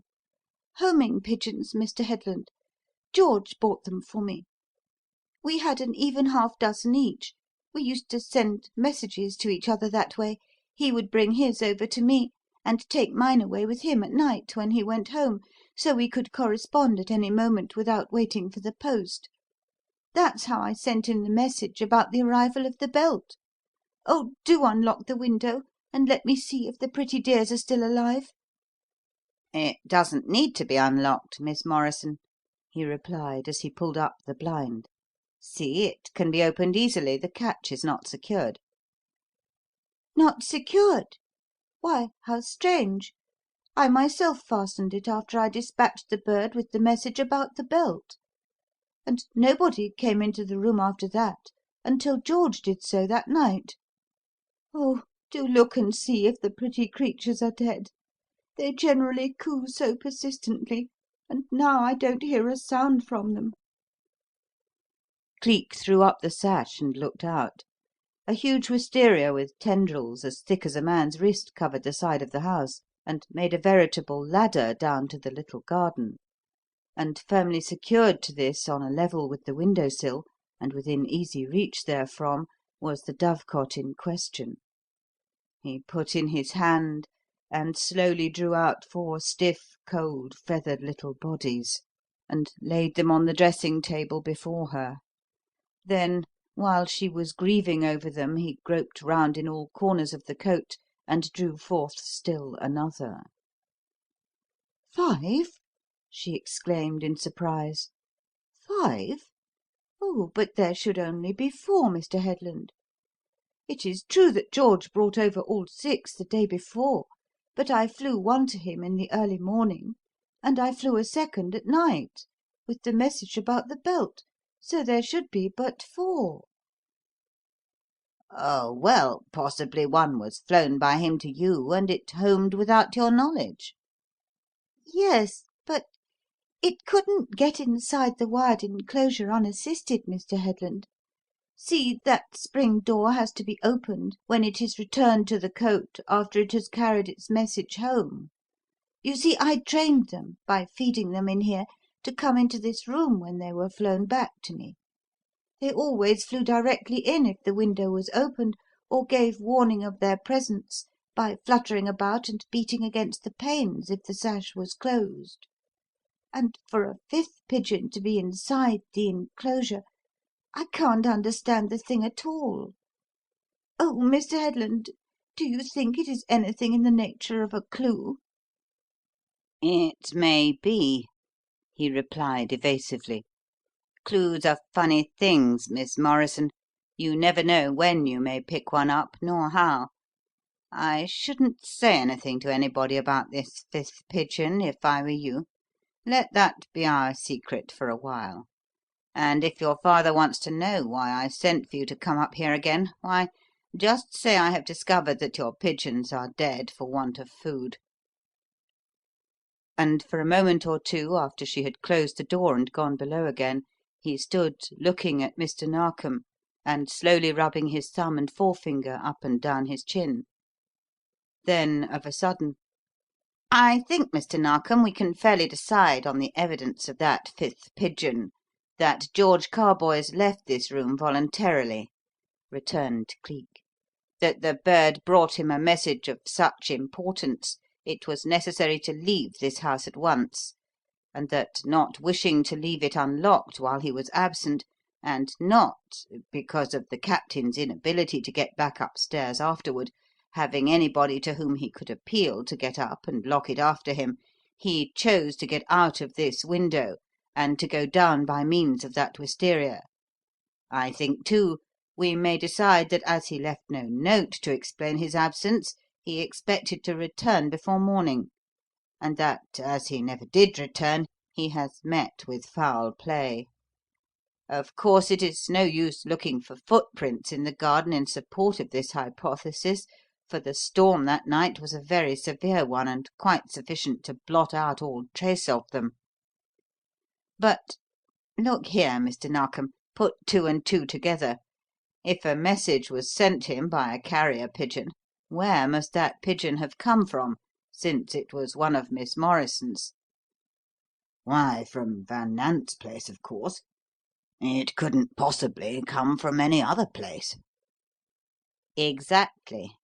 And as Van Nant and Carboys lived together, kept bachelor hall, and there was never anybody but their 2 selves in the house at any time, why, nobody but Van Nant himself could have dispatched the bird. Look at that fragment of burnt paper lying in the basin of that candlestick on the washstand. If that isn't all that's left of the paper that was tied under the pigeon's wing, and if Carboys didn't use it for the purpose of lighting the spirit lamp by which he heated his shaving water, depend upon it that in his haste and excitement he tucked it into his pocket, and if ever we find his body, we shall find that paper on it." His body? My dear Cleek, you don't believe that the man has been murdered?" "I don't know yet. I shall, however, if this Van Nant puts anything in the way of my searching that house thoroughly, or makes any pretence to follow me whilst I am doing so. I want to meet this Maurice Van Nant just as soon as I can, Mr. Narkom, just as soon as I can." And it was barely 2 minutes after he had expressed this wish that Miss Morrison reappeared upon the scene, accompanied by a pale, nervous, bovine-eyed man of about 35 years of age, and said in a tone of agitation, "Pardon me for interrupting, Mr. Headland, but this is Mr. Maurice Van Nant. He is most anxious to meet you, and father would have me bring him up at once."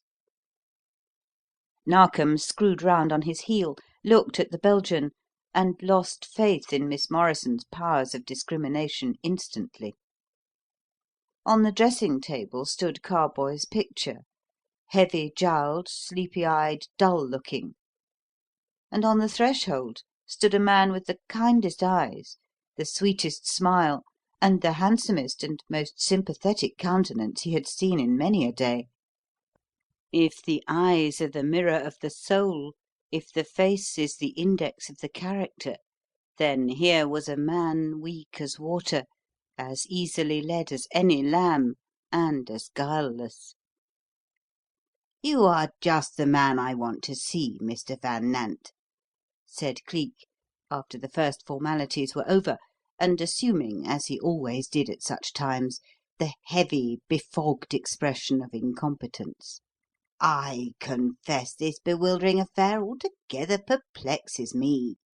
But you, I understand, were Mr. Carboy's close friend and associate, and as I can find nothing in the nature of a clue here, I should like, with your permission, to look over his home quarters and see if I can find anything there." If he had looked for any sign of reluctance or of embarrassment upon Van Nant's part when such a request should be made, he was wholly disappointed, for the man, almost on the point of tears, seized his hand, pressed it warmly, and said in a voice of eager entreaty, "Oh, do, Mr. Headland, do! Search anywhere! Do anything that will serve to find my friend and to clear up this dreadful affair. I can't sleep for thinking of it. I can't get a moment's peace night or day. You didn't know him, or you would understand how I am tortured, how I miss him. The best friend, the dearest and the light-heartedest fellow that ever lived.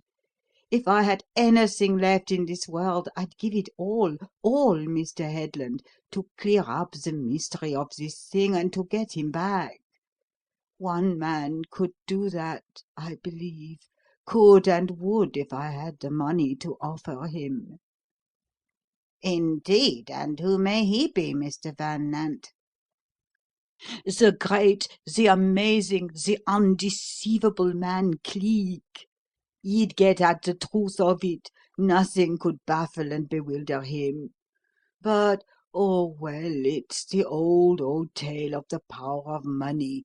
He wouldn't take the case, a high and mighty top-notcher like that, unless the reward was a tempting one, I'm sure." "No, I'm afraid he wouldn't," agreed Cleek, with the utmost composure. "So you must leave him out of your calculations altogether, Mr. Van Nant. And now, if you don't mind accompanying us and showing the chauffeur the way, perhaps Mr. Narkom will take us over to your house in his motor." "Mind? No, certainly I don't mind.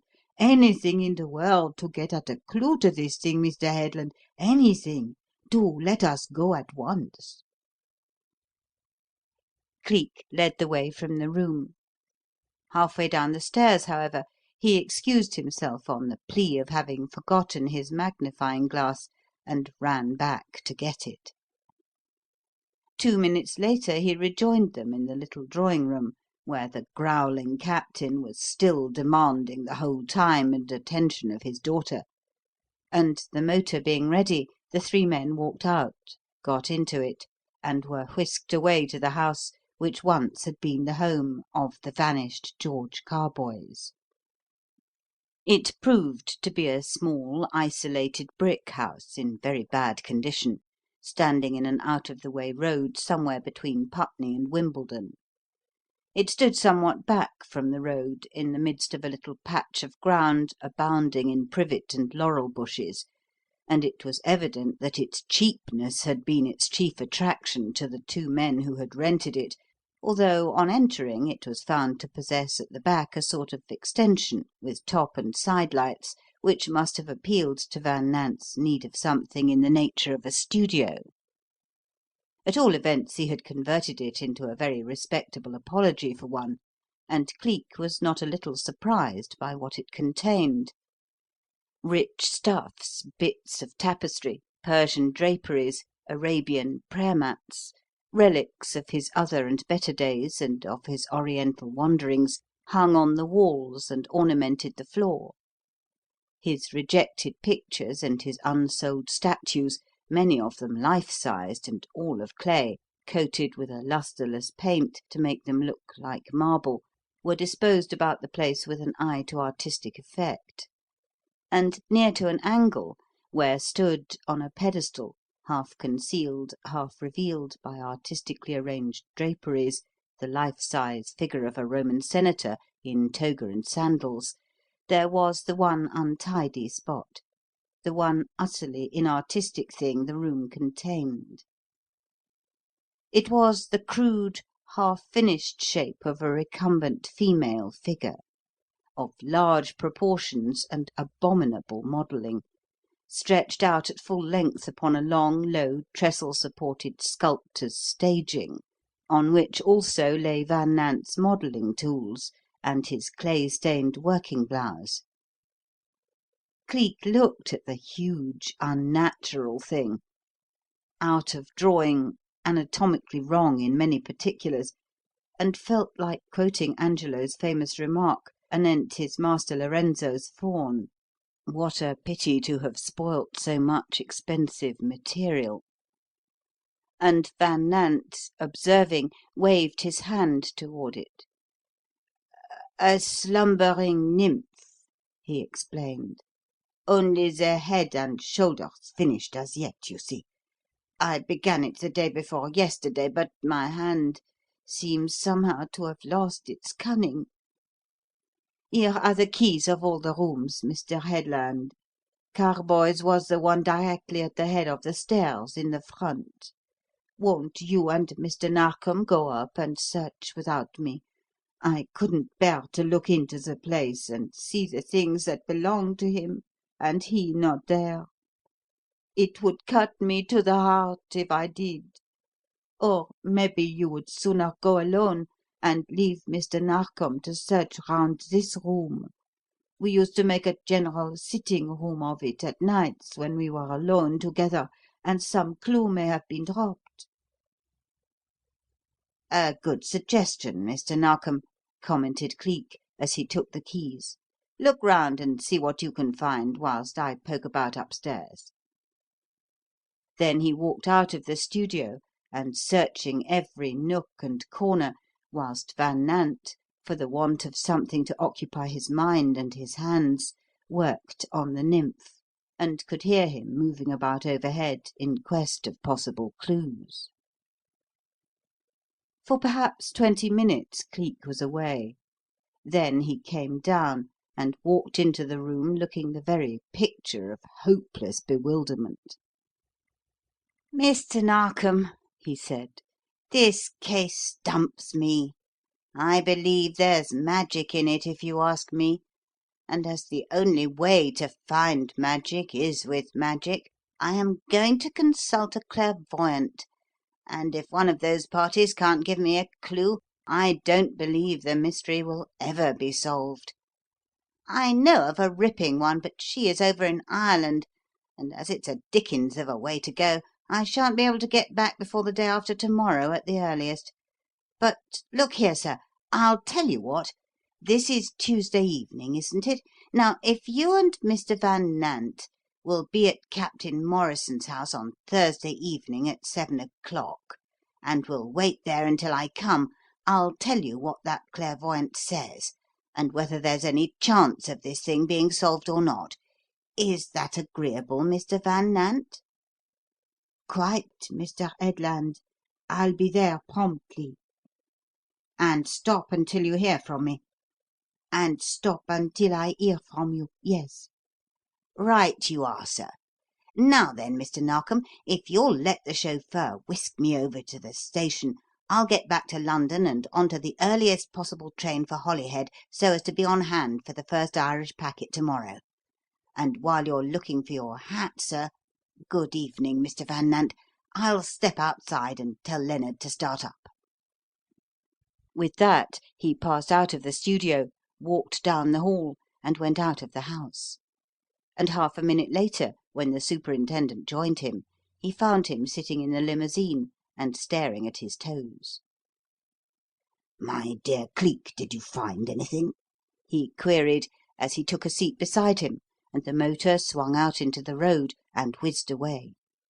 Of course, I know you've no more idea of going to Ireland than you have of taking a pot shot at the moon, but there's something on your mind. I know the signs, Cleek. What is it?" The response to this was rather startling. "Mr. Narkom," said Cleek, answering one question with another, "what's the best thing to make powdered bismuth stick? Lard, cold cream, or cocoa butter?" End of chapter 25. Chapter 26. If punctuality is a virtue, then Mr. Maurice Van Nant deserved to go on record as one of the most virtuous men in existence, for the little Dutch clock in Captain Morrison's drawing-room had barely begun to strike 7 on the following Thursday evening when he put in an appearance there, and found the captain and his daughter anxiously awaiting him. But as virtue is, on most excellent authority, its own reward, he had to be satisfied with the possession of it, since neither Narkom nor Cleek was there to meet him. But the reason for this defection was made manifest when Miss Morrison placed before him a telegram which had arrived some 10 minutes earlier, and read as follows: "Unavoidably delayed. Stop. Be with you at 9:30. Stop. Ask Mr. Van Nant to wait. Stop. Great and welcome piece of news for him. Stop. Narkom." Van Nant smiled. "Great and welcome news," he repeated. "Then Mr. Headland must have found something in the nature of a clue in Ireland, Captain, though what he could find there I can't imagine. Frankly, I thought him a stupid sort of fellow, but if he has managed to find a clue to poor George's whereabouts over in Ireland, he must be sharper than I believed. Well, we shall know about that at 9:30 when Mr. Narkom comes. I hope nothing will happen to make him disappoint us again." Nothing did. Promptly at the hour appointed, the red limousine whirred up to the door, and Mr. Narkom made his appearance. But contrary to the expectations of the 3 occupants of the little drawing-room, he was quite alone. "So sorry I couldn't come earlier," he said as he came in, looking and acting like the bearer of great good news. "But you will appreciate the delay when I tell you what caused it." "What's that, Mr. Van Nant?" "Headland? No, he's not with me. As a matter of fact, I've dispensed with his services in this particular case. Fancy, Miss Morrison, the muff came back from Ireland this evening, said the clairvoyant he consulted went into a trance, and told him that the key to the mystery could only be discovered in Germany, and he wanted me to sanction his going over there on no better evidence than that. Of course I wouldn't, so I took him off the case forthwith, and set out to get another and a better man to handle it. That's what delayed me. And now, Mr. Van Nant," fairly beaming and rubbing his palms together delightedly, "here's where the great and welcome news I spoke of comes in. I remembered what you said the other day. I remembered how your heart is wrapped up in the solving of this great puzzle, what you said about it being a question of money alone. And so, what do you think I did? I went to that great man, Cleek. I laid the matter before him, told him there was no reward, that it was just a matter of sheer humanity, the consciousness of doing his duty and helping another fellow in distress. And throw up your hat and cheer, my dear fellow, for you've got your heart's desire. Cleek's consented to take the case." A little flurry of excitement greeted this announcement. Miss Morrison grabbed his hand and burst into tears of gratitude. The captain, forgetting in his delight the state of his injured foot, rose from his chair, only to remember suddenly and sit down again, his half-uttered cheer dying on his lips. And Van Nant, as if overcome by this unexpected boon, this granting of a wish he had never dared to hope would be fulfilled, could only clap both hands over his face and sob hysterically. "Cleek!" he said, in a voice that shook with nervous catches and the emotion of a soul deeply stirred. "Cleek to take the case? The great, the amazing, the undeceivable Cleek? Oh, Mr. Narkom, can this be true?" As true as that you are standing here this minute, my dear sir. Not so much of a money grabber as that muff Headland wanted you to believe, is he? Waived every hope of a reward and took the case on the spot. He'll get at the root of it, Lord, yes.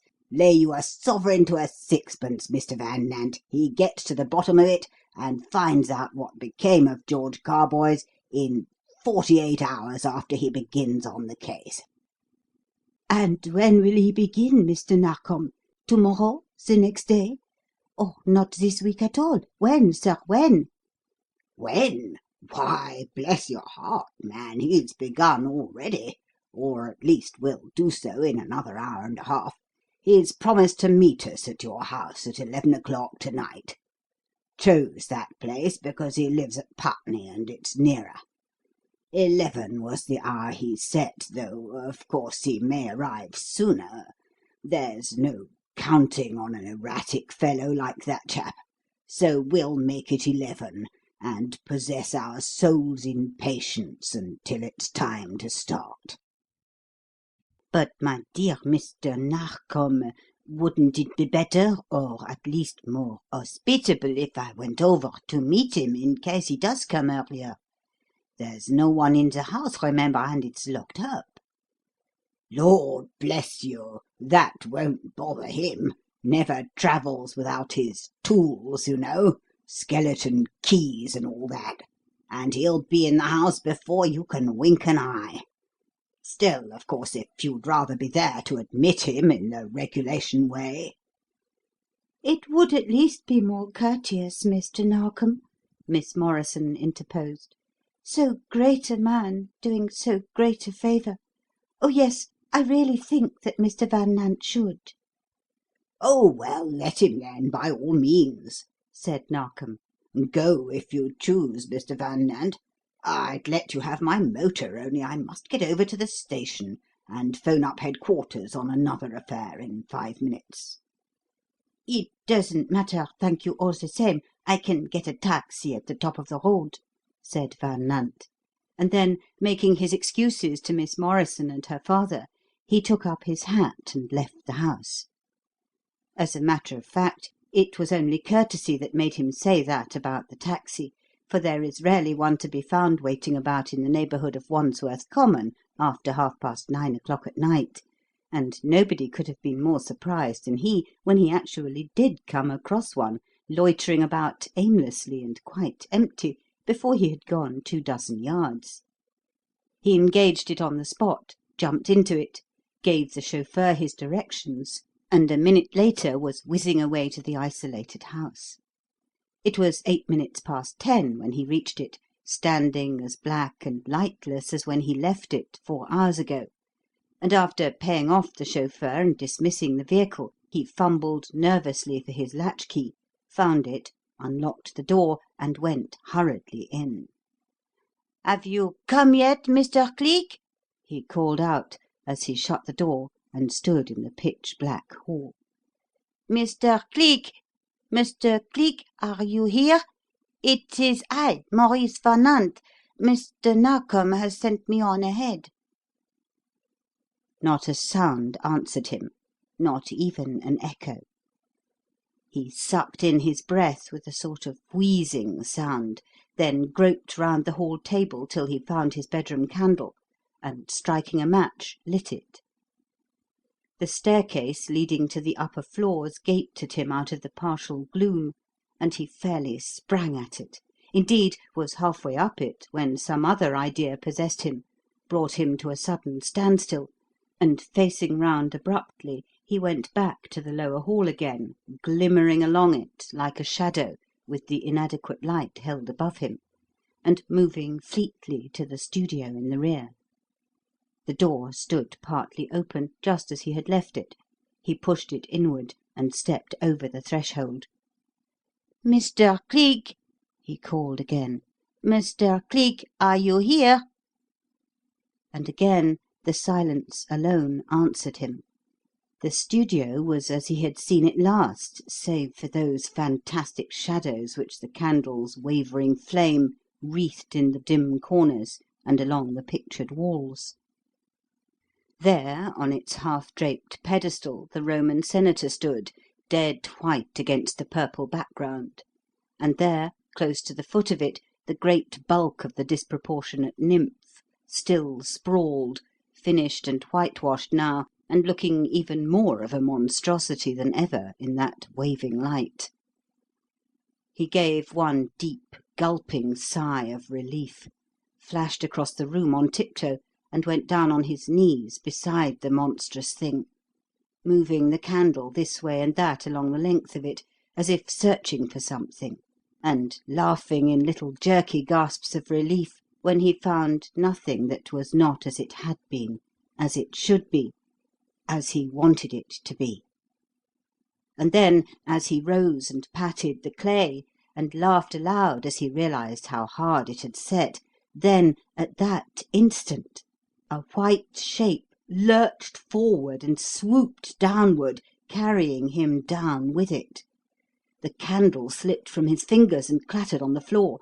A pair of steel handcuffs clicked as they closed round his wrists. A voice above him said sharply, "You wanted Cleek, I believe? Well, Cleek's got you, you sneaking murderer. Gentlemen, come in. Allow me to turn over to you the murderer of George Carboys. You'll find the body inside that slumbering nymph." And the last thing that Mr. Maurice Van Nant saw as he shrieked and fainted, the last thing he realized, was that lights were flashing up and men tumbling in through the opening windows, that the Roman senator's pedestal was empty, and the figure which once had stood upon it was bending over him, alive. And just at that moment the red limousine flashed up out of the darkness. The outer door whirled open, and Narkom came pelting up. "He took the bait then, Cleek," he cried, as he saw the manacled figure on the floor, with the Roman senator bending over, and the policemen crowding in about it. "I guessed it when I saw the lights flash up. I've been on his heels ever since he snapped at that conveniently placed taxi after he left Miss Morrison and her father." "You haven't brought them with you, I hope, Mr. Narkom? I wouldn't have that poor girl face the ordeal of what's to be revealed here to-night for worlds." "No, I've not. I made a pretext of having to phone through to headquarters, and slipped out a moment after him. But I say, my dear chap," as Cleek's hands made a rapid search of the pockets of the unconscious man, and finally brought to light a folded paper, "what's that thing? What are you doing?" "Compounding a felony in the interest of humanity," he made reply, as he put the end of the paper into the flame of the candle and held it there until it was consumed. "We all do foolish things sometimes when we're young, Mr. Narkom, and, well, George Carboys was no exception when he wrote the little thing I have just burned. Let us forget all about it. Captain Morrison is heir at law, and that poor girl will benefit." "There was an estate, then?" "Yes. My cable yesterday to the head of the Persian police set all doubt upon that point at rest. Abdul Ben Meerza, parting with nothing while he lived, after the manner of misers in general, left a will bequeathing something like £12,000 to George Carboys, and his executor communicated that fact to the supposed friend of both parties, Mr. Maurice Van Nant.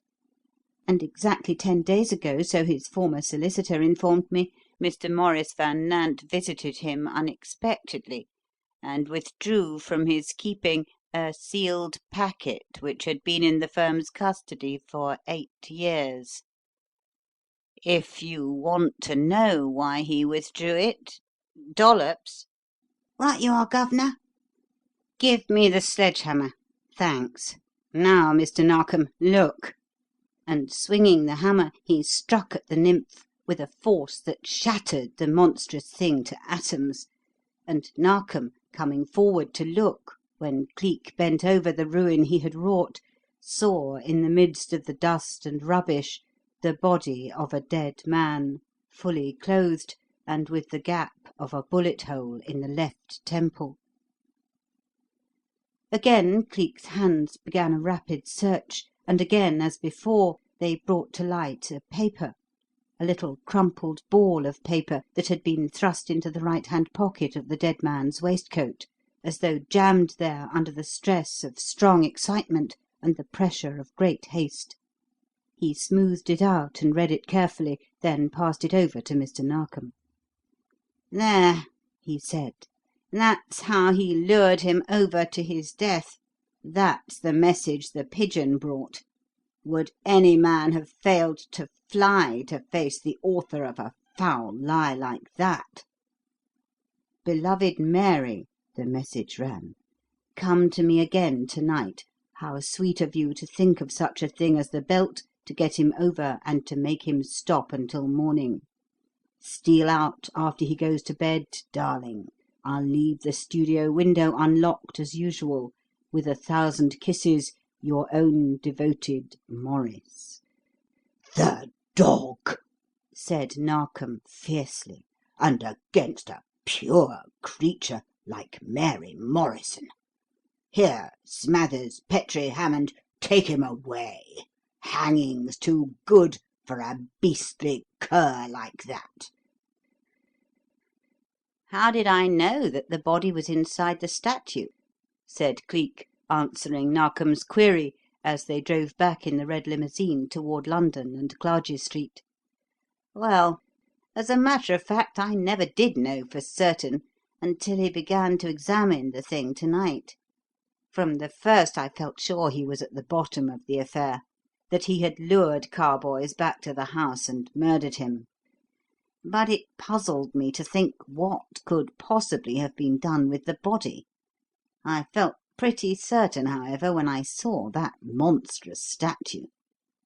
Yes, but why? "My dear Mr. Narkom, you ought not to ask that question. Did it not strike you as odd that a man who was torn with grief over the disappearance of a loved friend should think of modelling any sort of a statue on that very first day, much less such an inartistic one as that? Consider, the man has never been a first-class sculptor, it is true, but he knew the rudiments of his art. He had turned out some fairly presentable work. And that nymph was as abominably conceived and as abominably executed as if it had been the work of a raw beginner. Then there was another suspicious circumstance. Modelling clay is not exactly as cheap as dirt, Mr. Narkom. Why, then, should this man, who was confessedly as poor as the proverbial church mouse, plunge into the wild extravagance of buying 1/2 ton of it, and at such a time? Those are the things that brought the suspicion into my mind. The certainty, however, had to be brought about beyond dispute before I could act. I knew that George Carboys had returned to that studio by the dry marks of muddy footprints that were nothing like the shape of Van Nant's, which I found on the boards of the veranda and on the carpet under one of the windows. I knew, too, that it was Van Nant who had sent that pigeon. You remember when I excused myself and went back on the pretext of having forgotten my magnifying glass the other day? I did so for the purpose of looking at that 5th pigeon. I had observed something on its breast feathers which I thought at first glance was dry mud, as though it had fallen or brushed against something muddy in its flight. As we descended the stairs, I observed that there was a similar mark on Van Nant's sleeve. I brushed against him and scraped off a fleck with my fingernails. It was the dust of dried modelling clay. That on the pigeon's breast proved to be the same substance. I knew then that the hands of the person who liberated that pigeon were the hands of someone who was engaged in modelling something or handling the clay of the modeller, and the inference was clear. As for the rest, when Van Nant entered that studio to-night, frightened half out of his wits at the knowledge that he would have to deal with the one detective he feared, I knew that if he approached that statue and made any attempts to examine it, I should have my man, and that the hiding-place of his victim's body would be proved beyond question. When he did go to it and did examine it, Clarges Street at last, thank fortune, for I am tired and sleepy. Stop here, Leonard. I'm getting out. Come along, Dollops. Good night, Mr. Narkom. And so to bed, as good old Pepys says." And passed on up the street, with his hand on the boy's shoulder, and the stillness and the darkness enfolding them. End of chapter 26. Chapter 27. For the next 5 or 6 weeks life ran on merrily enough for Cleek. So merrily, in fact, that Dollops came to be quite accustomed to hear him whistling about the house, and to see him go up the stairs 2 steps at a time whenever he had occasion to mount them for any purpose whatsoever. It would not have needed any abnormally acute mind, any process of subtle reasoning, to get at the secret of all this exuberance, this perennial flow of high spirits. Indeed, one had only to watch the letter-box at number 204 Clarges Street to get at the bottom of it instantly. For twice a week the postman dropped into it a letter addressed in an undoubtedly feminine hand to Captain Horatio Burbage, and invariably postmarked Lynhaven, Devon. Dollops had made that discovery long ago, and had put his conclusions regarding it into the mournfully uttered sentence, "A skirt's got him," but after one violent pang of fierce and rending jealousy, was grateful to that skirt for bringing happiness to the man he loved above all other things upon earth, and whose welfare was the dearest of his heart's desires. Indeed, he grew in time to watch as eagerly for the coming of those letters as did his master himself, and he could have shouted with delight whenever he heard the postman's knock, and saw one of the regulation blue-grey envelopes drop through the slit into the wire cage on the door. Cleek, too, was delighted when he saw them. It was nothing to him that the notes they contained were of the briefest, mere records of the state of the weather, the progress of his little lordship, the fact that Lady Chepstow wished to be remembered, and that the writer was well, and hoped he too was. They were written by her. That was enough. He gave so much that very little sufficed him in return, and the knowledge that he had been in her mind for the 5 or 10 minutes which it had taken to write the few lines she sent him made him exceedingly happy. But she was not his only correspondent in these days, not even his most frequent one. For a warm, strong friendship, first sown in those ante-Derby days, had sprung up between Sir Henry Wilding and himself, and had deepened steadily into a warm feeling of comradeship and mutual esteem. Frequent letters passed between them, and the bond of fellowship had become so strong a thing that Sir Henry never came to town without their meeting and dining together. "Gad, you know, I can't bring myself to think of you as a police officer, old chap," was the way Sir Henry put it on the day when he first invited him to lunch with him at his club. I'd about as soon think of sitting down with one of my grooms as breaking bread with one of that lot. And I shall never get it out of my head that you're a gentleman going in for this sort of thing as a hobby. Never, begad, if I live to be 100. I hope you will come nearer to doing that than you have to guessing the truth about me, replied Cleek with a smile. Take my word for it, won't you? This thing is my profession. I don't do it as a mere hobby. I live by it. I have no other means of living but by it. I am what I am, and nothing more. Oh, gammon! Why not tell me at once that you're a winkle storekeeper and be done with it? You can't tell a fish that another fish is a turnip. At least you can't and expect him to believe it. Own up, old chap. I know a man of birth when I meet him. Tell me who you are, Cleek. I'll respect it. I don't doubt that. The addition is superfluous. Then who are you? What are you, Cleek, eh? What you have called me. Cleek. Cleek the detective. Cleek of the 40 Faces, if you prefer it. But just Cleek and nothing more. Don't get to building romances about me merely because I have the instincts of a gentleman, Sir Henry. Just simply remember that Nature does make mistakes sometimes, that she has been known to put a horse's head on a sheep's shoulders and to make a navvy's son look more royal than a prince. I am Cleek the detective, simply Cleek. Let it go at that. And as there was no alternative, Sir Henry did. It made no difference in their friendship, however. Police officer or not, he liked and respected the man, and made no visit to town without meeting and entertaining him. So matters stood between them when on a certain Thursday in mid-September he came up unexpectedly from Wilding Hall and phoned through to Clarges Street, asking Cleek to dine with him that night at the Club of the Two Services. Cleek accepted the invitation gladly, and was not a little surprised on arriving to find that in this instance dinner was to be served in a little private room, and that a third party was also to partake of it.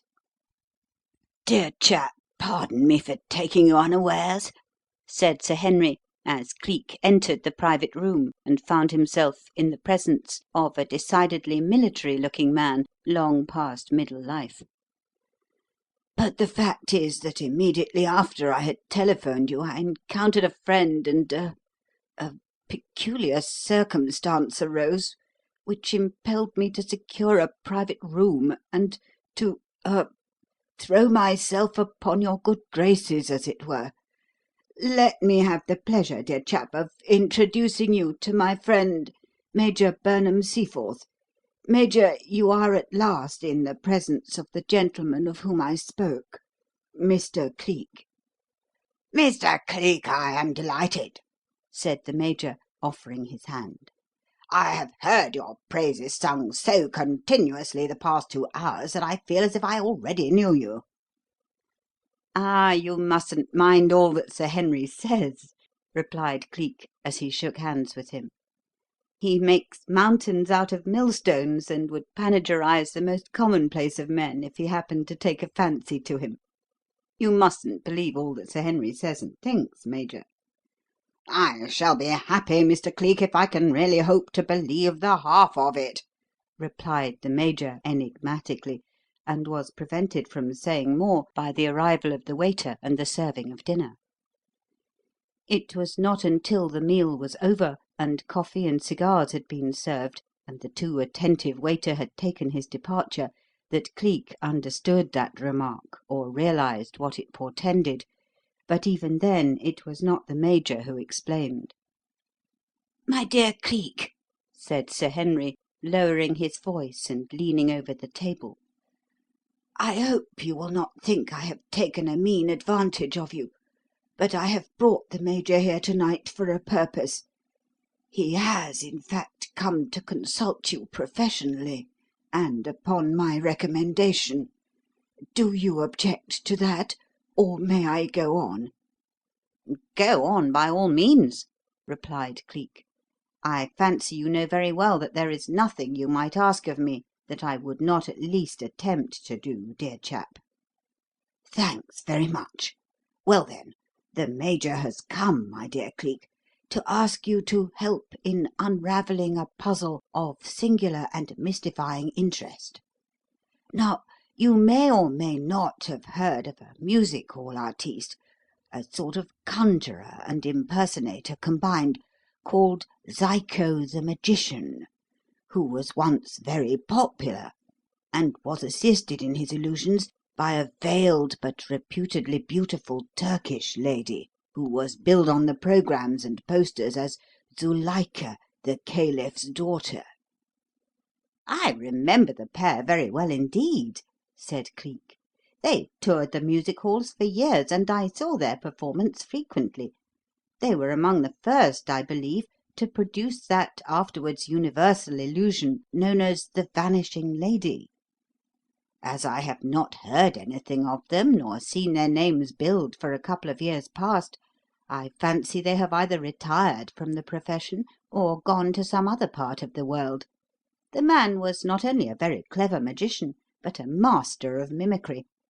I always believed, however, that in spite of his name he was of English birth. The woman's face I never saw, of course, as she was always veiled to the eyes after the manner of Turkish ladies, but although a good many persons suspected that her birthplace was no nearer Baghdad than Peckham, I somehow felt that she was, after all, a genuine native-born Turk." "You are quite right in both suspicions, Mr. Cleek," put in the Major agitatedly. "The man was an Englishman. The lady is a Turk." "May I ask, Major, why you speak of the lady in the present tense and of the man in the past? Is he dead?" "I hope so," responded the Major fervently. "God knows I do, Mr. Cleek. My every hope in life depends upon that." "May I ask why?" "I am desirous of marrying his widow." "My dear Major, you cannot possibly be serious. A woman of that class?" "Pardon me, sir, but you have, for all your cleverness, fallen a victim to the prevailing error. The lady is in every way my social equal, in her own country my superior. She is a caliph's daughter. The title which the playgoing public imagined was of the usual bombastic, just on the programme sort, is hers by right. Her late father, Caliph Al-Hamid Suleiman, was one of the richest and most powerful Mohammedans in existence. He died 5 months ago, leaving an immense fortune to be conveyed to England to his exiled but forgiven child." Ah, I see. Then naturally, of course—" "The suggestion is unworthy of you, Sir Henry, and anything but complimentary to me. The inheritance of this money has had nothing whatever to do with my feelings for the lady. That began 2 years ago, when by accident I was permitted to look upon her face for the first, last, and only time. I should still wish to marry her if she were an absolute pauper. I know what you're saying to yourself, sir. There is no fool like an old fool. Well, perhaps there isn't. But," he turned to Cleek, "I may as well begin at the beginning and confess that even if I did not desire to marry the lady, I should still have a deep interest in her husband's death, Mr. Cleek. He is, or was if dead, the only son of my cousin, the Earl of Wynraven, who is now over 90 years of age. I am in the direct line, and if this Lord Norman Ulchester, whom you and the public know only as Zyco the Magician, were in his grave, there would only be that one feeble old man between me and the title." "Ah, I see," said Cleek in reply. Then, seating himself at the table, he arranged the shade of the lamp so that the light fell full upon the Major's face, while leaving his own in the shadow. Then your interest in the affair, Major, may be said to be a double one." "More, sir, a triple one. I have a rival in the shape of my own son. He, too, wishes to marry Zuilika, is madly enamoured of her, in fact, so wildly that I have always hesitated to confess my own desires to him for fear of the consequences. He is almost a madman in his outbursts of temper, and where Zuilika is concerned, perhaps you will understand, Mr. Cleek, when I tell you that once, when he thought her husband had ill-used her, he came within an ace of killing the man. There was bad blood between them always, even as boys, and as men it was bitterer than ever because of her." "Suppose you begin at the beginning and tell me the whole story, Major," suggested Cleek, studying the man's face narrowly. "How did the Earl of Wynraven's son come to meet this singularly fascinating lady, and where?" "In Turkey or Arabia, I forget which. He was doing his theatrical nonsense in the East with some barnstorming show or other, having been obliged to get out of England to escape arrest for some shady transaction a year before. He was always a bad egg, always a disgrace to his name and connections. That's why his father turned him off and never would have any more to do with him. As a boy he was rather clever at conjuring tricks and impersonations of all sorts. He could mimic anything or anybody he ever saw, from the German Emperor down to a Gaiety chorus girl, and do it to absolute perfection. When his father kicked him out, he turned these natural gifts to account, and having fallen in with some professional dancing woman, joined her for a time and went on the stage with her. It was after he had parted from this dancer and was knocking about London and leading a disgraceful life generally, that he did the thing which caused him to hurry off to the East and throw in his lot with the travelling company I have alluded to. He was always a handsome fellow, and had a way with him that was wonderfully taking with women, so I suppose that accounts as much as anything for Zuilika's infatuation and her doing the mad thing she did. I don't know when nor where nor how they first met, but the foolish girl simply went off her head over him, and he appears to have been as completely infatuated with her. Of course, in that land, the idea of a woman of her sect, of her standing, having anything to do with a Frank, was looked upon as something appalling, something akin to sacrilege, and when they found that her father had got wind of it, and that the fellow's life would not be safe if he remained within reach another day, they flew to the coast together, shipped for England, and were married immediately after their arrival." "A highly satisfactory termination for the lady," commented Cleek. "One could hardly have expected that from a man so hopelessly unprincipled as you represent him to have always been. But there's a bit of good in even the devil, we are told." "Oh, be sure that he didn't marry her from any principle of honour, my dear sir," replied the Major. "If it were merely a question of that, he'd have cut loose from her as soon as the vessel touched port. Consideration of self ruled him in that as in all other things. He knew that the girl's father fairly idolised her, knew that in time his wrath would give way to his love, and sooner or later the old man, who had been mad at the idea of any marriage, would be moved to settle a large sum upon her, so that she might never be in want. But let me get on with my story. Having nothing when he returned to England, and being obliged to cover up his identity by assuming another name, Ulchester, after vainly appealing to his father for help, on the plea that he was now honourably married and settled down, turned again to the stage, and, repugnant though such a thing was to the delicately nurtured woman he had married, compelled Zuilika to become his assistant and to go on the boards with him.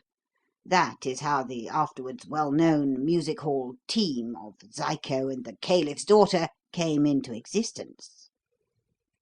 The novelty of their turn caught on like wildfire, and they were a success from the first, not a little of that success being due to the mystery surrounding the identity and appearance of Zuilika.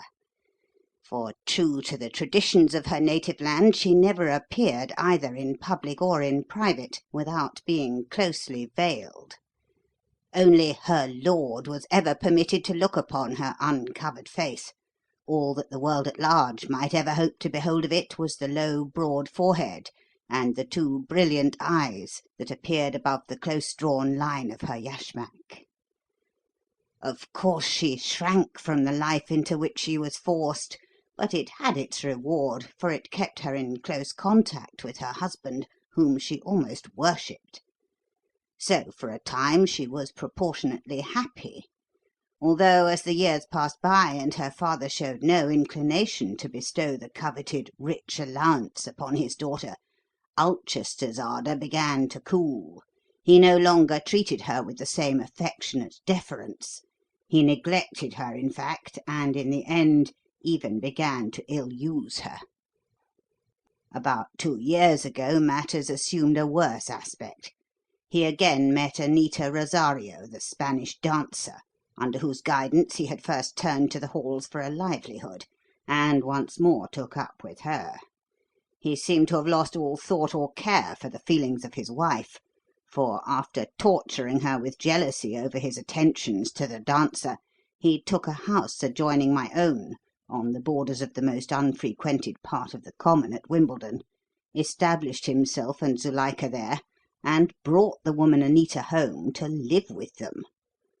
From that period matters went from bad to worse. Evidently having tired of the stage, both Ulchester and Anita abandoned it, and turned the house into a sort of club, where gambling was carried on to a disgraceful extent. Broken-hearted over the treatment she was receiving, Zuilika appealed to me and to my son to help her in her distress, to devise some plan to break the spell of Ulchester's madness, and to get that woman out of the house. It was then that I first beheld her face. In her excitement she managed somehow to snap or loosen the fastening which held her yashmak, and it fell and let my son realize, as I realized, how wondrously beautiful it is possible for the human face to be. Steady, Major, steady. I can quite understand your feelings, can realize better than most men, said Cleek with a sort of sigh. You looked into heaven and, well, what then? Let's have the rest of the story. I think my son must have put it into her head to give Ulchester a taste of his own medicine, to attempt to excite his jealousy by pretending to find interests elsewhere. At any rate, she began to show him a great deal of attention, or at least so he says, although I never saw it. All I know is that well, sir, she deliberately led me on until I was half insane over her, and that's all. What do you mean by that's all? The matter couldn't possibly have ended there, or else why this appeal to me? It ended for me so far as her affectionate treatment of me was concerned, for in the midst of it the unexpected happened. Her father died, forgiving her, as Ulchester had hoped, but doing more than his wildest dreams could have given him cause to imagine possible. In a word, sir, the Caliph not only bestowed his entire earthly possessions upon her, but had them conveyed to England by trusted allies, and placed in her hands. There were coffers of gold pieces, jewels of fabulous value, sufficient when converted into English money, as they were within the week, and deposited to her credit in the Bank of England, to make her the sole possessor of nearly £3,000,000. Phew! Whistled Cleek. When these Orientals do it, they certainly do it properly. That's what you might call giving with both hands, Major, eh? The gift did not end with that, sir, the Major replied with a gesture of repulsion. There was a gruesome, ghastly, appalling addition in the shape of 2 mummy cases, one empty, the other filled. A parchment accompanying these stated that the Caliph could not sleep elsewhere but in the land of his fathers, nor sleep there until his beloved child rested beside him. They had been parted in life, but they should not be parted in death. An Egyptian had therefore been summoned to his bedside, had been given orders to embalm him after death, to send the mummy to Zuilika, and with it a case in which, when her own death should occur, her body should be deposited, and followers of the Prophet had taken oath to see that both were carried to their native land and entombed side by side. Until death came to relieve her of this ghastly duty, Zuilika was charged to be the guardian of the mummy, and daily to make the orisons of the faithful before it, keeping it always with its face towards the east. "By George, it sounds like a page from the Arabian Nights!" exclaimed Cleek. "Well, what next? Did Ulchester take kindly to this housing of the mummy of his father-in-law and the eventual coffin of his wife? Or was he willing to stand for anything so long as he got possession of the huge fortune the old man left?" "He never did get it, Mr. Cleek. He never touched so much as one farthing of it. Zuilika took nobody into her confidence until everything had been converted into English gold and deposited in the bank to her credit. Then she went straight to him and to Anita, showed them proof of the deposit, reviled them for their treatment of her, and swore that not one farthing's benefit should accrue to Ulchester until Anita was turned out of the house in the presence of their guests, and the husband took oath on his knees to join the wife in those daily prayers before the Caliph's mummy. Furthermore, Ulchester was to embrace the faith of the Mohammedans, that he might return with her at once to the land and the gods she had offended by marriage with a Frankish infidel." "Which, of course, he declined to do."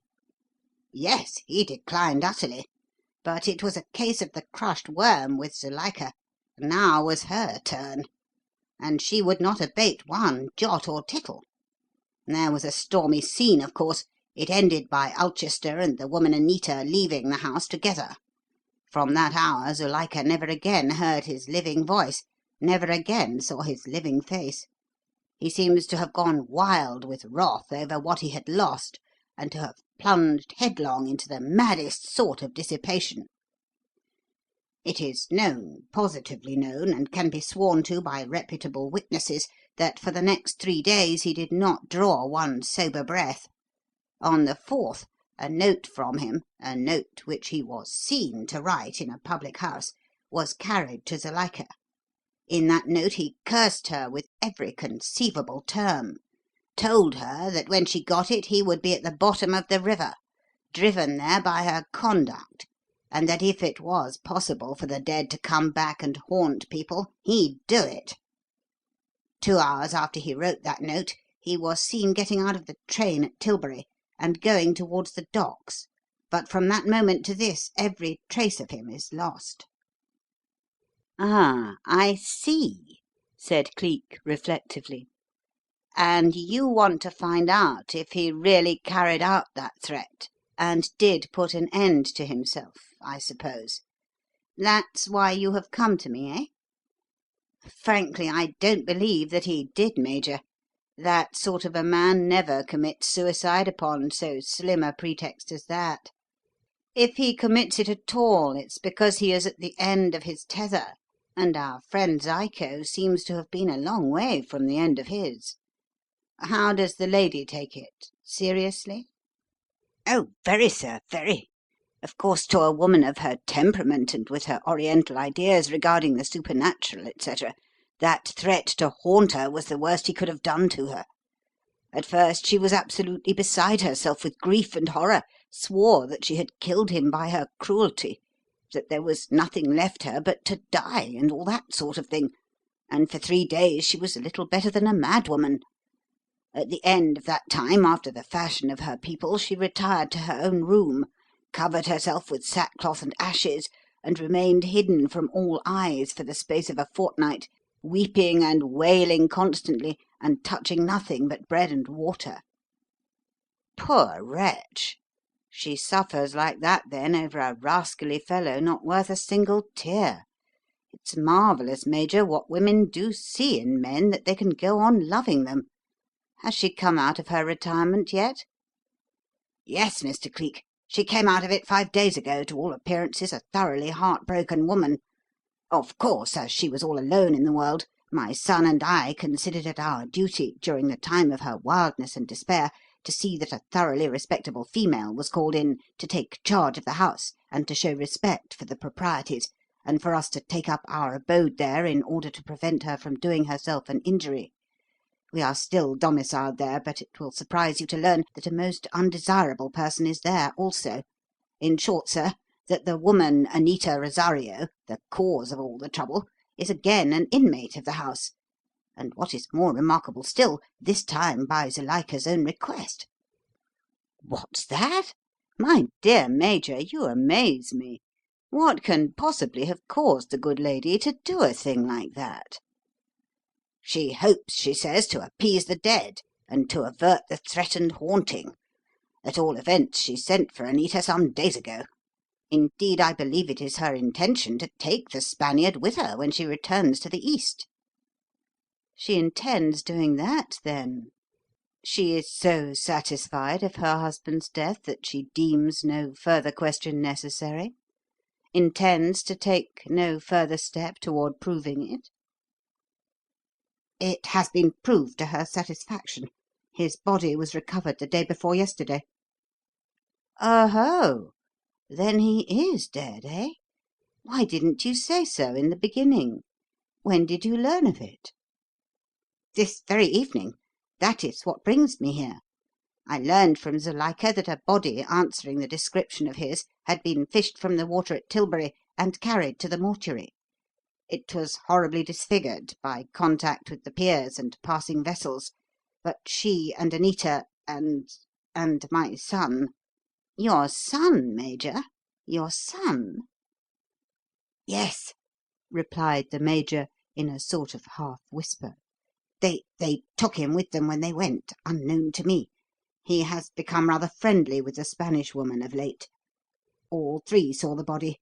All three identified it as being Ulchester's beyond a doubt." "And you? Surely when you see it you will be able to satisfy any misgivings you may have?" "I shall never see it, Mr. Cleek. It was claimed when identified and buried within 12 hours," said the Major, glancing up sharply as Cleek, receiving this piece of information, blew out a soft, low whistle. "I was not told anything about it until this evening, and what I have done, in coming to you, I mean, I have done with nobody's knowledge. I am so horribly in the dark. I have such fearful thoughts, and I want to be sure. I must be sure, or I shall go out of my mind. That's the case, Mr. Cleek. Tell me what you think of it." "I can do that in a very few words, Major," he replied. "It is either a gigantic swindle, or it is a clear case of murder. If a swindle, then Ulchester himself is at the bottom of it, and it will end in murder just the same. Frankly, the swindle theory strikes me as being the more probable. In other words, that the whole thing is a put-up game between Ulchester and the woman Anita. That they played upon Zuilika's fear of the supernatural for a purpose. That a body was procured and sunk in that particular spot for the furtherance of that purpose. And if the widow attempts to put into execution this plan, no doubt instilled into her mind by Anita, of returning with her wealth to her native land, she will simply be led into some safe place and then effectually put out of the way for ever. That is what I think of the case if it is to be regarded in the light of a swindle. But if Ulchester is really dead, murder, not suicide, is at the back of his taking off, and oh, well, we won't say anything more about it just yet awhile. I shall want to look over the ground before I jump to any conclusions. You are still stopping in the house, you and your son, I think you remarked. If you could contrive to put up an old army friend's son there for a night, Major, give me the address. I'll drop in on you to-morrow and have a little look round. End of chapter 27. Chapter 28.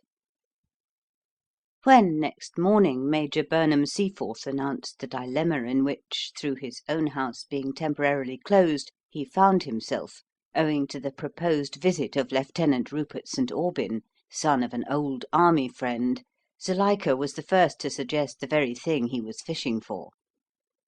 "Ah, let him come here, dear friend," she said in that sad, sweetly modulated voice which so often wrung this susceptible old heart. "There is plenty of room, plenty, alas now, and any friend of yours can only be a friend of mine. He will not annoy. Let him come here." "Yes, let him," supplemented young Burnham Seaforth, speaking with his eyes on Señorita Rosario, who seemed nervous and ill-pleased by the news of the expected arrival. "He won't have to be entertained by us if he only comes to see the pater, and we can easily crowd him aside if he tries to thrust himself upon us. A fellow with a name like Rupert St. Aubyn is bound to be a silly ass." And when, in the late afternoon, Lieutenant Rupert St. Aubyn, in the person of Cleek, arrived with his snub-nosed manservant, a kit-bag, several rugs, and a bundle of golf sticks, young Burnham Seaforth saw no reason to alter that assertion. For a silly ass, albeit an unusually handsome one with his fair curling hair and his big blonde moustache, he certainly was. A lisping, "Don't you know him?" silly ass, whom the presence of ladies seemed to cover with confusion and drive into a very panic of shy embarrassment. "Dios, but he is handsome, this big, fair lieutenant," whispered the Spaniard to young Burnham Seaforth. "A great, handsome fool, all beauty and no brains, like a doll of wax." Then she bent over and murmured smilingly to Zuilika, "I shall make a bigger nincompoop of this big, fair saphead than heaven already has done before he leaves here, just for the sake of seeing him stammer and blush." Only the sad expression of Zuilika's eyes told that she so much as heard, as she rose to greet the visitor. Garbed from head to foot in the deep violet-coloured stuff which is the mourning of Turkish women, her little pointed slippers showing beneath the hem of her frock, and only her dark, mournful eyes visible between the top of the shrouding yashmak and the edge of her sequined snood, she made a pathetic picture as she stood there waiting to greet the unknown visitor. "Sir, you are welcome. You are most welcome," she said in a voice whose modulations were not lost upon Cleek's ears as he put forth his hand and received the tips of her little henna-stained fingers upon his palm. "Peace be with you, who are of his people, he that I loved and mourn." Then, as if overcome with grief at the recollection of her widowhood, she plucked away her hand, covered her eyes, and moved staggeringly out of the room, and Cleek saw no more of her that day, but he knew when she performed her orisons before the mummy case, as she did each morning and evening, by the strong, pungent odour of incense drifting through the house and filling it with a sickly scent.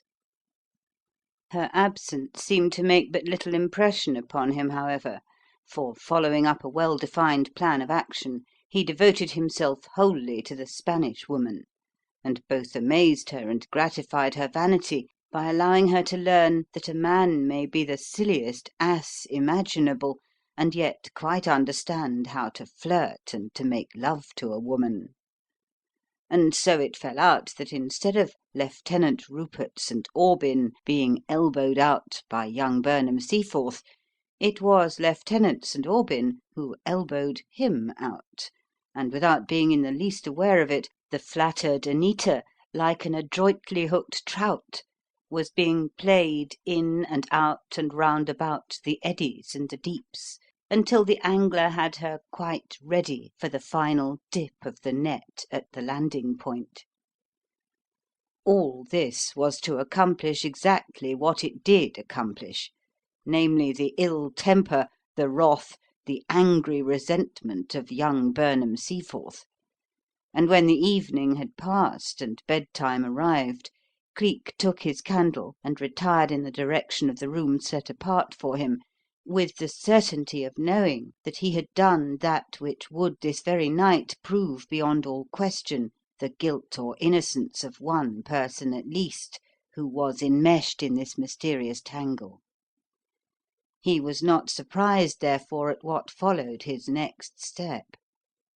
Reaching the upper landing, he blew out the light of his candle, slammed the door to his own room, noisily turned the key and shot the bolt of another, then tiptoed his way back to the staircase and looked down the well-hole into the lower hall. Zuilika had retired to her room, the Major had retired to his, and now Anita was taking up her candle to retire to hers. She had barely touched it, however, when there came a sound of swift footsteps, and young Burnham Seaforth lurched out of the drawing-room door and joined her. He was in a state of great excitement and was breathing hard. "Anita, Miss Rosario," he began, plucking her by the sleeve and uplifting a pale, boyish face (he was not yet 22) to hers with a look of abject misery. "I want to speak to you. I simply must speak to you. I've been waiting for the chance, and now that it's come. Look here, you're not going back on me, are you?" Going back on you? repeated Anita, showing her pretty white teeth in an amused smile. What shall you mean by that, going back on you, eh? You are a stupid little donkey, to be sure. But then I do not care to get on the back of one. So why? "Oh, you know very well what I mean," he rapped out angrily. "It is not fair the way you have been treating me ever since that yellow-headed bounder came. I've had a night of misery. Zuilika never showing herself, you doing nothing, absolutely nothing, although you promised, you know you did, and I heard you, I absolutely heard you persuade that St. Aubyn fool to stop at least another night." Yes, of course you did. But what of it? He is good company. He talks well, he sings well, he is very handsome, and, well, what difference can it make to you?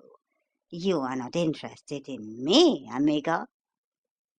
No, no, of course I'm not. You are nothing to me at all. Oh, I beg your pardon, I didn't quite mean that. I mean you're nothing to me in that way. But you're not keeping to your word. You promised, you know, that you'd use your influence with Zuilika, that you'd get her to be more kind to me, to see me alone, and all that sort of thing. And you've not made a single attempt, not one. You've just sat round and flirted with that tow-headed brute and done nothing at all to help me on. And it's jolly unkind of you, that's what." Cleek heard Anita's soft rippling laughter, but he waited to hear no more. Moving swiftly away from the well-hole of the staircase, he passed on tiptoe down the hall to the Major's rooms, and, opening the door, went in. The old soldier was standing with arms folded at the window, looking silently out into the darkness of the night.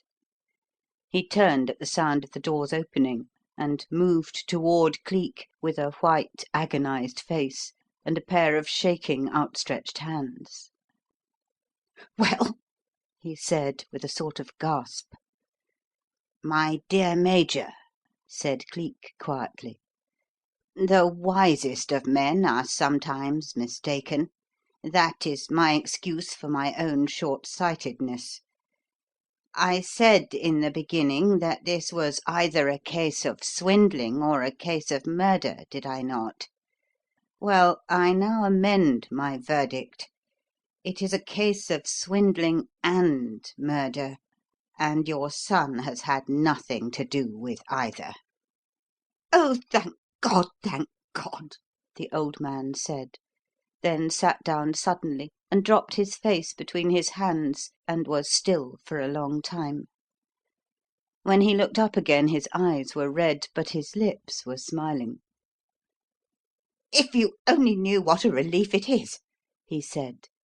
"If you only knew how much I have suffered, Mr. Cleek. His friendship with that Spanish woman, his going with her to identify the body, even assisting in its hurried burial, these things all seemed so frightfully black, so utterly without any explanation other than personal guilt." "Yet they are all easily explained, Major. His friendship for the Spanish woman is merely due to a promise to intercede for him with Zuilika. She is his one aim and object, poor little donkey. As for his identification of the body, well, if the widow herself could find points of undisputed resemblance, why not he? A nervous, excitable, impetuous boy like that, and anxious, too, that the lady of his heart should be freed from the one thing, the one man, whose existence made her everlastingly unattainable. Why, in the hands of a clever woman like Anita Rosario, such a chap could be made to identify anything, and to believe it as religiously as he believes. Now, go to bed and rest easy, Major. I'm going to call up Dollops and do a little night prowling. If it turns out as I hope, this little riddle will be solved to-morrow." "But how, Mr. Cleek? It seems to me that it is as dark as ever. You put my poor old head in a whirl. You say there is swindling, you hint one moment that the body was not that of Ulchester, and in the next that murder has been done. Do pray tell me what it all means, what you make of this amazing case." "I'll do that to-morrow, Major, not to-night. The answer to the riddle, the answer that's in my mind, I mean, is at once so simple and yet so appallingly awful that I'll hazard no guess until I'm sure. Look here." He put his hand into his pocket and pulled out a gold piece. "Do you know what that is, Major?"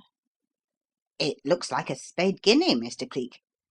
"Right. It is a spade guinea, a pocket piece I've carried for years. You've heard, no doubt, of vital things turning upon the tossing of a coin.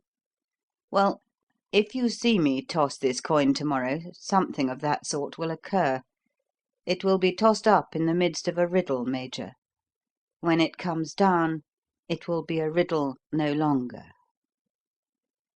Then he opened the door, closed it after him, and, before the Major could utter a word, was gone. End of Chapter 28. Chapter 29. The promise was so vague, so mystifying, indeed so seemingly absurd, that the Major did not allow himself to dwell upon it. As a matter of fact, it passed completely out of his mind, nor did it again find lodgment there until it was forced back upon his memory in a most unusual manner.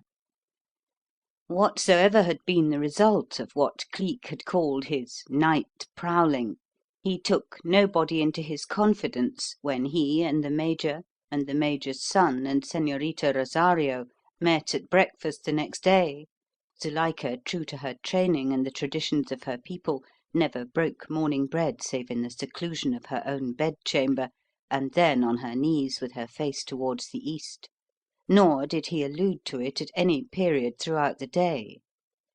He seemed, indeed, purposely to avoid the Major, and to devote himself to the Spanish woman with an ardour that was positively heartless, considering that as they two sang and flirted and played several sets of singles on the tennis court, Zuilika, like a spirit of misery, kept walking, walking, walking through the halls and the rooms of the house, her woeful eyes fixed on the carpet, her henna-stained fingers constantly locking and unlocking, and moans of desolation coming now and again from behind her yashmak as her swaying body moved restlessly to and fro. for today was memorable. 5 weeks ago this coming nightfall, Ulchester had flung himself out of this house in a fury of wrath, and this time of bitter regret and ceaseless mourning had begun. "She will go out of her mind, poor creature, if something cannot be done to keep her from dwelling on her misery like this," commented the housekeeper, coming upon that restless figure pacing the darkened hall, moaning, moaning, seeing nothing, hearing nothing, doing nothing, but walk and sorrow, sorrow and walk, hour in and hour out. "It's enough to tear a body's heart to hear her, poor dear. And that good-for-nothing Spanish piece racing and shrieking round the tennis court like a she-tom-cat, the heartless hussy.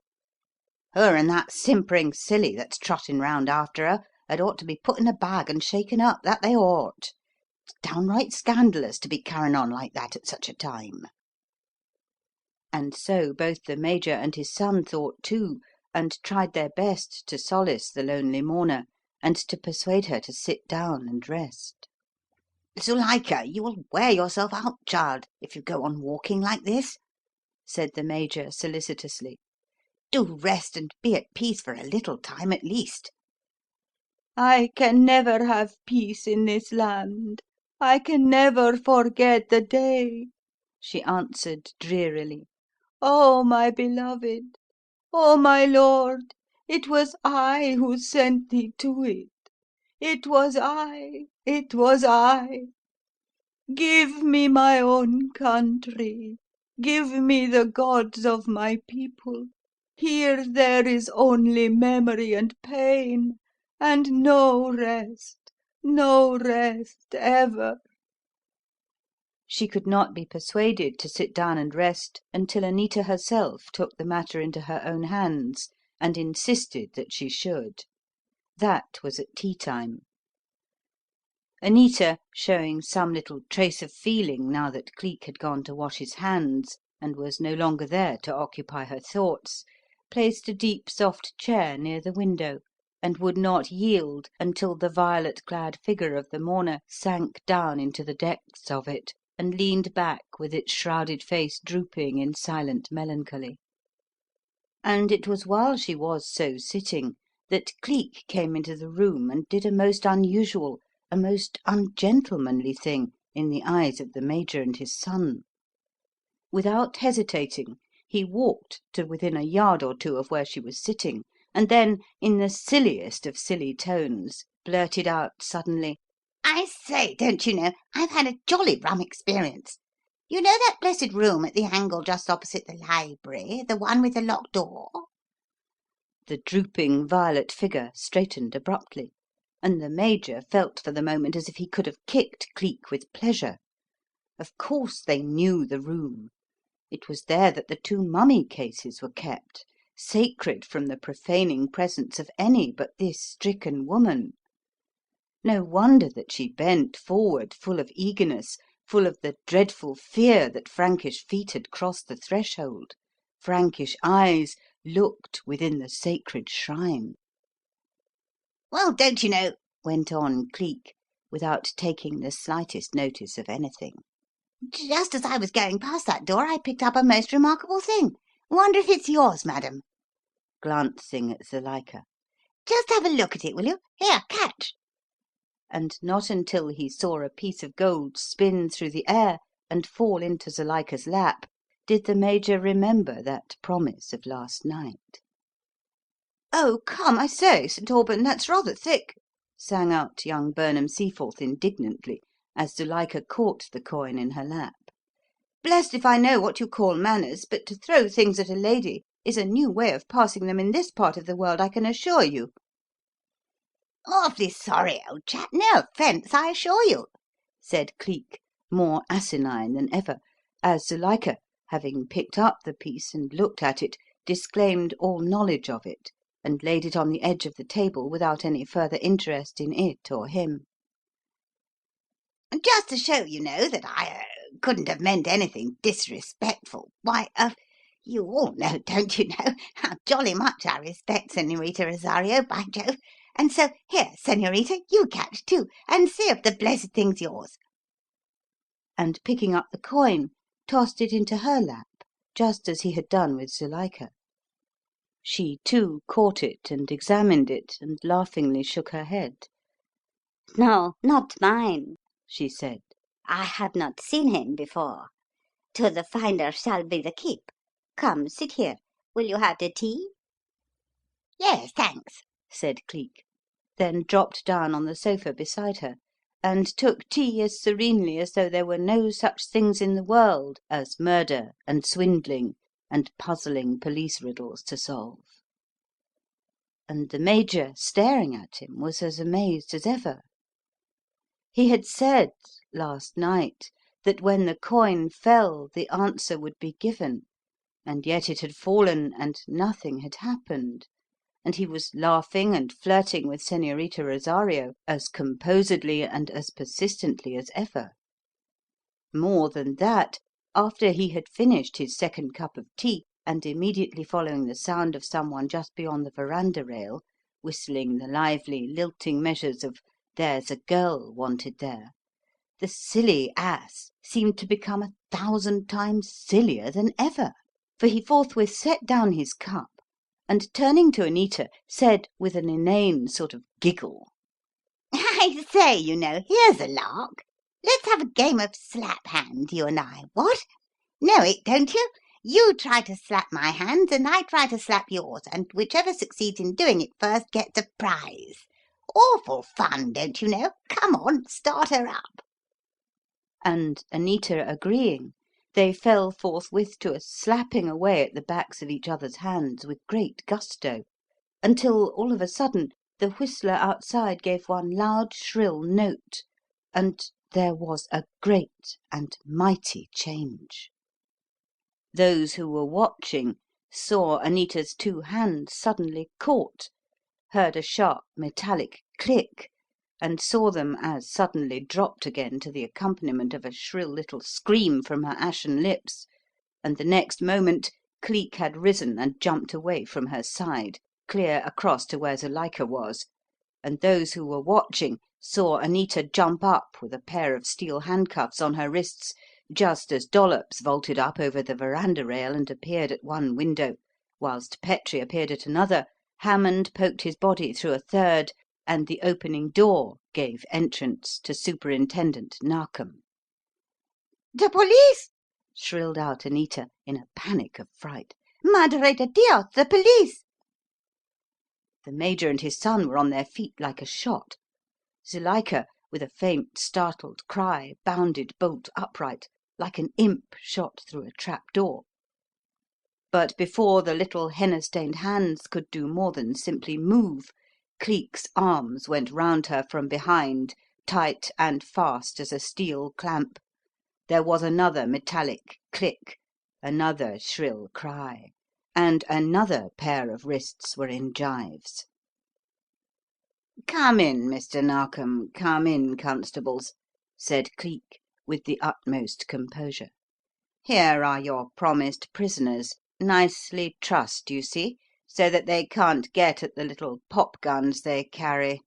And a worse pair of rogues never went into the hands of Jack Ketch." "And Jack Ketch will get them, Cleek, if I know anything about it. Your hazard was right. I've examined the caliph's mummy case. The mummy itself has been removed, destroyed, done away with utterly, and the poor creature's body is there."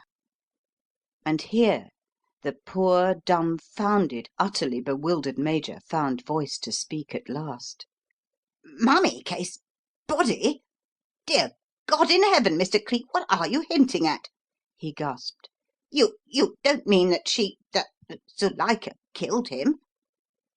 "No, Major, I don't," he made reply. "I simply mean that he killed her. The body in the mummy case is the body of Zuilika, the caliph's daughter. This is the creature you have been wasting your pity on. See!" With that he laid an intense grip on the concealing yashmak, tore it away, and so revealed the close-shaven, ghastly-hued countenance of the cornered criminal. "My God! Ulchester! Ulchester himself!" said the Major in a voice of fright and surprise. "Yes, Ulchester himself, Major. In a few more days he'd have withdrawn the money and got out of the country, body and all, if he hadn't been nabbed, the rascal. There'd have been no tracing the crime then, and he and the señorita here would have been in clover for the rest of their natural lives. But there's always that bright little bit of Bobby Burns to be reckoned with. You know, the best laid schemes of mice and men, etc., that bit. But the Yard's got them, and they'll never leave the country now. Take them, Mr. Narkom. They're yours." "How did I guess it?" said Cleek, replying to the Major's query as they sat late that night discussing the affair. "Well, I think the first faint inkling of it came when I arrived here yesterday and smelt the overpowering odour of the incenses. There was so much of it, and it was used so frequently, twice a day, that it seemed to suggest an attempt to hide other odours of a less pleasant kind. When I left you last night, Dollops and I went down to the mummy chamber, and a skeleton key soon let us in. The unpleasant odour was rather pronounced in there, but even that didn't give me the cue until I happened to find in the fireplace a considerable heap of fine ashes, and in the midst of them small lumps of gummy substance which I knew to result from the burning of myrrh. I suspected from that, and from the nature of the ashes, that a mummy had been burnt, and as there was only one mummy in the affair, the inference was obvious. I laid hands on the two cases and tilted them. One was quite empty. The weight of the other told me that it contained something a little heavier than any mummy ought to be.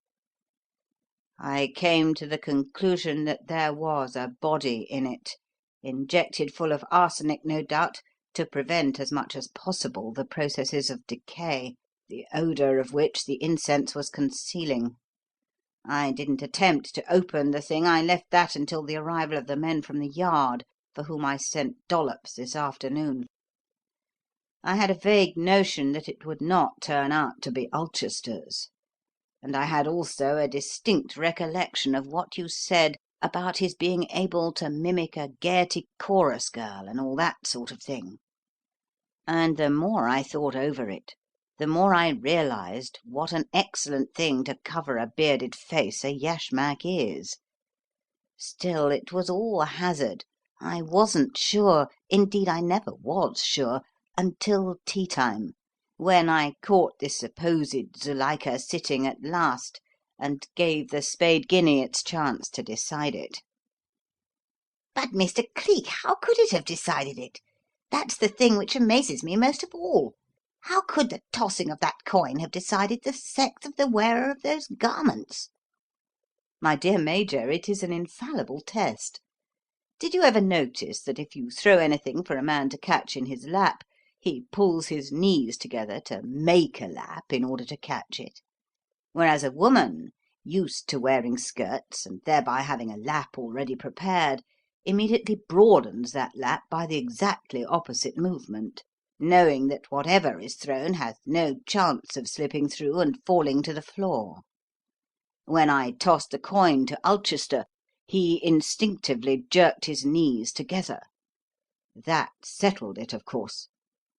And now, if you won't mind my saying it, I'm a bit sleepy, and it is about time I took myself off to home and bed."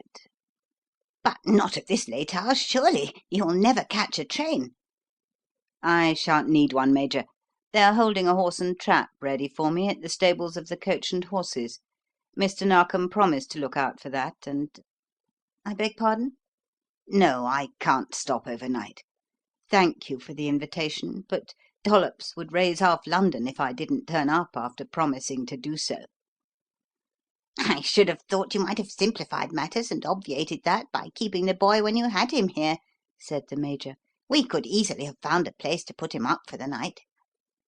Thanks very much, but I wouldn't interrupt the course of his studies for the world," replied Cleek. "I've found an old chap, an ex-schoolmaster, down on his luck and glad for the chance to turn an honest penny, who takes him on every night from 8 to 10, and the young monkey is so eager and is absorbing knowledge at such a rate that he positively amazes me. But now, really, it must be good night. The boy will be waiting, and I must hear his lessons before I go to bed." Not surely when you are so tired as you say. Never too tired for that, Major.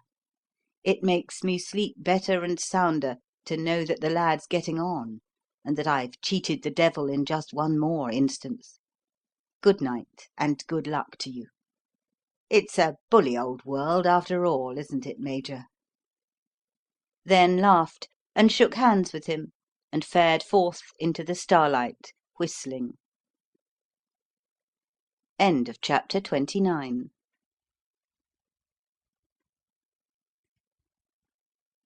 Chapter 30. Who feeds on hope alone makes but a sorry banquet, and for the next few weeks hope was all, or nearly all, that came Cleek's way. For some unexplained reason, Miss Lorne's letters, never very frequent and always very brief, had of late been gradually growing briefer, as if written in haste and from a mere sense of duty and at odd moments snatched from the call of more absorbing things. And finally there came a dropping off altogether, and a week that brought no message from her at all. The old restlessness, the almost outlived sense of personal injury and rebellion against circumstances, took hold of Cleek again when that time came, and the soul of him drank deep of the waters of bitterness. So then, it was all to be in vain, was it, this long struggle with the devil of circumstances, this long striving for a goal? And after all, "Thou shalt not enter" was to be written over the gateway of his ambition. He had been lifted only to be dropped again, redeemed only to let him see how vain it was for the leopard, even though he achieved the impossible and changed his spots, to be other than a leopard always. How impossible it was for a man to override the decrees of nature or evade the edicts of Providence. That was what it meant, eh? To a nature such as his, life was always a picture drawn out of perspective.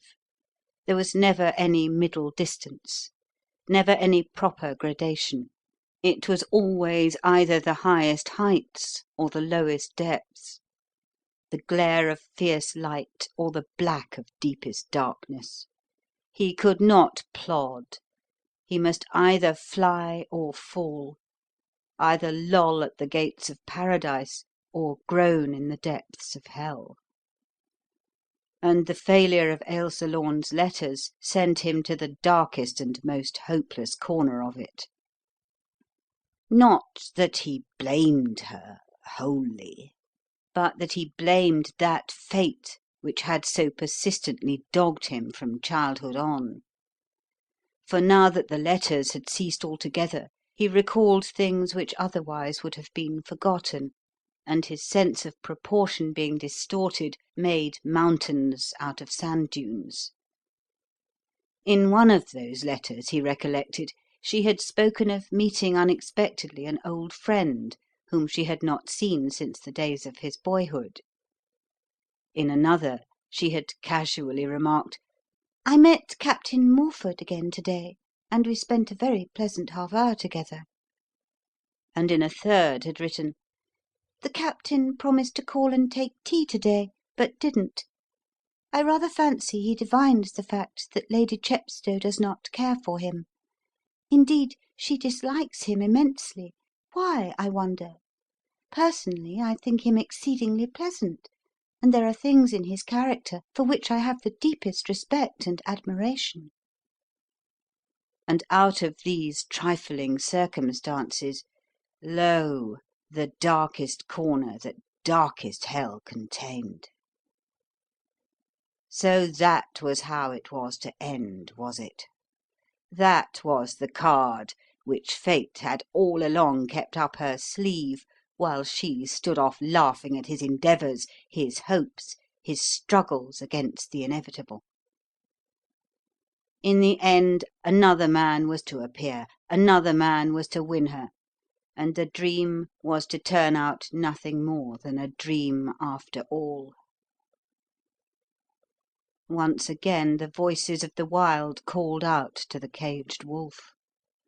Once again the old things beckoned, and the new things lost their savour, and the devil said, as before, "What is the use? What is the use?" And the savage cried out to be stripped and flung back into the wilderness as God made him, and called and called and called for an end to the things that stank in his nostrils, and for the fierce companionship of his kind. And but that time had staled these things a little, and blunted the keen edge of them, so that they could not endure for long, and there was Dollops, and the lessons, and Dollops' future to recollect, the wolf and the savage and the devil might not have hungered in vain. Followed a period of intense depression, when all things seemed to lose their savour, and when Narkom, amazed, said to himself that the man had come to the end of his usefulness, and had lost every attribute of the successful criminologist. For the next 3 cases he brought him, Cleek botched in a manner that would have disgraced the merest tyro. 2 he failed utterly to solve, although the solutions were eventually worked out by the ordinary forces of the Yard, and in the 3rd he let his man get away under his very nose and convey government secrets to a foreign power.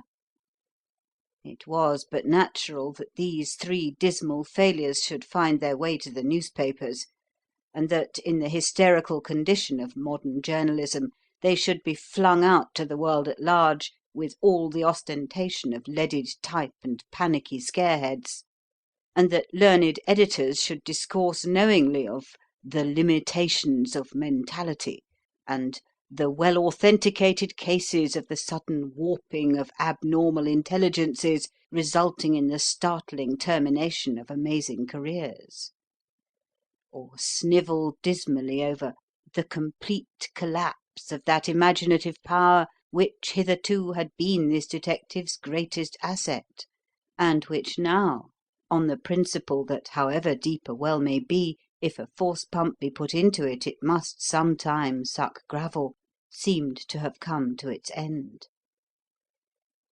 These things, when Cleek heard of them, affected him not at all. He seemed not to care whether his career was ended or not, whether the world praised or censured.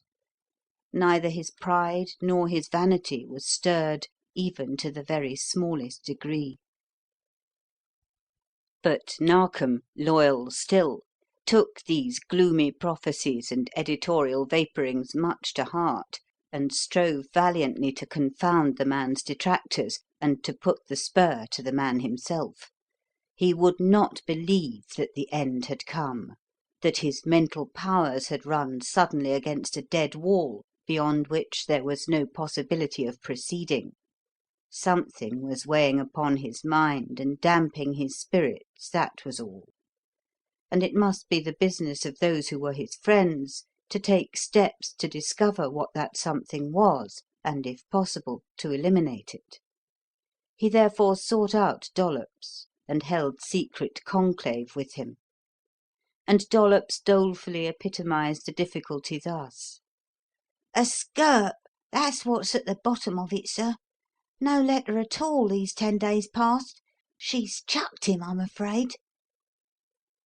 And with this brief preface told all that he was able to tell, which, after all, was not much. He could only explain about the letter that used to come off and on in the other days. and which brought such a flow of high spirits to the man for whom it was intended. He could only say that it was addressed in a woman's hand, and bore always the one postmark. And when Narkom heard what that postmark was, and recollected where Lady Chepstow's country seat lay, and who was with her, he puckered up his lips as if he were about to whistle, and made two slim arches with his uplifted eyebrows. Sir, if only you could sneak off and run down there without his knowing of it. It wouldn't do to write a letter, Mr. Narkom. He'd be on to that before you could turn round, sir," the boy ventured hopefully. "But if only you could run down there and give her a tip what she's a-doing of, and what she's a-chucking away, what a man she's a-throwing down. Maybe, sir, maybe." Yes, maybe, agreed the superintendent after a moment's reflection. At any rate, it's worth a trial. And went forthwith. Not that it was a prudent thing to do, not that it is wise for any man at any time to interfere, even with the best intentions, with the course of another man's love affairs, and finally, not that it was at all necessary or had any influence whatsoever upon the events which succeeded the step. Indeed, he might have spared himself the trouble, for he had barely covered a fifth of the distance when the country post was delivered in London, and Cleek, rocketing up in one sweep from the pit to the gateway, stood laughing huskily with a letter from Ailsa in his hand. He ripped off the envelope and read it greedily. "Dear friend," she wrote, "I cannot imagine what you must think of my silence, but whatsoever you do think cannot be half so terrible as the actual cause of it. I have been in close touch with misery and death, with things so appalling that heart and mind have had room to hold nothing else. Indeed, I am still so horribly nervous and upset that I scarcely know how to think coherently, much less write. I can only remember that you once said that if ever I needed your help, I was to ask. And, oh, Mr. Cleek, I need it very, very much indeed now. Not for myself, let me find time to add that, but for a dear, dear friend, the friend I have so often written about, Captain Morford, who is involved in an affair of the most distressing and mysterious character, and whose only hope lies, I feel, in you. Will you come to the rescue for my sake? That is what I am asking. Let me say, however, that there is no possibility of a reward, for the captain is in no position to offer one. But I seem to feel that that will not weigh with you. Neither can I ask you to call at the house, for, as I have already told you, Lady Chepstow does not care for the captain, and under those circumstances it would be embarrassing to ask him there to meet you. So then, if no other case intervenes, and you really can grant me this great favour, will you be in the neighbourhood of the lich gate of Lyntonhurst Old Church at 9 o'clock in the morning of Thursday? You will win the everlasting gratitude of your sincere friend, Ailsa Lorne." Would he be there? He laughed aloud as he put the question to himself. A Bradshaw was on his table. He caught it up, found that there was a train that could be caught in 35 minutes' time, and clapped on his hat and caught it. That night he slept at the Inn of the Three Desires, which, as you may possibly know, lies but a gunshot beyond the boundary wall of the glebe of Lyntonhurst Old Church, slept with an alarm clock at his head, and every servant at the inn, from the boots to the barmaid, tipped a shilling to see that he did not oversleep himself. He was up before any of them, however, up and out into the pearl dusk of the morning, before ever the alarm clock shrilled its first note, or the sun's sheen slid lower than the spurs of the weathercock on the spire of Lyntonhurst Old Church, and twice he had walked past the big gates and looked up the still avenue to the windows of the huge house whose roof covered her, before Lyntonhurst Old Church spoke up through the dawn hush and told the parish it was 4:30. By 5 he had found a pool cupped in the beechwoods with mallows and marsh marigolds and a screen of green things all round it, and a tent of blue sky over the sun-touched tree-tops, and had stripped and splashed into it and set all the birds to flight with the harsher song of human things. By 7 he was back at the Three Desires. By 8 he had shaved and changed and breakfasted, and was out again in the fields and the leafy lanes. And by 9 he was at the lich gate of the church. End of chapter 30. Chapter 31. She was there already, sitting far back at the end of one of the narrow wooden side benches, with the shadow of the gate's moss-grown roof and of the big cypress above it partly screening her, her shrinking position evincing a desire to escape general observation as clearly as her pale face and nervously drumming hand betrayed a state of extreme agitation. She rose as Cleek lifted the latch and came in, and advanced to meet him with both hands outstretched in greeting and a rich colour staining all her face. "I knew that you would come. I was as certain of it as I am now this minute," she said, with a little embarrassed laugh, then dropped her eyes and said no more, for he had taken those two hands in his and was holding them tightly and looking at her with an expression that was half a reproach and half a caress. "I am glad you did not doubt," he said, with an odd, wistful little smile. "It is good to know one's friends have faith in one, Miss Lorne. I had almost come to believe that you had forgotten me." "Because I did not write? Oh, but I could not. Indeed, I could not. I have been spending days and nights in a house of mourning. Lady Chepstow gave me leave of absence, and my heart was so full I did not write even to her. I have been trying to soothe and to comfort a distracted girl, a half-crazed old man, a bereft and horribly smitten family. I have been doing all in my power to put hope and courage into the heart of a despairing and most unhappy lover." "Meaning Captain Morford?" "Yes, he has been almost beside himself. And since this last blow fell, oh, I had been so sure that it would not, that between us all we would manage to avert it. Yet in spite of everything, it did fall. It did. And if I live to be 100, I shall never forget it." "Calm yourself, Miss Lorne. You are shaking like a leaf. Try to tell me plainly what it is that has happened, what the danger is that threatens this Captain Morford." "Oh, nothing threatens him personally," she replied. "He says he could stand it better if it were only that, and I believe him, I truly do.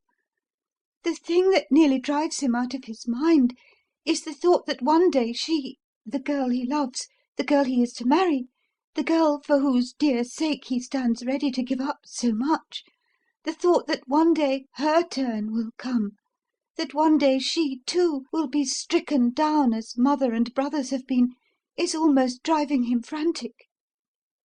"Mother and brothers? Brothers?" Cleek looked up sharply, and there was a curious break in his voice, a yet more curious brightening of his eyes. "Miss Lorne, am I to understand that this Captain Morford is engaged to a girl who has brothers?" "Yes. That is, no. She has brothers no longer. There is only one left living now, Mr. Cleek, only one. Ah, think of it! Of that whole family of 6 persons, but 3 are left: Miriam, Flora, and Ronald." "Miriam, Flora, and Miss Lorne, will you tell me, please, the name of the lady to whom Captain Morford is engaged?" "Why, Miriam Comstock, of course. Did I forget to mention it?" "I think so. said Cleek, and shook out a little jerky laugh, and stood looking at her foolishly, not quite knowing what to do with his feet and hands. But suddenly, "Oh, come, let's have the case. Let's have it at once," he broke out impetuously. "Tell me what it is, what I'm to do for this Captain Morford, and I'll do it if mortal man can." And no mortal man can if you cannot. I've faith enough in you for that," she began, then stopped short and sucked in her breath and crept back to the extreme end of the lich gate and stood shaking and very pale. Someone had come suddenly round the angle of the church and was moving up the road that ran past the gate. "Please, no, let me get away as quickly as possible," she said in a swift whisper, as Cleek, startled by the change in her, made an eager step forward. "It is known that I have been with them, the Comstocks, and it is all so mysterious and awful. Oh, who can tell whose hand it may be, who may be spying, or what? It is best that I should give no hint that assistance has been asked for. Best that nobody should see me talking with you. Mr. Narkom says that it is." Mr. Narkom? "Yes. He was in the neighbourhood accidentally. He called last night. I told him, and he was glad that I had sent for you. He is over there on the other side of the churchyard. Oh, please, will you go to him? Captain Morford is within easy call, and has agreed to come when he is wanted. Do go quickly, Mr. Cleek. There's someone coming up the road, and I am horribly frightened." "But why? It is merely a farm labourer," said Cleek, glancing through the open side of the lich gate and down the road. "You can see that for yourself." "Yes, but who knows? Who can tell? There is no clue to the actual person, and he is so cunning, so crafty. Oh, please, will you go? Afterward, if you like, we can meet here again. Today I'm too frightened to stay." He saw that she was in a state of extreme nervous terror, that it would be cruel to subject her to any further suffering, and without one more word walked past her into the churchyard and made his way over the green ridge that rose immediately behind the building and down the slope beyond until he came to the extreme other side. And there, in the shade of a thickly grown spinney, he found Mr. Maverick Narkom, sitting with his back against a beech tree, smoking a nerve-soothing cigar and expectantly awaiting him. "My dear fellow, I never was so glad," he said, tossing away his smoke and jumping up as Cleek appeared. "Happy coincidence, my motoring down here, eh, what? Wife in these parts visiting. Rum, my turning up just after Miss Lorne had written you, and at a time when we both are needed, wasn't it?" "Very," said Cleek, pulling out a cigarette and stretching himself full length upon the ground. "Would as soon have expected to run foul of a specimen of the great auk endeavouring to rear a family in the neighbourhood of Trafalgar Square. Well, what's it now, Mr. Narkom? I'm told you know the details. A match, please, if you have one. Thanks very much. Now then, let's have the facts. What sort of a case is it?" "The knottiest in all my experience. The strangest that even you have ever handled," replied the Superintendent impressively. "It's a murder. 3 murders, in fact, with a possible 4th, and a 5th in the near future if the diabolical rascal who is at the bottom of it isn't pulled up sharp and his amazing modus operandi discovered. The case will interest you, my dear chap. It is so startlingly original in its methods of procedure, so complex, so weird, and so appallingly mysterious. Conceive, if you can, my dear fellow, an individual so supernaturally cunning that he not only kills without a trace, but kills in the presence of watchers, kills whilst the victim is in the very arms of those watchers, and yet escapes unseen, unknown, without a clue to tell when, where, or how he entered the room or left it. when, where, or how he struck the blow, or why, yet did strike it, despite the sleepless vigil of a man who not only sat up all night with the victim, but held him in his arms to be sure that nobody could get at him, nobody so much as approach him without his guardian's knowledge." Cleek twitched round sharply and sat up, leaning upon his elbow and looking at Narkom as though he doubted his sanity. "Let me have that again," he said in sharp, crisp tones. "A man killed whilst another man held him in his arms, and watched over him, and yet the other man saw nothing of the murderer. Is that what you said?" "That's it precisely. Only I must tell you that in the instance when the victim was held in the arms of the person watching him, it was not a man that was killed, but a boy. There had been a man killed, however, 4 weeks previously in the same house, in the same mysterious manner, and by the same unknown agency. A month earlier a woman, too, had been done to death there in the same way. The man was the brother of that boy, and the woman was the mother of both." Cleek moved so quickly that he might fairly have been said to flash from a sitting to a standing position, and then began to feel round in his pockets for his cigarette case with a nervous sort of haste which Narkom knew and understood. "Ah," he said in a tone of satisfaction, "I thought the case would interest you. You've been down in the dumps lately and needed something to buck you up a bit. I told Captain Morford that this would be sure to do it. Heard of him, haven't you? Extremely nice chap. Home on leave from Bombay. Only recently got his captaincy. Grandson and heir to that fine old snob, Sir Gilbert Morford, who's known everywhere as the titled Teapot. You know, Morford and Morford's unrivalled tea. Knighted for something or other, the Lord knows what or why, and puts on more side over his tin plate title than royalty itself. The captain is a decent sort, however. He'll give you the full particulars of this astounding case. Wait a bit, I'll call him," pausing a moment to put the first 2 fingers of each hand into his mouth and blow out a shrill, ear-splitting whistle. "That'll fetch him. He'll be here before you can say Jack Robinson."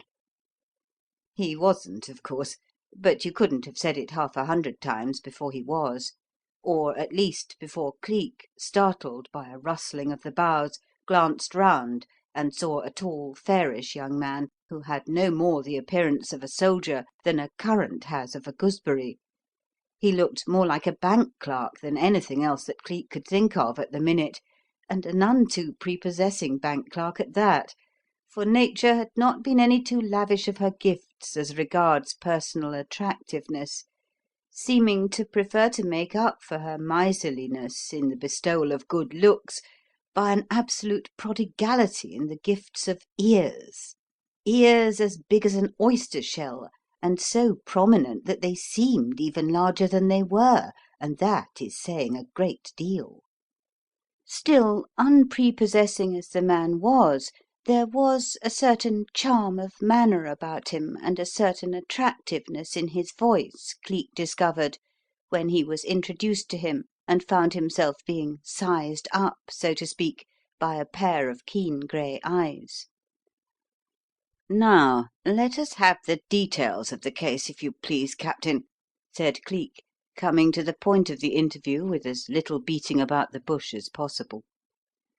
"Mr. Narkom has given me a vague idea of the nature of it, but I want something more than that, of course.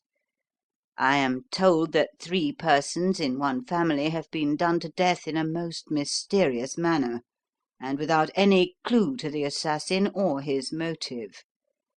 Indeed, that the hand which strikes, strikes even in the presence of others, yet remains unknown and invisible. Frankly, I never heard of but one instance which at all resembles this, or No, Mr. Narkom, it is nothing that ever came your way. No affair that has happened since you and I first met, sir.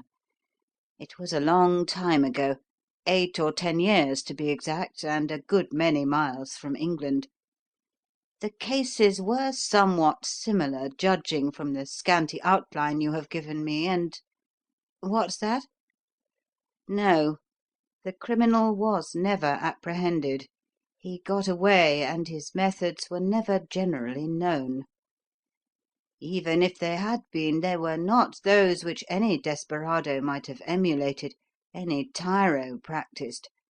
They required a certain knowledge of anatomy, chemical action, even surgery. I don't believe that 10 people in the world knew about the thing at that time. I stumbled upon what I believed was the solution of the mystery whilst I was taking a course of chemistry for the purpose of demonstrating the possibility of manufacturing precious stones of a size and weight to make them a profitable speculation. The science in medicine was not so advanced in those days as it is now, and when I ventured to suggest to certain doctors what I believed to have been the cause of the mysterious deaths and the modus operandi of the murderer, I simply got laughed at for my pains. I felt pretty certain of my facts, however, and pretty certain of the man who was guilty. Pardon? No, not alive now. That fellow had his brains blown out in a barroom brawl before I left New Zealand." "New Zealand?"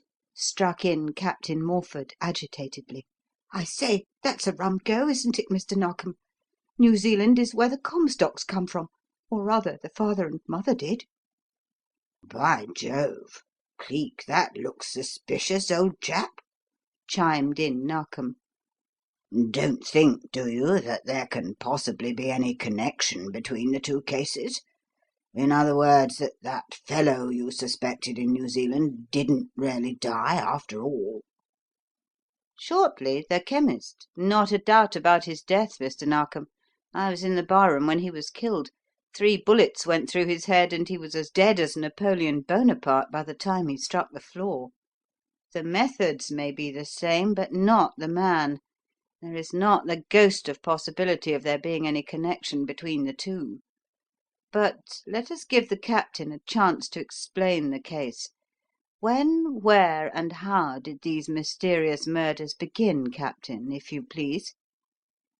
"At Lilac Lodge, over Windsor way," replied the Captain, trying to answer all 3 questions at once. "They started about a week after the Comstocks went to live there, and the thing was so appalling, the place seemed so certainly under a curse, that although he had paid a good round sum for it, and had spent a pot of money having the house decorated and the garden laid out just as Miriam and her mother fancied it, Miriam is Miss Comstock, my fiancée, Mr. Cleek, nothing would induce Mr. Harmstead to stop in it another hour after the second murder occurred." "Mr. Harmstead? Who is Mr. Harmstead, Captain?"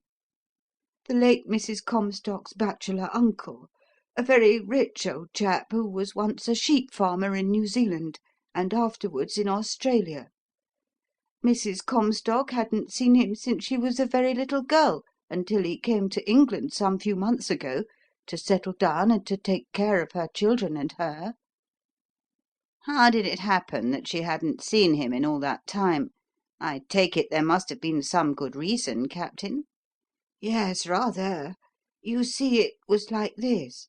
The Harmsteads Mrs. Comstock was a Harmstead by birth, and Uncle Phil was her father's only brother. The Harmsteads had never been well to do as a family.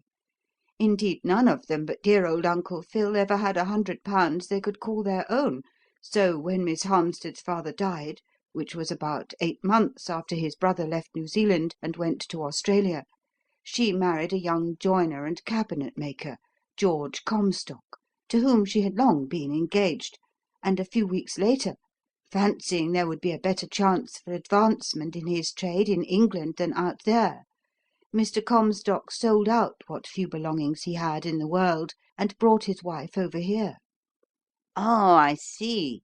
Then, of course, she had no opportunity of seeing her uncle until he came here?" "No, not a ghost of one. She corresponded with him for a time, however, wrote him after the first child was born, and christened Philip in honour of him. In those days it used to take 6 months to get a letter to Australia, and another 6 to get word back, so the baby was more than a year old when Uncle Phil wrote that if he didn't marry in the meantime and have a son of his own, which was very unlikely, he would make young Phil his heir, and come out after him too one of these fine days." "One moment. Was the person you allude to as young Phil one of the sons that was murdered?" Yes, he was the first victim, poor chap. "Oh, I see," said Cleek. "I see. So there is money in the background, eh? Well, go on. What next? Hear any more from Uncle Phil after that?" Oh, yes, for a long time. Miriam and Flora were born, and word of their arrival in the world was sent out to him before the final letter for years and years reached them.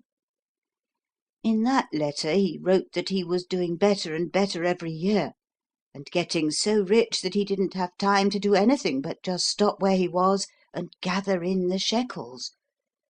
There'd be enough for all when he did come, however, and he was altering his will so that in case anything should happen to young Phil, which God forbid, he wrote, the girls would come next, and so on to all the heirs of his niece. After that letter years went by, and never another one.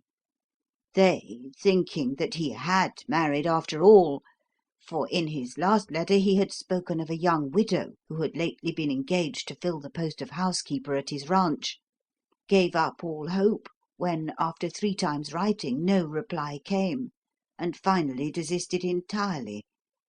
He says, however, that it was just the other way about, that he did write, wrote 6 or 7 times, but could get no reply.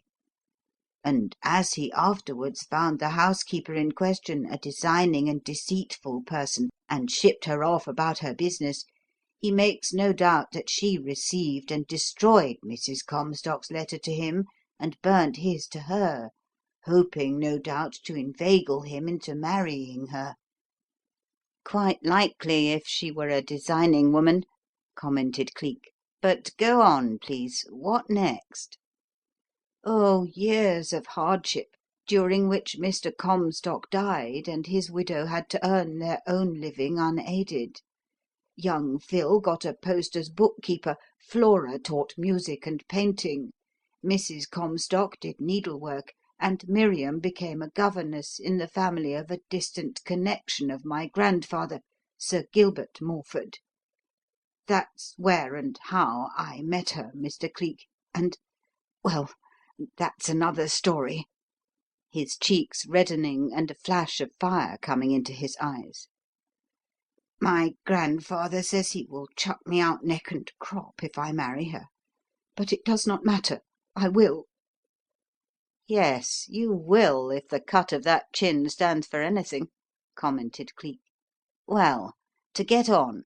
The Comstocks were down in the deeps, and no hope of hearing any more from Australia and Uncle Phil, eh? What next?" Why, all of a sudden he dropped in on them, bless his bully old heart, and then good-bye to hard times and any more struggling for them. He'd been in England searching for them for 7 months before he found them, but when he did find them, there was a time! Inside of 10 hours the whole world was changed for them. Made the boys and the girls give up their positions and come home to live with him and their mother. Poured money out by the handful, bought Lilac Lodge and fitted it up like a little palace. Dressed his niece and her daughters like queens, and settled down with them to what seemed about to be a life of glorious and luxurious ease. And in the midst of all this peace and plenty, brightness and hope, the first blow fell. Mrs. Comstock, going to bed at night in perfect health, was found in the morning stone dead. Of course, as no doctor could give a death certificate when none had been in attendance upon her, The law stepped in, the coroner held an inquest, an autopsy was decided upon, and the result of it was a deeper and more amazing mystery than ever. She had died, but from what? Every organ was found to be in a thoroughly healthy condition. The heart was sound, the lungs betrayed no sign of an anaesthetic, the blood and kidneys not the faintest trace of poison. Everything about her was perfectly normal. She had not died through drugs, she had not died through strangulation, suffocation, electrical shock, or failure of the heart. She had not been stabbed, she had not been shot, she had not succumbed to any mortal disease, yet there she was, stone dead, slain by something which no one could trace, and for which science could find no name. Narkom opened his lips to speak, but Cleek signalled him to silence, and stood studying the Captain from under down-drawn brows, looking and listening and thoughtfully rubbing his thumb and forefinger up and down his chin.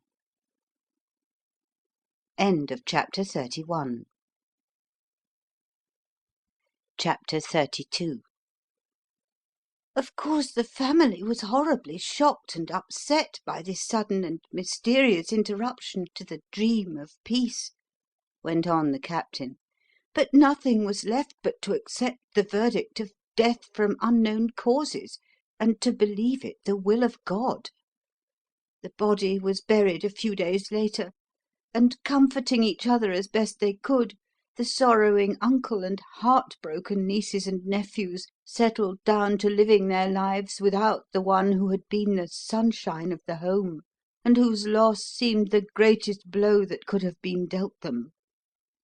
A month passed, and they were just beginning to forget details of the tragedy, when a second and equally mysterious and horrifying one occurred, and the eldest son of the dead woman, Philip, was stricken down precisely as his mother had been, and as his horrified brother, sisters, and uncle now recalled, like her, on the 10th day of the month.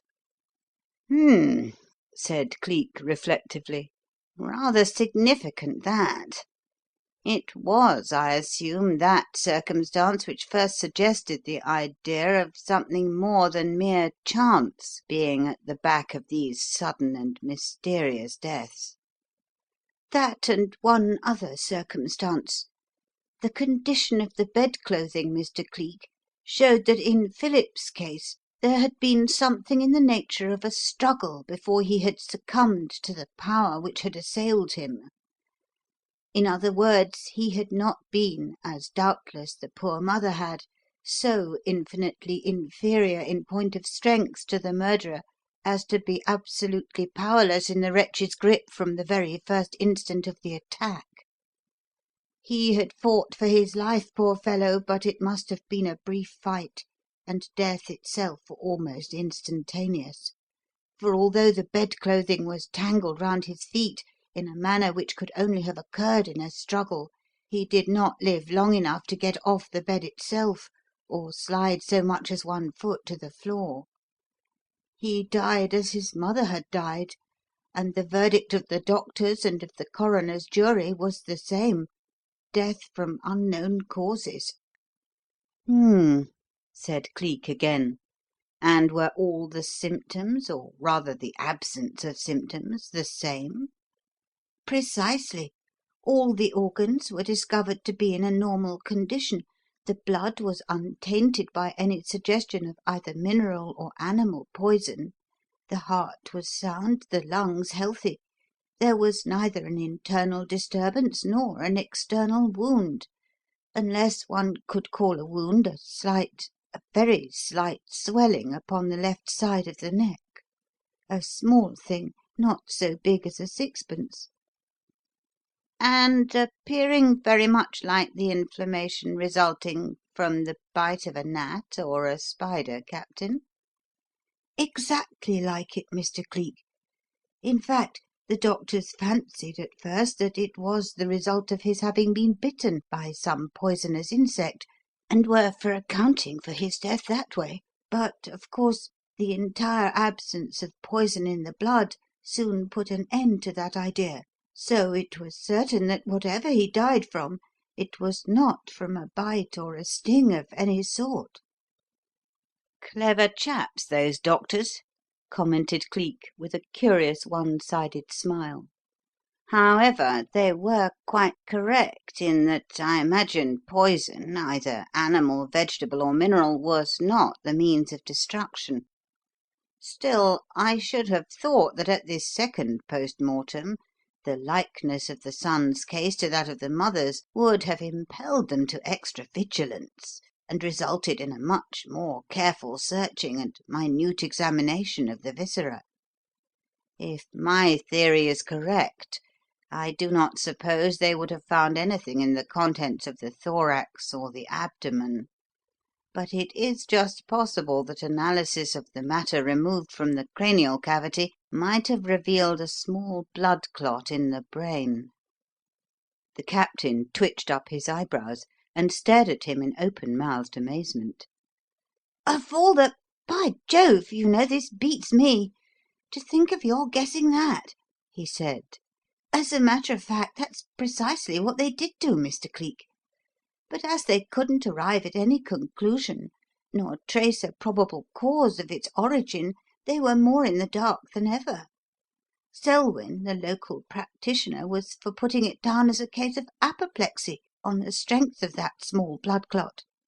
But as there was an entire absence of every other symptom of apoplectic conditions, the other doctors scouted the suggestion as preposterous, pointed out the generally healthy state of the brain and of the heart, lungs, arterial walls, etc., as utterly refuting such a theory, and in the end the verdict on the son was the verdict given on the mother, death from unknown causes, and he was buried as she had been buried, with the secret of the murder undiscovered." "And then what, Captain?" "What I have already told you, Mr. Cleek. Nothing under God's heaven would or could persuade Mr. Harmstead to let his nieces and their 2 surviving brothers remain another hour in that house of disaster. He removed them from it instantly, fled the very neighbourhood, hired a house down here at Dalehampton, a dozen miles or so on the other side of the Tor yonder, and carried them there to live. The family now consisted of Miriam and Flora, the 2 girls, Paul, a boy of 13, old Mr. Harmstead's special pride and pet, and Ronald, a little chap of 11. In this new home they hoped and prayed to be free from the horrible visitant who had made the memory of the old one a nightmare to them. But they couldn't forget, Mr. Cleek, what the 10th of each month had taken from them, and grew sick with dread at the steady approach of the 10th of this one." "And as this is the 12th," said Cleek, "the day before yesterday was the 10th. Did anything happen?" "Yes," replied the Captain, his voice dropping until it was little more than a whisper. "I tried to cheer them. Miss Lorne tried to cheer them. We sat with them, tried to make them think that our presence there would act as a shield and a guard, and tried to think so ourselves. But old Mr. Harmstead took even stronger measures. 'Nothing shall touch Paul, nothing that lives and breathes,' he said desperately. 'I'll take him into my room. I'll sit up with him in my arms all night.'" "And did so?" "Yes. At 12 o'clock, Miss Lorne, Miss Comstock, and I went in to say good night to him. He was sitting in a deep chair with the boy fast asleep in his arms, sitting and looking all about him with the dumb agony of a trapped mouse. I'll never forget how he clutched the boy to him, nor the cry he gave when the door opened to admit us, the sob of relief when he saw it was only us. His cry and his movement awoke the boy, but he dropped off to sleep again before I left, and was breathing healthily and peacefully. The last look I had at the picture as I went out, Mr. Cleek, the dear old chap was holding his pet in his arms and smiling down into his boyish face. So he was still sitting, Miss Comstock tells me, when she came down this morning. 'Look,' he said to her, 'I watched him, I held him, the 10th day is past, and the death didn't get him, my bonny,' then called her to his side and shook the little fellow to awaken him. It was then only that he discovered the truth. The boy was stone dead." End of chapter 32. Chapter 33. "There, Mr. Cleek," resumed the Captain, after he could master his emotion, "that is the case. That is the riddle I am praying to heaven that you may be able to solve. What the mysterious power is, when, where, or how it got into the room and got at the boy, God alone knows. Mr. Harmstead will swear that he never let the little fellow out of his arms for one solitary instant between the time of our leaving him just after midnight and Miss Comstock's coming in the morning. He admits, however, that twice during that period he fell asleep, but it was only for a few minutes each time, and long years of being constantly alert for possible marauders out there in the wilds of Australia have tended to make his sleep so light that anything heavier than a cat's footfall wakes him on the instant. Yet last night something, man or spirit, came and went, and he neither heard nor saw either sound or shape from midnight until morning. One thing I must tell you, however, which may throw some light upon the movements of the appalling thing. Whereas Mr. Harmstead not only closed but locked both of the 2 windows in the room, and pinned the thick plushette curtains of them together, as Miss Comstock and I saw them pinned when we left the room last night, when those curtains came to be drawn this morning, one of the windows was found to be partly open, and there was a smear of something that looked like grease across the sill and the stone coping beyond."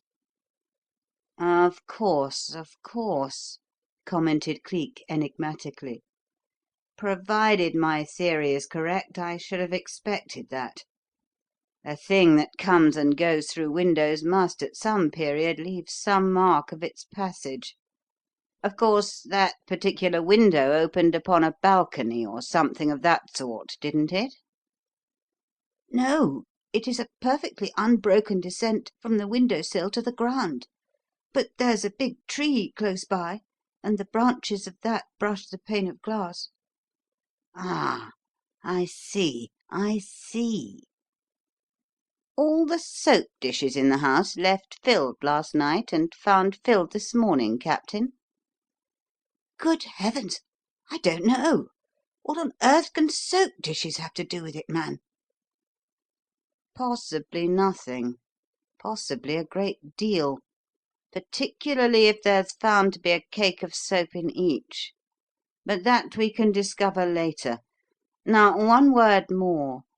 Was that same minute swelling, the mark like a gnat's bite, on the neck of the boy's body, too? And had it been on that of the mother's as well?" "I can't answer either question, Mr. Cleek. I don't remember to have heard about it being remarked in the case of Mrs. Comstock's death. And the murder of little Paul was such a horrible thing, and so upset everybody, that none of us thought to look." "An error of judgment, that. However, it is one easily rectified, since the body is not yet interred," said Cleek. "Ever read Harvey's Exercitatio Atomica de Motu Sanguinis, Captain? The volume in which William Harvey first gave to the world at large his discovery regarding the circulation of the blood?"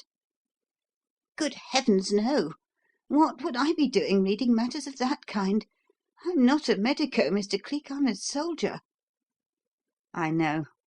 But still, well, I thought it just possible that you might have read the work, or at least heard something regarding the contents of the volume.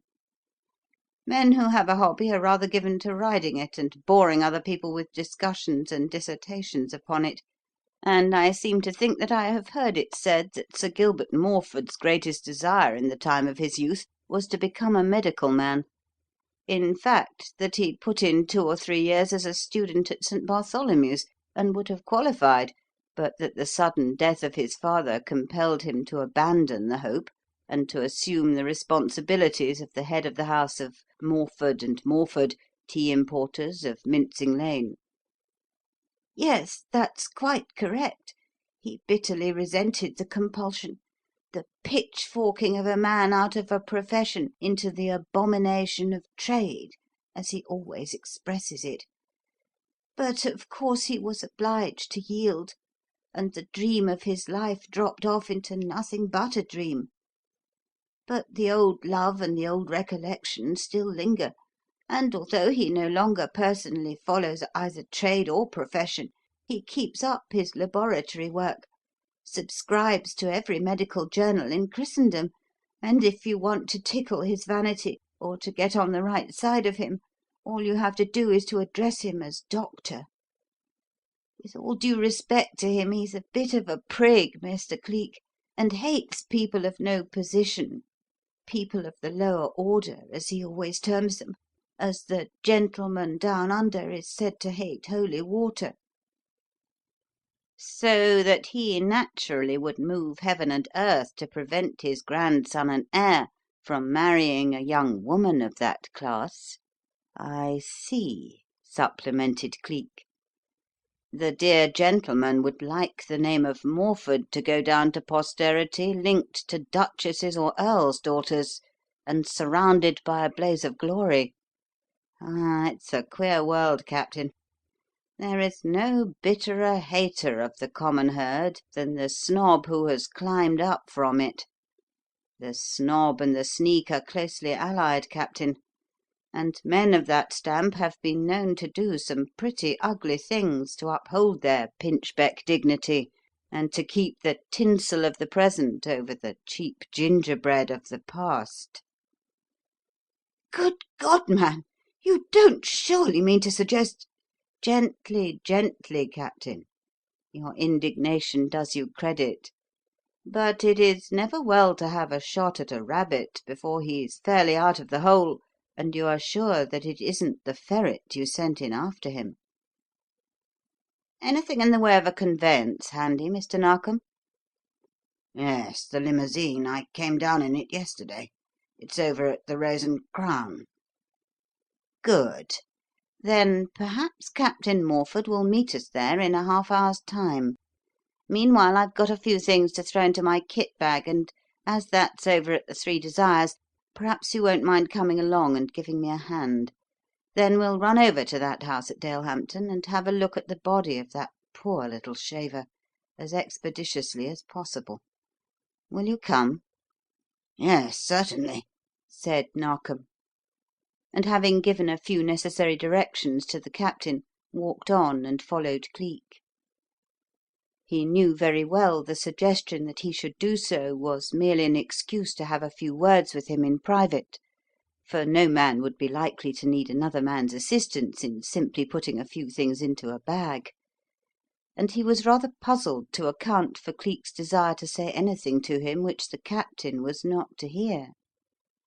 However, he kept his curiosity in check and his tongue behind his teeth until they were on the other side of the lich gate and in the road leading to the Three Desires.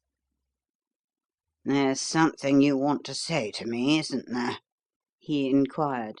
"Something you want attended to on the quiet?" "Yes," admitted Cleek tersely. "There's a public telephone station a mile or two on the other side of this place. I saw it this morning when I was out tramping. Slip off down there, ring up the head of the Dalehampton Constabulary, and tell him to have a man at the house ready to pop up when wanted. I'll be long enough over my supposed packing to cover the time of your going and returning without the captain's knowledge." "Without? Good heaven! My dear Cleek, you were serious then? You meant it? You really believe that suspicion points to Sir Gilbert Morford?" "Not any more than it points to Sir Gilbert Morford's grandson, Mr. Narkom." "Good Lord! To him? To that boy? Why, man alive, what possible motive could he have for bringing grief and anguish to Miss Comstock when he's willing to give up a fortune to marry her?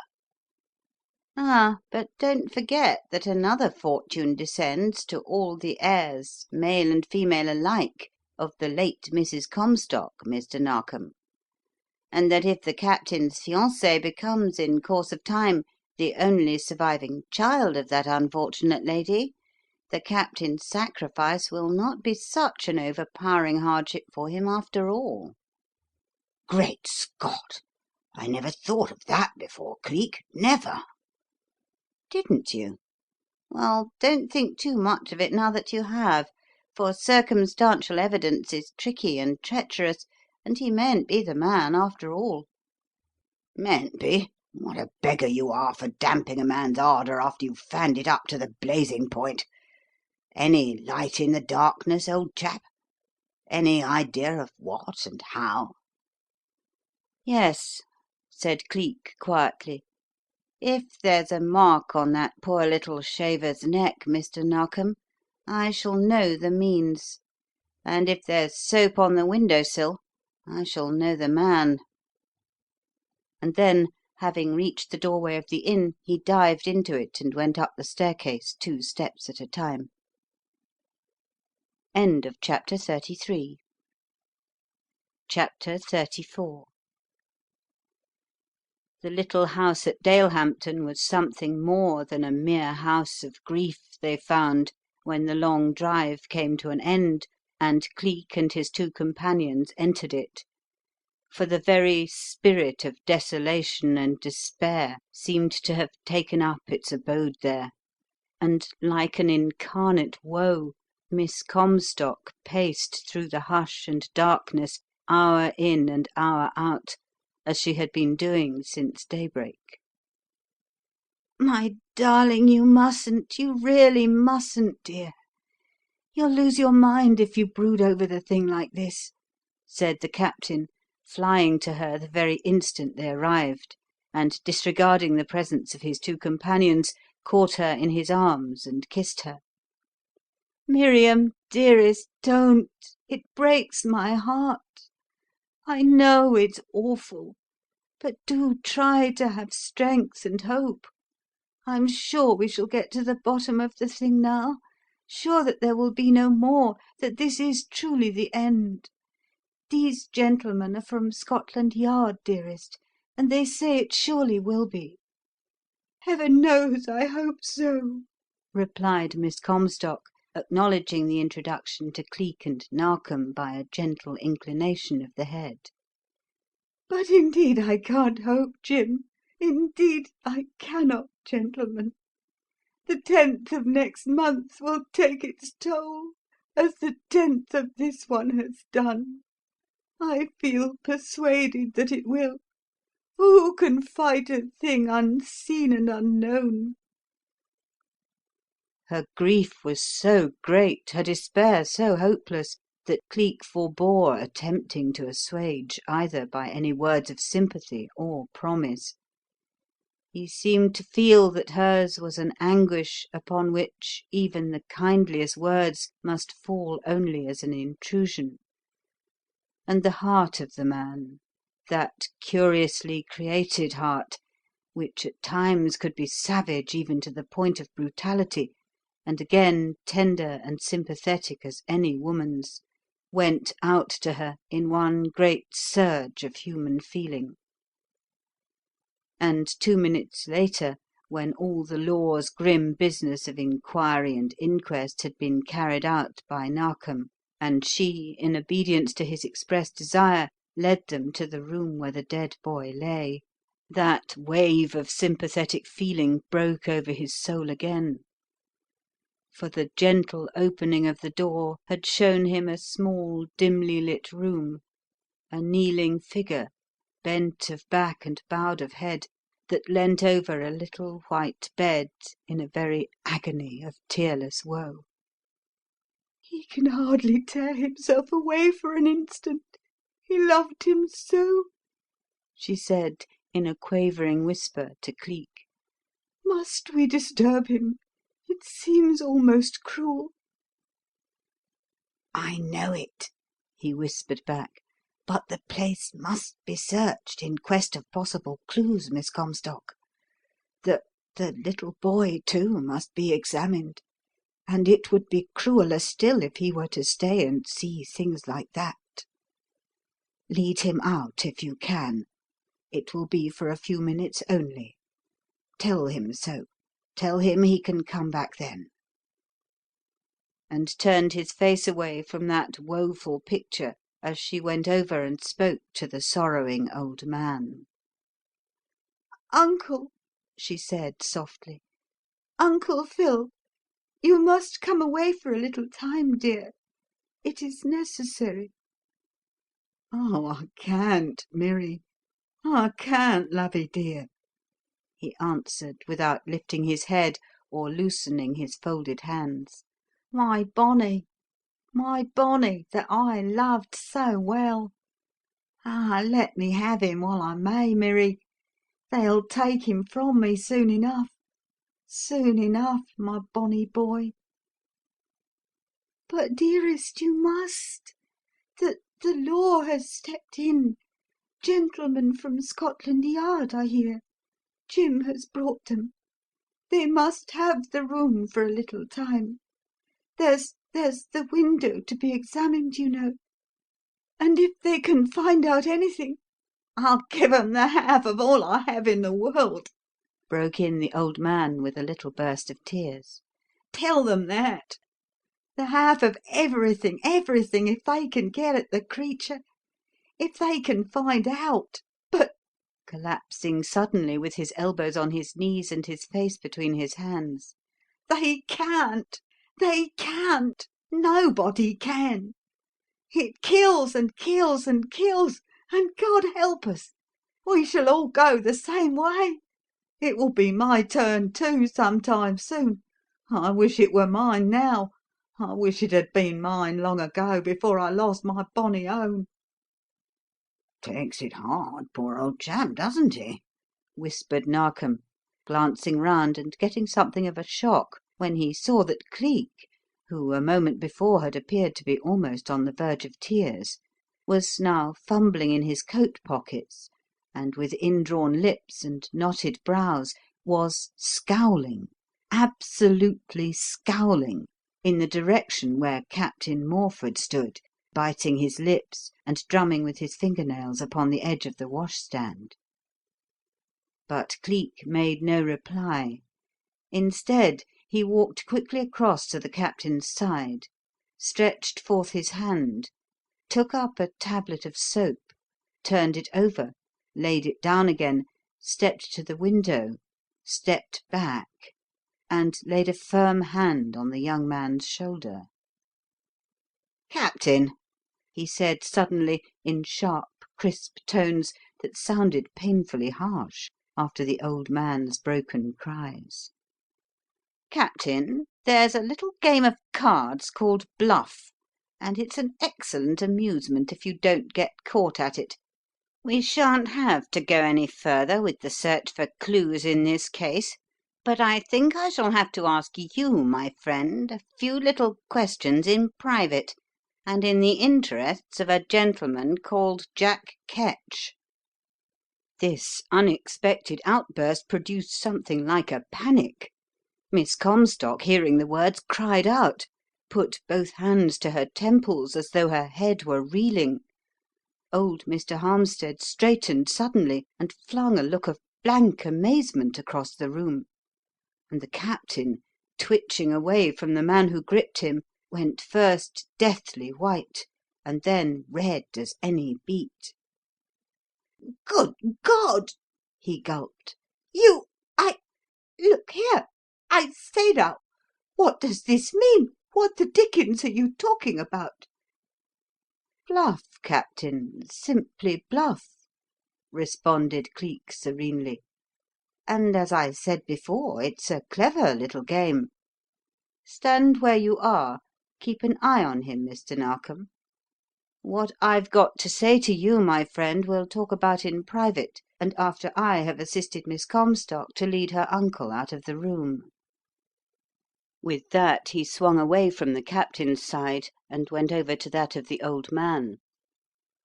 "Come, Mr. Harmstead, let me help you to rise," he began, then stopped as the old man put up a knotted and twisted hand in supplication and protested agitatedly, But, sir, I do not want to go. Good heaven, what can you be hinting against that poor dear boy?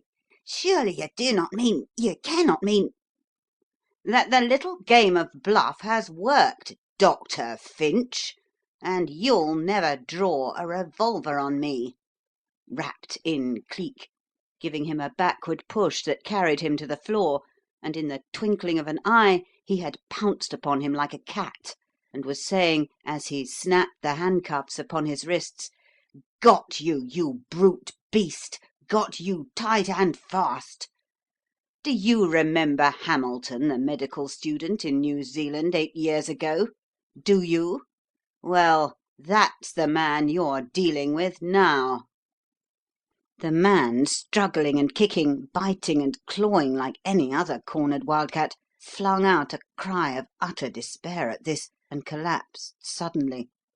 And in the winking of an eye Cleek's hands had flashed into the 2 pockets of the dressing gown the fellow was wearing, and flashed out again with a revolver in one and a shining nickel thing in the other.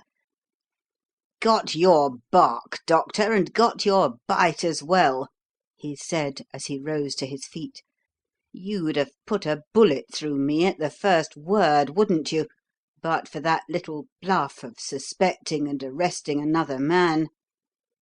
Captain, look to Miss Comstock. I think she has fainted.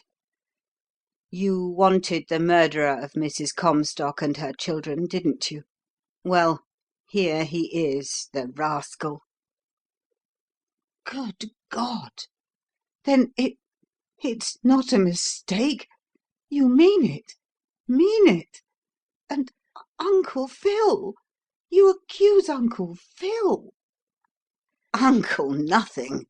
flung back Cleek with a sort of laugh, and hazarding a guess, which afterwards was proved to be the truth.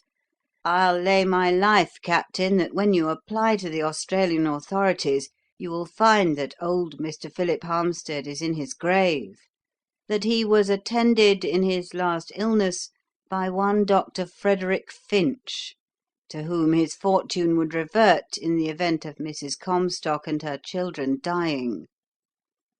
Finch is the fellow's name, isn't it, Doctor, eh?" Finch? Repeated the Captain. Good heaven! Why, that was the name of the woman who was old Mr. Harmstead's housekeeper. You know, the widow I told you about to-night. "Uh-huh," said Cleek. "That's possibly where the threads join and this little game begins. Or perhaps it may really be said to begin again where Shorty the chemist died and the celebrated Spofford mystery ended, eh, Doctor? Look here, Captain. Look here, Mr. Narkom. You remember what I told you this morning about that case in New Zealand which so strongly resembled this one? That was the Spofford mystery. Do you remember what I said about hitting upon a theory and offering it to the medical fraternity only to get laughed at for my pains? Well, it was to this man, Dr. Frederick Finch, I advanced that theory, and it was Dr. Frederick Finch who jeered at it, but has now made deadly use of it, the hound. Do you want to know how he killed his victims and what he used? Look at this thing that you saw me take from the pocket of his dressing gown. It is a hypodermic syringe, but there is nothing in it. There never has been anything in it. Air was his poison. Air, his shaft of death. And he killed by injecting it into the veins of his victims. The result of air coming into contact with the circulating blood of a human being is the formation of a blood clot, and death is instantaneous the instant the clot reaches either the brain or the heart. That was his method. But thank God it's done with for ever now, and the next 10th day of the month will pass over this stricken family and leave it unscathed." "How did I know the man?" said Cleek, answering Narkom's query as they came down the Tor side afoot and forged on in the direction of Lyntonhurst Old Church, whither Captain Morford and the limousine had long ago preceded them, with the low dropped sun behind them and lengthening shadows streaming on before. "Well, as a matter of fact, I never did know him until I actually touched him. I was certain of the method, of course, but the man, no. I got my first suspicion of Uncle Phil when I heard him speak. I knew I had heard that voice somewhere, and I realized that it was much too young a voice for a man who appeared, and must be, if he were the real Uncle Phil, extremely old. But it was only when I saw his hand and the peculiar knotted and twisted little finger that I really knew who he was." "What's that?" "The soap. Well, of course I knew that if, as I suspected, someone in the house was the real culprit, an attempt would be made to make it look as though the criminal entered from without. So naturally the window would be opened and something of some sort would be smeared on the sill. Something that wouldn't blow away and wouldn't wash off in the event of a sudden rainstorm coming up. Soap would do, and soap is always handy in a bedroom. I knew whose hand had made the smear as soon as I looked at the cake of soap in Uncle Phil's room. It was badly rubbed on one side where it had been scraped over the stone coping, and along the outer edge of the sill where— Pardon me, this is the turning. I leave you here. Pick me up at the Inn of the Three Desires in an hour's time, please, and we'll motor back to town together. So long," and swung round into the branching lane and down the green slope, and round under the shadow of Lyntonhurst Old Church to the quiet country road and the lich gate where Ailsa Lorne was waiting. End of chapter 34. Chapter 35. She was sitting in the very same place she had occupied when first he saw her this morning, with the cypress tree and the roof making shadows above and about her. And now, as then, she rose when she heard the latch click, and came toward him with hands outstretched and eyes aglow, and little gusts of colour sweeping in rose waves over throat and cheeks. "Oh, to think that you have solved it! To think that it is the end! And to think that it was he, that dear, kind uncle, of whom they were all so fond!" she said. "I could scarcely believe it when Captain Morford brought the news. It made me quite faint for the moment. It was so unexpected, so horrible." "And after all, there was nothing to fear from that farm labourer who frightened you so this morning, you see," he smiled, holding her two hands in his and looking down at her from his greater height. "Yet I find you're crouching back in the shadow as if you were still frightened to be seen. Are you?" "A little," she admitted. "You see, the road is a public one. People are always passing, and— How good it was of you to come all this long distance out of your way. Indeed, I am very, very grateful, Mr. Cleek." "Thank you," he said gravely, "but you need not be. Indeed, the gratitude should be all on my side.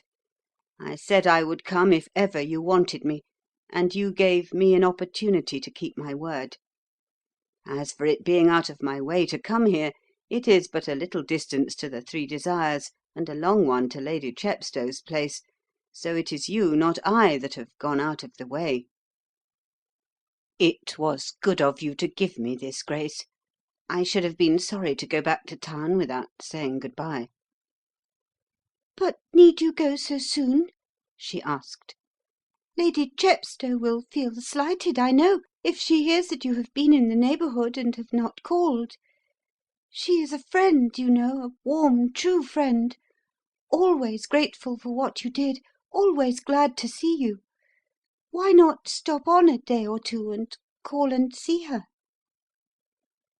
A robin flicked down out of the cypress tree and perched on the gate top, looked up at Cleek with bright, sharp eyes, flung out a wee little trill, and was off again. "I'm afraid it is out of the question. I'm afraid I'm not so deeply interested in Lady Chepstow as perhaps I ought to be," said Cleek, noticing in a dim, subconscious way that the robin had flown on to the church door and perched there and was in full song now. "Besides, she does not know of me what you do. Perhaps if she did— Oh, well, it doesn't matter. Thank you for coming to say good-bye, Miss Lorne. It was kind of you. Now I must emulate poor Joe and move on again." "And without any reward," said Ailsa with a smile and a sigh. "Without expecting any, without asking any, without wanting any."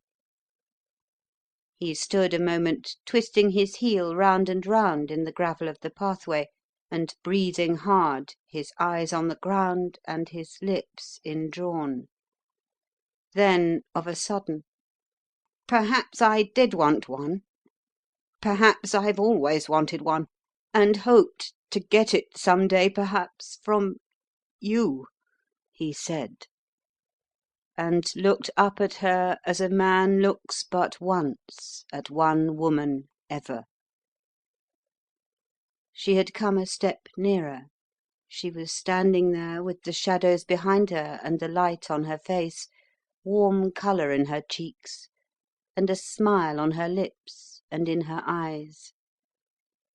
She spoke no word, made no sound, merely stood there and smiled. And somehow he seemed to know what the smile of her meant, and what the bird's note said.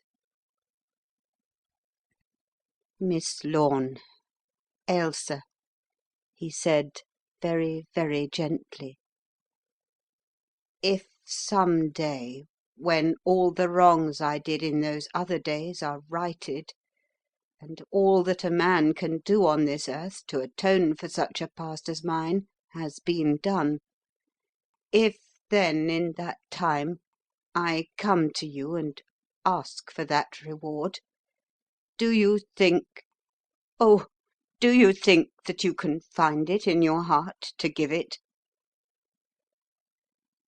"When that day dawns, come and see," she said.